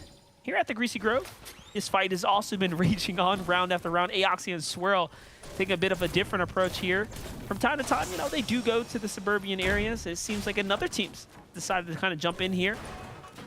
Not sure who it is just yet, though. Okay, you see Threats already knocked over on the side. Swirl, very minimal amount of HP. Fight's going down over the cooler. We saw Aoxy get just shafted when it came to loot. But will he be able to do it with just the Stinger SMG? Gets the wall replaced, tries to push in onto Rise. Rise backs him up immediately. The shotgun doing a bunch of work. He's able to get Swirled too. The rep and advantage going over to him right now. Some quick floppers pop by Aoxy, but some mini shields on the other side of Rise. He has that shotgun and he has okay swap weapons. Not great, but if he's able to get a bead with them, they're gonna hurt. One more 32 tag from the weapon will do it. Rise just needs to find Aoxy. He's playing very well defensively right now. He's got to be quick, though, because there is a player behind him starting to run their way across the street here. So they'll be entering into this building in no time now. Rise does get the shot, and there goes a 6-point swing, but He doesn't start breaking out now. It might just be Raps here. It's Sui who's outside the wall. And it looks like they try to ambush their way in. Walkers and Sui are not going to find anything, but their HP is back up now. So here comes the confidence push. The back door. Rise sees it coming. He grabs the wall, though. And Sui finds some big tags here. Should be Raps here for Rise. If you're Rise and Threats, what do you take away from today's tournament, Sundown? I think they need to replan their drop right off of the rip. It seems like they've had a strategy that they're trying to end up sticking to, but it's just not paying out, especially now as Walkers and them have been able to kind of squeeze over from the side. We see Bot Boy Trev able to clean up P-God there. Nice little shot that he found over on the side. Shadow and Me Too using those zip lines to try and rotate back inward. Have a pretty far way to go. We see Nico pick up Silent in the feed if he's able to get that confirmation. That's 3 more points over to him as we're having a little bit of a quicker lobby. We see Me Too trying to line up the shot, but just a hair left. It's a little bit of an old school fight right there as well, reminiscent of the last FNCS in that general area. But take a look at Nico here as he's sliding up on a car. Does look like it's Jivy there, slides all the way across. Doesn't quite close the distance all the way just yet. Can he get something going here? No, just a single elim for Nico right now, so not bad by any means. Forcing Jivy off in distance. Nico now, though, pushing into what is another player. It's Silent, and he uses the zip line there to go ahead and break those builds and then finish that elim. So Command Cavern being the house of action right now, as we expected. As long as Elite and Bank escape out of there, though, I think we'll feel okay. About the drop for Jack and Illis, the team that's holding on to 5th place right now. And when I say holding on, I mean it. They are just a couple points ahead of the rest. This is one of those spots that are on the line here. Yeah, looking at that top 5, they were just on the outside, looking in, trying to gather as many points as they can. Right now we can see the 127 just continually trying to push themselves up that leaderboard right now. So we do see Walkers, Sui getting pressured under. Walkers trying to get the wall back up in his face. Good job resetting the ramp as Me Too gets taken down. Not looking too good for Shadow right now. Since the 1v2 situation here. He does have a drum shotgun, but it's a common, so it's not going to hit as hard as it potentially could. Tries to take the wall there. And that's an enemy build, and that's how smart Shadow is right there. Mechanically gifted, no doubt. You saw how quick he was. Doesn't miss the beat when it comes down to making that edit when he needed it most. Being able to read the opponents is what he does best here. Still going to be a tough fight, though, right? We are talking about players that are good enough to make it to the FNCS final stages for the qualifier here. So there are no easy points to be had here. Oh, no easy points across the board, and we saw Walkers with some incredible performances in last season's FNCS right now, but so did Shadow. No OMG Me Too, and Shadow gives him a little chicken dance saying, "What are you doing? Come on, I'm just a solo, push me." That's what he wants, and well, Scareburst to you. Going to oblige, he says, "Push you, I will," and he pushes him all the way out of the lobby, and that's gonna be it for qualifier number 2 for OMG Me Too and Shadow. They'll have to go back, lick their wounds, and try and come back a little bit stronger here next week as we'll swing back on over. Stretch of Commandment currently sitting in 2nd place, but in the feed, a knock clicks onto Scopes. Where have we seen that one? As Day on the right-hand side of your screen trying to chase down Magnolia, saying, "Nah, this time we're getting the entire 2-piece." But Magnolia says, "Are you sure? Maybe a bit off, a little bit more you can chew. Maybe you need a Heimlich maneuver there," because he backs Day off real quick in that 1v2. And honestly, you got to respect Magnolia, who's been competing for such a long time. Honestly, one of the OGs in our space. Give the man his flowers here. It's not looking too hot as he's getting chased out by Clix. Clix, who, of course, is equally as talented. Now, though, swinging around the top. A shot away from wrapping this one up here. Now it's going to be 6 points for Clix and Day. 2 elims of the 10 they would need. A 5th of the work down. Sundown, who knows? I mean, they're going to feel good about it, right? Like being able to close out that fight, particularly when you see the names on the other side of it. And they've been, I mean, we've used the analogy of thorn in your side, but it's more like been a tack on your seat where every time you sit down, you're like, ow, that was sharp. And then you go and you sit down again. And it's like, please remind me to remove that tack next time I sit down, okay? Right? And then finally they went over the seat, and rather than just removing the tack, they threw the whole thing out the window. They're just like, no, we're done with you. And I feel like that's where Clix and Day are at right now. And if they can kind of like keep that momentum, where it's just like that feel-good moment where you're like, oh yeah, that tack is just completely gone. I really own that tack, and they could turn that into more. I mean, they got one more chance, and they're no strangers to needing to push the pace a little bit. Because right now we see another team who's right around them in terms of points. Skittles, users, they find Polarize on the other side of that, and it's pretty good shots there from Skittles. Honestly, those hipfire burst shots are very difficult. He hit nearly every one. Yeah, and we're watching teams that want it just as much. Users and Skittles now find themselves a great elimination there. Nico, unfortunately, has to go running. He wants even a chance at earning a little bit more series points here for Day and Clix. What could be their next potential battle is in front of him to the left there. Don't think Day recognized that was a opportunity to take some shots, and just like that, you can run past opponents and not even realize how close you are to danger, right? Or just being sent back to the lobby or vice versa. Yeah, but the scan will give him a little bit more of that much needed information, and talk about how information is key basically in any competitive game, right? Yes. Like if you're able to utilize that information and inform your decision making, you can cut down on the number of negative consequences for your actions, right? And always you want to be the most optimal in what you're doing, and it doesn't matter what game you're playing. I mean, it doesn't even have to be a video game. The same is true for chess, checkers, like any other nondescript game that can go through there. Information is always key, and particularly so in Fortnite, whether it's how much shield somebody has, what weapon they're rocking. Did you hear a sniper rifle from that direction? Did they just use a chug splash? All of that can give you just a little bit more that you can use to your advantage. And here in Game 6, teams need absolutely everything, and Oliver, OG, and Jeff are one of those teams who are basically in spitting distance of that top 5. I was just going to say all the 5 population that considers chess to be a video game are raging right now, but back on over to the fight right here. Hey man, chess is a video game, whatever. It doesn't matter, it can be played virtually. I mean, it's fine. It's fine. It's a category on the platform, so we'll take it. For Jeff and Oliver OG, they're in 10th place. This is a massive, massive fight up against, is this Walkers, right? Walkers duo here find themselves in a storm right now. Again, Walkers and Sui, I mean, fighting with nothing left to lose here. This is their last game. They can't realistically find a top 10, but Jeff and Oliver OG can. They can find the top 10 here. They can get these 6 points. I mean, they'll be that much closer, but looking beyond that, they need an end game, and Jeff goes down first. Not before putting down a big shot, though, and Oliver OG does the wrong thing. He turns and runs and gets punished for it. He couldn't really face the music there, and Walkers and Sui end their tournament run there.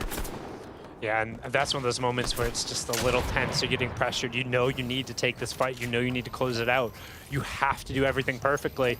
And then some dude just comes barreling into your box with a drum shotgun, and all the decision making goes out the window, right? Like it's that moment where like you're waiting, trying to do everything perfectly, and then somebody just runs right up to you. It's the famous saying, everybody has a plan until they get punched in the face. Well, that was a heck of a punch there from Scare Bear Sui, who is really just trying to get it rolling. And you talked about, hey, maybe they can't place in the top 10, but each one of those series points matters if they want an opportunity. If they can't get in that top 5 next week, they could potentially be seen again in the semifinals, but only if they're able to gather up those points.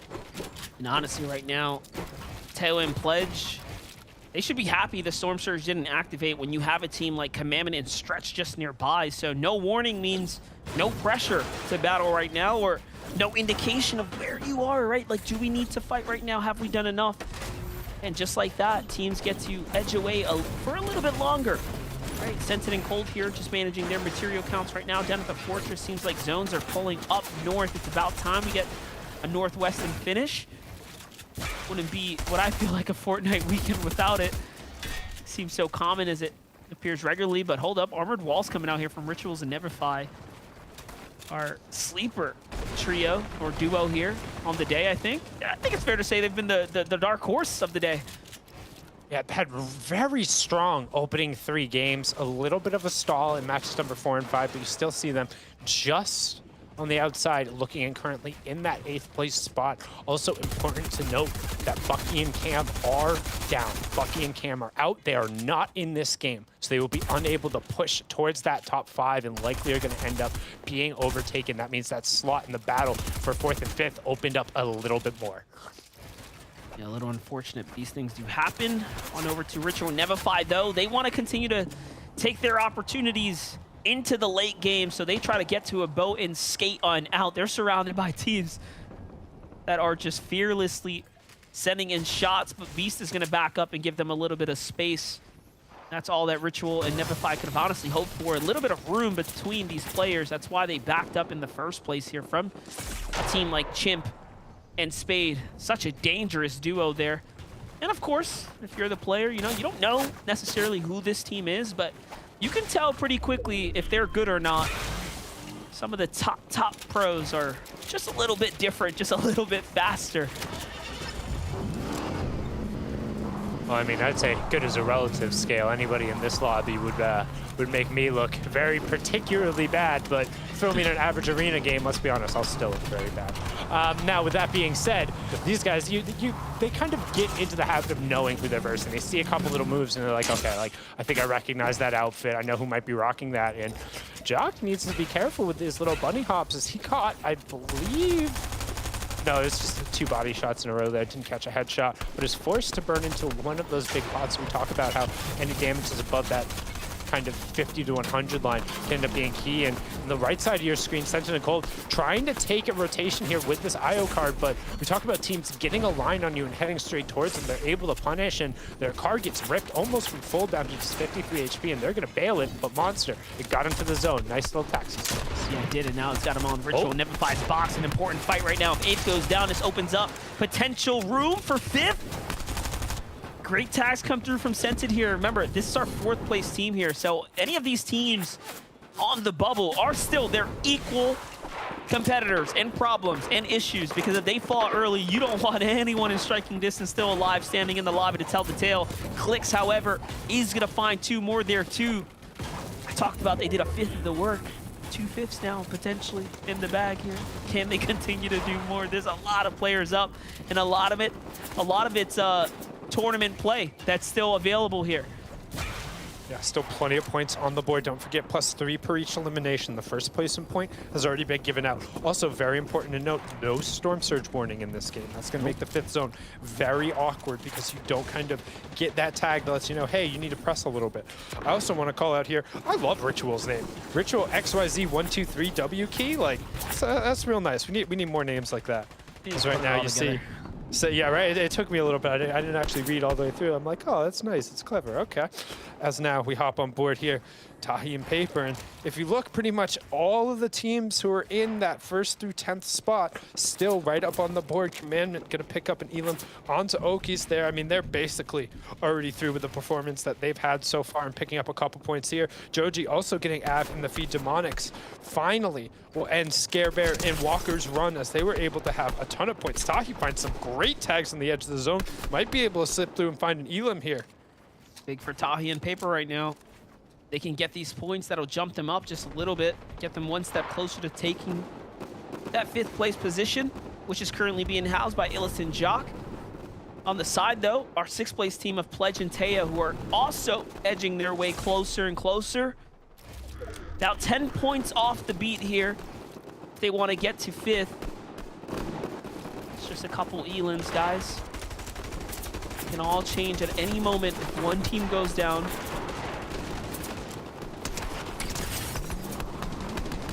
That moment, bottom left-hand corner, Ritual finds tags, finds white tags towards the side. That's Tahi, who's going to end up actually finding the knocks and the confirm there. So points keep going over, keeping an eye on the top left as best we can. Roke ends up finding another one. That's on the W carry. Pamstow gets one of himself. Kyoto gets one as Ritual continuing to find much-needed shots, and he's doing a good job of picking the correct angles, clearing the sight lines, trying to find players he's able to just rain shots into as Chimp finds one. Keys gets another.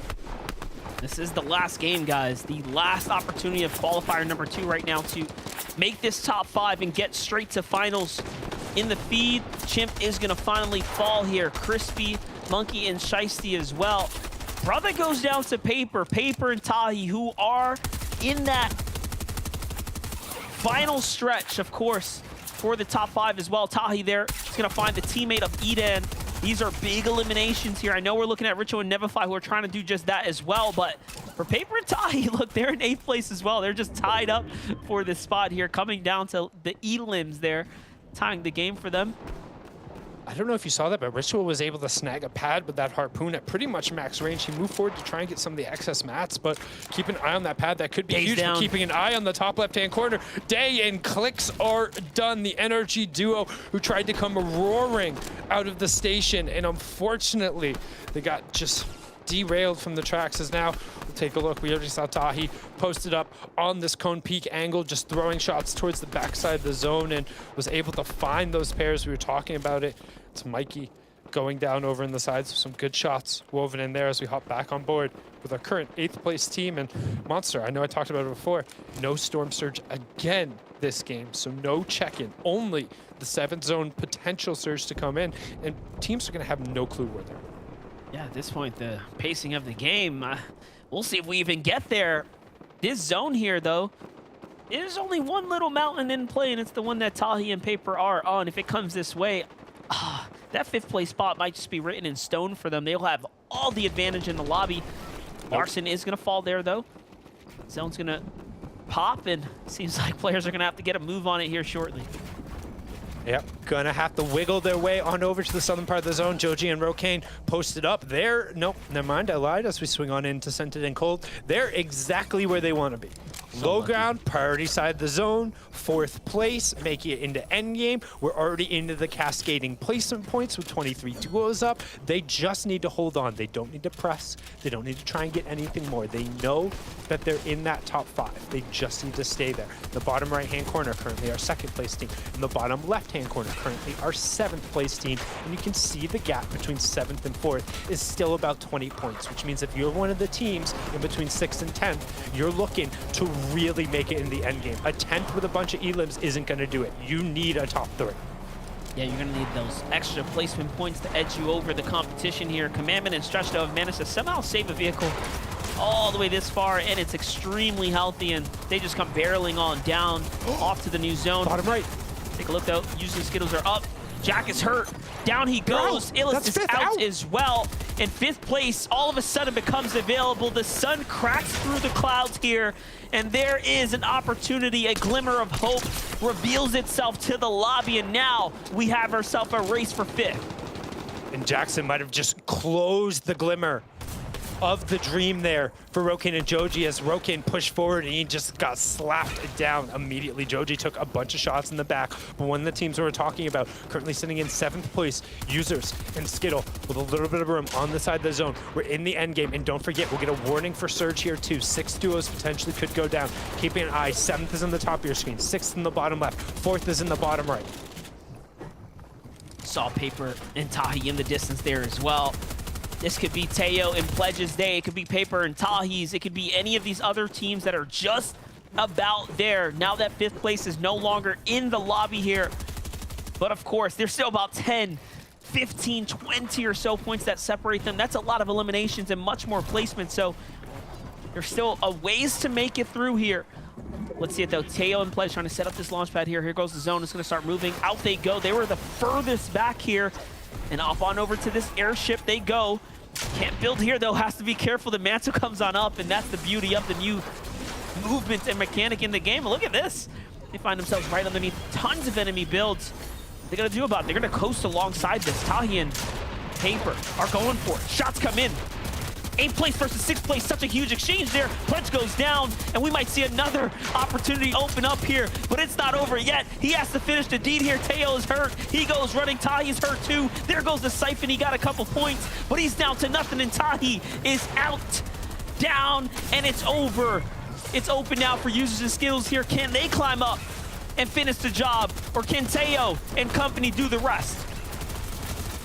Commandment, bottom right-hand corner, picks up another one, and if you're somebody trying to push for that top 5, every Elim commitment and stretch get is awesome for you. You want the points going to somebody who has already qualified. You don't want somebody leaping over you, but you also need to remember about doing enough for yourself. And why am I not surprised looking all the way up on height? Duke and Jamper yet again. Somebody at NA East has got to do something about this. Otherwise, I worry for the finals. But somebody who's worried about just trying to get there, Ritual needs to put the team on his literal back as Nevify is down, and so are all of the shields as he gets chipped out. He's playing for the late, needs to start looking for some kind of elimination at the bottom right-hand corner. Teo doing the same. We have two individuals trying to make the dream run monster. Can either of them do this? Both of them are going for a similar play as well, sitting in the zone right now, trying to get as much placement as possible. Rituals is a little safer here as he has the edge. Users is still alive as well on the side of the zone there, but here it is. Ritual starts to slide and he finds one huge elimination there, and that's going to jump him up a couple more points that he desperately needs here, and off to the next layer as well. Down to 40 mats though, he is starting to run out of builds here, and the lobby's beginning to compress. If he can just stay alive on these enemy builds, he'll get so many placement points and a little bit more as well. Here it is, the wall's open, he goes in, and another three. No. Down caught to 2 though, and there it is, he is out and shut down. Users and Skittles are not gonna do enough either. It's up to Users by himself now. Teo is popping off, and he claims 5th. He is in it, 132 here, a little bit more, and Teo could have done it. It's down to Teo and Users, who will out-survive one another for this position here. 1 point separating them right now. 131 in the top right, 132 in the bottom right. Both solos pushing through. Both have very limited mats. In fact, Users has none. 4 on Teo, 3 on Teo. My eyes are glued to the right side of the screen. Doesn't matter what's on the left. We already know Duke and Jamper on the high ground. Users goes for it. He opens up and he's down. No. Teo has the lead. Teo has taken it away in the 5th place spot. The individual effort with just a single build. Can anybody overtake them going through, or will Teo not living up to his name? There is no noob here. Might as well call him FNCS finalist Teo as he continues finding room, and he finds a med miss monster. And at this point, these placement points start to come through as well as teams start to fall here. You know, just one more elimination, that'll just seal the deal all the way through. Bank and Elite, however, are still alive as well. It's 3rd versus 2nd on the low ground. That's Sensit and Commandment who have made it this far. And what a day, what a game for our participants today. Here it is, back with Teo right now. And remember, in his setting right now, he feels everything, and down goes Elite. And he gets the full confirmed elimination there. 137 for Teo. You continue to push on. We're keeping an eye. Accept and Voil were in 8th place, and their points keep going up. Teo gets taken down. Let's take a look. Accept and Voil, 122. If they can run it out and maybe do something, they might have a chance, but they need some eliminations, and they need the VR. And with barely 5 HP between the two of them, but Voil has flops. Voil has flops. If he can find just a little bit of room, he might go down intentionally to let his teammates have it. He looks for the opportunity. He doesn't pop the flop, and the opportunity gets taken away. Jamper, he knows about closing the door, and he shuts it emphatically. And 1st and 2nd are battling it out for the top spot. Everybody here is qualified. Everybody here will be in the finals. It's all about just putting the defining mark on it right now. And Cold is looking for a little bit of room. Jamper trying to get out towards the side, and Cold comes flying into the zone, saying, what are you swinging at? What are you looking at? It's not me, because the temperature dropped. Cold going for the VR, mantles up, and that was freaking sexy from Cold. That was so good. If you want an example of a new clips of the movement, show them that. Such a clean elimination right there. Cold jumps up and closes out in what we can call today's fashion. Let's take a look at it one more time. The slip and slide. Down goes Jamper, out the side, off to the left, and closes the game there. And again, he's going to finals, no doubt about it. Cold and Sent to come out in game number 6 and shut down qualifier number 2.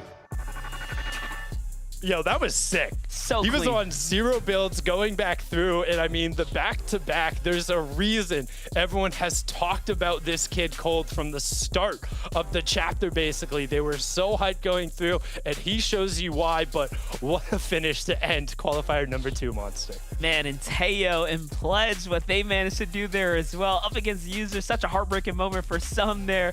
But of course, we get to celebrate Teo's clutch, and then he just drops Elite there with one of the cleanest shots. And you know, at that point, he must have felt so good, Sundown. Yeah, everyone must have felt good, but that is it from qualifier number 2. Happy Mother's Day to all of you out here watching. Thank you for letting your children participate in this. Thank you for letting us do everything we do. And special shout out to Mom. I love you. Thank you for letting me talk about video games all the time. We're going to kick it back on over to the desk to wrap it on up. Adam, Vivid, SVG, take us home. Thank you so much, boys. Massive shout out to MDF and Sundown bringing so much hype and energy. That last game was absolutely incredible. I don't think any of us saw that, but that Teo versus Users, it was all to play for, 1 point separating the two duos there, and it was so exciting to watch. But at the same time, SPG's beaming. His team, Colden said that he predicted earlier on, absolutely crushing, getting the victory royale. But let's take a look at Users here. I mean, we can see their POV here, Vivid. I mean, it was an incredible battle. Everything was on the line. Yeah, amazing showing here. NA East always loves to bring it down to this last game here to where everybody's just fighting for that top 5 spot. And man, you got to give it to Teo towards the end there. I do believe he ended up clutching up that top 5 slot, but we will see here just shortly. But, you know, Adam, you mentioned it, cold and scented SPG. How you feeling?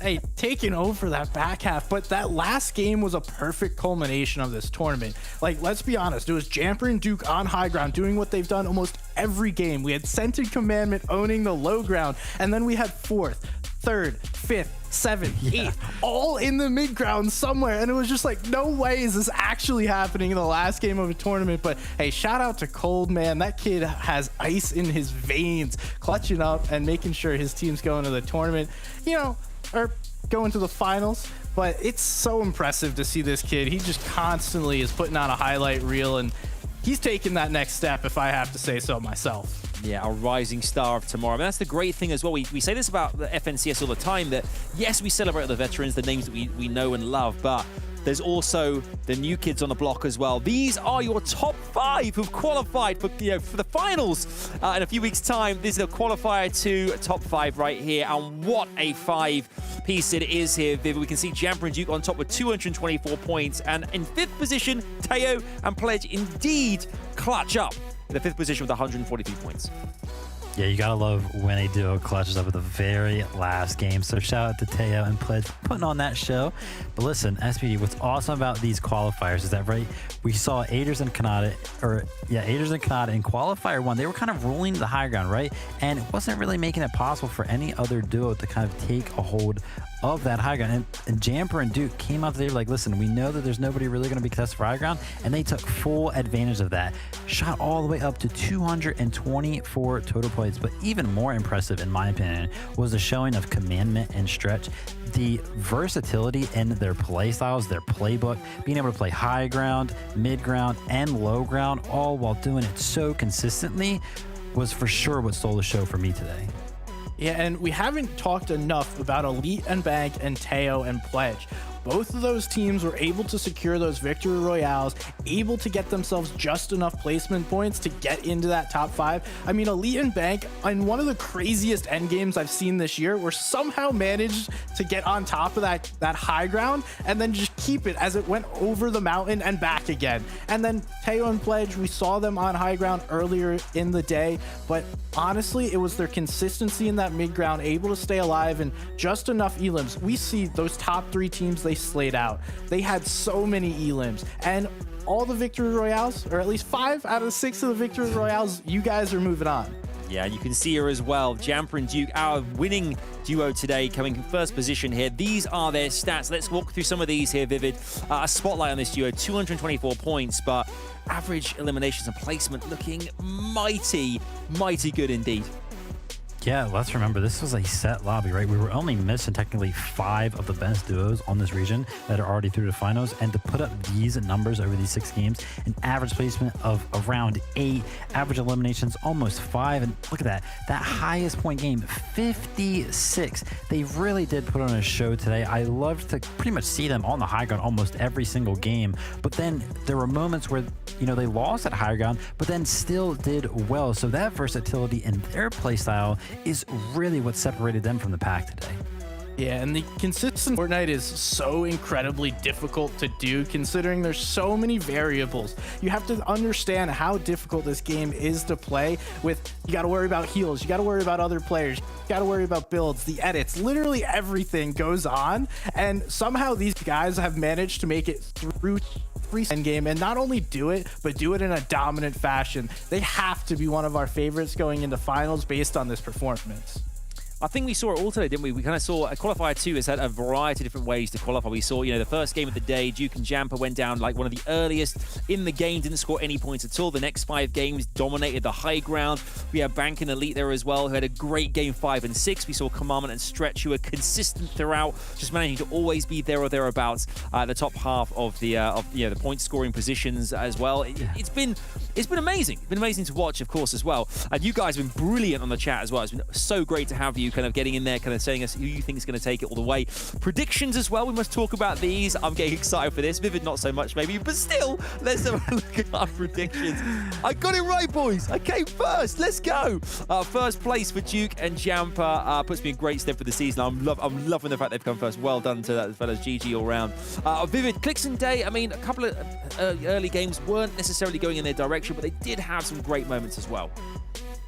Yeah, and honestly, those games where they did do very, very well is why I picked them, because if they can find those 6 games through a series where they do that well, then I really did think that they had a good shot, especially off of their round 3 performance, but unfortunately could not find the games, could not find the rhythm in round number 4, but that's okay. You win some, you lose some for me in MDF, but SBGA is cold and scented coming through towards the end for you. Yeah, talk about a great back half of the tournament. We see Cold and Scented off to a rough start, and then the 14th, a 4th, and then a 1st place, racking up tons of elims there. They had 10 elims in the second to last game. Hey, shout out to them doing what they know best. And for Joji and Rokane for Sundown's pick, they had a couple of good games, but good wasn't good enough. They were able to reach about 21st, which is still a solid performance, and I would look for this duo to qualify in the upcoming qualifier because they are that good, but it's that one last piece that we need to see them put together. Yeah, I think that's a great point to make as well, because obviously we're going to have Qualifier 3 coming at you next weekend. Of course, all the points that our teams that haven't qualified auto-qualified for finals as well, they're all getting these points together to hopefully qualify, hopefully for semi-finals, whatever happens, regardless of Qualifier 3 and those top 5 teams next week. So it's all to play for still as well. But I think it just goes to show this region has such variety, so many duos. There are so many duos as well that didn't even qualify for this kind of final part of the competition. Yeah. So we're going to see them hopefully in action on the next show. From me, it's a massive thanks to the team here. It's been absolutely brilliant. Obviously, Vivian and SBGZ here bringing us all the analytical info. It's been great. Sundown MDF, as always, bringing so much hype, so much context for you guys at home as well. You guys have been amazing. We've loved having you guys there, kind of bringing the energy in the chat, as well as all of you a lot watching Legends Landing style as well. Big shout out to all of you at Legends Landing. Big thanks to production. All the mums, happy Mother's Day again. And as well, next week, obviously, Qualifier 3 coming your way. Very exciting indeed. Myself, actually, I'm not going to be here. Zeke will be in the hot seat here. And of course, SBG will not be here either, but we'll have Reese joining the squad too. So we've switched up trio, should I say, for Qualifier 3, but it's going to be absolutely amazing. It's all to play for. This last auto-qual positions up for grabs. You do not want to miss it. Make sure as well the NA West crew up very soon. Kelly and Co bringing you all the action from that region. This has been amazing. What a Qualifier 2. What a day. And thank you guys for being absolutely brilliant. We look forward to seeing you on the next one. Until then, it's all aboard the Battle Bus. BB from us. We'll see you real soon. Take care. Bye-bye for now.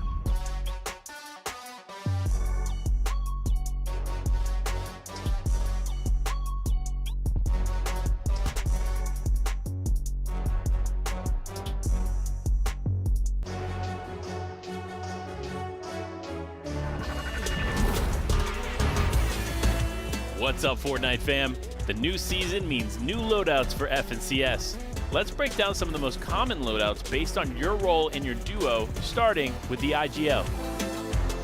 The in-game leader, or IGL, is responsible for calling and mapping out your rotations, guiding your teammate, and often tarping. The IGL holds a vital role in guiding the team to victory. A proper loadout is a huge key to that success. This season, we have seen them focus on having one close-range weapon and one distance weapon for surge tags, then the remainder of the items will be heals. The most common loadout is the drum shotgun, first assault rifle, and then a variation of heals to fill the remainder of the slots. This combo, however, doesn't cover everything, but that's why you have a fragger on your team as well. The fragger is responsible for getting crucial tags and eliminations throughout your game. Now, the loadout of the fragger is all about fighting and ending fights quickly. This is why we often see that the burst assault rifle is swapped out for the combat SMG, meaning that in this role, you'll hold two weapons designed exclusively for close-range engagements, while the rest of the slots are dedicated to heals. The fragger loadout often includes the striker pump shotgun, the combat SMG, and then a variation of heals.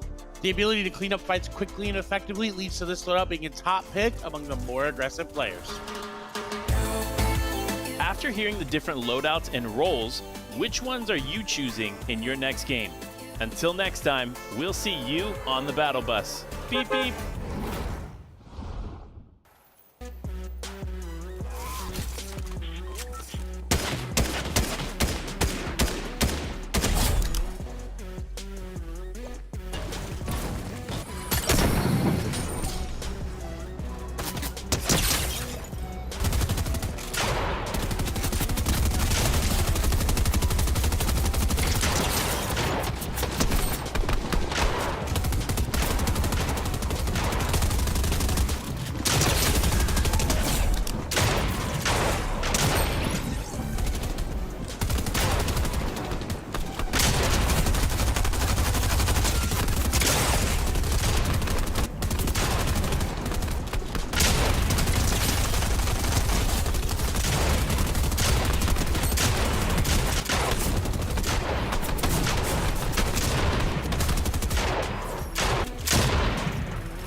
What's up, Fortnite fam? Chapter 3 Season 2 is here, and the island is changing.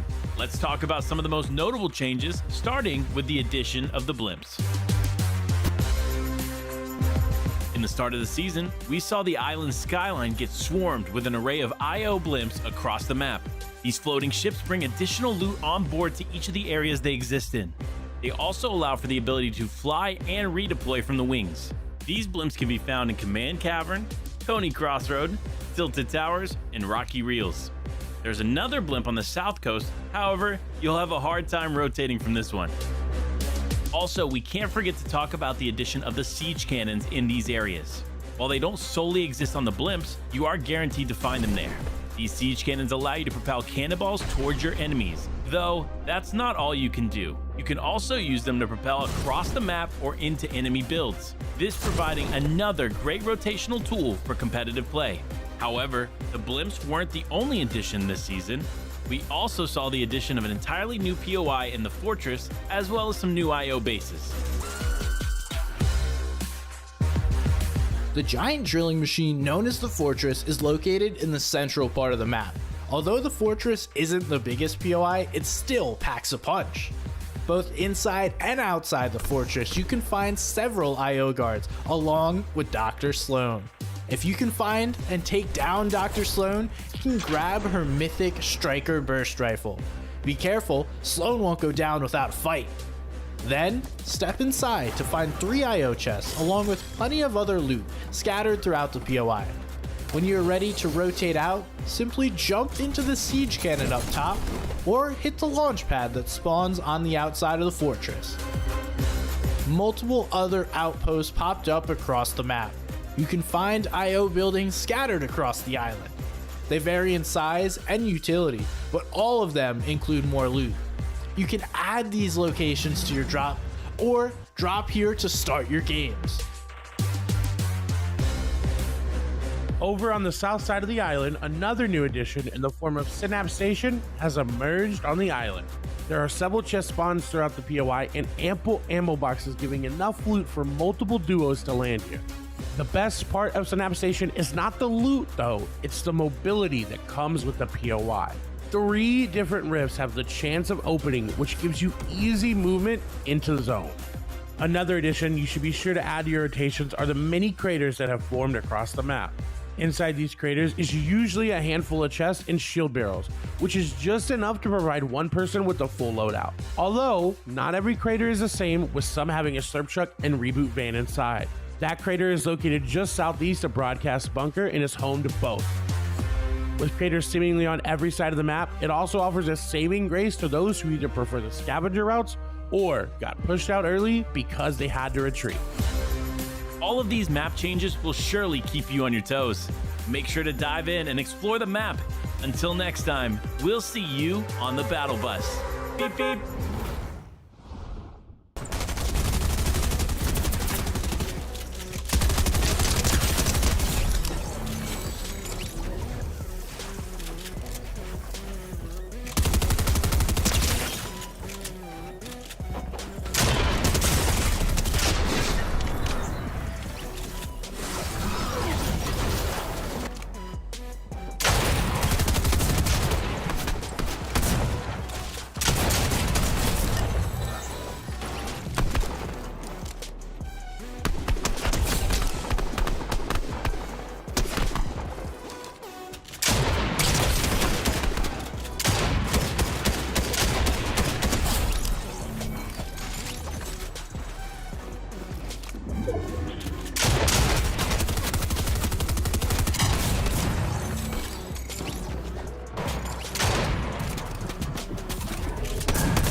Yo, what's going on, Fortnite fam? It's your boy Zeke. Guess what? NA West, it's great to see you. We're hanging out. We got Sundown, we got Panda, and now we're gonna be talking about Chapter 3, Season 2 preview, but we should talk about what our expectations are kind of going into Chapter 3, Season 2. I think the additional qualifier day is going to make a huge impact. We saw a lot of players that we didn't anticipate not making it through that week, because that week just wasn't theirs, right? So having that additional qualifier week, a little bit more time to prep after the first 2 qualifiers, is definitely going to be a game changer for these players. There's always somebody who just has a really good week and is able to put it all together, and it's all about who happens to have that weekend right on the finals. Everyone's like, no, sliding is a new mechanic. No one's gonna use that. And then we're seeing things like players sliding down mountains and then building faster than anyone else can build. With the addition of tactical sprinting on top of obviously last season's sliding, I think it's gonna create a new way to rotate. Being able to kind of utilize tactical sprinting, the sliding mechanic, and then building, you're gonna save additional builds for the mid and late game and ultimately find yourself in better positions. I mean, Batman, Boga, and Wheels seem to be the ones who have possibly gained the most from it because they already played like in the past seasons very frenetically, right? Now, if everyone's kind of pushed up to that pace, they're like, we were born in this. Like, we want to play at this pace. You're forced to come up to our level now? This is great. Just so many names that are popping in lobbies are just like, who is this player? How are they performing this well? How do we feel about these household names? Do we think they will be able to keep up? Snacky and Favs have put in just incredible work, and they are now following that pattern that we saw from Arkham Epic Whale in the past. So if Snacky and Favs stay consistent, stay true to that gameplay and that style, we can continue to see them come out on top. The players out in West in particular, we've seen when they're able to get a little bit of an advantage when there's a fight. We've seen it with Reet when it came to the piece control and his ability to really be putting people in that blender and take aggressive fights. When somebody finds something where they can have just a little bit of an advantage out West, it pushes the skill gap and we're able to see that difference really rise out, and it happens sometimes qualifier to qualifier. If every player that's at the top now isn't on their toes, trust me, there's gonna be other players that are gonna be stepping up. Guys, thank you so much. Super great. I'm looking forward to Chapter 3, Season 2, NA West. You guys better bring the heat, all right? I may not be there right now, but I'm there always in spirit. Before we say goodbye, do you guys want to give me your socials? Where can they find you? Yeah, absolutely. You can find me on Twitter, LifeWPanda. You know, I'm always here. Branding's consistent at XSundown. O is a 0. Find me there everywhere. There you go. Give them a follow. Let's get ready to get on that battle bus. Beep, beep. Beep, beep.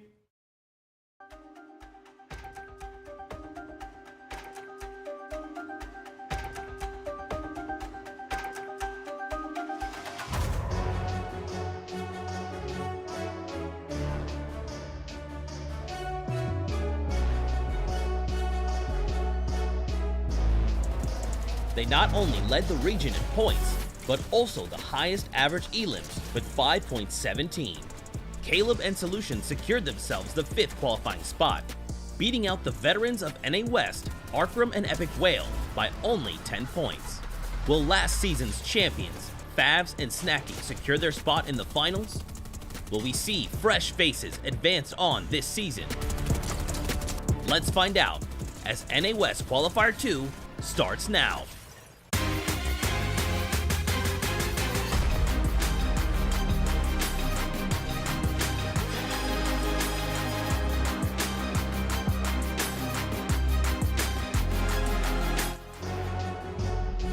Another day, another chance for 5 teams to punch their ticket straight to the finals. But who will make it? Well, that is what we are here to find out. Welcome to the FNCS Chapter 3 Season 2 NA West. I'm your host, Hello Kelly Link, and over the next 3 to 4 hours, we are going to watch 50 of the best teams that NA West has to offer, duking it out over 6 games for that coveted spot into the finals. But of course, I can't be doing it alone, everyone. Later, we're going to be having Jacob and Takata joining us, but for right now, on the desk, it's the best, Panda and Clay Staling. Panda, it's good to see you. I felt like I just saw you a few days ago. Hey, you know, it feels like it was just yesterday, because it kind of was over here on the East Coast. But hey, listen, excited to be back, and it's going to be a lot of fun here with Kelly and Clay. And look, Clay has been hyping up his prediction here going into the day. And, you know, I'm kind of on the same boat as him, so it's going to be interesting to get into that here soon. But Clay, are you excited? Oh, I am. I cannot wait. The action across the board today has been amazing, and we always know NA West likes to hype it up even more, so I cannot wait.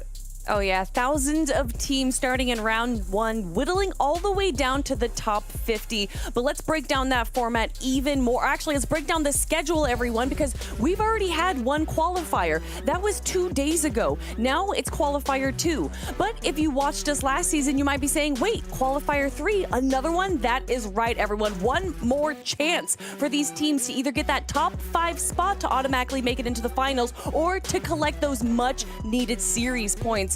Of course, qualifier 3 going to be on May 15th. We have the semifinals, a 3-day competition that's going to be the week after that. And then that all leads to the 2-day 12-game finals that we will have at the end of the month. But even to be able to hope to make it into the finals, they're going to have to play the best they can in this format, and Panda is going to break that format down. Yeah, absolutely. Here, looking at it, as you can see, there is the semifinals and finals, but we're not going to worry about that right now. We're all focused on the qualifiers because now we are in the second qualifier out of 3. Now, there are 4 rounds in total that these players had to compete into, and this is the 4th round. The top 5 from today's round will automatically advance to the finals, but players that are consistent through those series points, like Kelly mentioned, will have the opportunity to compete in these semi-finals. But right now, it's all about qualifier 2. We're in qualifier 2. Again, one more qualifier opportunity after this, but it's all about today. But Clay, how are they going to get some points here on the board to make any of this happen? As you can see, I think the biggest thing, 32 points for that victory royale, along with 3 points per elimination. That is a big change this season. 3 points per elim. You get 10 elims of victory royale. That's 62 points. That changes up a lot of the leaderboard into the later games, especially if you come out with a victory royale in game number 6. That whole leaderboard could be shaken up. You can see it drops down all the way to 35th, where you'll be getting a point for that. But overall, loving the way that this point system is playing into the season. You can see a lot of exciting games come from it. Yeah, you were talking about the leaderboard, but what teams are we even going to be seeing in our leaderboard right now? Well, we have a list of 50 of the best teams that were able to qualify out of round 3, everyone.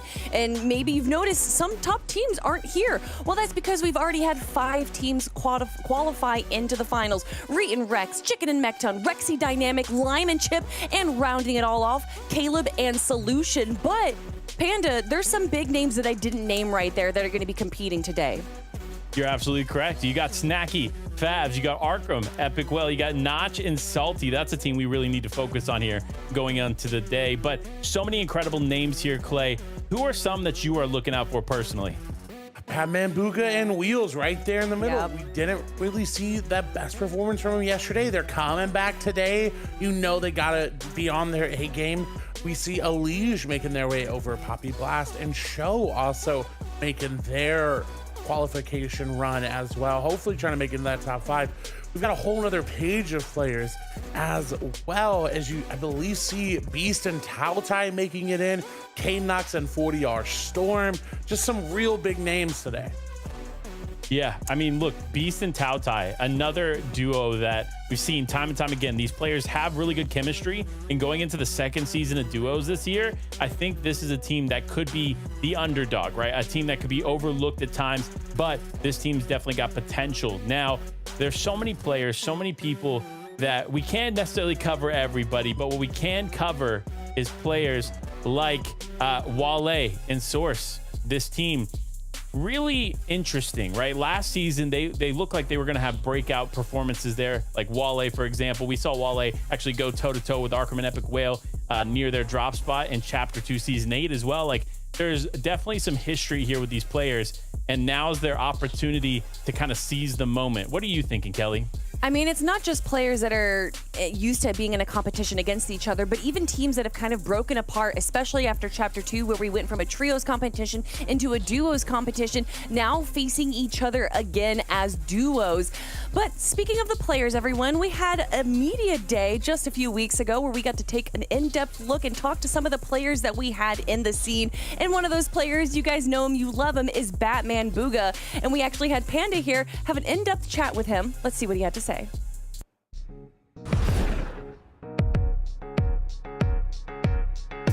What's going on, Fortnite fam? We have the rising star of NA West, Batman Boogie, here with us today. What's going on, my guy? What's up, Panda? How we doing today? So tell me a little bit about your name. We got to know the origin story of Batman Booga. Okay. So back in like Chapter 2, Season 3, around then, me and all my friends, we like put superheroes in front of our names just as like jokes.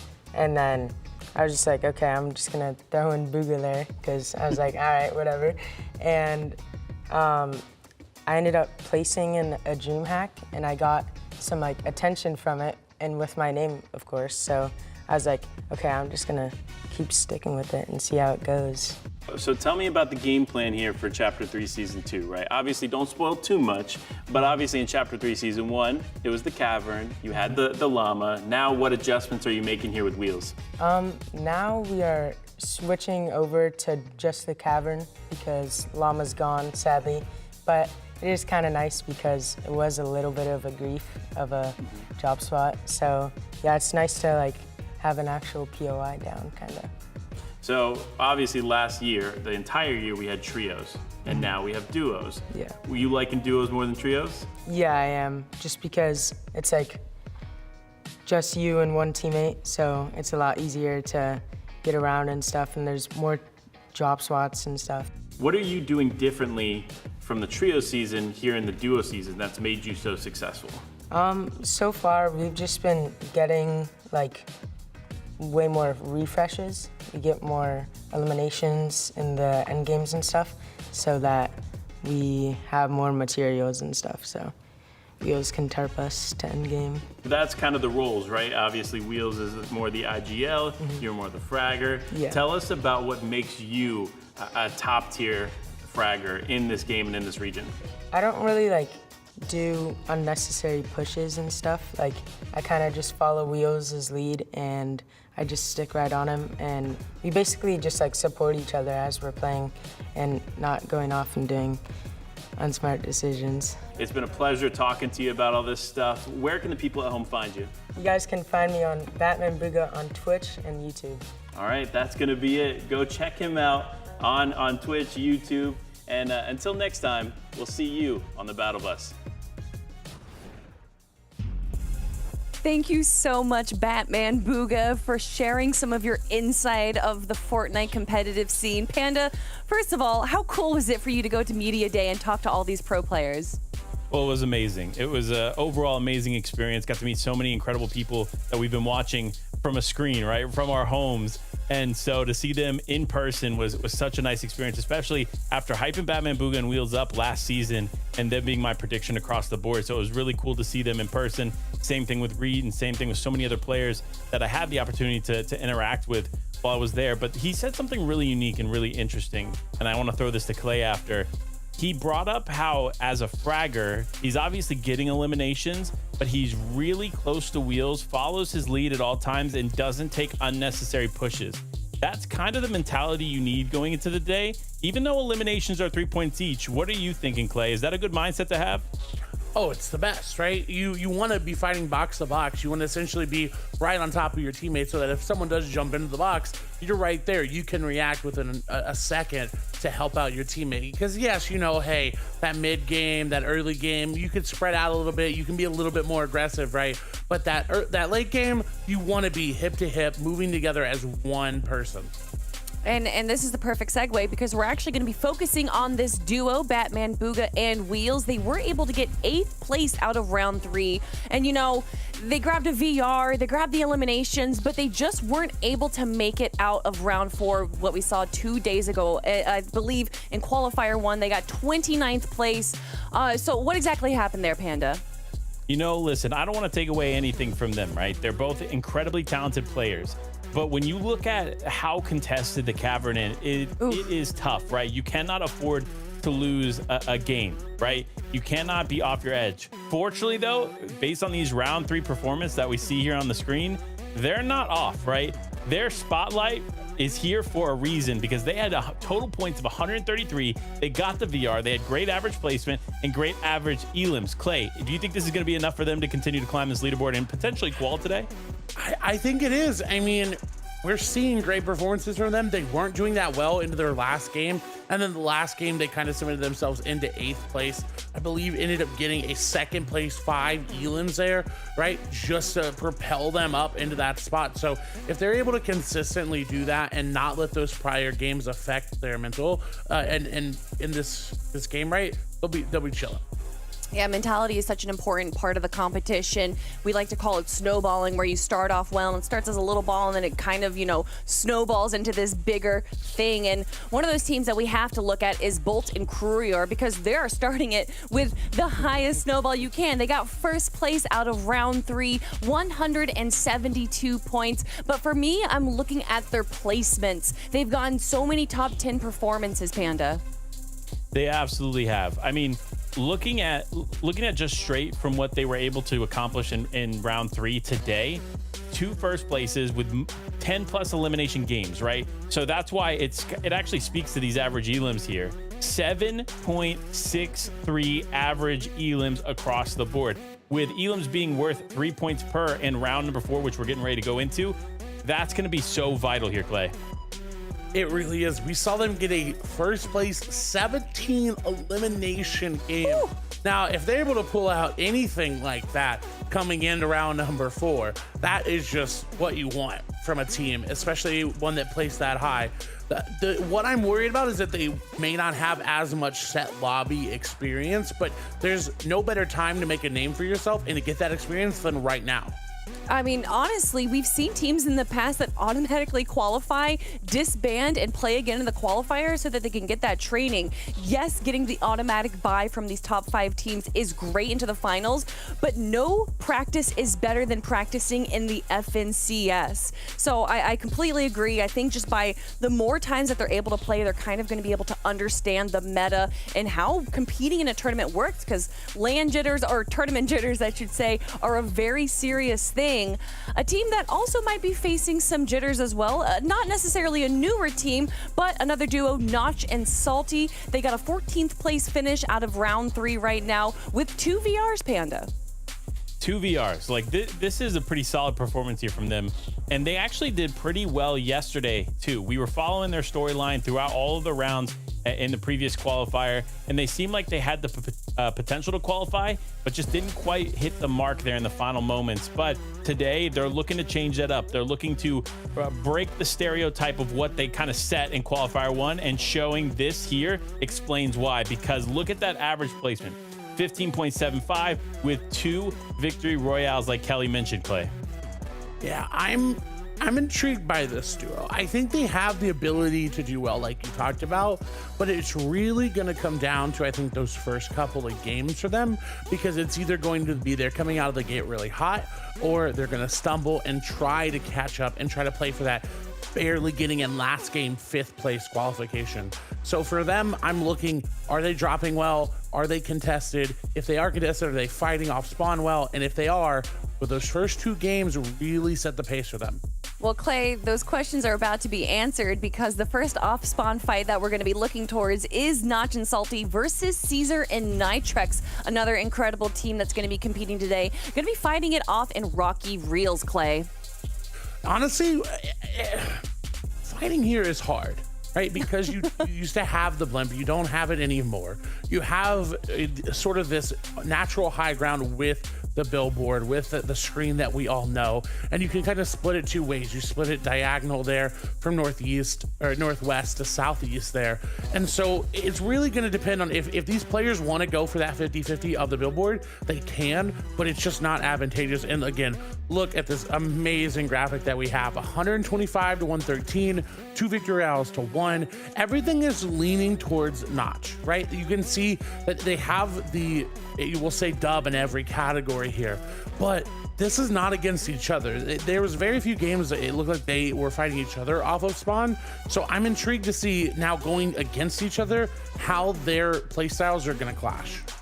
Yeah, and I gotta add to this, the way that they're set up here is interesting, right? Obviously they didn't clash too much in round 3, but now that we're going into round 4 and this is a closed lobby, it's very, very different, right? They have more opportunities to run into one another, maybe They're not really evenly splitting it. Whatever the case may be, and depending on their loot paths, of course, whatever the case may be, this is going to be an interesting breakdown of this fight because we're going to have to tune into that early game engagement because inevitably, whether it happens in the beginning or it happens close to the middle of the tournament, whatever the case may be, there's going to be an engagement there.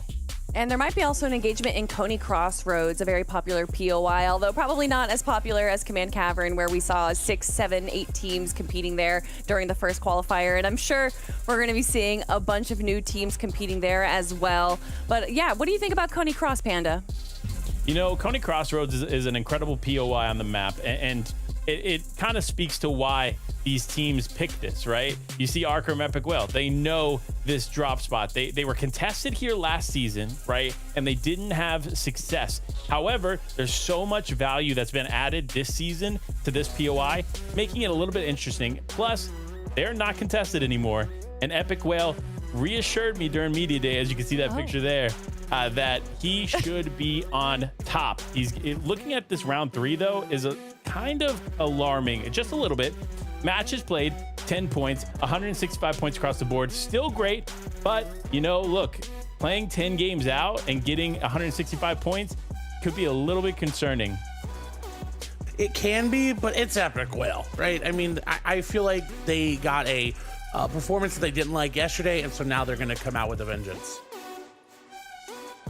You know, we say this, but we saw what they did in Qualifier 1. We saw them be uncontested, have a great game 4 and 5, and then it just didn't, or game 3 and 4, and then it just didn't work out in 4 and 5 right there. I mean, everyone, this is, you know, some top players that we're going to be seeing here, and I already talked about it before. Panda got to go to Media Day. We got to see a lot of incredible players and talk to them a little bit about Fortnite, and we have another piece for you guys, a little bit of a competition for our pro players. It's Where in the World for NA West.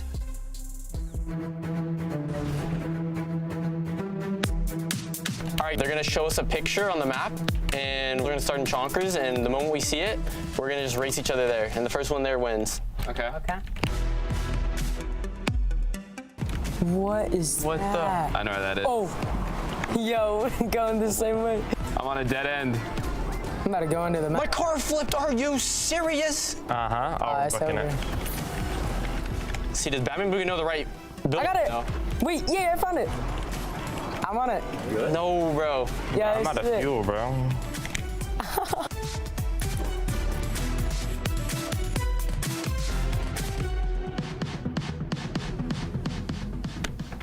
Oh my God. Where is that, bro? Oh no. Quiet right now, man. No, I'm still thinking. I'm going on a whim. I'm going with what I think. Oh, my car about to be out of fuel. Oh my God, bro, this is terrible. Typer, I need to hop in your whip, bro. Hey, dog, I can't get you. I'm sorry. Yo, I'm sorry. I gotta leave you, bro.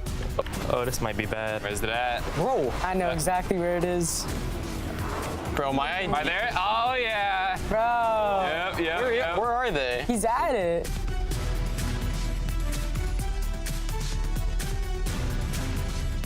All right, round 3, let's get it. Oh, yeah. Dude, Rick's griefing. Oh, why can't I go through this little pool? Oh, the game's cheating me right now. Oh, they're cheating me bad. Why did you mark it, bro? Let's go. Oh, the boost of the century. Reed, dog, what you doing, bro? Yes. They don't know what side it's on. Yes. No. Oh, got it. Send him on the map. Oh, we're all here, bro. Nah, that's me.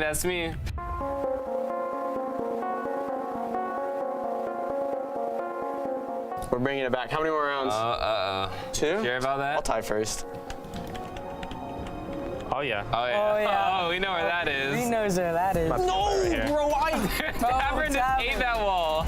Bro, it's just not meant to be. Oh, no, Oh, I can bring it back. I know the boost strats. Oh! No! I honestly, I forgot what it was. No, I hit a rock. It was a pizza slice. I might have messed up here. I'm out of boost. I can't boost anymore or I don't make it. Wait. Oh. The wood fence. Oh. I'm out. Wait, do I get it? I don't know where it is, that's the thing. Wait, I got it? Okay. Oh, it's right here. Oh, by the cashier. Oh, it's right here. You got lucky. Dude, I low-key boosted right before I hit it because I thought it was going to happen. We're some nerds for knowing this. That's why we're the best. It's too funny. Oh. Oh, yeah. Oh, the car's flipped. Okay. I know And what it's it is. gliding. Bro, is that Bugle?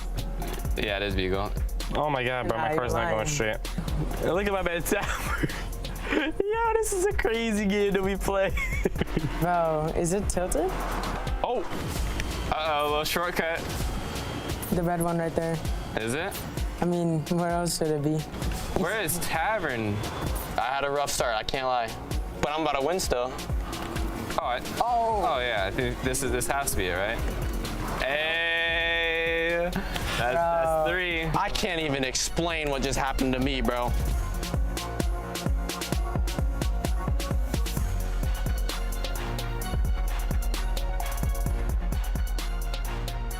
Let's go, Quinn. Congrats, Quinn. Good job. Thank you, Tavern. Hey, thank you, Batman. Thank you so much to the 4 NA West players competing in Where in the World NA West. But guys, we don't have time for games, or at least those kind of games. We have to focus on the FNCS. And of course, we have to do that by talking about our predictions. Chat, let us know right now who you think is going to be in first place out of this competition. For me, I'm going to give it to a newer team, Cripus and Thoric. Yesterday, they get second place out of round 3. Today, they do it again. Yesterday, they did, or not yesterday, but during the first qualifier, they did get 13th place out of round 4. But I think out of the consistency that we've seen in round 2 or round 3s, that they have the chance. But Panda and Clay picking the same team, Panda.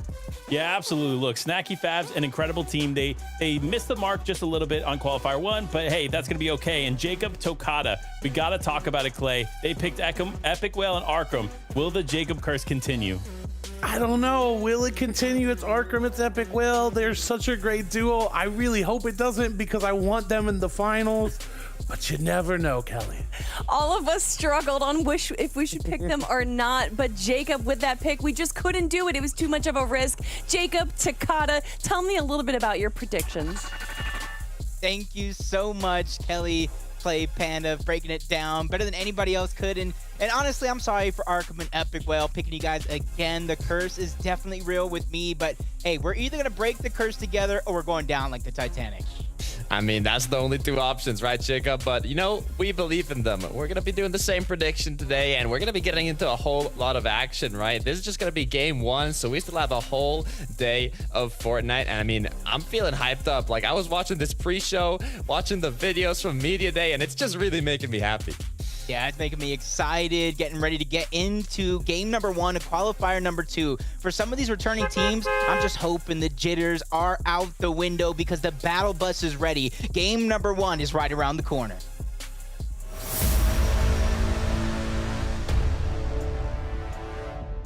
Game 1 of 6. The players are already warmed up. They've played round 3. Now here onto the 4th round. 50 duos, 100 players. We have the Titans of NA West. We have some new faces in the NA West region. And I mean, we're starting off strong here in the Rocky Reels, Jacob.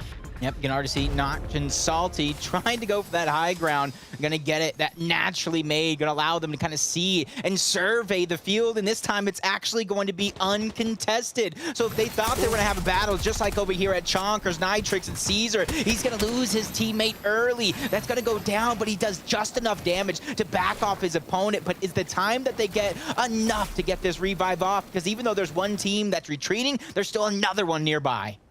Nitrix here trying to pick up his partner. Luckily enough, though, they have a shield keg running, so they're getting that shield little bit by little while Nitrix tries to get his partner up. But in the meantime, looks like they'll be trading revives here as Fikoi has gone down. But There's 3 duos here, Jacob. This is a dangerous place to be battling against 3 opponents. Yeah, a little bit more contested, and I think even these players would have even imagined that's almost going to force one team, like you see in your minimap, to kind of think about a plan B here. It's almost too risky to continue to contest this spot, especially since the early game damage has gone down and continues to get put down by Physics and Co., who's doing a good job on that uncontested part of Chonkers. But on over to this one, Zadix and Storm gonna have a little bit of the high ground against Wale and his duo. And Wale, he just separated from Vanilla, so this could be an opportunity for them to take advantage. But already it looks like the chemistry is coming through untacked, but it's gonna happen. Wale and Source are gonna stand tall. I love that, Jacob. I mean, you saw that Wale looked like he got caught off guard, but while both their opponents were on Wale, kind of line of sighting him, his teammate Source came right from the back, flanked them, and got those 2 eliminations. I mean, very well played from this duo. That is a great way to start off game 1. Yeah, and considering Wale and Vanillas, they've spent so much time together working in and out of so many cash cups, scrims, FNCSs, that honestly, it's great to see that already in the first battle that they take in their FNCS debut as a team, they're coming out on top, and they do it where it's teamwork, making the dream work, saving each other's lives, and trying to put forth their best efforts in this game. But defending champions here, Fabs and Snacky. It's not going to be a contested or uncontested drop at Tilted Towers, but the way they play it, it's a little bit uncontested. You know as well as I do, it's too risky to go for that early game skirmish. Right, I mean, we even saw there that Fabs and Snacky actually had 6 points, so 2 eliminations already in Tilted, so you know they're gonna be feeling good about that. We talk about how important the first match of the day is, right? It kind of sets you up, gets that momentum going for the further or later matches, right? There's 6 total games, so if you can start off strong, it's gonna boost your confidence, boost that momentum into the next games. But switching over to Wheels here, and Batman Booga, we saw a lot of Batman Booga in the media day. You know, he's feeling good today, but going back to Snacky and Fabs, they found an engagement. Yeah, these early game skirmishes already have 2 eliminations, going for another one. This is what happens when they find players out of position. They're champions. They know exactly how to spot it from a mile away. And from 2 eliminations to more, they get 4 total. Fabs and Snacky laughing over the rest of the competition, saying, you guys are going to have to do better than that. We're the undisputed champions as of now. You know, Panda and Clay, they're smiling right now, starting off strong with 12 points, 4 eliminations already, and the game has just begun. Snacky and Fabs, Jacob, we know about them. They're very confident mechanically. They know how to finish those box fights quickly. They know how to get those games with a good amount of eliminations, and I'm not going to be surprised if they take home this game 1.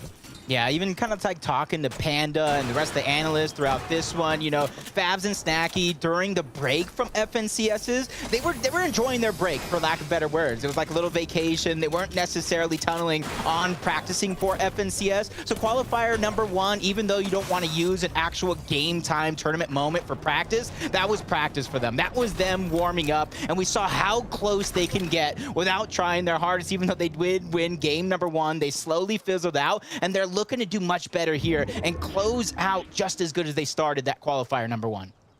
Moving over to the Daily Bugle, though, here we have a Leech and Dragon who seem to be contested, but I believe the contesting duos here are either a solo or they kind of got 2 sides. You can actually see at the bottom right in the mini-map, there's a player on the west side of Daily Bugle and his teammates on the east side. So they've got a good amount of vision on the inside. I'm just wondering if they've secured enough loot here, as the Leech and Dragon do have the main building here in Bugle, so they're feeling pretty good. Switching over to Slick, though, and his duo CZR here, who also started off with 2 eliminations, starting with those 6 points. I mean, that's a good way to go. Snacky Fabs are doing it. Now Slick and his duo are doing it. I mean, they just got to loot up, get the zone, and they'll be ready. Yeah, and already you can see it's a much different sanctuary than in that first qualifier. There was a lot of early game skirmishes directly in the POI. Then you had somewhere a little bit more south towards the Joneses, and then a lot of those outskirts POIs slowly but surely started to move in when they heard shot after shot fire, trying to be the 3rd, 4th, and 5th party to try to interrupt and not only get the surge, but steal away those elimination points. And Fabs and Snacky, they left Tilted, they got the eliminations, they intimidated the competition, and now they're back to claim those spoils of war. Speaking about the surge too, Jacob, we saw in Qualifier 1 how strong it was in Qualifier 1. I mean, there were some teams struggling to get enough damage to get through that minimum damage threshold needed. So I'm curious to see if some of the duos here that have qualified in Qualifier 1 and now are qualifying again here in the second qualifier, maybe change up the strategy a bit to focus more on that Storm Surge. Yeah, for those duos, that is their first appearance here in the qualifiers. One of them right here, Trey, good friend of mine. His last time in the qualifiers, he did qualify his first attempt. We did not see a ton of him during that run because he was like that silent, dangerous player to where you may not have expected him to do it, but it doesn't matter to him whether you're expecting or not because he's going to play his game through and through. But another great team that has a bunch of history when it comes to qualifying and the FNCS finals itself is 40R Storm and Cadenox. Not too much to see there, so they're going to have to continue to rotate, find that better spot, and set themselves up for a much better game. Much better game indeed. But talking about a better game here, Mojo might have to clutch it up if that's what he's looking for, as his teammate has been knocked down, putting him in a 1 versus 2, but hit a great striker pump shot onto his opponent here in the Rocky Reels. There are duos close by, so if this engagement takes too long, a third party could come in, but Mojo picks up his partner, and now they're back into a more fair engagement. I like the way they're kind of backing down, reassessing the situation here, because you've got to imagine the trades and damage is at least enough to get you through the first Storm Surge. Only 8 players still need to go down, even if it is going to happen here in this situation, but a team that doesn't have to worry about it. Up to 5 eliminations so far. Fabs and Snacky already got that elimination onto Aiden's teammate, and they're just trying to finish off this battle, bring their elimination total to 6, and have 18 points off eliminations alone. Placement hasn't even kicked in yet. 18 points, Jacob. 6 eliminations just for Snacky there. Looking at the replay here, you can see going in just like a wrecking ball, going for those eliminations, getting one after the other. And I mean, they are feeling good. You can tell the momentum from round 3 is really pushing towards this 4th round. You said Snacky came in like a wrecking ball, and I just think of that phrase, stuck between a rock and a hard place. That makes Fabs the rock then, right? Because they were stuck between a rock and a hard place right there, and that's something you just don't want to see happen. But Batman, Booga, and Wheels, this calm, cool, collected gameplay still. They go for the early skirmish if they have to. They're kind of undefeated during their initial drop, but if they don't get the damage they want, they set themselves up the high ground and go for the surge shots from all around. But Baka and Delta, another team actually pretty impressive off of the initial fights in qualifier number 1. It was matching those initial gameplay plans with the end game. They're just unable to execute to the final moments to clean up the placements to kind of match with those early eliminations they were getting. Right, but the good thing, Jacob, is that they've had that experience from Qualifier 1, and now in Qualifier 2, they've had the time to adapt, right, to practice and to fix those mistakes from the last qualifier. So I'm excited to see, you know, what they do now, how they perform, and so far, I mean, they're doing a good job here rotating into zone. We are in the second zone here, which will start closing in about 1 minute and 15 seconds, but 40R and Cadenox, they seem to be looking for some damage. They do have 0 eliminations. They have a good amount of shield, good amount of ammunition, weapons, mats, but damage, that's a scary one. Yeah, and this is a team to where I believe they qualified for the finals in like 37th place, right? And that doesn't worry me too much. The reason why I bring that back up is because the last time they qualified for the actual finals, I'm talking about qualifier number 2 last season, they qualified in 49th place. They got second when they actually tried to qualify. They got that instant qualification, so it's no worry for them. They realize that each lobby has its different play style, and they know how to switch it up when they need it most. That's a great skill to have. Looking at Echo, though, alongside West here.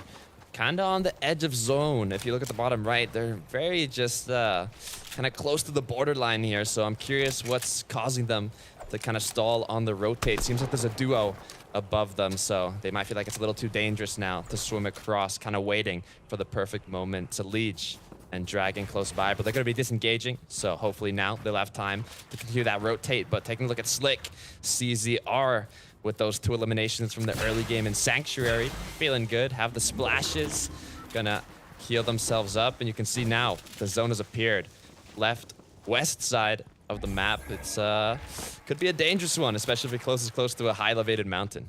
Yep. Luckily though, for all of that you just said, 266 above the damage threshold. So their main focus right now is getting that position into the zone to where they don't have to worry about getting attacked from either side. But it does look like a heavy congested rotate that they do have to go through. But Favs and Snacky, 6 eliminations, 1100 above the damage threshold, a great spot in zone. Still looking for more loot though, and that's something about Favs and Snacky. They're never content no matter what position they're in. They know what it takes to win a championship, and they know they cannot let their foot up off the gas at any moment in the game, because that's when their competitors will begin to catch up. I mean, yeah, one of the biggest changes from the first 3 rounds of the qualifiers and the 4th one is those elimination points, right? Each elim is 3, or each elimination gets you 3 points. But taking a look at the left side of the screen here, we actually have an engagement already with the duo, kind of doing a nice little bush strategy, waiting for the perfect moment to open up that engagement, see if you can start it with an advantage, have a little bit of that HP advantage. But looks like their opponent's boxed up. They got a bit of damage. They're feeling happy with it. Zone's starting to close. They don't want to get too risky with it here. Gonna try and get a good position in zone, see if they can take shots back, but might have backfired a bit here, Jacob. Yeah, might have just a little bit. The idea in mind, get to zone, try to hold your team, or the enemy team out, I should say. But Wale and Source, they're fighters. They know how to get through. They already got some eliminations underneath their belt so far. There's going to have to be more. Vibesy and Slicksy sitting 7 below. And this is where, if you don't have the most experience in the world, you might be feeling the pressure just to go for shots because you're below the damage threshold. But 7, 15 even, that's nothing. You could sneeze on somebody and end up above the damage threshold. And that's why I like how they're not over peaking. They're not getting antsy. They're not going for these shots right away. They're just waiting, peeking through the cone, through the covers to try to wait for that opportunity to present itself. Cleanse though, oof, just gonna be getting eliminated there. Looking back though at Vibixi here, we talked about them playing a little safe here. All they need is that one shot. Jacob, I believe they had a shield keg, but it looks like they've used it. It's a great item to use here if you're getting picked by Storm Surge, because you can recuperate shield and also look for shots if you have that shield keg running. But it's looking a bit dangerous now. This when you start getting a little bit stressed out, but you can see that Storm Surge is no longer active, so they kind of played the safe route, right? They used a bit of shields, didn't overpeak, and they're feeling alive here. They're feeling good, and it's all about seeing if they can get that refresh later. But Snacky and Favs, Jacob, they're just getting started. they're playing this qualifier with a vengeance. It's almost as if, you know, they just believed they should have deserved that qualification in last Friday. They won that first game. They weren't able to close off strong, and now they're putting themselves in a position to where 21 of their 22 points are straight eliminations. If they can finish this one strong and even possibly win with a victory royale, if they were sort of end right here, right now, they would have 50 points in game number 1 alone. Just for reference, look at 2 other top competitive teams, 40R Storm, Batman Booga. They have 1 point, straight placement for them. I mean, the momentum. It's so important in Fortnite competitive, and I don't think I've seen a duo with starting off with as much momentum as Snacky and Favs are in this game 1. I mean, they're just gonna keep it running, keep it going through, but they don't want to get overcommit, right? Go a little bit too risky and get eliminated before those placement points start coming in. So let's see how they manage that now. They're already in the 3rd zone, closing here in a minute and 10 seconds. Gonna be getting to the half and half here soon, which is the 5th zone. So there's still a bit of time for these duos to position themselves up, get some tags, and kind of prepare themselves for these up and coming zones. With Wheels and Batman Booga, they're feeling good. They have the loot, they have the materials, they have everything they need.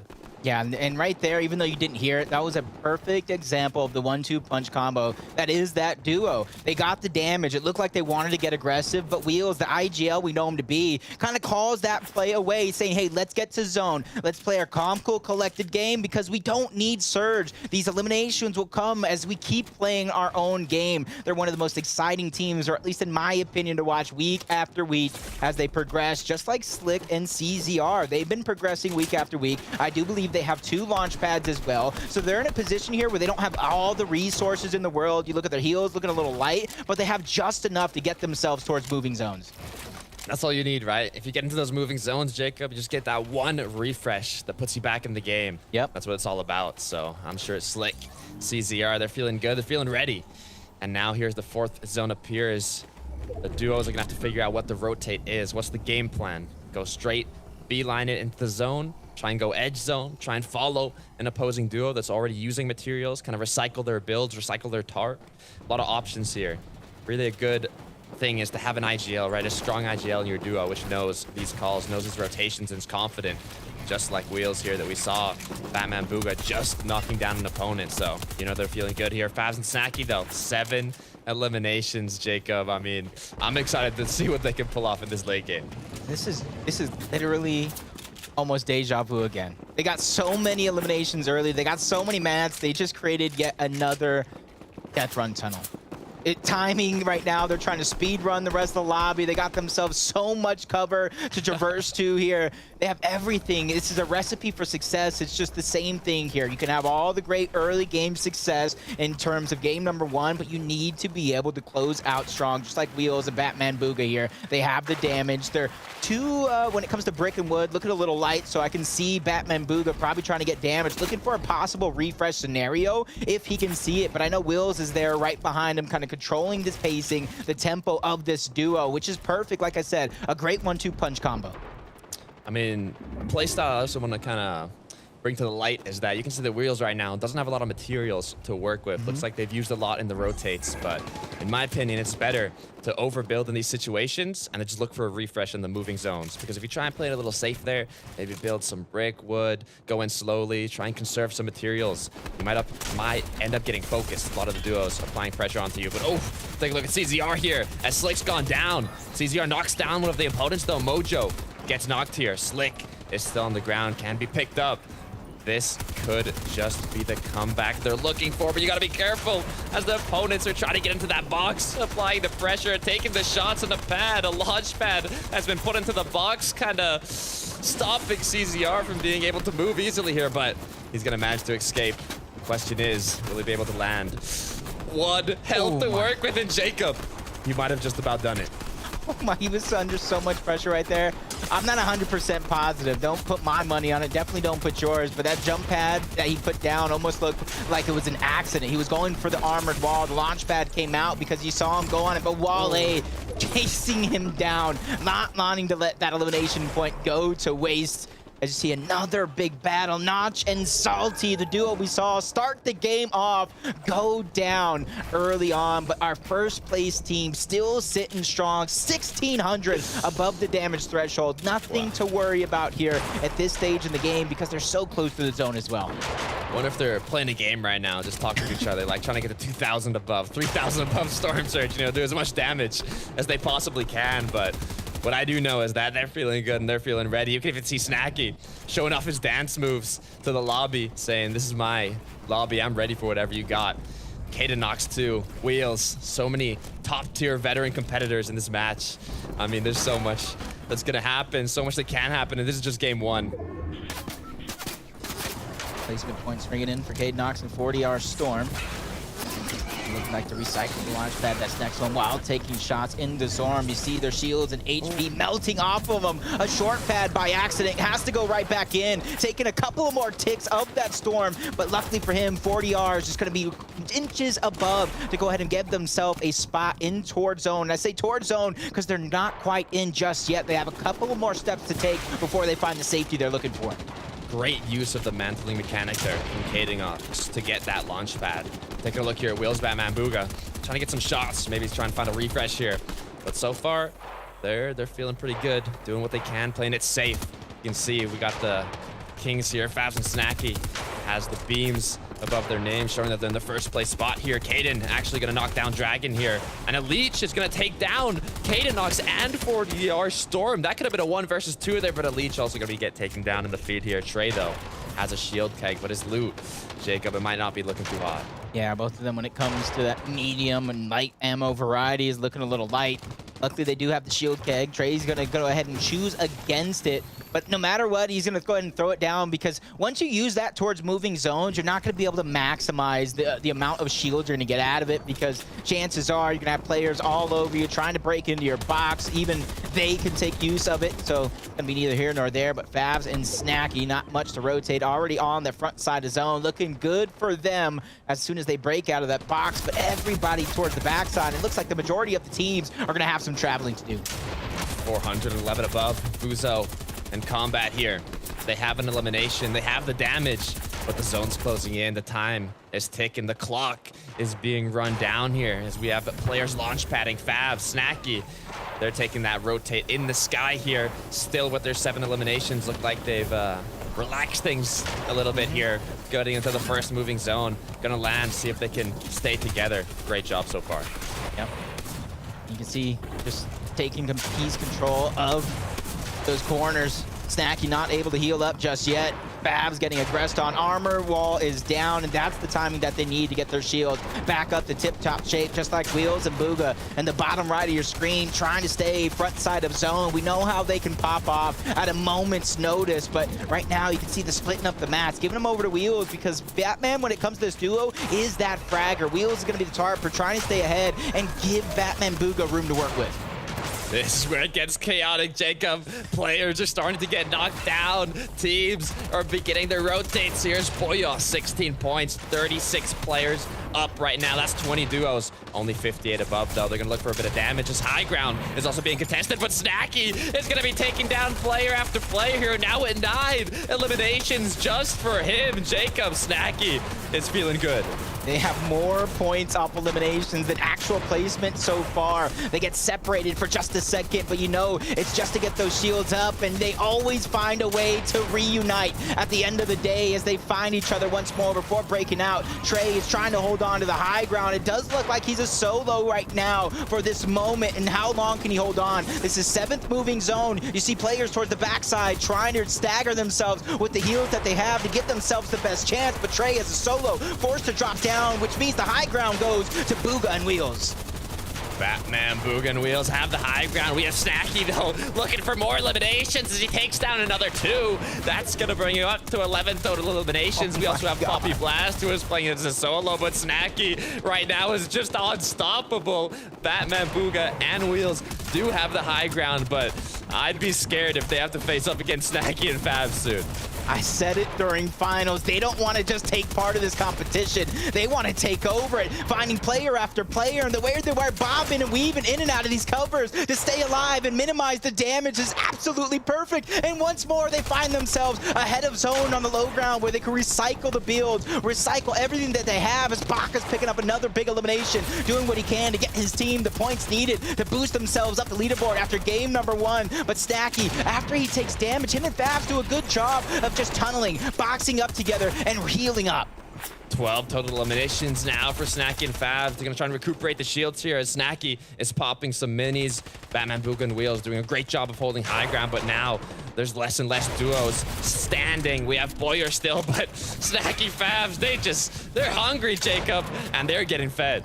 Yeah, they're getting fed big time as they continue to stay ahead of zone. That's been the key for this duo, staying ahead of the competition. Slick Nick becomes a target. Snacky, he's going to go ahead and chase that one down. Another one in the books. 14 as a duo. They're just dominating here at the game number 1. 14 and 15, 16 eliminations. They're just taking everybody out, left, right, and center. And once again, they find their way back together like they tied together at the hip. 16 eliminations, but they're not done yet. Jacob, Snacky popping some mini shields. Poppy Blast, who's been playing as a solo for a long time, is still up here, but Snacky gonna get knocked down here. Fabs now playing it as a solo. 71 points, 16 eliminations. You can see Snacky, though, dropping the floppers, dropping the mats, giving Fabs what he needs to keep it going, but unfortunately, they will go down. Tautai up with his duo partner, Batman, Booga, and Wheels, still with the high ground, and Poppy Blast, he's still going as a solo. Plenty of builds going for the edit course, but he gets chopped down. He's the meat in the middle between these two duos. His life just become exponentially harder. But that moment where Beast and Tautai had to reload is the moment he's going to get to breathe. But the sandwich that I'm talking about, Batman, Booga, and Wheels slowly but surely dropping layer by layer. But he goes up. Poppy Blast almost takes one down, but he gets taken out himself by Tautai, who's taking so much damage to the Storm right now. I don't know how he's going to fare once he goes up against Batman, Booga, and Wheels, who have all the health in the world, all the high ground they can muster, and a couple of resources to make this fight that much easier. But Tautai and Beast, they have the heals towards the low ground, but do they have the time to use them to get themselves to 200 before the inevitable fight? Wheels has the chug splashes to play this heal off, but the problem is the materials. Jacob, they don't have the materials. They're gonna have to take this engagement as they take down one. Now with the player advantage in a 1 versus 2, and Batman Booga and Wheels take game 1. What a phenomenal performance. Phenomenal indeed. And even throughout the course, that last battle, Wheels pulling out the chug splashes, trusting Batman Booga to not only save his life, but get the final elimination for the victory royale. And I hate to say it because I love Batman Booga and Wheels, but Fabs and Snacky still find a way to steal the show away in game number 1, because who needs placement when you rack up about 1 million elimination points? I mean, this is just the first game of the day, Jacob, and the amount of action we've seen from Fabs and Snacky getting 16 eliminations to Wheels and his duo there in the late game, not being able to play the heal off, having to go for those engagements, getting the eliminations, Poppy Blast playing as a solo. I mean, I can't wait to see what happens in the rest of today's match. Yeah, and we know how good Fabs and Snacky did after that first game, but where else does everybody fall on the leaderboard? Panda, Clay, Kelly, please make some sense of this game number 1 madness. Jacob, Takada, thank you guys so much. And just what did we even watch? I feel like that in-game was the perfect example of every situation you could have in NA West, where you have the insane fraggers, you have the solo clutch, you have the low ground kings, and then you have the passive high ground.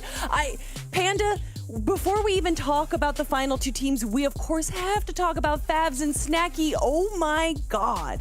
Well, I mean, you just mentioned it there. Literally, if you're making a soup right, every good ingredient is in there, because you had everything to watch in this final moment. But obviously, the most exciting is Snacky and Fabs just getting elimination after elimination after elimination, and they did not slow down. Going into the end game, right? Obviously, they started off pretty early with 60 limbs here, and you see this taking place right here on the screen, but it just continues to go.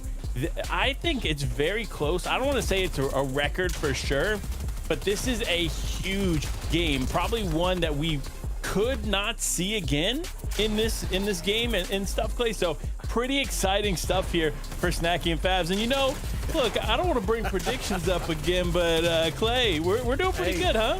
Hey, we're looking pretty good. 72, I think, points after game number 1. Look, up until this moment, I believe, is where Snacky had every single element. I think he even still has it after this, right? That's just how dominant Snacky was playing today with Fabs there. Because, yes, did Snacky get 11 elims? Yes, but who was always right there with him? Fabs was right there behind him, helping him out, making sure that they had the everything they needed to get to where they wanted to be. It didn't matter that they ended up going down before that top 5, right? I believe, or maybe top 4, right? But either way, they got 71 points. They're chilling. It's 2 games worth of points coming out in game number 1. This is the team that we expected the last qualifier. This is what we wanted to see. This is what I wanted to see. This is why I was like, you know what? I saw their qualifier performance coming through. That's why I went with Panda. I was like, you know what? It was just, you had to pick them. You had to. And with 137 points in round 3, like this just, again, speaks to them as a team, knowing how to get those eliminations. Look at that. Average of 7.2, Kelly. It is just mind-blowing, them showcasing. And to do it in zone 1, essentially, where they grab 6 eliminations, shows that it's not just an in-game kind of blunder from the other players, that they were able to have this kind of aggression throughout the rest of the competition. And there you have it, 72 points, 16 eliminations. That right there is going to put Fabs and Snacky way above the rest of the competition. Beast and Tao Tai are going to be in 2nd place. Nigel and Angel are going to be in 3rd. Batman, Booga, and Wheels, the team that grabbed the VR, only grabbed 2 eliminations. And of course, that was against the final team of Tao Tai and Beast. So just honestly, an example of how everything can work for you. If you're going for placement points, you can be the Batman, Booga, and Wheels. If you're going for the aggression elim points, well, then you're going to look to Fabs and Snacky. But, you know, looking at Fabs and Snacky, I was a bit surprised that you picked them, Panda, because Batman, Booga, and Wheels is kind of your team. They are. Look, I love these players, right? The Reet Rex, Snacky Fabs, Batman, Booga, Wheels. These are underrated players that have been growing in the NA West scene for quite some time, and now they're finally getting their moment to shine. Wait, but Snacky Fabs is underrated? until Chapter 2, Season 8, you know, a season after I came on, I'm just saying, they didn't win. They were always top 5, but they didn't make it quite to the top. And then all of a sudden, you know, when I predict them, they start winning. I don't want to take anything away from the players. You know, they're amazing. But realistically, I got to talk about Batman, Booga, and Wheels for a second. We talked about how their passive gameplay was going to be kind of their game plan going into the day. But I feel like they need to be a little bit more aggressive because those elimination points are heavy today. Clay, I know you had something that you wanted to say there, but unfortunately, or actually more so fortunately, we have a game to get into, everyone. Jacob and Takata, I just can't even imagine how you're going to cast this game after watching the end of game number 1, but you have to do it anyway, so take it away. Thank you so much, Kelly, Panda, Clay. I mean, we just have one game down, 5 more games to go. Jacob, I'm still trying to recuperate what we just saw in that first game. Yeah, honestly, I don't know how that one's going to be topped. That was almost what looks like a moment that can end an FNCS final at the end of the day. And it happened in game number 1 of qualifier number 2. And that seems to be Fabs and Snacky's thing. Winning the first game of the day. Get yourself a cushion so that you can get more and more comfortable and progress throughout this tournament and have little to worry about. I mean, bringing back qualifier 1, Snack and Fabs did win the first match, so it's a back-to-back, but you heard the battle bus. The engine started, and we're getting ready to go.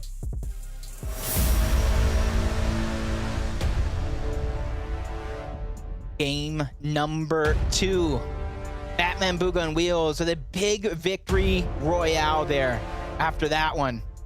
But Fabs and Snacky really stealing the show away with a big number of eliminations as a duo. I think it's 20-something overall. Didn't really remember just because they were just firing off on all cylinders. And that's the thing. Once they get warmed up, it's hard to stop a team like this. I mean, there's so many teams that have just been performing incredibly, and we've just seen the first match. I want to hear from the chats who you are rooting for. You're rooting for Fabs and Snacky, who are just demons getting those eliminations, or maybe we got some Batman, Booga, and Wheels fans here taking home game 1, but I'm looking here at Physics and his duo partner who kind of had a risky, kind of almost scary drop there, almost getting knocked out of the sky. And we saw this in the first match. It was heavily contested. Shonkers Speedway. There was 3 duos here battling it out. Seems like there's only 2. No, actually, there is still 3 duos at the bottom right in the minimap. You can see it's just one of them is on the east side here on the hills. So, I mean, any engagement that happens here, you're risking that third party. Yeah, but that's the thing, is because that third duo, it learned their lesson after game number 1. They were the one that almost got dropped early on, just like Batman Booga getting dropped early on by Kinzo, leaving it up to Wheels here to kind of think of something. But luckily for him, he does find the separation. He gets the scan. He's going to know exactly where everyone's at. And then you add in the fact that School is already knocked, so he knows that he's going to have to go back and try to get it, but he doesn't want to let that elimination slip through his fingers. He's going to go after it on the aggressive end. He's going after it. You can tell that he's hungry. He wants to look for that elimination. Does have the HP and shield advantage, but he does not have the player advantage as his opponents has picked up their partner. And now Wheels is going to decide to disengage here. Played a bit slow. Question is, did he get the reboot card for Batman Booga? Can he bring him back up in this match and just fully disengage? I do believe that if he finds a way to kind of survive this and kind of play that slow game, even though he does have to still loot up, get the resources he needs, he can definitely get Batman Booga's card. But Command Cavern is kind of one of our hottest drops of the season. And as long as the circle, it doesn't move you away from there, we see teams kind of base up, take the high ground, and hold it for as long as possible. But Victor V over here making so much noise last season, going up against some of the best. And after day number 1, they were even ahead of that competition. Taking a look here, though, at Jonesy's. We have another engagement. Mojo Hav against their opponents here with 1 point. So maybe they did not have the best early game in game 1 here, but they can always change it up, right? That's what I love about this format. You can always make that comeback, always make something happen, especially if you're just playing for the series points or you're playing for that top 5, that golden ticket straight to the finals. But be careful as the engagements here in Jonesy's. We saw it in the first qualifier, Jacob. If they take too long, duos like rotating through here, and you can get a third party. You can even get a 4th or 5th party in this drop spot. So you got to be careful.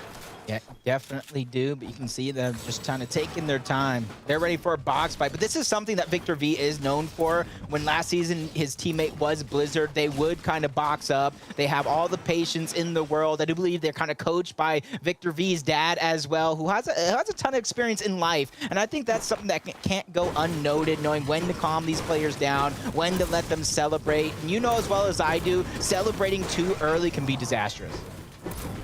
Disastrous indeed. Taking a look though at Poppy Blast and Show. I mean, great performance in the first game from Blast, playing it solo, but switching over to Jaden and Victor here, who going right into that engagement in Jonesy's, even though there's other duos close by, trying to finish it quickly. Victor getting cracked down, getting knocked down. Now, looks like it's a 1 versus 2 here. Other duos on the minimap, you can see they're approaching. Mojo, Hove gonna go down. Now Jaden playing it as a solo, seeing if he can clutch it up for his duo partner here, Jacob. There are a lot of teams in this engagement. Yeah, and I don't think they heard a single word of what you were saying when we first panned over the Joneses. There's so many teams that start to interrupt this fight, and they want a piece of that pie. But luckily for them, they did take Victor V out, so his teammates there as a solo. But there's still 2 more players, slowly but surely. I wouldn't say moving in to get aggressive, but you can see they're putting the shots in from far away. CZR under siege. He's going to get dropped by Jaden, but Slick is there to save the day. End that fight quick, but you could see the arrows in your minimap. As soon as that one ended, they're immediately trying to see what the situation is like. Is this something we can take advantage of, or do we got to keep it moving?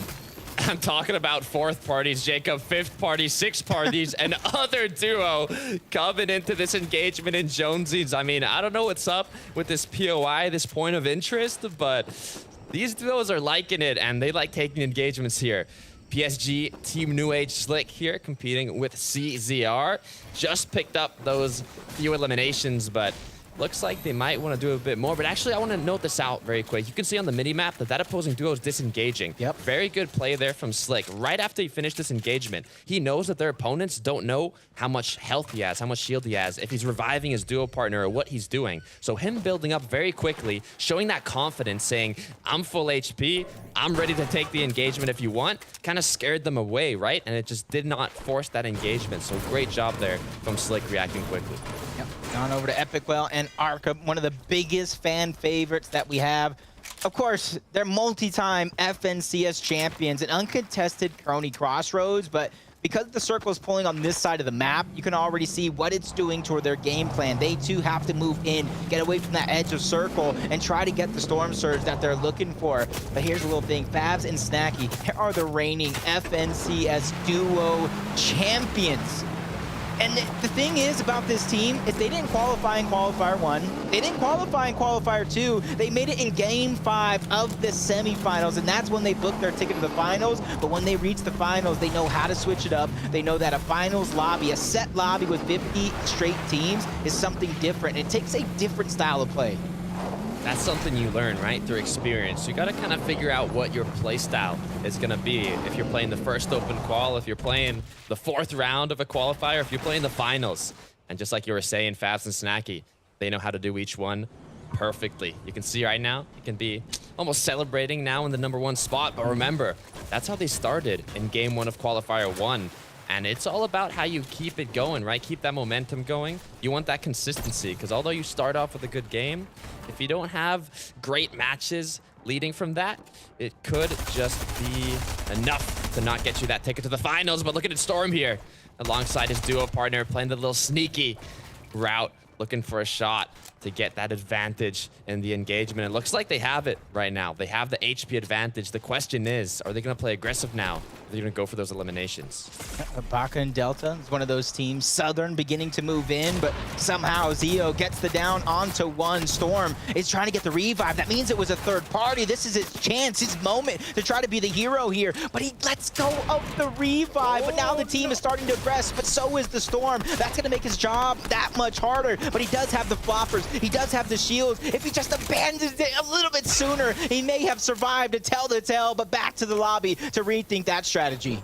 Epic Whale and Arkham, you can see it in Epic Whale's name. The 6X has that history in the FNCS here, trying to see if he can get a little nice angle. We've seen a lot of duos playing angles, right? Maybe in a bush, maybe in a building, hiding, waiting to get those first initial shots. Because if you can have an advantage in that engagement, it might just be what you need to secure those eliminations. at the Sleepy Sound here, but it looks like they might just want to keep rotating. They played their angles for a little bit, didn't see any opportunities, and now they're going to keep the rotate going. Okay. Try to rotate out, get in the bush, position themselves with some high ground.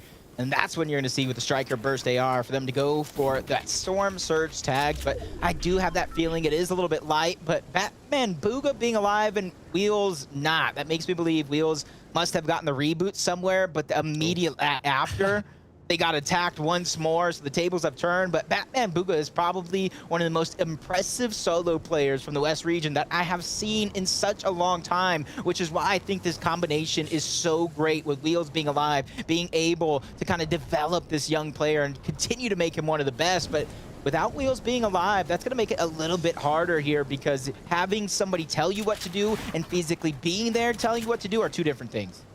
I mean, what I'm thinking about here is, Jacob, we've talked about how it changes your odds to win a match if you get a reboot, but have we talked about how it changes your odds to win a match if you get 2 reboots? If Batman Booga reboots Wheels here, it's going to be the second reboot of the game, and I don't think I've seen any statistics of that before, so just maybe they'll have a better chance of getting that victory royale if Batman Booga can get the second reboot. I can just see it now. The only team to win a game ever after getting not 1 but 2 reboots. That would definitely be history in the making, and I need to see the full-on VOD if that does happen. From either point of view, honestly, either one is fine with me, because I'm guaranteed to be entertained, just like these POVs right here, Snacky and Fabs. I was more than entertained last game after they set the elimination record for most eliminations in a single game. I mean, I'm just being mind blown left and right, from the Qualifier 1 to this Qualifier 2 that's just getting started. I mean, so much is happening. So much is going on. And it looks like Nigel here, and Ankill might be looking for an engagement as he gets a nice flank onto his opponent, just annihilating him. All about that quick elimination, right? Trying to finish the engagement as quickly as possible, because we saw what happened in Jonesy's if you're not able to finish an engagement so quickly.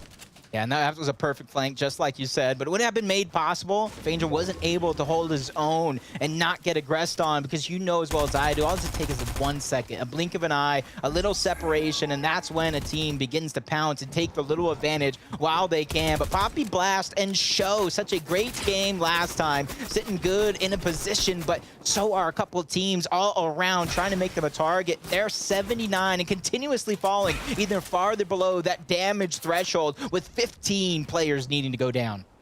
Oh, look how many duos are kind of mountain goated on this hill, Jacob. Just on the side of it, kind of looking to see maybe we can take tags on the players close by or the players far away. A lot safer to take shots on people from afar rather than do a box fight up close. Poppy Blast here, solo clutch from the last game now, trying to see if he can get enough damage done. And Batman Booga seems to have not gotten a reboot so far in Wheels, so he might just play it solo. Hey, maybe he did. Maybe he has a trick underneath his sleeve. May not be an ace of spades, but it's definitely going to be a reboot card. If he can definitely get it off. We're going to kind of tune in a little bit later to see what comes of that one. I see Poppy Blast and Show still putting those long-range shots, but even farther below the damage threshold, not finding that success. And surprisingly enough, 44 below, Fabs and Snacky, after such a massive game in that game number 1, setting the record for most eliminations in a single game, find themselves, they're back up against the wall. Great shots by Snacky. The knock's going to come in, but it falls down the turbine. It almost makes you wonder, can he even get that elimination? Even if he does, is he even going to be able to get the loot from that? I mean, we'll see here. Snacky trying to see if he can make it happen, but it's going to be a difficult one. Batman Booga, though, on the left side of the screen. He's going to get that reboot. Okay. Okay. Okay. If he wins this game, I don't even know what I would do. Might have to get Panda in here, because he'll deserve to cast it if they win this game. Batman Booga Wheels, but maybe we should not speak so fast here, as Wheels has been knocked down from the reboot. Looks like it was from afar, though. That duo that was kind of beginning an engagement on Batman Booga was waiting for them to get the reboot, but Poppy Blast and Show, they're into a sticky situation here. 35 below the Storm Surge threshold. They've got to make something happen here as they're running out of shields. Taking Storm Surge damage, having players knock down your resources, forcing an early short pad out. Batman Booga, an incredible resource for late game and continuously under siege, trying to find a way to survive. When it comes to the shields, he is going to have some to get it back on up, but is it going to be enough as he's continuously getting dropped? He has to go on the aggressive now because there's not enough time. If Storm Surge ticks one more, he's going to be gone regardless, but those points go over to Trey and Dom, who are sitting in such a good spot as well after game one. So many teams getting taken out the Storm Surge here. It's just as strong as it was in the first qualifier. These duos that have had that experience from both, luckily enough, have had time to make those changes, adapt, and get that damage done before the Storm Surge thoughts stick in. But look at Snacky and Fabs here doing a little sneaky play, right? Crouched up, trying to find their opponent and going above the builds, but seems like the player they were looking for has made it out, but they might just as well stay here. You can see they're inside of the zone, so they don't have to rotate if they don't want to. You see that stat? Snacky has 14 eliminations last game. That was just Snacky. They're not even including Fabs' 2 to make it 16. This man is such a terror, but, you know, this goes to show that they have two sides towards their game. They can get aggressive, they can set records, but they can play calm, they can play cool, collected, or they don't have to. They can wait for these natural eliminations to present themselves, just like Arkham and Epic on this side of the map. They still have some work to do. Only 1 point so far coming through from placement as they find their spot in towards zone as well, but it's not going to be a high ground spot. So if they do fall below that damage threshold, I'm not going to say I'm going to be exponentially worried, but I am going to be at least a little concerned. Get a little concerned, but I mean, I believe in them, right? They can make it happen here. Taking a look at Boyo though and his duo. Zio, 39 points. That's a great way to start the day off here. 2 eliminations as well, meaning they are feeling pretty good on the Storm Surge, currently in the 3rd place spot. You can see it at the bottom left there above the name. I mean, they're just got to play it slow here. Actually just had a crack. They might have got some nice shots off onto some opponents there, but now Beast and Tautai in the command cavern here. It's kind of a scary place to be in, right? There could always be a player hidden, crouched behind any of these boxes, but looks like so far they're feeling pretty safe. See, Man Cavern's going to continuously force people. But I do believe some of that high ground is potentially going to be usable, especially if you can build out just a little bit as they're trying to find whatever's left over in that vault.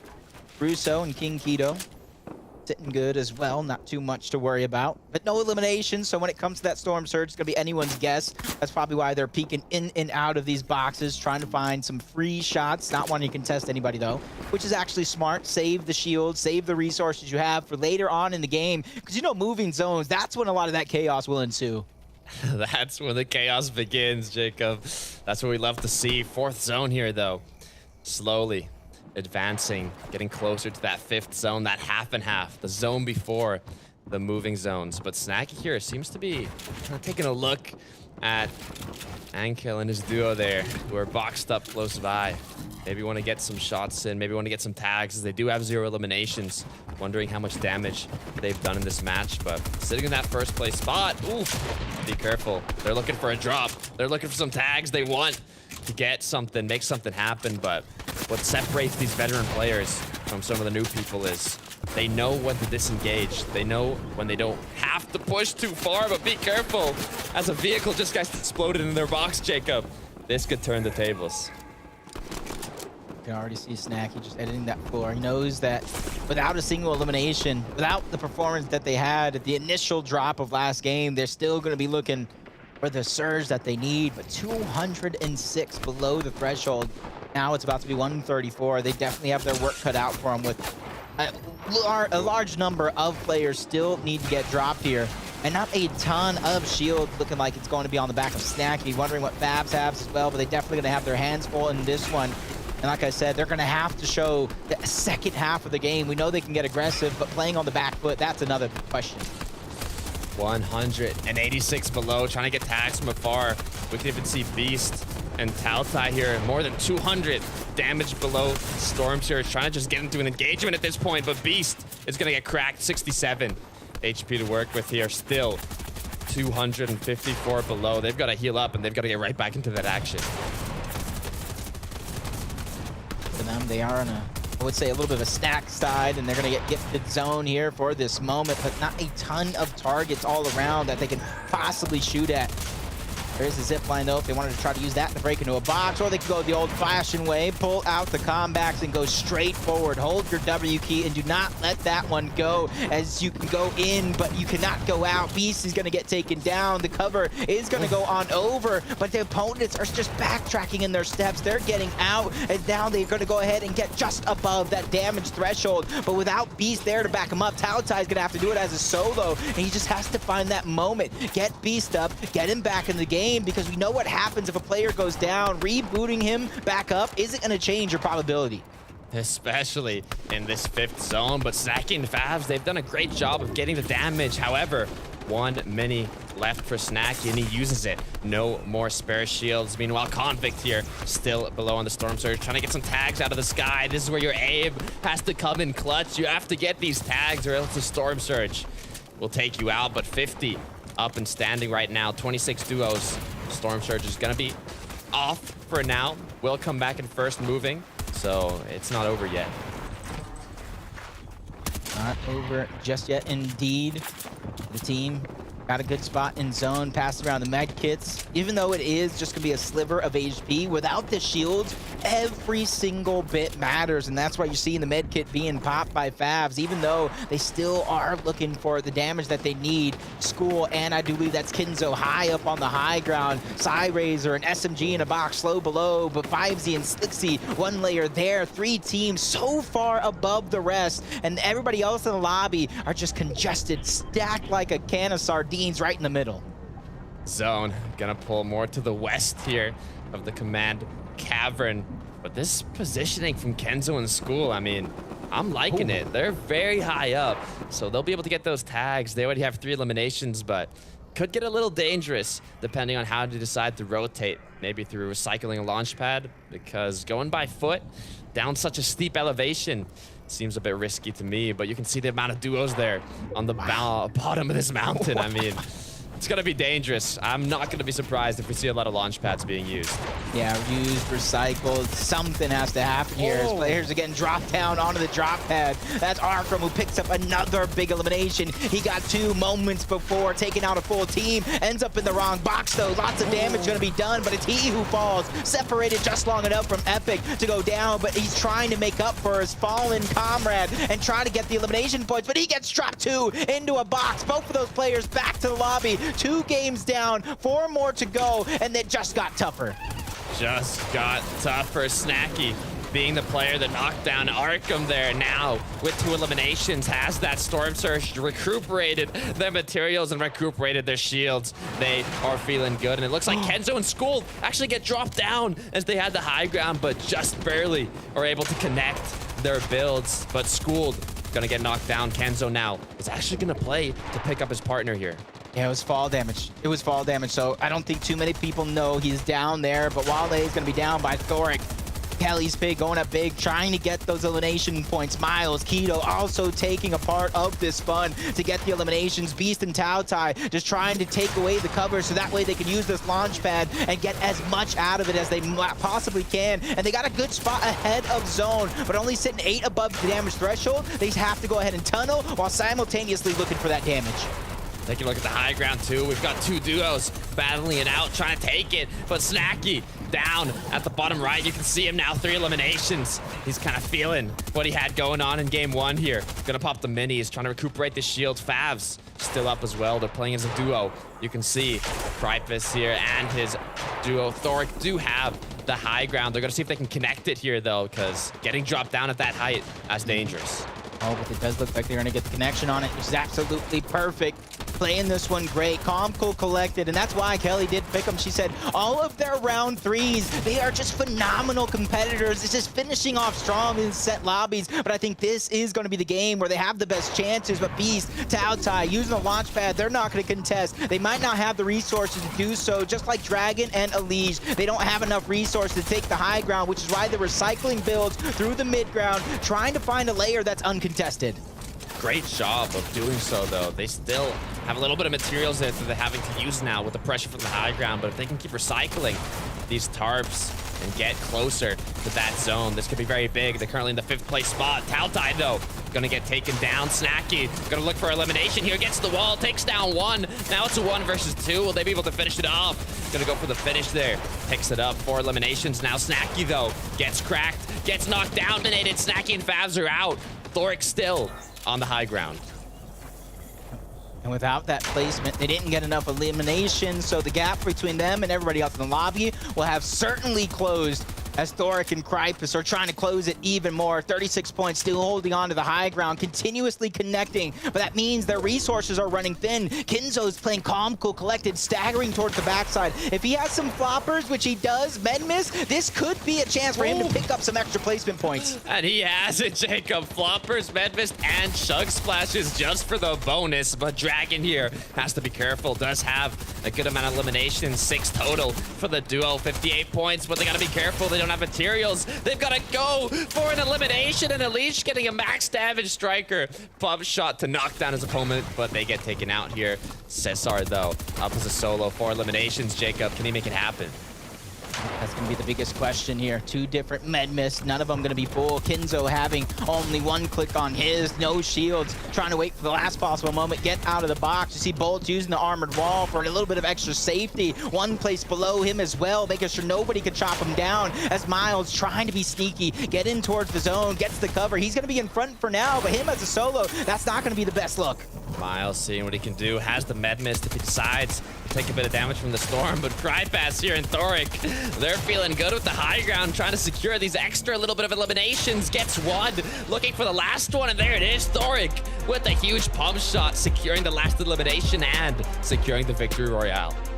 So game 1, Panda, Clay's pick, stepping up to the plate, knocking it out of the park. Game 2, Kelly's pick, stepping up to the plate, definitely knocking that one out of the park as well. She said she picked them because they're round 3 performances. Well, I know she's smiling right now because that round 4 game victory royale, boosting them to the top of the leaderboards, especially since Favs and Snacky did go down pretty early in comparison to their last game.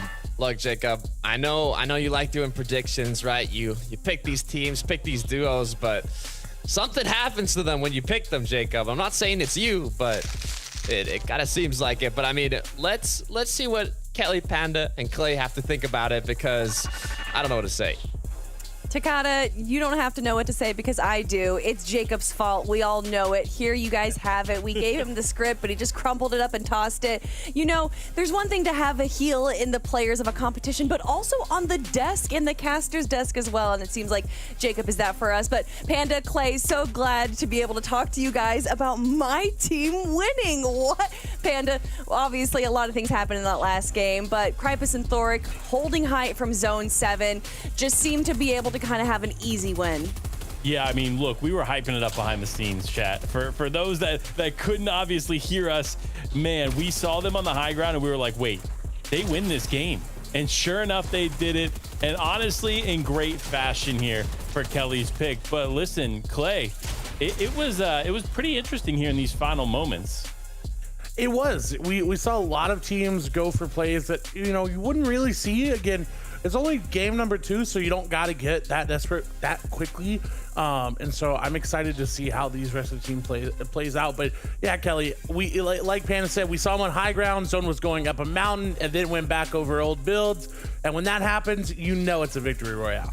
Oh, yeah. It was, you know, a perfect situation, but I don't want to give it to the variables. I think Thoric and his teammate did just a great job in general, and they definitely had the end game prepared for themselves and to hold height, not too early, not too aggressively. That is what is going to shoot them up our leaderboard right now, all the way to 6th place. But who is still on top? Well, it's not a surprise after game number 1. Favs and Snacky now with 20 eliminations, almost double that of the next highest eliminations. Beast and Tao Tai are still going to be holding 2nd place. We have King Keto and Russo jumping up 3 spots now. And then we have Fat Mexican and Miles jumping up into 4th place. Alicia, wow, just so many teams jumping up, Panda. I mean, look, so many teams, but one team that's not jumping up yet is Arkham and Epic Whale. Definitely a slow start on the day. And I'm going to be honest. Listen, Arkham, Epic Whale, if you're listening, you got to hit up Jacob. You got to tell him, listen, I don't know, like, listen, stop picking me because something's happening to these players, and it's just not the normal Arkham and Epic Whale that we are used to seeing. However, they still got quite a few eliminations here leading into the end of this game. But unfortunately, after Arkham goes down here, Epic Whale just gets caught off guard and it just holds them back. But I mean, look at this prediction list, right? Like TSM, Snacky Favs, they win game 1, or they don't win game 1, but they do exceptionally well in game 1. You got Krypus and Thoric. I mean, they Kelly's pretty much won. True. And then you got Kelly's pick here with game 2. Maybe it's time Arkham Epic Whale win a game here for Jacob and Tokata's sake, but Tokata, I'm sorry, man. You knew the rules. You can't pick the same team as Jacob. I mean, Clay, we saw this yesterday, though. Arkham and Epic Whale didn't have terrible games 1 and 2, but games 3 and 4 is where they shot up the leaderboard, and then something happened in games 5 and 6. So do you think that this is just going to be a repeat of what we saw from Qualifier 1? Okay, so I'm gonna say right now, Snacky Favs getting first. It's just their tournament management mode, right? They're in that game of, hey, we just gotta get to the end game. But you're right, Kelly. Arkham and Epic Whale, they're some of the best comeback players in the NA West region. They don't start off that hot, and then they immediately will find games just out of nowhere. You'll see them just get 6, 7, 8 eliminations. We saw 9 on Arkham yesterday, I believe. So yes, 100% they can come back. I think they can contend for that top 5, but we all know Snacky and Favs taking home number 1. Oh yeah, when you have Snacky and Favs up there with after 2 games, 20 eliminations already, Panda, they are a team that you do not want to run into. No, I mean, and they're on a tear today. Their aggression is unmatched by anybody else in this lobby. They continue to just push these players. You see Snacky there getting that elimination onto Arkham. You see them just like no fear whatsoever into the fights that they go into, and that aggression and that confidence is what keeps them up at the top here. Now we actually heard it. We were watching a little bit of Snacky's perspective here, Clay and I, and we heard him say that they were in maintenance mode, right? Meaning that they know that they qualified. They just have to stay consistent here through the rest of these games, Clay. Yeah, exactly. Maintenance mode is the best way to describe it. And you even saw a little harpoon action. Okay, I see y'all. I see y'all throwing it in there for me. I mean, you know, they saw that your pick and they're like, all right, well, we'll give one to Clay right here with the Clay Classic, of course. You know, I'm really excited to see what they're going to be bringing into game number 3. Maybe Arkham and Epic Whale are going to be changing up their play style. Maybe a new team is going to climb up to the top and grab that VR. Well, we're going to find out right now, everyone, because game number 3 is underway and Jacob and Takata are going to lead it. Thank you once more. The best desk that FNCS has to offer. And honestly, they're hitting the nail right on the head, Takata. I'm beginning to get concerned. I didn't know these hands can have that much power. I feel like Spider-Man, before he learned to control everything with great power, becomes great responsibility. And right now, I'm just fumbling the bag. Look, I tried helping you out, right? I was like, all right, I'm going to go with Jacob's pick. We're both going to do Arkham Epic, right? Give them some faith. But I mean, look, we're in game 2. We still have 4 matches ahead of us to be played out, so anything can still happen, right? We've had Snacky and Favs dominating with these eliminations, have had different winners from each game, and there's still a lot that can go down. Yeah, definitely still going to be a lot, and I'm still going to have my fingers crossed because I do believe these guys have done so good during the second half of the finals, and hopefully they're going to do good in the second half. Game number 3 starts right now, and hopefully the biggest run for Arkham and Epic.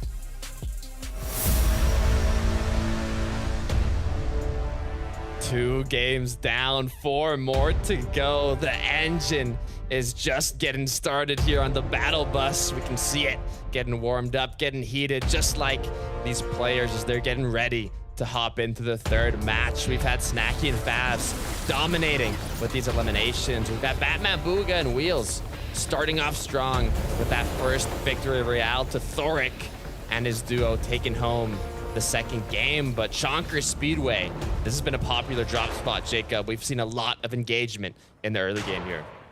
Yeah, usually you see Physics and his duo land on the other side of Chonkers, but this time around, they're going to go ahead and land just steps above X-Rez and Fekoy to try to take away all the loot, and already the shots are going to rain in. Fekoy goes down, the splash is not there in time, and Physics is looking like the first elimination of the game. Physics taken down. Fekoy is now, looks like it's put Fekoy's teammate into a tougher situation here, as they are not gonna have the player advantage. And if his duo partner decides to disengage, I mean, you can see on the mini-map there at the bottom right, there's another duo with that pink marker on the east side of Yonkers Speedway. So if he takes a wrong rotation here, he might just run into another duo. That's going to be a big one there, just like another early game skirmish going down. Even though you don't see the Ranger and a ton of loadouts, sometimes when it's the only weapon you can pick up, it's going to be just enough to get you that first elimination. But you know what's better than 1? 2. Better 1, 2. I mean, that I'm gonna agree with you on that one, Jacob. Taking a look here though, it's Storm, 34th place right now, but you can always make that comeback, especially if you've got 4 games to go. I mean, you can see it, just 1 game. Snacky and Fab's got over 70 points, so you can really make anything happen here. As a Legion Dragon, just 1 placement off that cutoff to go straight to the finals now in 6th place. Trying to find an angle on the building here, the Daily Bugle, playing it kind of slow as there are multiple duos in the area, so they don't want to do anything too risky. And you saw there for a moment towards Daily Bugle, Trey and Dom coming over the hill, trying to get their search tags before they immediately backtrack, continue to loot on up, and looking for a better game here in this one. Wheels and Batman Booga, game number 2. They got separated. They go down early. 2 different reboots is what it's going to take. And then still they're going to fall. But right now they're trying to be sneaky. Booga, he starts it off. There goes the early start and the early damage already pouring out. And you see him trying to reposition so they don't know exactly where he's coming from. Oh, Storm gonna manage to take down 1, but will it be enough? As he has the opponents going in, boxing him up. So close, just manages to get out. Storm now does not have, well, I was gonna say, doesn't have the player advantage, but it looks like it's actually turned into a 1 versus 1 here, Jacob. But Buzo does have the HP and shield advantage with 100. Ooh. Quick edits, quick box, quick piece, taking out Storm there. Made it look easy. Yep, now he can quickly go back for his teammate's card and get him right back into the game. And you want to do that as quick as possible, especially where he's located. Potential for so many teams to sneak up is going to be through the roof. But React and Remy are definitely a pretty consistent team overall, but throughout the first 2 games, sitting in 22nd place. And we know after this game, depending on where you're at in the leaderboard, you're going to have to change up your play style and maybe get a little bit aggressive, maybe continue what you were doing there. But from Remy and React, they're just slowly crouching, hunting down Echo and Western, and it could be fatal if they don't see him coming. But for now, everything honestly is working out perfectly. They're going ahead and going their own loop path, which the timing right now is just working out. Speaking about changing up their game plan, Jacob, taking the sneaky route, just like you were saying here. And now if they get the 3-2-1, take shots at the same time, they could start off an engagement here with a huge advantage. But Remy looks like he's a little further back here. They're going to keep making their ways closer and closer, but the longer they take, the riskier it gets. As West could just turn around and see these 2 players sneaking up, give them a shock. But it looks like Riek and Remy, they're willing to take that risk as they crouch behind a tree and crouch behind a rock. I mean, Jacob, this is getting nerve-wracking. I think they're kind of like banking that they're going to rotate into them eventually. The only other path is that zip line, which looking like a possibility there for a moment, but they're going to choose the ladder, go for the water, which is going to allow them to stay pretty close to Remy and React, which are still sticking with that game plan. Stay hot on their heels, make as little noise as possible, so that way when they finally close the gap, it's going to be there. But you can also see why. One of them doesn't have that Striker Burst AR, so they're banking on the Striker Pump mixed with the combat to get the majority of their damage. I mean, they've got a mission here, Jacob, and it looks like they're committed to it. I think they've been following them since the north of Sleepy Sound now. Kind of switch continents here, getting on the other side of the island, seeing if they can still wait for that perfect moment. And I really hope that it is the perfect moment with all the time they've used up already to take these shots. I mean, it just takes Echo to turn around for 1 second here and see these opposing duo just looking at him like they're hunting down their prey. They're still going. You gotta have all the patience in the world if that's your game plan, but a team that doesn't want to wait for that one. They want to get aggressive right away. Wale and Source, they need this elimination point, and they get it on to Slixy. And you got to imagine the other one came through early on onto their teammate 5Z on another team, because Slixy doesn't go down. He goes out back to the lobby.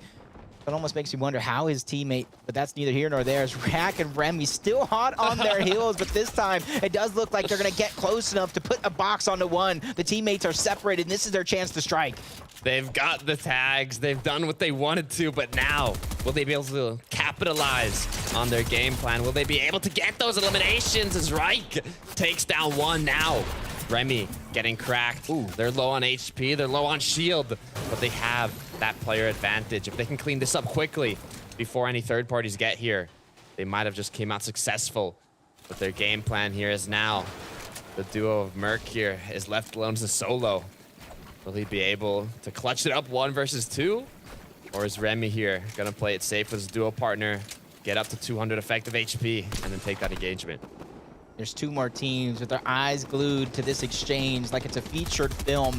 Also trying to put in their own shots to kind of steal away this elimination point, which is actually big. 3 points per elimination. You're kind of stacked up at the middle of the leaderboard. This is where you begin to get that separation. And even if you don't, that storm surge damage is just as good. And you can see it's going to affect React and Remy as well, which doesn't allow them to get aggressive as they possibly want. But this is their moment, their opportunity as they build behind him. They're going to try to get aggressive, but he's still on the run. No free elimination points for anybody, but that's going to force out the short pad. React continuing to take damage. The shield's going to get dropped off. He may have to rethink this. Gotta be careful, just like we were saying, there is that third party duo, those players looking at them from afar, trying to get those tags, trying to get that damage, as Storm Surge has just been so powerful in the previous matches, and now Remy are kind of thinking about if this is worth it at this point, but clearly they think it is, as they're going straight back into the action here.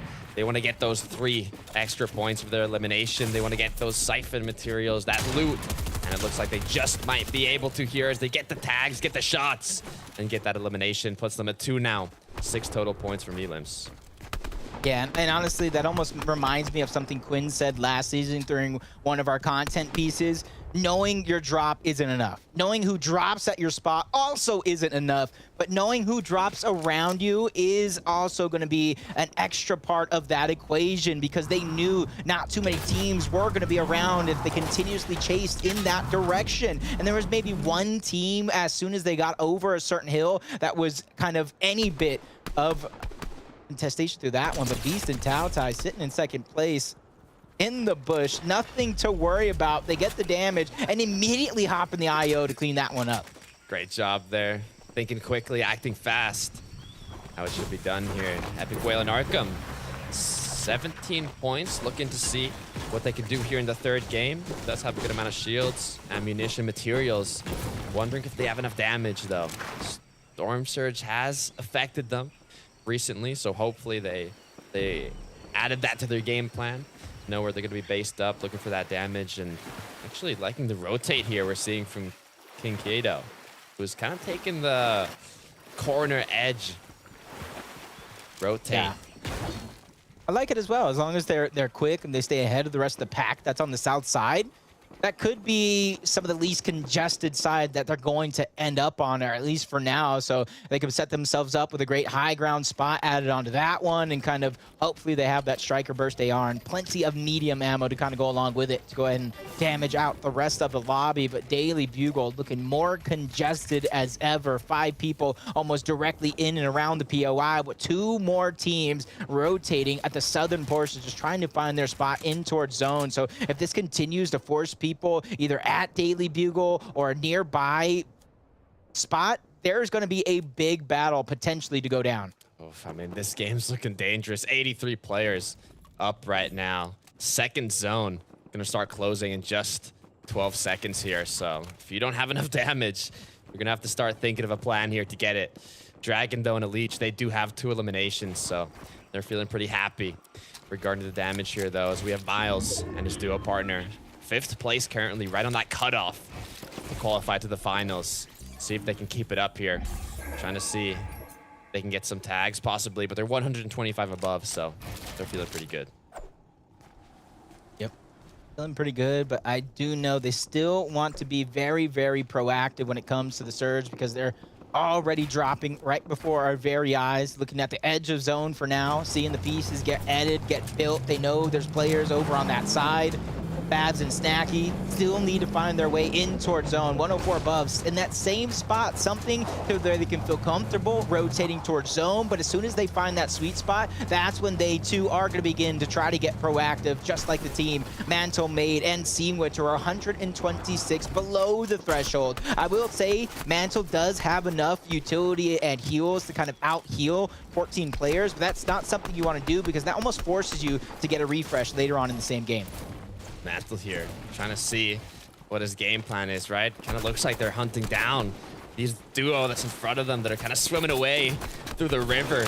They are 150 below. Hopefully they can get the damage, but Slick Nick here and Convict, they're 156 above, so they're definitely feeling a lot safe here. Don't have to take any risky peeks, risky shots, and chance themselves with losing some shield. But Nigel here, barely getting 59 above. I mean, you're kind of in that threshold where you don't have to over peak, don't have to play too risky, and just kind of hope you can take some shots and connect.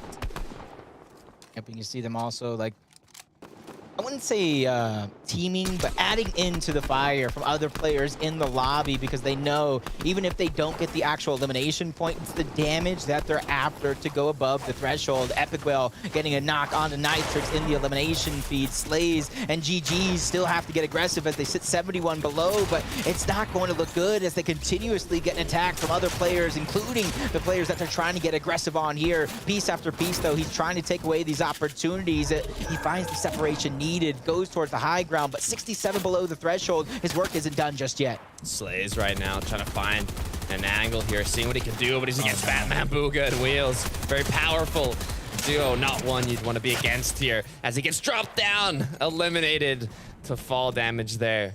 Not the best way to go down. Taking a look here, though, at Arkham Epic Whale. They just picked up 2 eliminations recently, now very confident with damage. They're 579 above, have the shields, have everything they need, but it looks like there's a duo getting close to them that might need some. As Mantle also, you can see on the right side here, has actually gone below. Has his duo partner been taken out? He has, and now Mantle is going to be following his duo partner there as they get knocked out.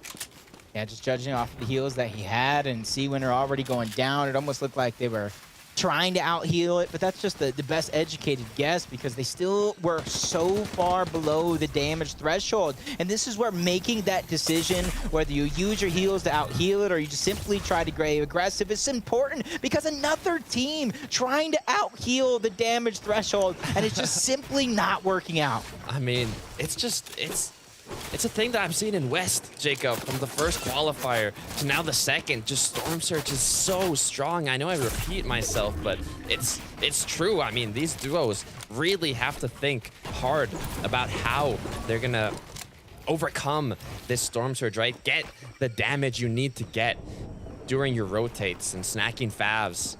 I mean, they've been doing a good job of it so far in that first place spot. 103 points. Don't have eliminations, but they're still up here. Means they've got the damage they needed. You can almost see what they're looking for, too. Snacky's probably calling it out along with Favs. If they see what they want on Moose and Aiden, they're going to try to shoot them down boxes below and get them steps closer so that way they can go after the fight they're looking for with that little congestion around them as possible because you got to imagine they're going to continue to build forward. But Beast and Tao Tai found themselves a sweet spot as well. The center zone, as center as you can almost possibly be, with plenty of brick all around them to where they can build, they can extend, and they could drop down low to refarm the resources. Or they can continue to stay in that box, go for shots. They gave themselves plenty of options with the location they chose. Speaking about staying in certain locations, we have school here in Kenzo. Kinda feeling pretty good. I mean, I'd be pretty calm and relaxed inside this bush here. It seems like nobody's found them yet, although they are barely visible. It'd be interesting if they're able to pick up some eliminations by doing a strategy like that. I mean, it's not the normal bush you see around the map, so wouldn't be surprised if a duo kind of doesn't look twice inside of it. But Backman, Booga, and Wheels here, 2 eliminations already, have the vehicle to make the rotate, but it looks like they've actually closed zone close by. You can see Wheels expanding a little bit just to make sure they're inside of it, but they've been getting some nice zones here. see Dragon trying to over-farm the metal. He knows Elige is a little light when it comes to the metal. He knows he has bricks for himself, and this is the situation that you're in. Depending on what the match you're at, I can even see a possible double slit going down depending on when they have to move. And you can see where the pull is. This is one's going to be a tricky one for Dragon and Elige, which is why they're probably farming up. They have to go above and around the mountain because where the zone is actually locking down. So that's going to be a tricky one, but it's definitely not going to be too difficult. There's not much contested along the way. Epic Whale and Arkham see some opponents, see some prey down here below them. It's Slick and CZR who are not in the zone, so kind of thinking, how are we going to stop them from rotating, or maybe should we rotate before them, trying to figure out what to do. But Kenzo actually going to take a big striker pump shot there, cracking his shield, taking him down to 70. Effective HP is School here, popping up some minis, saying maybe a little bit of a risky play, but it looks like they've taken out Squishy, so they do have the man advantage here. The 1 versus 2, and they're going to make that big use of that, going straight into the box here and taking out that last opponent there. Quick 6 points for the duo. And best part about all of that is just them knowing in their heads that they got to knock onto one. We can slow it down. We can backtrack, get our HP and shields back up before we get on the aggressive again, because the timing is just not there for that player to get the revive, playing that one to perfection. Kinzo and School. I was going to say Caleb. That's just because Caleb and Kinzo were great duo teams last season. Caleb qualifying last qualifier with Solution. I should have picked him. My boy Bane was kind of letting me know this was a team to look out for. I'm definitely kicking myself after that one, as my curse does continue. Does continue, but you never know, right? Anything can happen. Never know. Looking at Snacky and Fabs here, somehow below now, 113, trying to find some sort of tag, some sort of damage, but it looks like their opponents also want to do the same here, as Poppy Blast and Show are trying to get into the action here. Arkham gonna knock down an opponent. Thoric, our game 2 winners, also gonna get a knockdown, and Sulky now as well. So many players are making use of these eliminations to do the Storm Surge damage, as they know it's gonna start ticking, and it's gonna tick hard. Yeah, what I like about Fabs and Snacky, while they're below the damage threshold, they're not just tunneling and trying to go in on the first team that they see. They're smart, they're calm, they're cool, they're collected, picking and choosing, bob and weaving in and out of these covers to try to figure out what is the best play, and I think they've found it. They're ready to go up, drop a player down into their box, but Storm Surge is now ticking. It's active. Their shields are being dropped with only 30 below the threshold. This is where, once again, they have the flexibility to choose when and where they want to go for the shots, and even if they do, because only 2 players need to go down before they've escaped and lived to tell the tale. 2 players need to go down, and I hope that Snacky Fabs are not going to be those 2 players, but there it is. Puppy Blast and Show taking them out here, putting themselves in the 8th place spot. That's going to be a big couple of eliminations for this duo here, as they have gotten the damage needed and now also recuperated a bit of their shields. Yep. Start this one off, though. There were 33 above the next placing team. It's Arkham and Epic Whale. Epic Whale takes a big shot. That's not going to slow him down. They take down Slick. You got to imagine teammate close behind, and they're living. They're doing what they can to come back here. This is game number 3, and honestly, for them, this is going to have to be a big game, because if you're still so far down on the leaderboard after this game, game number 4, you're going to have to get aggressive once more to try to pair those eliminations with the placement. Speaking about aggressive here, Beast and Tautai aggressively looking for a refresh here, trying to drop down an opponent, do anything that they can to get one of those extra little eliminations, some 3 points, some refresh for their materials, anything they can pick up. Batman Booga, though, here, playing as a solo. Wheels has been knocked down. Does have 2 eliminations, but it's always scary. But if someone can clutch it up, it's going to be Batman Booga here. Let's see what he can do. Yeah. One of the biggest things about him, once he makes it to the end game, he's just a different animal, a different beast altogether. Only 2 minis, though. That's my only concerning portion, is the shield. Plenty of floppers to get the HP back up. A big journey ahead of him here as a solo to try to get to the center of zone, but still putting the pressure on teams, and that's what's so impressive. As a solo, putting the pressure, still trying to find fallen loot all around, and this is where he's not breaking out just yet. He still has the IO car, gonna be great for rotation, but I do believe he's just trying to stagger himself, so that way so many teams can move forward, and they don't shoot at his car once he begins his own rotation. I mean, he's playing perfectly as a solo, showing confidence, making the duos think that he's not someone you want to mess with here. But Epic Whale now seems to be in a difficult situation as he's in an engagement inside of the zone, trying to come in on top with the med miss, but he goes down, leaving Arkham as a solo as well. They have 4 eliminations, but is it going to be enough here to get the points they want as Arkham continues this out? Beast, though, and Tautai still up as a duo. Going to land here ahead of zone. Maybe try and make a play here, but no, just going to keep tarping. You can see the high ground. Wale, alongside his duo partner, might want it, but Dragon and Leech, they might want it more. They're playing for it. Yep. 6 moving zone that you're talking about. Even Paka's trying to join the play. Maybe even oversteps as soon as he knows multiple players are there threatening his own. Yeah, he drops down, tries to find a layer of safety. Batman Booga once again staggering out, finds a big elimination onto a play here. The refresh and the siphon is there. Plenty of heals to make his way through, but it's Source and Wale who are still holding true to the high ground. Arkham gonna make it happen here as a solo, keeping it going, has the materials. Now, just looking to see if he can get a refresh, see if they can get elimination, but just like you were saying, Wale here in Source, they're holding that high ground strong. Batman Booga too, from those 2 eliminations, now staggered back in zone, but hits a launch pad. Gonna keep it going here, using the high ground to cover himself here, trying to not take any damage possible, maybe land on the low ground. Great job. 330 possible ticks of the med miss on the back of Batman Booga. He's picking up placement point after placement point, as well as Arkham, though, under siege, getting dropped down low, forced out of storm for a second, but trying to ride the edges to survive here. Med miss being used, but no shield. But luckily for him, he has the clay special, the harpoon. If there's any loot, it could be his from a far away, but he has to find it, as well as his way to the front side of zone. But Wale and Source still holding on to the high ground. Dragon loses a lead along the way. Trey loses Dom. Everything coming to an end here as the final 12 teams remain. Dragon trying to see what we can do here. So many solos clutching it out. Arkham, Batman Booga, Dragon. But Dragon now only with 20 HP. Wale and Source, they still have the high ground. Speaking about solos, Batman Booga getting himself boxed up, but he manages to escape. Will he be able to make use of these mad mists as he's running out of materials? 290 wood to work with here as Beast and Tautai are still up as a duo. Yep, double armor wall from Booga to stay alive. Poppy Blast and Show still moving through, sticking hip to hip, but the resources looking thin. Now they're going to try to take the shots backside of zone. They say Siphon Mats, even though it's not a lot, is definitely going to be enough. Zook's trying to do it the same, losing Bacon early on, sitting in 7th place. He's going to get shot from below. The armored wall is going to be forced out, and that is the moment that he has to breathe.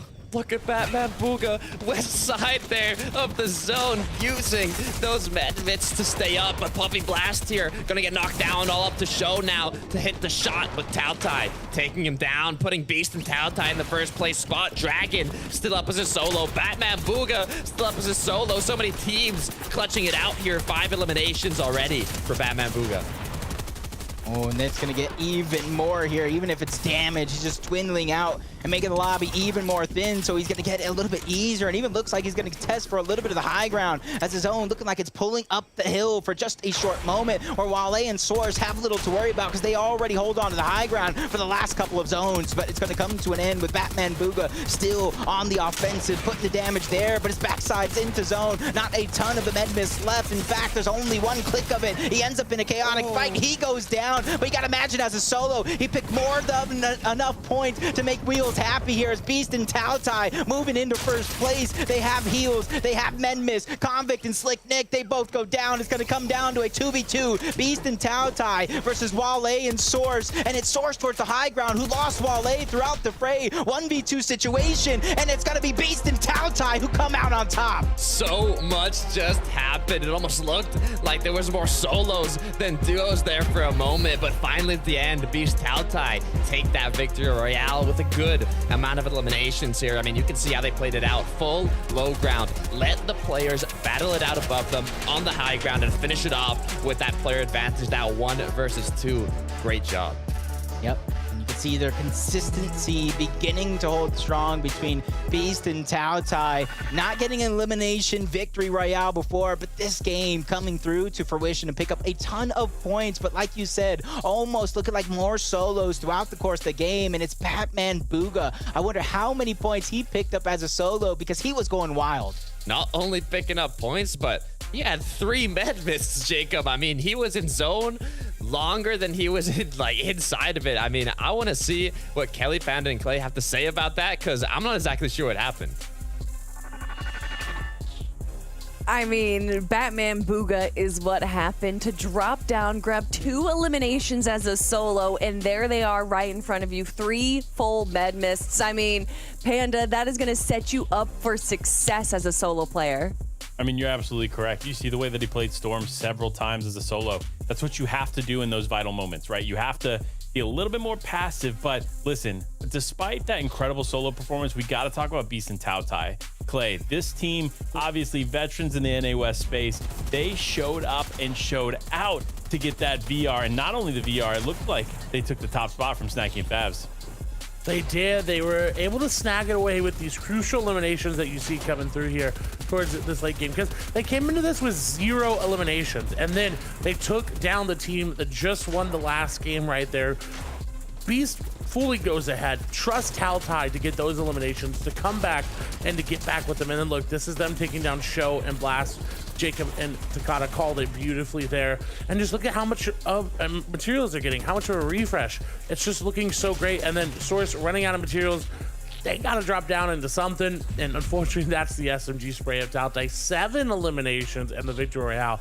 That's how you take away first place right there. Oh yeah, holding it from the low ground. And in fact, it kind of just seemed like they held it from all mid-ground, low-ground points right there. And that is indeed going to put them all the way up into first place, taking an 18-point lead over Favs and Snacky, who dropped down to second place. And you can see 20 elims. That's what they had after game number 2. So in game number 3, they were not able to grab any eliminations there. Elige and Dragon are going to be jumping up 2 spots into third place. Krypus and Thoric, jumping up into the top 5 and 4th place. And actually a team that we again need to give more credit to, Slick, Nick, and Convict jumping up into 5th place, Panda. Yeah, they've definitely been consistent across the board as far as placement points go. They would actually be in 4th if it wasn't for Thoric and Krypus getting that VR. You see that tiebreaker in full effect there. And that's going to be super important too, Clay, because if we go into the end of this and it's still this close, that VR could be the deciding factor. Yeah, and look, it's a tiebreaker in 3 different places, actually. That wasn't there. Look, you've got 56, 9. That 1 is the first tiebreaker goes over to them. But again, it's still pretty close for that top 5. Again, that's what we're looking for after in these next set of games, right? 66 points all the way down in 10th place for Poppy Blast and Poppy Show. That's well within a victory royale of getting into the top 5. So at this point, there's nothing really secured. We see 1 and 2 starting to pull away from everyone overall, right? But even for them, as we just saw for Snacky and Favs, if you go down early, you can lose first place. Oh yeah, I mean, and what we were talking about before, tiebreakers and how important they are. We saw 2 of the best European players, you guys may have heard them, Benji Fishy and Mr. Savage, actually tie for 50th place out of round 3, but because they didn't have a VR and the other team did, they didn't qualify into round 4. So tiebreakers are possible. This is just game number 3 that we wrapped up, which means that we're at the halfway point, so there's still so many chances and so much opportunity for things to shake up. But we were talking about Beast and Tautai. I want to talk about the team that they were going up against, the team that had height. We had Wale and Source up there holding height pretty confidently, but you know, a bit more of a passive height take that we usually see, Panda. You're absolutely right. This was very similar to Batman Booga and Wheels in game number 1. They took high ground, they remained consistent with it, and they focused on trying to just survive here to the final moments and worry about the last team, despite they did get a few eliminations, obviously, earlier on. But then here's where the mistake was made. Wale was a little bit too comfortable in dropping down and ends up getting knocked by Batman Booga. In that moment, they lost every advantage they had in this lobby because, number 1, there's still a full duo down low. Number 2, you're the last player standing here in a duo, taking a fight up top. Unfortunately, you're just not going to be able to win after taking some damage up there and then dropping into a full team. So it's a tough call for them to do, but listen, it's hard to really focus in and make every right play there in those final moments. Clay, so when you are on height and you can see that there is a team that's just fragging down the low ground and you're holding height and you feel confident because you have the high ground, when do you know is the right time to drop down and try and take out that lower team? Just depends on that zone. If it's going up like that, honestly, you wait until the very last moment. I wouldn't have dropped down at all. I would have stayed up there, just played that out, because again, at the end of the day, even if you don't get a lot of elims, if you get 3 victory royales, you're going to finals. You're getting top 5, right? So you got to play for those dubs. I mean, just like what we saw from game number 1 with Batman, Booga, and Wheels grabbing the VR with just 2 eliminations. A VR is great regardless of how much you can frag out. But everyone, game number 4 for NA West FNCS Chapter 3 Season 2 is underway. So let's head on over to our casters. Thank you so much, Kelly, Panda, Clay. Great breakdown from the desk as always. I mean, Jacob, 3 games down, heading into the 4th game shortly. I mean, we have seen so much action. What are you hyped about, Jacob? Honestly, I'm just hyped to see which team actually qualifies and make it through to the finals at the end of this one all. Only the top 5 teams when it comes to that leaderboard are going to get that instant qualification, are going to kind of alleviate the pressure and not have to go through that grueling semifinals. 3 straight days, multiple chances to make it through, and every chance that you miss during that semifinals begins to put more and more doubt underneath your mind, and you can see what that does to players throughout the end of the day. But I think this one's going to be big. Can Favs and Snacky continue to play the game? Luckily for us, we don't have to find out. Game number 4 is right now.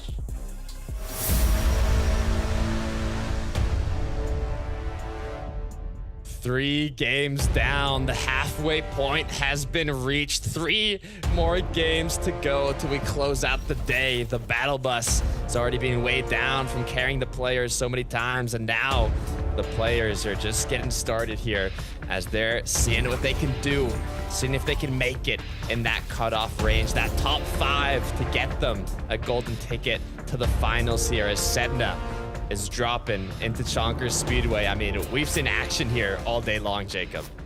Yeah, and we've seen them kind of already switch up their drop spots in terms of which building they're actually going to land on a few times. We're going back to the original game plan, but that's not going to change it up because they both get dropped down at least half HP from, I believe, Nitrix and Caesar, who are first to land and first to grab a weapon and put out those shots. Trying to see what they can pick up, right? When you're contested like this, in such a short time before you're going to get into engagement, you really just have to loot as quickly as possible. You have to know your path. Where are you going to walk? Where are you going to pick up loot from the ground? Which chests are you going to go for and try and open? You have to have everything planned out to do it as quickly as possible, quicker than your opponents, and see if you can come out on top in the engagement. And that's exactly what Zyrez and Fikoi here are going to try and do, farming up some materials. They have the shield, have the weapons, but don't have the eliminations yet, Jacob. Not just yet. And since Zone kind of pops there for that quick moment, and you see that it's close by, they also have all the time in the world to kind of figure out what they want to do. Do you mat up, get the metal, get the brick, later on try to go for that wood elsewhere? Or do you continue to try to stay here, move quick, get to that edge of zone, and try to hold them out? Still so many choices here, but Batman, Booga, and Wheels sitting in 7th place and one of the few teams with a victory royale underneath their belt. It's just finding that consistency has been hard for them, but with 3 games left to go, they still have more than enough to figure out what game plan is going to be that successful recipe. You can see on the info, Batman, Booga, and Wheels, they won game 1, currently in the 7th place spot. Seeing what they can do here to close out the second half of the day, as we have Daniel here in his duo, taking some shots in the Sanctuary. But be careful because this drop spot does have a few teams close by. You can see Slick here in the back, trying to see if he can get an angle.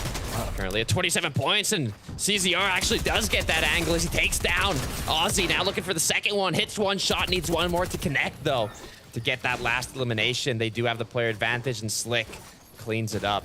Great job there, great synergy. Yeah, perfect play by them too. They lost eyes of CZR. Slick continued with that striker burst to kind of distract the players and even land some damage of his own. And before they knew it, CZR was on their backside. They had no game plan to react, but Epic Whale and Arkham this time around, they are going to be contested over towards Coney Crossroads, but that's not going to slow them down. This might be the change that they need, because where they sit at the leaderboard, they're going to have to pick up some eliminations with a great placement to end it all. Ooh, Arkham has been taken down. Epic Whale now has to clutch it up here, but be careful. You can see there's a third party coming in. Even if Epic Whale gets this elimination, just like he did now, he's faced up against the duo, or 1 versus 2. Can he get out here as both players get into his box? But Epic Whale, we know him. 6x, looking to see what he can do. Chooses the launch pad, tries to disengage here. Be careful though, because if they hit their shots, they might just be able to take him out. 36 HP, manages to get out, but will they chase him? Will they use that launch pad? Try and hunt him down. thinking, does he even have enough wood to stoke the flame, get that HP back up? And I don't think it's so, as he's forced to use them out. I mean, I like the idea as well, but the builds are looking thin. Only 9 to use, and there's still a jump pad if I do believe Miles and co want to try to chase him down, going towards that reboot van, and I do believe they're not going to let him one out of their sight, or at least until the very last possible moment, as they're continuously looking down their sights to trying to find the last possible shot as they keep reigning supreme, and it does look like they're going to be on a chase.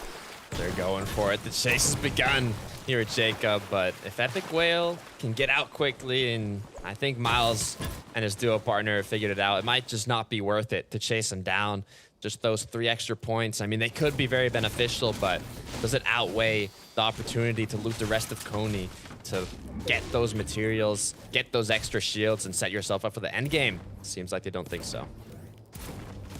I don't think so indeed, but Evo and On1 sitting in 13th place. That's not too far bad, because I do believe you could still have some sort of control of your destiny when it comes to figuring out how you want to play. Do you get aggressive? Do you not? Because down to start this game, 83 points. That's where Slicknick and Convict are at. So it's 23 points. Slicknick and Convict, a couple players and teams go down a little early. That sets yourself up. Have a great game, and then you're within reach. You're right on the cusp of that bubble for the final 2 games. But this is where game number 4 is so important. Games 3 and 4, I should say, because where you're at in the leaderboard for the final 2, you're going to have to get aggressive. And even though it might not be what a lot of teams want, it's only the top 5 who get that instant qualification to the finals.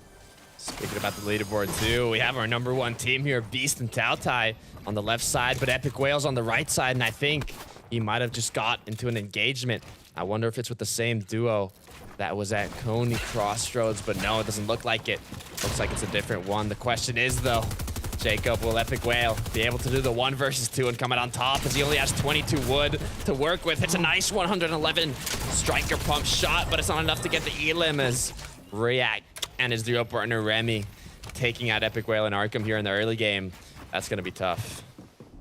Yeah, because like I was just talking about, what happens here in game 3 and game 4, they're going to have a repeat performance of that day number 2 finals of last season. Day number 1 wasn't their best. They fell so far down on the leaderboard, but when day number 2 hit, they woke up refreshed. They came out with a vengeance and with a fire, but they were so far down the leaderboard, didn't matter how good they did, they were still short of getting that first place spot at the end of the day. So they're gonna have to kind of think of where they're gonna pick up the eliminations. Their spot is now contested. Do you switch it up? There's so many questions yet to be answered. So many questions, so many to be answered, as Caesar here and Nitrex are in the Chonkers Speedway. And I'm wondering what happened in this early game engagement around here, as we do see a lot of builds. But Feetkoi, you can see him here, is still up with his duo partner, so they might have just not taken it. As we go back here to Prism and Back Kitty, who are doing an interesting play. I mean, normally you see the players crouched in a bush, but seems like he's crouched beside a tree and it's working. Sometimes all you need is that sliver. Reminds me of the meme of a Shaq hiding behind that small, thin pole, hoping he doesn't see him. That Prism definitely has a little bit more cover to work with.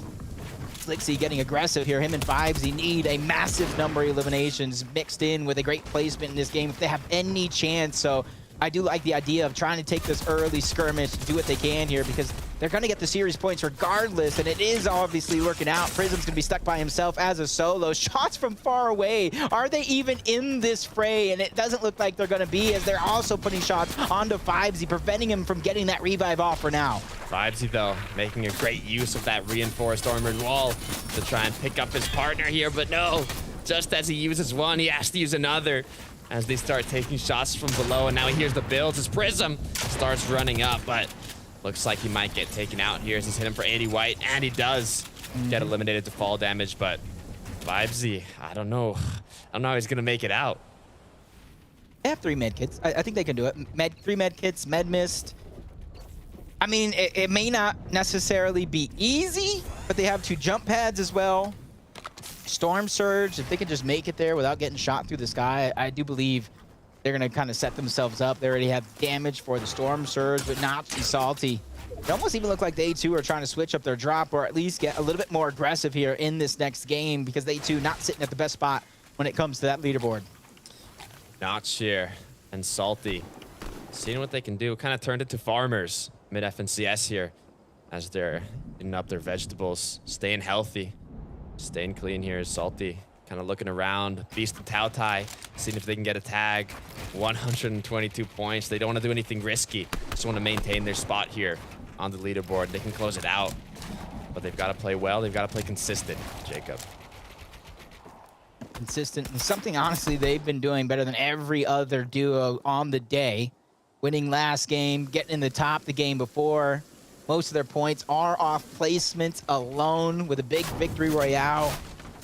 Averaging 5 elims per game as well. 15 points off elim per game. That's impressive. 4.67 actual placement or average placement per game. Also impressive. And this is what we keep saying, man. These finals lobbies are different, a different style of play. And I think these guys have it down packed. And they could be one of the favorites to really boost themselves even further up the leaderboard after this game. Fast and Snacky, second place spot. They're feeling good. Kenzo, though, looking like he's getting an engagement against G's here, and Slay's falling down the hill here, finally getting knocked out, getting eliminated as School and Kenzo want to pick up that loot, but be careful. There's a lot of duos here on the ridges, on the hills, on the buildings, taking some shots from afar. We know they want to get that Storm Surge damage. As we go back here to Nitrex, though, and his duo partner who got right into that engagement, managed to take down one, looking to make it 2 here as they do it. 2 more eliminations now. 6 more points for this duo. Barely living there. Almost gets taken down. See how this one started. It was Mantle Made that just went down first. He jumped into the wrong box, and from there, the rest is history. Made short work. Batman Booga and Wheels, though, winning game number 1 on the day. Looking to find a little bit more consistency when it comes to where they finish. Because when it comes to their early games, they always set themselves up in this exact spot. They want the scanner. They get the early surge. They're usually 500 to even 1,000 above the threshold before the first surge even pops. It's about making it there towards the mid to late game together as a duo, which is going to be the key looking at them here in this game number 4. That's exactly what they want to do, right? Jacob, Batman Booga Wheels here, 629 above, as we have Convict 2 and Slick Nick on the contrary, 18 below. But we saw Snacky and Favs play. You know, when you're just 18, 20 below, it's just a couple shots. You don't want to get nervous. You don't want to over peak, right? You want to just play it slow. Look to see if you can connect those shots, and that's exactly what they just did. Nice 27 tag. Gonna put them above by 9. Not too much to worry about. But that's why the key that we keep talking about, Snack and Favs showed it. You're saying it again. Calm, cool, collected. 2 is really nothing. You catch somebody slipping on top of a blimp, on top of a box, going after a different player. I do believe when it's like 50, that's when you should start to get a little concerned, start to be more proactive, looking for the shots. But when you have the striker burst, shooting at the burst fire, you're going to hit a pair of shots once you land it. So 33 below, still nothing to worry about. Salty and Knock on the other side. They're sitting above the threshold, but still staying proactive. That's going to be the key for a lot of these teams, that they land at a POI that isn't contested. There's not a lot of players around them, and that's something that we were talking about during Qualifier 1. Looking at that drop mat, a lot of the southern portion was very, very light. It might be different here in Qualifier 2, though. Might be different. I'll have to find out here, as Convict still looking for that tag now, as he's 33 below. Playing it safe, though, playing it cool. But the storm has closed. Third zone appears. And now the Storm Surge might be getting messy here, as you can see on the screen. Storm Surge active. But right as that is said, Convict goes above. Source, though, still below with Wale. They need to do damage. And with Storm Surge being active, like you said, this is where teams, you can kind of pick and choose. Hey, don't look in that direction. They're taking Surge. Don't give them the damage that they need, as Source continuously getting chopped down, forcing out the minis, not wanting to use the big pots just yet. Save those for later on in the game. On the other side, Convict and Slick Nicks also going through the same thing. If any one of these teams are choosing to out-heal it, it's only 4 players that do need to go down. But we've also seen what happens at the end of the day. You try to out-heal it, you're left with no shields, no HP for when the game really gets tough. Talking about getting tough here, Convict making the choice to get right into an engagement there, turn it into a box fight, looking to see if they can not only get the damage, but also maybe an elimination alongside it. as they start getting third-party. Those shots coming in from afar. Convict now 61 above with Slick Nick. They're feeling a bit safer, but at the same time, maybe they want to still get that elimination. They know that this duo here was just an engagement. What they don't know is how healthy they are after that engagement. Is it worth it to take it, or should they just play slow and safe? As we go back to Wale here in Source, who are still below, actually gone through all of Source's shields here. Looks like Wale is using the last of his chug splashes as well. They've really got to do damage soon. Almost like yesterday, the damage needs to come out because even more splashes are being wasted. And like I said, you know as well as I do, you're one of the best competitors on the West region yourself. You see that Storm Surge just ticking away time and time again. You're seeing players fail to actually go down. That's something you don't want to peek at, because 2 more ticks, out goes Source, a third, out goes Wale, and it's all because of Storm Surge. They didn't plan ahead, or at least large enough, and that's so concerning after such a fantastic last game, coming in second place. A whole polar opposite in this one. I mean, just like you're saying, Jacob, Storm Surge isn't something you want to have to fix in the moment. It's something you want to plan ahead for, so you're ready when it gets activated. And that's what these duos have to work on, right? That's what they have to practice, especially when you're in round 4. I mean, you're competing against the best of the best in the region. All these players are practicing getting more damage, staying on top of the Storm Surge. But if everybody's doing it, you have to do something that sets you apart. And we can see the Legion Dragon are doing exactly that, as they're in third place right now. 97 points, have enough damage with that elimination, and even a pretty good zone spot here, as they have a lot of vision on the other duos. Avs and Snacky, second place, going down early in that last game, but after a massive history-setting game number 1 for Snacky, 14 elims by himself, 16 as a team. They gave themselves more than enough cushion, which is why they're still sitting in second place. But it's not how you start, it's how you finish. This is the same problem they were running into in qualifier number 1. They won game number 1, but slowly fizzled off. So they're going to have to find a way to kind of remain with that fire underneath their behind so they can stay proactive in a lot of these situations. And for champions with their mindset, it's about making it towards that end game where a lot of those eliminations would naturally present itself throughout the course of it all. Take a look at this replay though from Convict and Slick Nick. Looks like they were able to pick up some nice tags there, even a knockdown, getting them some extra points. So good job there, playing a bit more aggressive and securing that damage done. But now you can see at the bottom right of the screen on the minimap, they do have to make a rotate here. They're not inside the zone. His 4th zone is going to start closing here in just 20 seconds. Let's see what they decide to do here. They did hear a launch pad close by, and maybe they're going to recycle it. Maybe they're going to rotate down on the ground. Yeah, because you know the risks that come with recycling a launch pad. Everybody begins to hear it's there.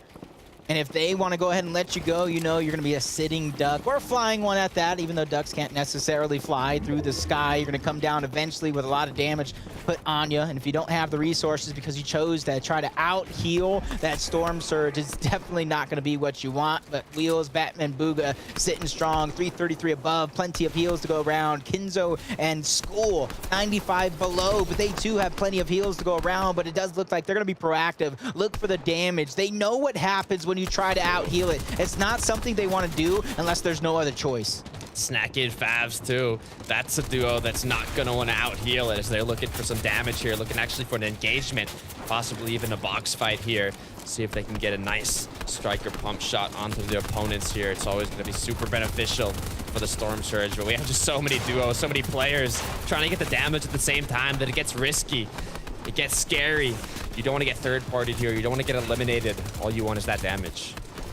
Somebody gets eliminated. Remy's going to go down. You see Moose, Nigel, they go down as well. No eliminations being picked up just yet.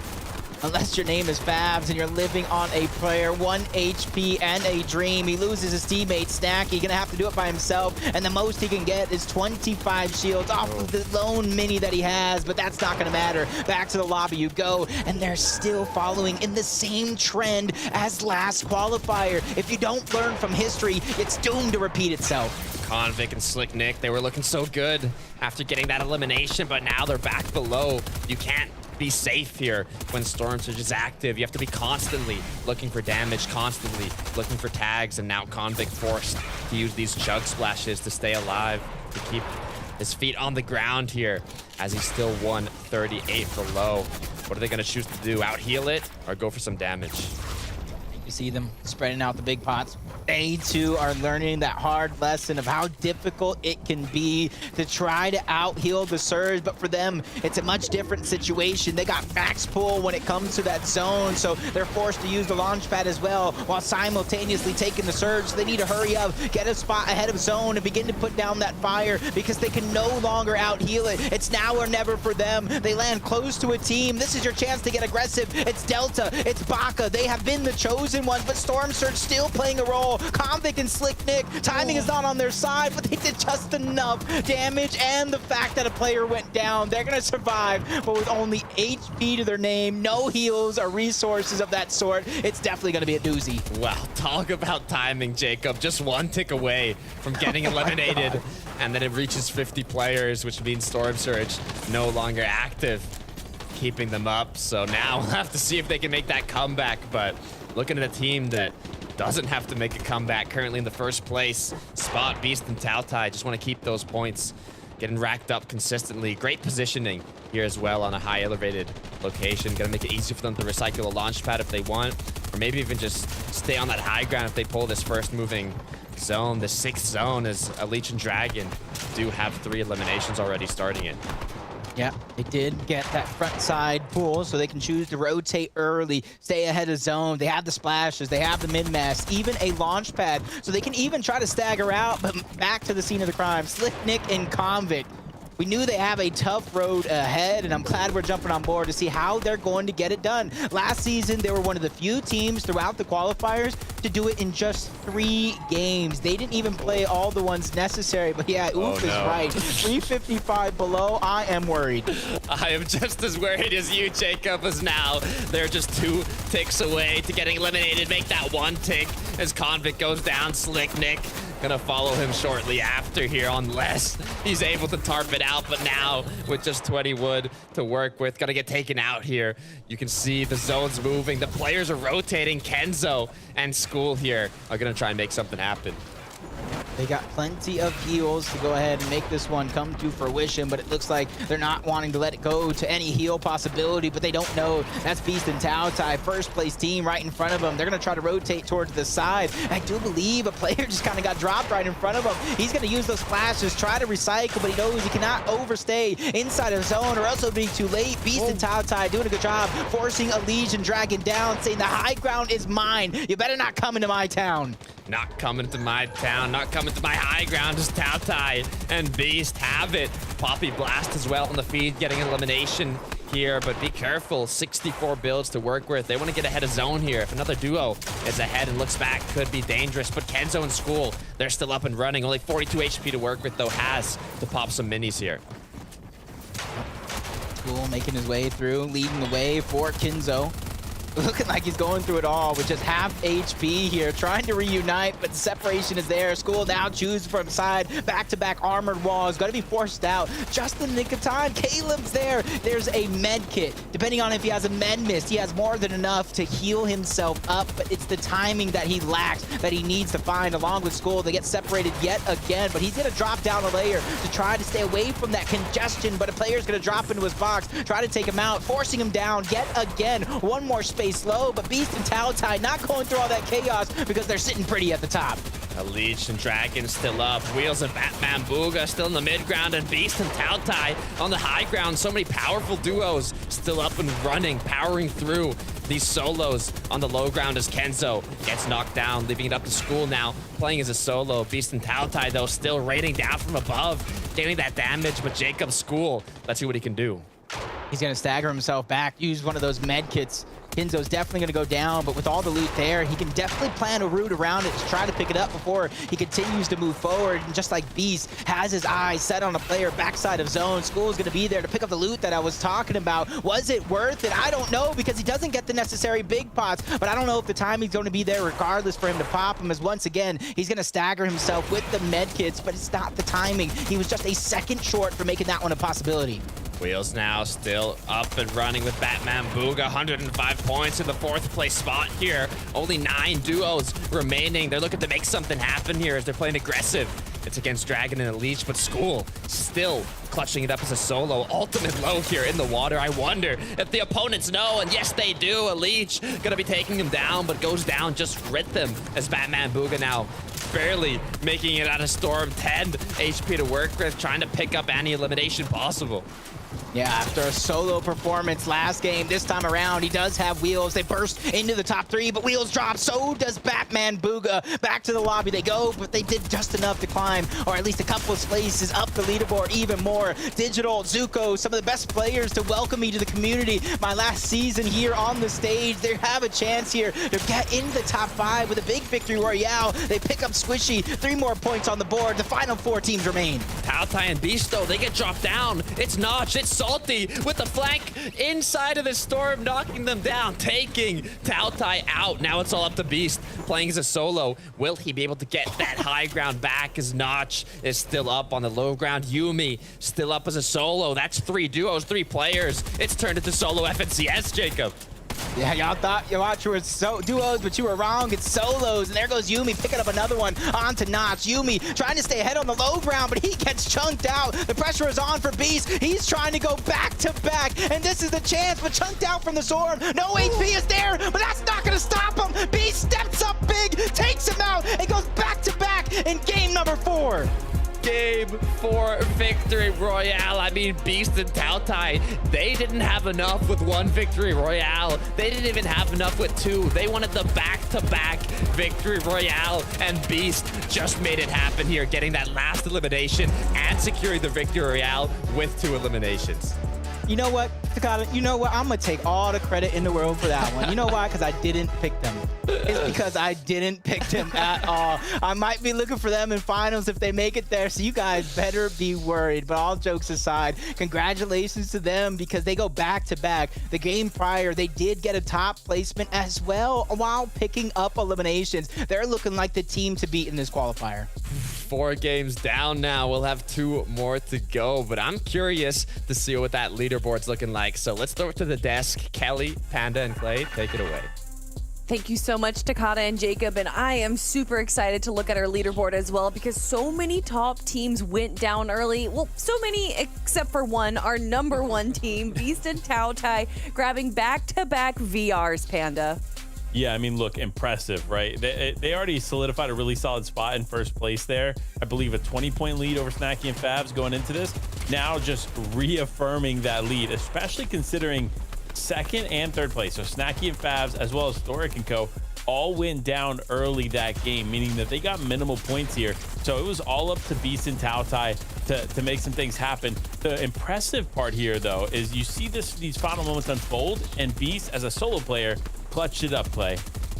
Yeah, and this aggression came through at the right time. And I just want to say shout out to Taotai. We were talking about him earlier, about how we always talk about Wheels, we talk about Kayla, but we never really get to show that spotlight on Taotai. Again, they were a trio not too long ago, so it's really great to see them performing because it's kind of just rounding out that coverage. I also want to give another shout out to Yumi and Squishy. We've talked about them in previous seasons, so to see them do well in this game felt really good. So congratulations on that 2nd place right there.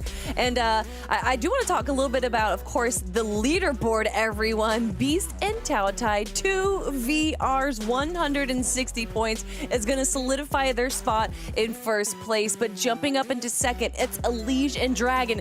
Jumping up into 3rd, it is Batman, Booga, and Wheels. And we got to see some great plays from Batman, Booga, and Wheels as well. I'm not exactly certain where they dropped off in that game, but what I do want to talk about dropping off, Fabs and Snacky down 2 placements, Panda. Yeah, down 2 placements, but look, Batman, Booga, and Wheels, this is not a team to look past, right? They have done exceptionally well leading up to this moment. And for us, right, we've talked about them a lot last season, and they always lived up to the conversation that we had about them. And this season, we haven't talked about them as much, I would say, but they're still living up to that hype. They know that they have a lot to prove, and they're proving it here in Qualifier 2. Yeah, and look, moving back over the leaderboard, 5th place jump up there, right? That's a pretty big swing coming out of 8th place, moving there.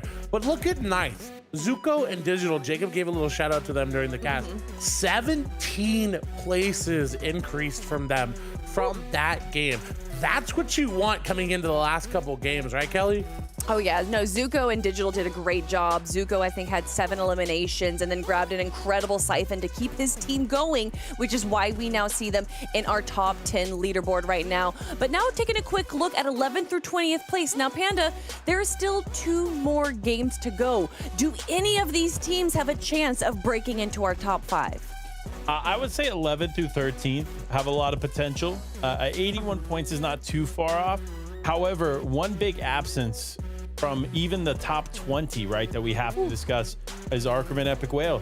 Again, going down relatively early that game. So they're just not quite getting the footing like they did in Qualifier 1. Because remember, they didn't do well game 1, but in Qualifier 1, they came back pretty heavily. Regardless, though, now there's their name, 28th spot. And actually, after that match, they dropped 3 spots. Yeah, and you talked about them, Kelly. Yumi and Squishy, look, up 22 placements there into second place. So they were sitting in 44th. Look at that, cutting it in half. And hey, if it's trending upwards, they got a couple more games. That'll put them in the top 5 if they keep playing that well. Well, regardless of making it into the top 5, all of these teams are going to try and do the best that they possibly can because of those series points. So besides the 5 teams that automatically make their way into the finals, all the rest of the teams are going to be collecting these series points over the qualifiers. So this is Qualifier 2. We have one more qualifier, and the best teams there are going to be able to make it into the semifinals, where they have one more shot, those 35 teams remaining, to make it into the final. So even if today doesn't work out, even if next week doesn't work out, there is still plenty of opportunity for these teams to punch their ticket into the finals. And that's where you want to be, because of course that's where the prize pool is. But everyone, we don't even know which teams are even going to make it into the finals until we wrap up these 2 games. So game number 5 for the FNCS Chapter 3 Season 2 is about to start, everyone. But before we can get into it, we got to go back to Jacob and Takata. Thank you so much for that fantastic breakdown, and honestly laying it all on the line after 4 games. Enough playing around where everything, depending on where you're at on the leaderboard, is really going to come down to these final 2 games. If you play aggressive when you have to, turtle when you need to, and go big like nobody else knows you can. I mean, this is where you have to make it happen, right? Last 2 games of the day, you've had 4 games to figure out who's rotating close to you, who's dropping close to you, what your strategy should be for Storm Surge, what's worked and what hasn't, right? So now you just have to adapt and overcome those problems and just come out on top, right? So these last 2 games are very important, and I'm excited to see which duos can make the most out of them. Yeah, like you said, it's just so important here, and there's going to come a wild finish towards the end, because you heard Panda kind of 11th place upward has a shot of taking that top 5 placings at the end of the day. You just need to round out your game, because it's not how you start, it's how you finish. And game number 5 is about to start right now.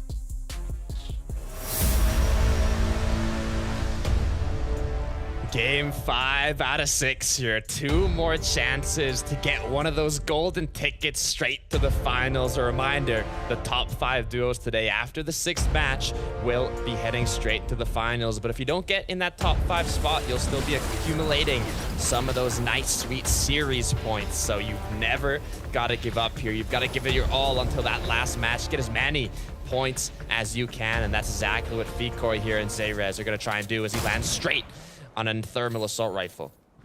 Has seemed to be the go-to spot for Fikoi and his duo, at least land on top of the mountain, get the weapon first, and then hope it's a good one. But right now you can see with the burst, they're getting the shields, and it's actually going to be a split drop POI. So I honestly don't think there's going to be too much actual fighting, but at the same time, 3 teams landing here, needing big games followed by big eliminations. This could be an opportunity for them to really assert themselves and start to plan for the future.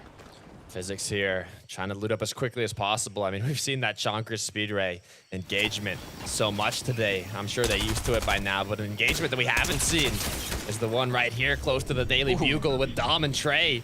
Trying to see if they can pick up a quick elimination, and they will do just that as Kitty has been knocked down now. Gives them that player advantage. It's a 1 versus 2, but where is that last duo partner? There is Prism Does have a bit of a high ground here, but Trey, he is not scared at all. Going straight into the action, Jacob. Gonna look to take him out here. Gets the SMG shots, lands them all. And there it is, 6 points more starting off this game. See, Trey gets it. Trey gets it for sure, at least it's seemingly so, getting aggressive, going for the early game skirmish because he knows those 6 points are going to go a long way, along with the actual damage that they're getting for Storm Surge. I like the way he kind of mixed in that tactical sprint as well to close the gap, even when he knew his builds were getting shot down. And this is one person as well, along with Digital, welcoming with open arms. And last time I got a chance to cast this guy in Qualify, we didn't see much of him, but you can see that he's as deadly as the next one. You can even see the reaction here, feeling happy, nice little smile there, saying, you know, we started off with 2 elims, we don't have to worry about Storm Surge now, we can just loot, farm up, rotate, we can do everything we need to make it to this end game. And that's what Batman, Booga, and Wheels are gonna try and do as well here, as they're currently in the top 3. That's what I say, week after week, game after game, they have their blueprint down. They land the early initial fights. They get aggressive if they like what they see. If not, they just go ahead and box up over towards the scanner. They get themselves a good spot. They're farming up, and then they're going to go for those surge tags along the way, which is absolutely necessary for their game plan, because that means they can go from rotation to rotation, POI to POI, without having to fight any fights unless they're confident and they're smart enough to know it's one that's an advantageous fight for them. But until then, it's just going to be about collecting. It's about looting, getting the resources, something slow to start them off. Wheels and Batman Booga making sure to farm up every little bit of their POI, make sure they can get all the metal, brick, and wood possible, especially that metal, because it's a little difficult to get once you've already rotated out of your POI and you're in the woods. Tao Tai and Beast, though, they're quick with it. They're feeling good. They've got their loot. They've got the materials, and it looks like they're ready to head out, ready to head to the zone. As we can see, Trey got into another engagement here. Was feeling good off the start, but now looks like he's put himself into a dangerous situation as his duo partner has gone down now. Looks like he's in a 1 versus 2. Yep. Build's looking light. Has enough time to pop 2 minis, but that's not enough. Shield and HP to write home about, but in a blink of an eye, that one has definitely changed. If only he can get that Scythe and make it that much easier, but B-Dog immediately taking that high ground, taking him down, sending him back to the lobby, and that puts Trey's pressure for a big and final game number 6 as he has any hope to get into that top 5. You can never be comfortable. Always got to be ready for what can come next. And Snacky and Favs are ready for exactly that, as they have a team here battling them in their drop spot of Tilted Towers. Let's see what they can do here as they're looking for some angles, looking for the wall replace, some piece control coming from Snacky, but it looks like they're playing a little slow here, waiting to see if they can get a tag, get a big shot off, have that damage advantage before going directly into the box. Oh, Snacky getting shot on the side once more. Forced to back up, separated from Favs just a little bit, but Favs always finds his way back. That was something that was a huge tool for their success in game number 1, but sitting in 4th place, they fizzled out, not having the best game number 4 and game number 3 to their name. They're going to have a big number of points here in game number 5. Not the biggest of them all, because they're still sitting pretty in a top 5 spot.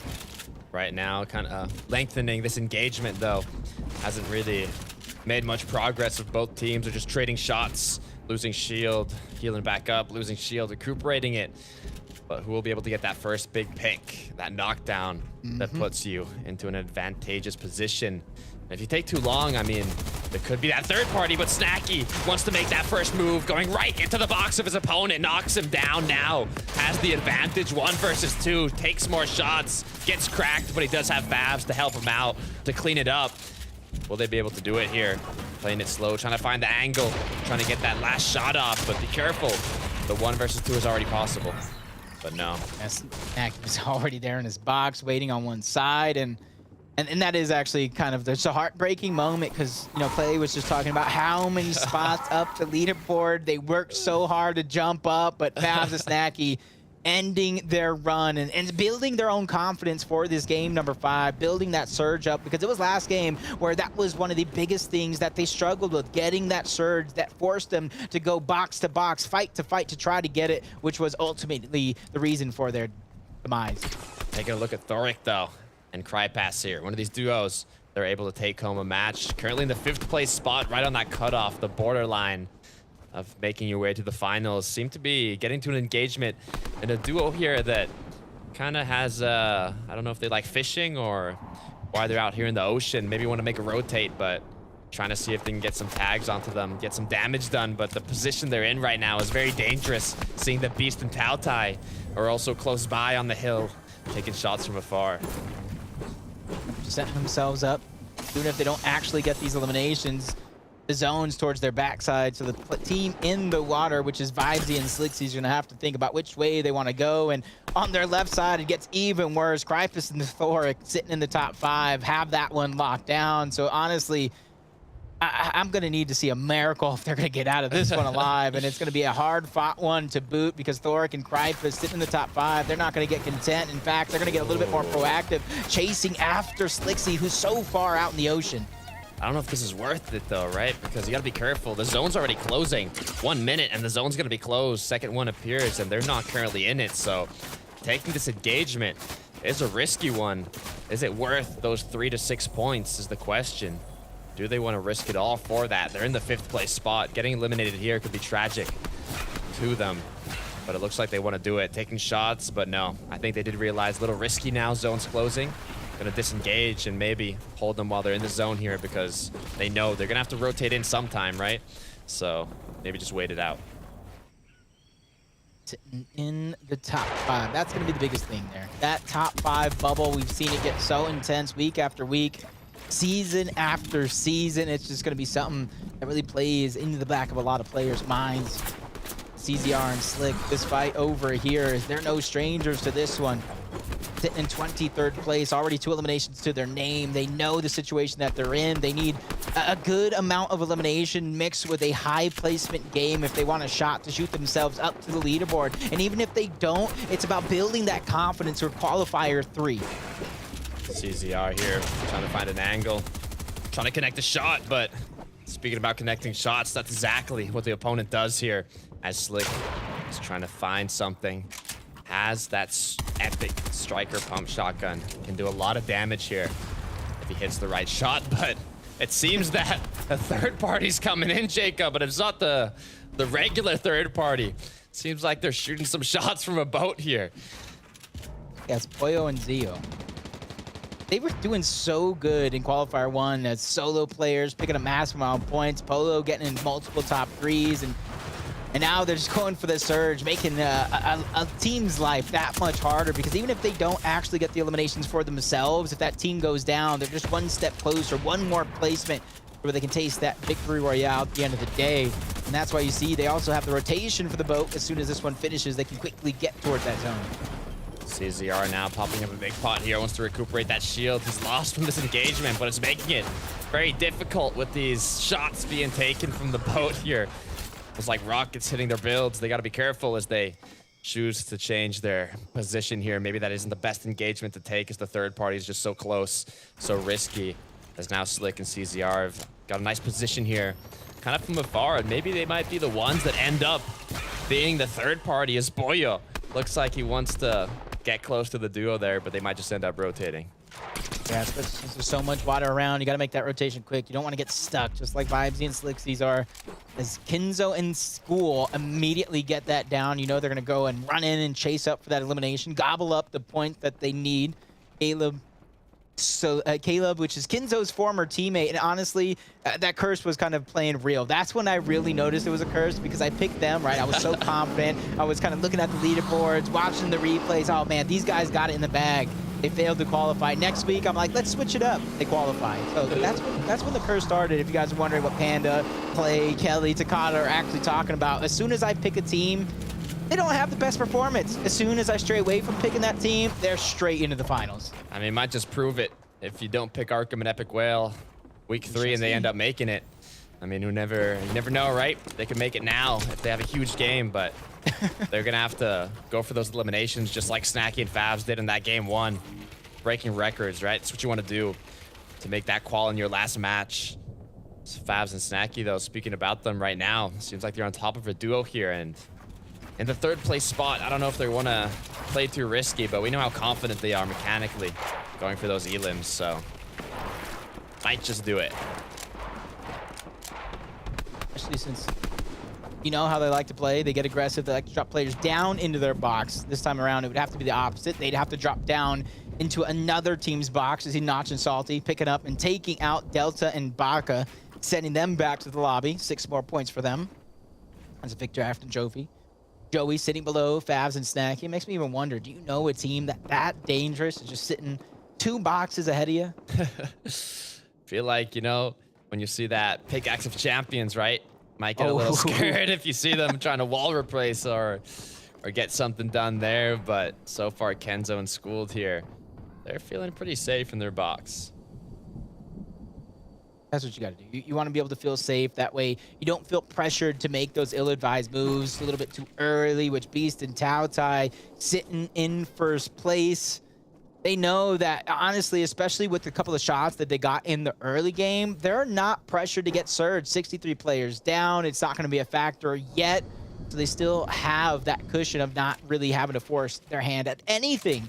But a team that might have to force a couple plays here and there. This is game number 5, so they don't have to go all in just now. As Bolts and Cruyor, they've been doing such a good job. Bolts has been a performance to kind of believe in throughout these qualifier processes, except for when it comes to the finals lobby. But Favs loses his teammate, immediately gets one onto Joni. 1v1 in the box, the pressure is on, the shots are in. Favs trying to escape, but that's not his floor to reset, so he's gonna have to leave. Pressure out another box, but now the lobby notices what's going down. They're making him a target, trying to take him out because that's a top team. You take him out early for the 3rd consecutive game, that could be what causes him to fall out of the bubble. I mean, you could see on the minimap, there's so many duos that changed their direction. Looking at Favs here, but we know Favs, he's very confident in these engagements here as he cracks his opponent, has the HP advantage now.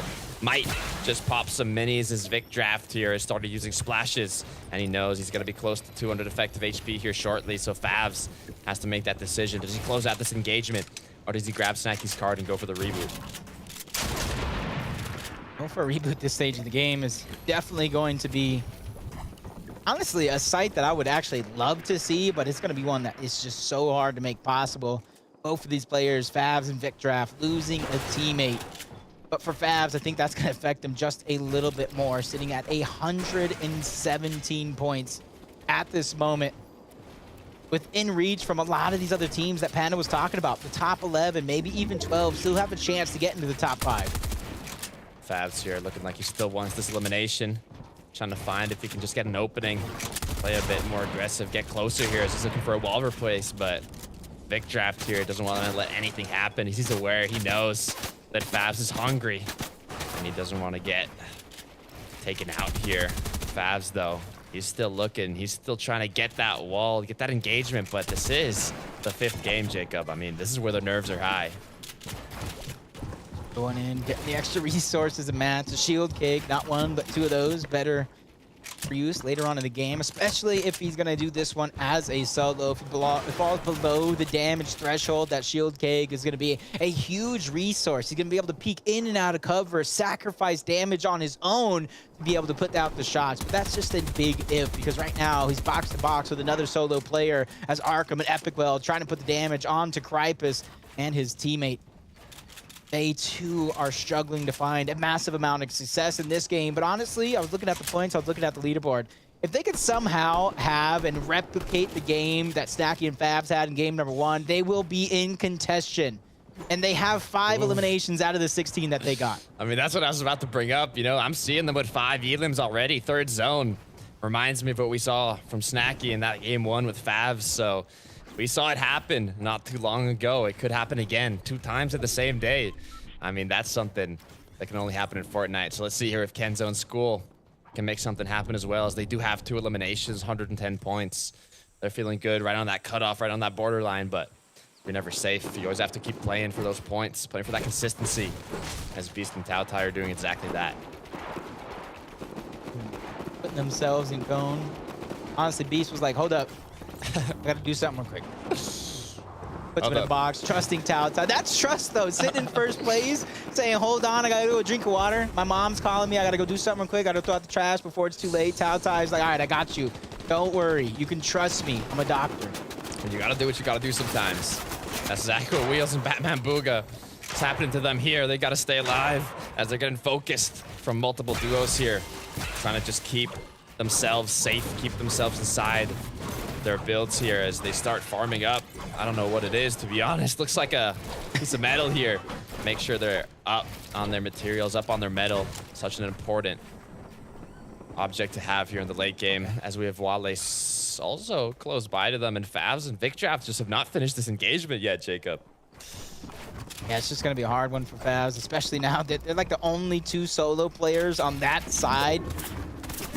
Not too far of a max pull, but they're definitely going to have to use some resources if they want to find themselves closer towards the zone. But Favs, with the audio cue, hearing everything around him below the damage threshold, still going to have to find his way in, but actually sitting 500 above, so that's not going to be a worry for him. For him, it's the only worry of getting in towards zone, but takes a big tag. His HP is now dwindling because of the storm. Multiple teams trying to take him out. A huge siphon, which is absolutely necessary. Chug Splash is dropping the shield keg, but that's not going to matter because so many players take Favs out, and honestly, I think he caused a couple of more players to kind of turn his way as soon as he got that elimination. Oh, Favs got an elimination. Let's take him out. Let's not make him go even higher up the leaderboard. Such a great attempt there from Favs. Secured the elim, but right when all the duos realized that he was there, he was in the zone, and they started applying that pressure. It was very difficult to get out of that situation, but a duo I've been loving today. Dragon and a Leech here. 138 points in the second place spot under Beast and Taotai. I mean, they've been playing so well and consistent that you can even see they don't have eliminations, but they keep getting that damage done, keeping that consistency. And they even just pulled 5th zone, the half and half one. I mean, it's looking good so far. Looking good indeed, as Arkham and Epic still going for these eliminations. They know the position that they're in. That's the biggest thing, is switching up the strategy, adapting at every turn when you must, as they're continuously trying to break and get piece by piece away. That C winner that's hot on their heels, he's getting dropped down little by little. And with that enough separation, Epic Armor gonna have to reset here for a moment, go after another player. As you see them taking piece by piece away from Kinzo in school. 5 total eliminations now for Arkham and Epic Whale. You can see that they're feeling confident the way they're looking for these angles, these shots, these elims. But Kenzo and School, they're below them. One of the top duos here in the lobby. Not someone you want to go against, as I also saw on the feed, a Leech is actually going to take down an opponent there, getting an elimination. But now Arkham and Epic Whale, they're going to use the launch pad, get that rotate into the half and half here. See where they land. Are they going to play for the mid ground, the high ground? Maybe just box up instantly. As Taotai, though, and Beast, they've seemed to put themselves into a sticky situation here. Yeah, like where Arkham and Epic, they're setting themselves up because they know if you go for the high ground, it's just shots that you're going to be firing off. Other players cleaning up those eliminations. It's they who need the points. They need it desperately if they want to push into the top 5 and not have to go through another qualifier here for them, or even worse, if they kind of dwindle down, not have the best chance in that one. It's the semifinals, but anything is definitely possible. But Physics and Sedna here, they're the team that we always see towards Chonker Speedway contested, and they find themselves uncontested at the high ground. Thoric, Cry Fast here is my favorite players of today with 103 points. Love seeing them play that high ground, wondering if they're going to try and pull it off again here, as just one decent game might be enough to put them in that threshold here, as Kenzo too has a great loadout here, even some extra space. He finds some loot from an opponent there, maybe a refresh in the late game, but we can see 6 zones appeared. It's pulling north. That's not too, I want to say that's not too much of a worry. Going down the mountain, across the river, there's a couple builds, so you don't have to necessarily traverse through the water. But it's definitely going to be sticky for the teams that are on the southern portion of it, looking for a possible jump pad to recycle, builds to kind of go through here. As you see multiple players recycling that same jump pad. The left side of zone, it's going to take a couple of ticks of that damage, but it's Taotai who gets dropped, Taotai who gets taken out. Now it's Beast alone as a solo, having to go ahead and build up that cushion. But for them, they're lucky enough to even have that cushion with the consistency that they've been able to achieve. Oh, Beast using those chug splashes to make it back to the zone. Meanwhile, we have Arkham. Made a great use of that launch pad there to get in with Epic, but be careful, people taking shots down from below, as we have Psy-Razor on the high ground here. Looks like they've confirmed it, but they gotta be careful as they're only on one ramp here. They could be broken down easily, and that's exactly what happens, but they connect. They're still holding it strong as Beast at the top right here, playing with 1 HP. Has shield though, just cannot take Storm. Finds a player there. not looking, but misses a couple of those crucial shots, almost going into the storm. He might have heard you a little bit late there that he can't take the tick, but he's getting shot in the back. The shields are going to drop, but it's the HP that matters. It stays intact because he can get the shields back up. Arkham looking pretty along with Epic, 1,300 above the damage threshold. They found another elimination on the way, looking for more as they get SMG in a box. That's going to be number 7 in the books for this duo, but it's Epic Whale who gets dropped, leaving it all up to Arkham to finish off this game. Could this be it? Could this be the start of Arkham and Epic Whale? 5th game here. Can they make that comeback? As Arkham has the high ground. Epic Whale did go down, but Arkham can do it as a solo. As we have a Leech here also playing as a solo. Currently with 1 elimination. Has shield, has materials, but now has to start rotating. There's a lot of duos close by. Looks like Kruyor and Bolts did take the high ground here, and a Leech is gonna see what he can do, but be careful with those cobwebs getting launched into the sky, but it actually works out as he's ahead of zone now. Yeah, and also allowed him to stay out of that mess that is the mid and the low ground. Convict gets dropped. Yates trying to do what he can, staggering, healing towards the backside, but sooner or later, he's going to have to go forward because he's running out of splashes. Kruyor and Bolts holding onto the high ground. Wale and Source staying so far ahead of zone, and they're doing it almost uncontested until they have to sway, turn another direction, just like Batman, Booga, and Wheels, who are now ahead of zone on their own, but Quito is right behind them, trying to catch up and sneak to recycle those builds. Arkham gonna get taken down here. Leech now trying to find a sneaky angle here. He's just looking for that shot as we have Keto too on the bottom of the screen here. 107 points, kind of clutching it out as a solo, but a Leech actually gets into a box of his opponent here. See if he can escape. No, he can't. Gonna take the engagement, goes down. Dragging the Leecher out of here as we have Aiden, though, on the high ground alongside his duo partner, Moose. They have 4 eliminations. They have the high ground. Could this be their match, Jacob? Yeah, it could be a big match for them, sitting in 14th place. A lot of our top 10 teams are getting dropped just like that one before our very eyes. You got Batman, Booga, and Wheels who're sitting in a good spot, but it does look like they're going to try to challenge the high ground, which is blocked off for the moment. Wheels goes back down low. Pressure is on. He has to go ahead and find another route in which way he wants to go, as Physics as a solo now becoming a target of that team, as Bolt's also a solo trying to clean up another elimination and inch himself closer because he's sitting in 8th place. He can smell that top 5 finish. So close here. Bolt's looking to see if he can get some more eliminations, maybe even a bit of placement, as he only has 2 more builds. Aiden and Moose still have the high ground, but we have duos still up and running. We have School and Kenzo. We have Batman Booga and his duo partner still going, but Source is actually going to get taken down here. School now going to see if he can get an angle. Looking at Wheels here alongside Batman Booga, one of the strongest duos up and running. 140 points, looking to make it more as they look for some eliminations here, but Bolts is a solo. Might not want to run into a duo here. It's very dangerous. Have to pick your path correctly. 2 different solos make it 3 as School gets taken down. Kenzo trying to find a different route, but he has to be quick because he doesn't have any HP to build it back up. Tick after tick, time is ticking. Kenzo trying to find his way out, but finds a med miss, something a little bit better as he's trying to survive. Wheels, the Batman Booga also trying to find their path towards the zone, but they're met with a contestation, so they try to find a different route, breaking through the covers. No heals on the back of Wheels. He has to try to find something, takes the tick, he goes down. It's up to Batman Booga. So much real estate, so much builds blocking the path for these players to get into zone. Batman Booga feeling it here as he gets eliminated there from Enkel and Nigel. Now with 8 total eliminations. Great job from this duo on the low ground as Aiden now looking to play the heal off. Has 6 chug splashes left. It's a 1 versus 2 here. Will those splashes be enough, or is he going to have to battle it out? It looks like he's going to try to battle out, maybe look for some loot along the way as Nigel goes in, but he goes down to the storm. Angel has not 1, but 2 different med mists that are about half empty. Does he need to use them as Aiden's trying to break into the box? Med mists are out. The heal off is 1 as Angel stands tall, bursting themselves into the top 5. Very well played from Angel and his duo partner there, making use of those bed mists, playing it safe. You don't always have to go for that last elimination to secure the victory royale, and that's exactly what they did, just holding the builds, healing up, and getting that victory royale. And for Angel and Nigel, that was a much needed big victory royale. Big game overall. They started this game in 18th place, Takata. 18th. They bursted 14 spots up the leaderboard to get them within the bubble. And it almost makes me ask the question, which team fell out to make that a possibility?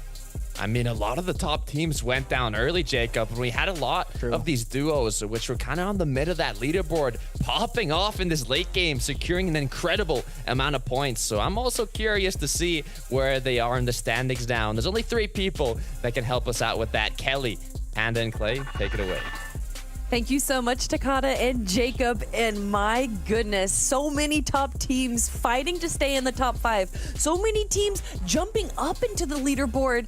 I mean, Panda, congratulations are definitely needed for Angel and Nigel there, getting VR, of course, from the low ground, coming it down to a 1v1 with Aiden. But a lot of teams that we were expecting to see in the end game there, not there. Yeah, you're absolutely right. And Kenzo is one of them, right? Kenzo having an exceptional game there going into this. Now, obviously, they weren't necessarily in the top 5 leading into this game, but surely after it, they're up and they're looking good. Elimination after elimination coming through here for them, Clay. Yeah, just look at the picks that they're able to find with that drum shotgun. Kenzo finds one on the backside of the zone, and you can see that they're just working perfectly together, and that's what you want. We talked about it earlier on. You want to be box to box. This is actually where they take down Beast and just didn't even see it coming, and that's what we expect from a fragger of the group, right? To kind of be there, but also looking right at the back of the tarp, and see immediately calls out his teammate right there, just like that. And that's how you have to play these in-game moments if you want to get 6, 7, 8 eliminations. Yeah, I mean, look, they did an exceptional job here. Despite him going down the zone, it was still a phenomenal game, and that phenomenal game has launched them into 4th place. But we got to talk about it, right? The top 3 teams, none of them deranked or went up, right? So that means those top 3 teams have not changed. But for 5th place in Nigel and Angel, they went up 13 places. That is such a big jump. Yeah, completely agree, Clay. But to me, I mean, the jump is big, but I'm looking at the drop from Favs and Snacky. I am as well. Three spots down, 120 points. So again, going into the last game, it's still there. It's still possible for anybody really on this page to get into that top 5, because again, Victory Royale is 32 points and it's sitting about 126 right now. As even we go down, right, even to 14th, 15th place, really you'll see about maybe 16th. We'll stretch it down a little bit, right? They all have a realistic shot of getting into that top 5 if they pop off. Well, speaking of popping off, Arkham and Epic Whale there jumping up 11 points now. But Panda, I'm sorry, you were wanting to say something. No, I was actually going to talk about them. 11 points is no easy task, and we actually, like we said before, we saw Nigel and Angel do exactly that. They went up 13 placements. So Arkham, Epic Whale, with 1 game remaining, are still in this. There is the potential for them to climb into the top 5. Obviously, it's going to be very reliant on the top 5 not necessarily having a great final game. However, with the pace that we've seen from Snacky and Favs, despite them being Clay and I's prediction, they had a great start and a slow finish so far. So it's going to be really interesting to see how this plays out. But this final game is going to be key for a lot of these teams. It all comes down to this, everyone. We only have 1 more game left for Qualifier 2, but then there is another opportunity next week in Qualifier 3 where thousands of teams are going to enter in round 1, and then it's going to whittle down to the top 50 that make it into round 4, and that's where we are right now. 1 game left for 5 of these teams to automatically punch their ticket into the finals and fight for that sweet, sweet prize money. But we have just a few moments left before we hop into that final game, and just a few more shout outs that we got to see. Bolts as a solo had an incredible run, of course. You were already talking about School and Kenzo with great eliminations on the low ground right there. Arkram as a solo, looking like he was trying to take high, or not as a solo, but going with Epic Whale, having Epic Whale go down, and then Arkram himself drop down after he realized that. That is one thing that this team knows how to do well, is that when given a bad situation, they make the most out of it. And right now, they're in kind of a bad situation. They aren't even in our top 10, but if any team can make a comeback, it is them, everyone. Will that happen in our final game? We're about to find out, everyone. So let's head on over to Takata and Jacob. Thank you so much, Kelly, Panda, and Clay. I mean, Jacob, we've had an incredible 5 games, but just like Kelly was saying, it all comes down to this. The last match, the game, which is gonna decide who takes those golden tickets to the finals and who is gonna accumulate some of those nice series points. Yeah, and I think this is some of the closest action we've been blessed with in such a long time. Usually it's first, second place. They have such a cushion. It's an utter meltdown, a miracle that's needed for them to pop out. Beast and Tautai might have secured that top spot, but everybody else below them better be worried, because you go down early, that's all it's going to take for another team to really step up to the plate, because we've already seen one jump up 13 spots after that last game number 5. But with game number 6, the battle bus is ready. Who will make noise? We don't have to find out long, because it's right now.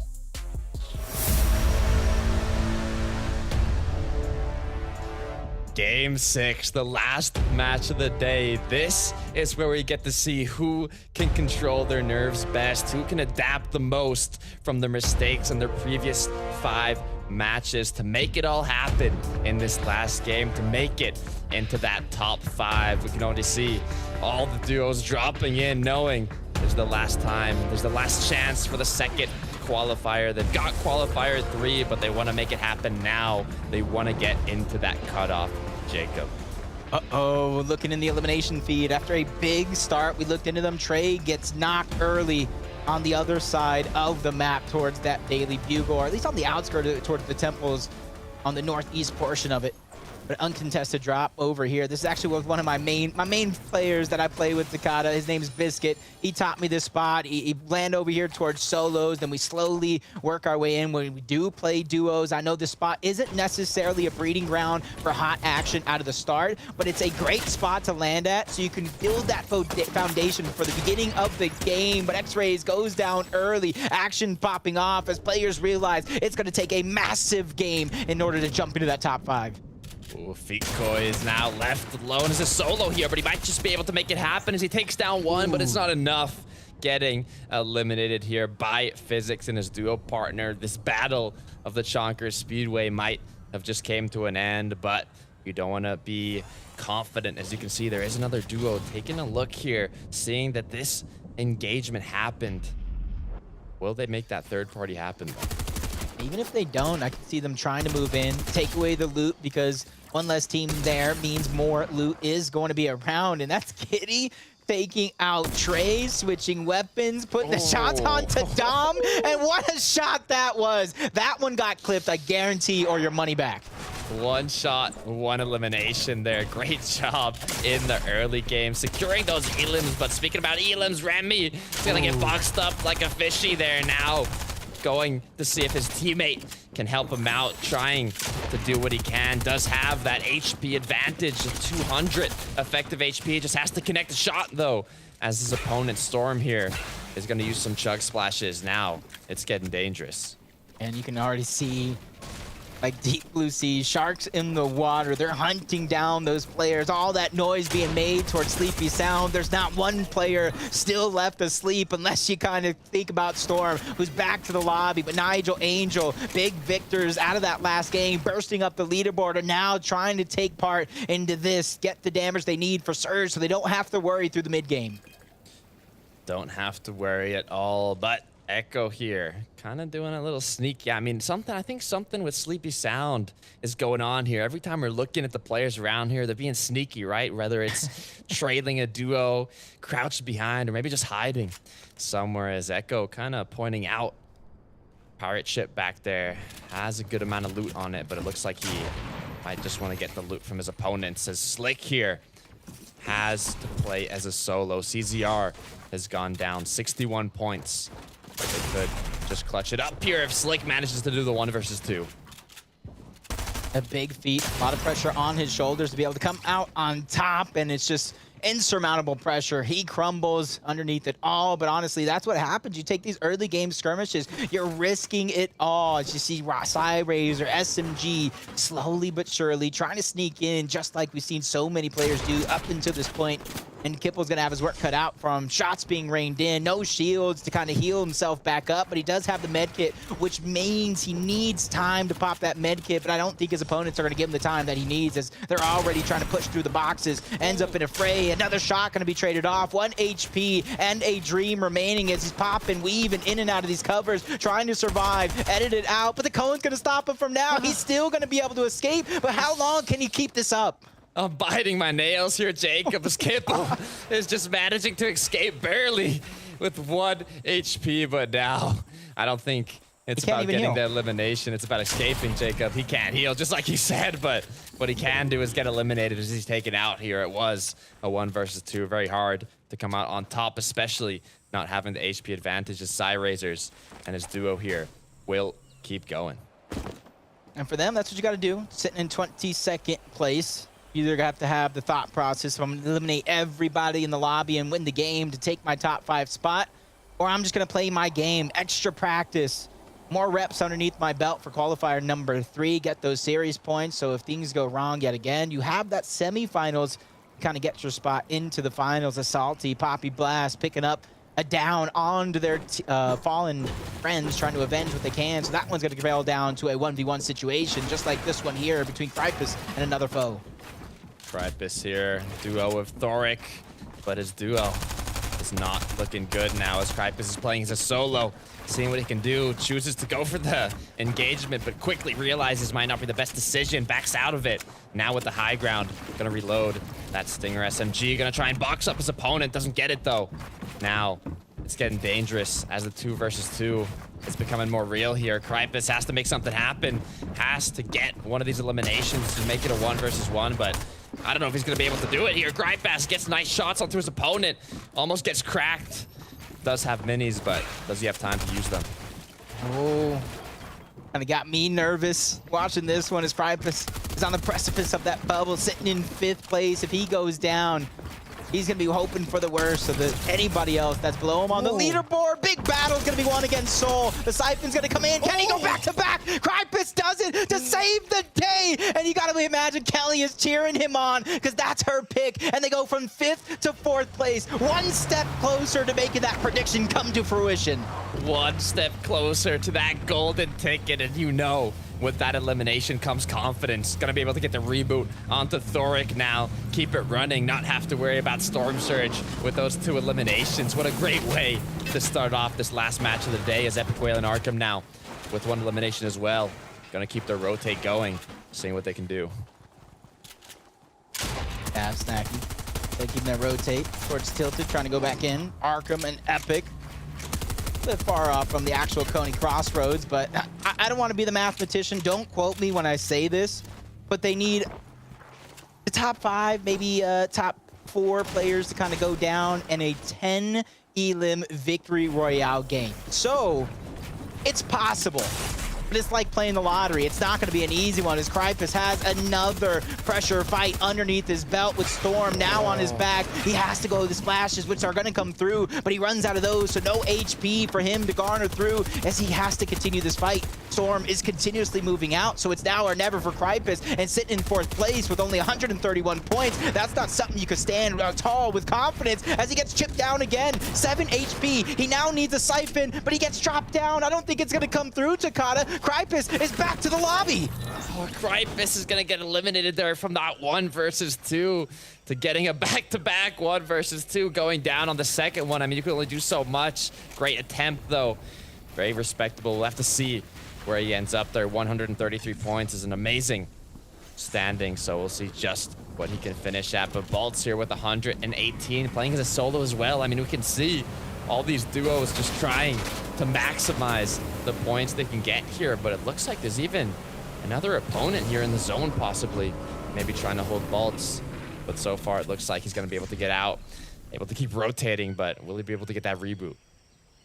Top 11 or more. Didn't have a chance to really ask Panda because he's been on point when it comes to predictions, doing his homework tenfold about what is that top barrier that can realistically get in. I know one point or another you said the top 11, and I'm looking at some of the names in the top 11, Moose Aiden, Slick Nick Kovic, Russo Keto, Bolton Kruyora, which you're seeing trying to get the reboot and save the day. Fabs is Snacky. and then unfortunately Krypus and Thoric who went down.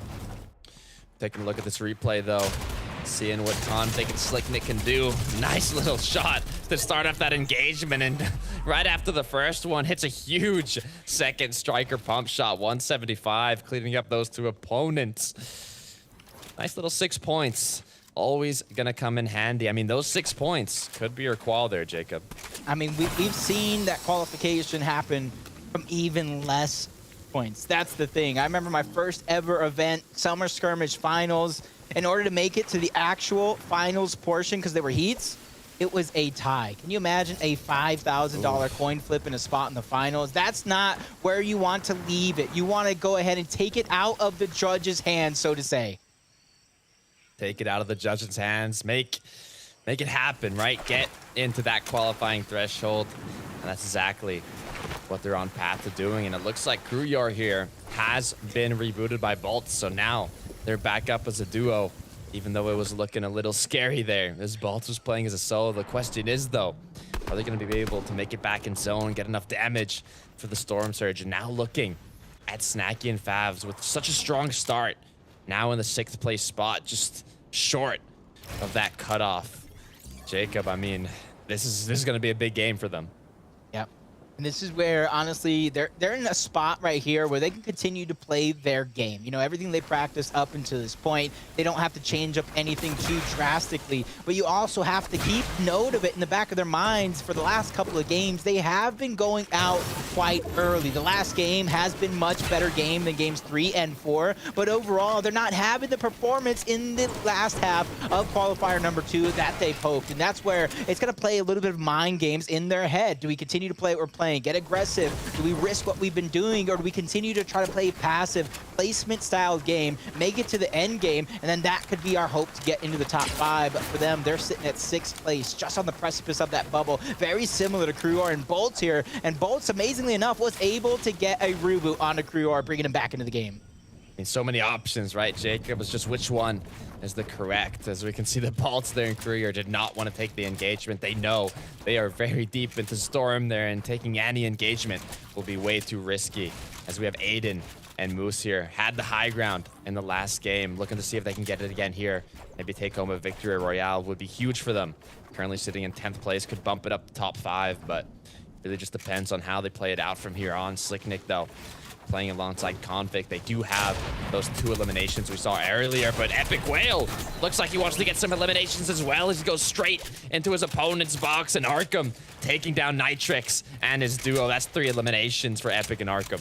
And for this team here, I told you, I'm not a math wizard, so don't quote me when I say this. This is just an estimate, a guesstimate, to so to say, is a 10 elim victory royale. We'll give them about 60 points. So maybe they need about a 13 elim victory royale in order to get that 70 points needed. I've played the lottery, Takada. I know the odds are stacked up against them, but it's definitely possible. And who would you expect to make a storyline ending, a Cinderella story possibly, than none other than Arkham and Epic Whale? I mean, I'm with you here, Jacob. We saw it happen in game 1. Snacky, 17 eliminations alongside Favs, Arkham and Epic. They don't even need 17, but it looks like they're going to go for it as they're playing aggressive, trying to take some shots here onto the next opponents. But just as they take those shots, the zone also closes. You can see at the bottom right, it's not close to them. They will have to rotate here, but they might just want these eliminations first, as Epic Whale connects a huge shot onto his opponent. But just as the same time, they take a shot at the Arkham, cracking him. So now have to slow things down a little bit here. Look for an angle, look for a shot. Epic Whale feeling confident, looking to see what he can do. Ooh, being careful there, though. Russo almost peeking over that cover. Epic Whale is just flirting with it right now, as this 2 pieces in front of him towards his front and left side are not his, but Arkham oversteps by himself, and that 1 second of separation is all it took. Keto and his teammate turned at the right time to take him out. Now the pressure is mounting more than ever before on the Epic Whale to come out on top. Epic Whale playing it as a solo here. 56 players left, 30 duos, and Epic Whale has to make the choice now. Does he go for this 1 versus 2, try and eliminate both of these opponents, or will he try and get that reboot card, maybe make something happen? Taking a look at Keto's replay, though. Nice little drop onto Arkham there. Quick eliminating him there with that drum shotgun. I mean, it's a great play, but now Epic Whale's just going to have to make something happen if he wants to keep it going. I love this out of Russo and Keto. They got that elimination, they got what they wanted, and they're saying, hey, if this solo wants to chase us to try to get this Elim, bring it on, because they're ready to lay the smackdown at a moment's notice, but they're making that smart rotation. Let's get out of there, get to the center of the zone, because they cannot let it all ride on that moment as Bolt trying to go in, ends up escaping with narrowly, but I do believe elimination might have went over to somebody else. I mean, this is a story to tell, Jacob. Kruger and Bolts, from being far, far away in the zone to getting the reboot, making it back in zone, now securing another refresh, which is going to help their Storm Surge damage, help their materials, and speak about storylines, Jacob. Epic Whale getting the reboot onto Arkham. I cannot believe what I'm seeing before. 2 medkits as well. That's going to make getting out of the zone and healing up a real possibility, but it's about if anybody else seed. If you heard the reboot card go off, you know they don't necessarily have the best loot to their name, so it could be an easy target, but it doesn't look like everybody's going to try to get aggressive, be proactive to try to take them out, because they know positioning is so important at this mid to late game portion, because if you overstep, if you step out of bounds, out of position, the entire lobby will make you a focus, and that'll be something you regret in game 6. 20 seconds until third zone closes here. Fourth zone appears. It's going to decide which duos have to rotate, which ones are already inside the next zone, which ones are going to be feeling happy. Taking a look here, though, it's Slick Nick Convict. They are kind of on the edge here, whereas it seems Snacky and Favs seem to be a little bit more centered. The question is, though, where's this fourth zone going to appear? And we can see more on the west side, Snacky Favs will have to rotate. A majority of these duos are going to have to rotate. The question is, when do you do it? Do you go early? Do you go late? Do you go while the zone's closing in? Really just depends on what that decision is. Yeah, just looking at the position that they're in, they have a little bit of that high ground because they could stagger their exit here if they wanted. Let players begin to go around and then kind of take and hold on to a little bit of the height, build above those certain players. But you see School, Kenzo trying to make their own way in towards the zone. Wheels, at Physics, Sedna all trying to stop them dead in their tracks to kind of get their elimination points and make their journey that much harder. But they're sitting pretty. Third place.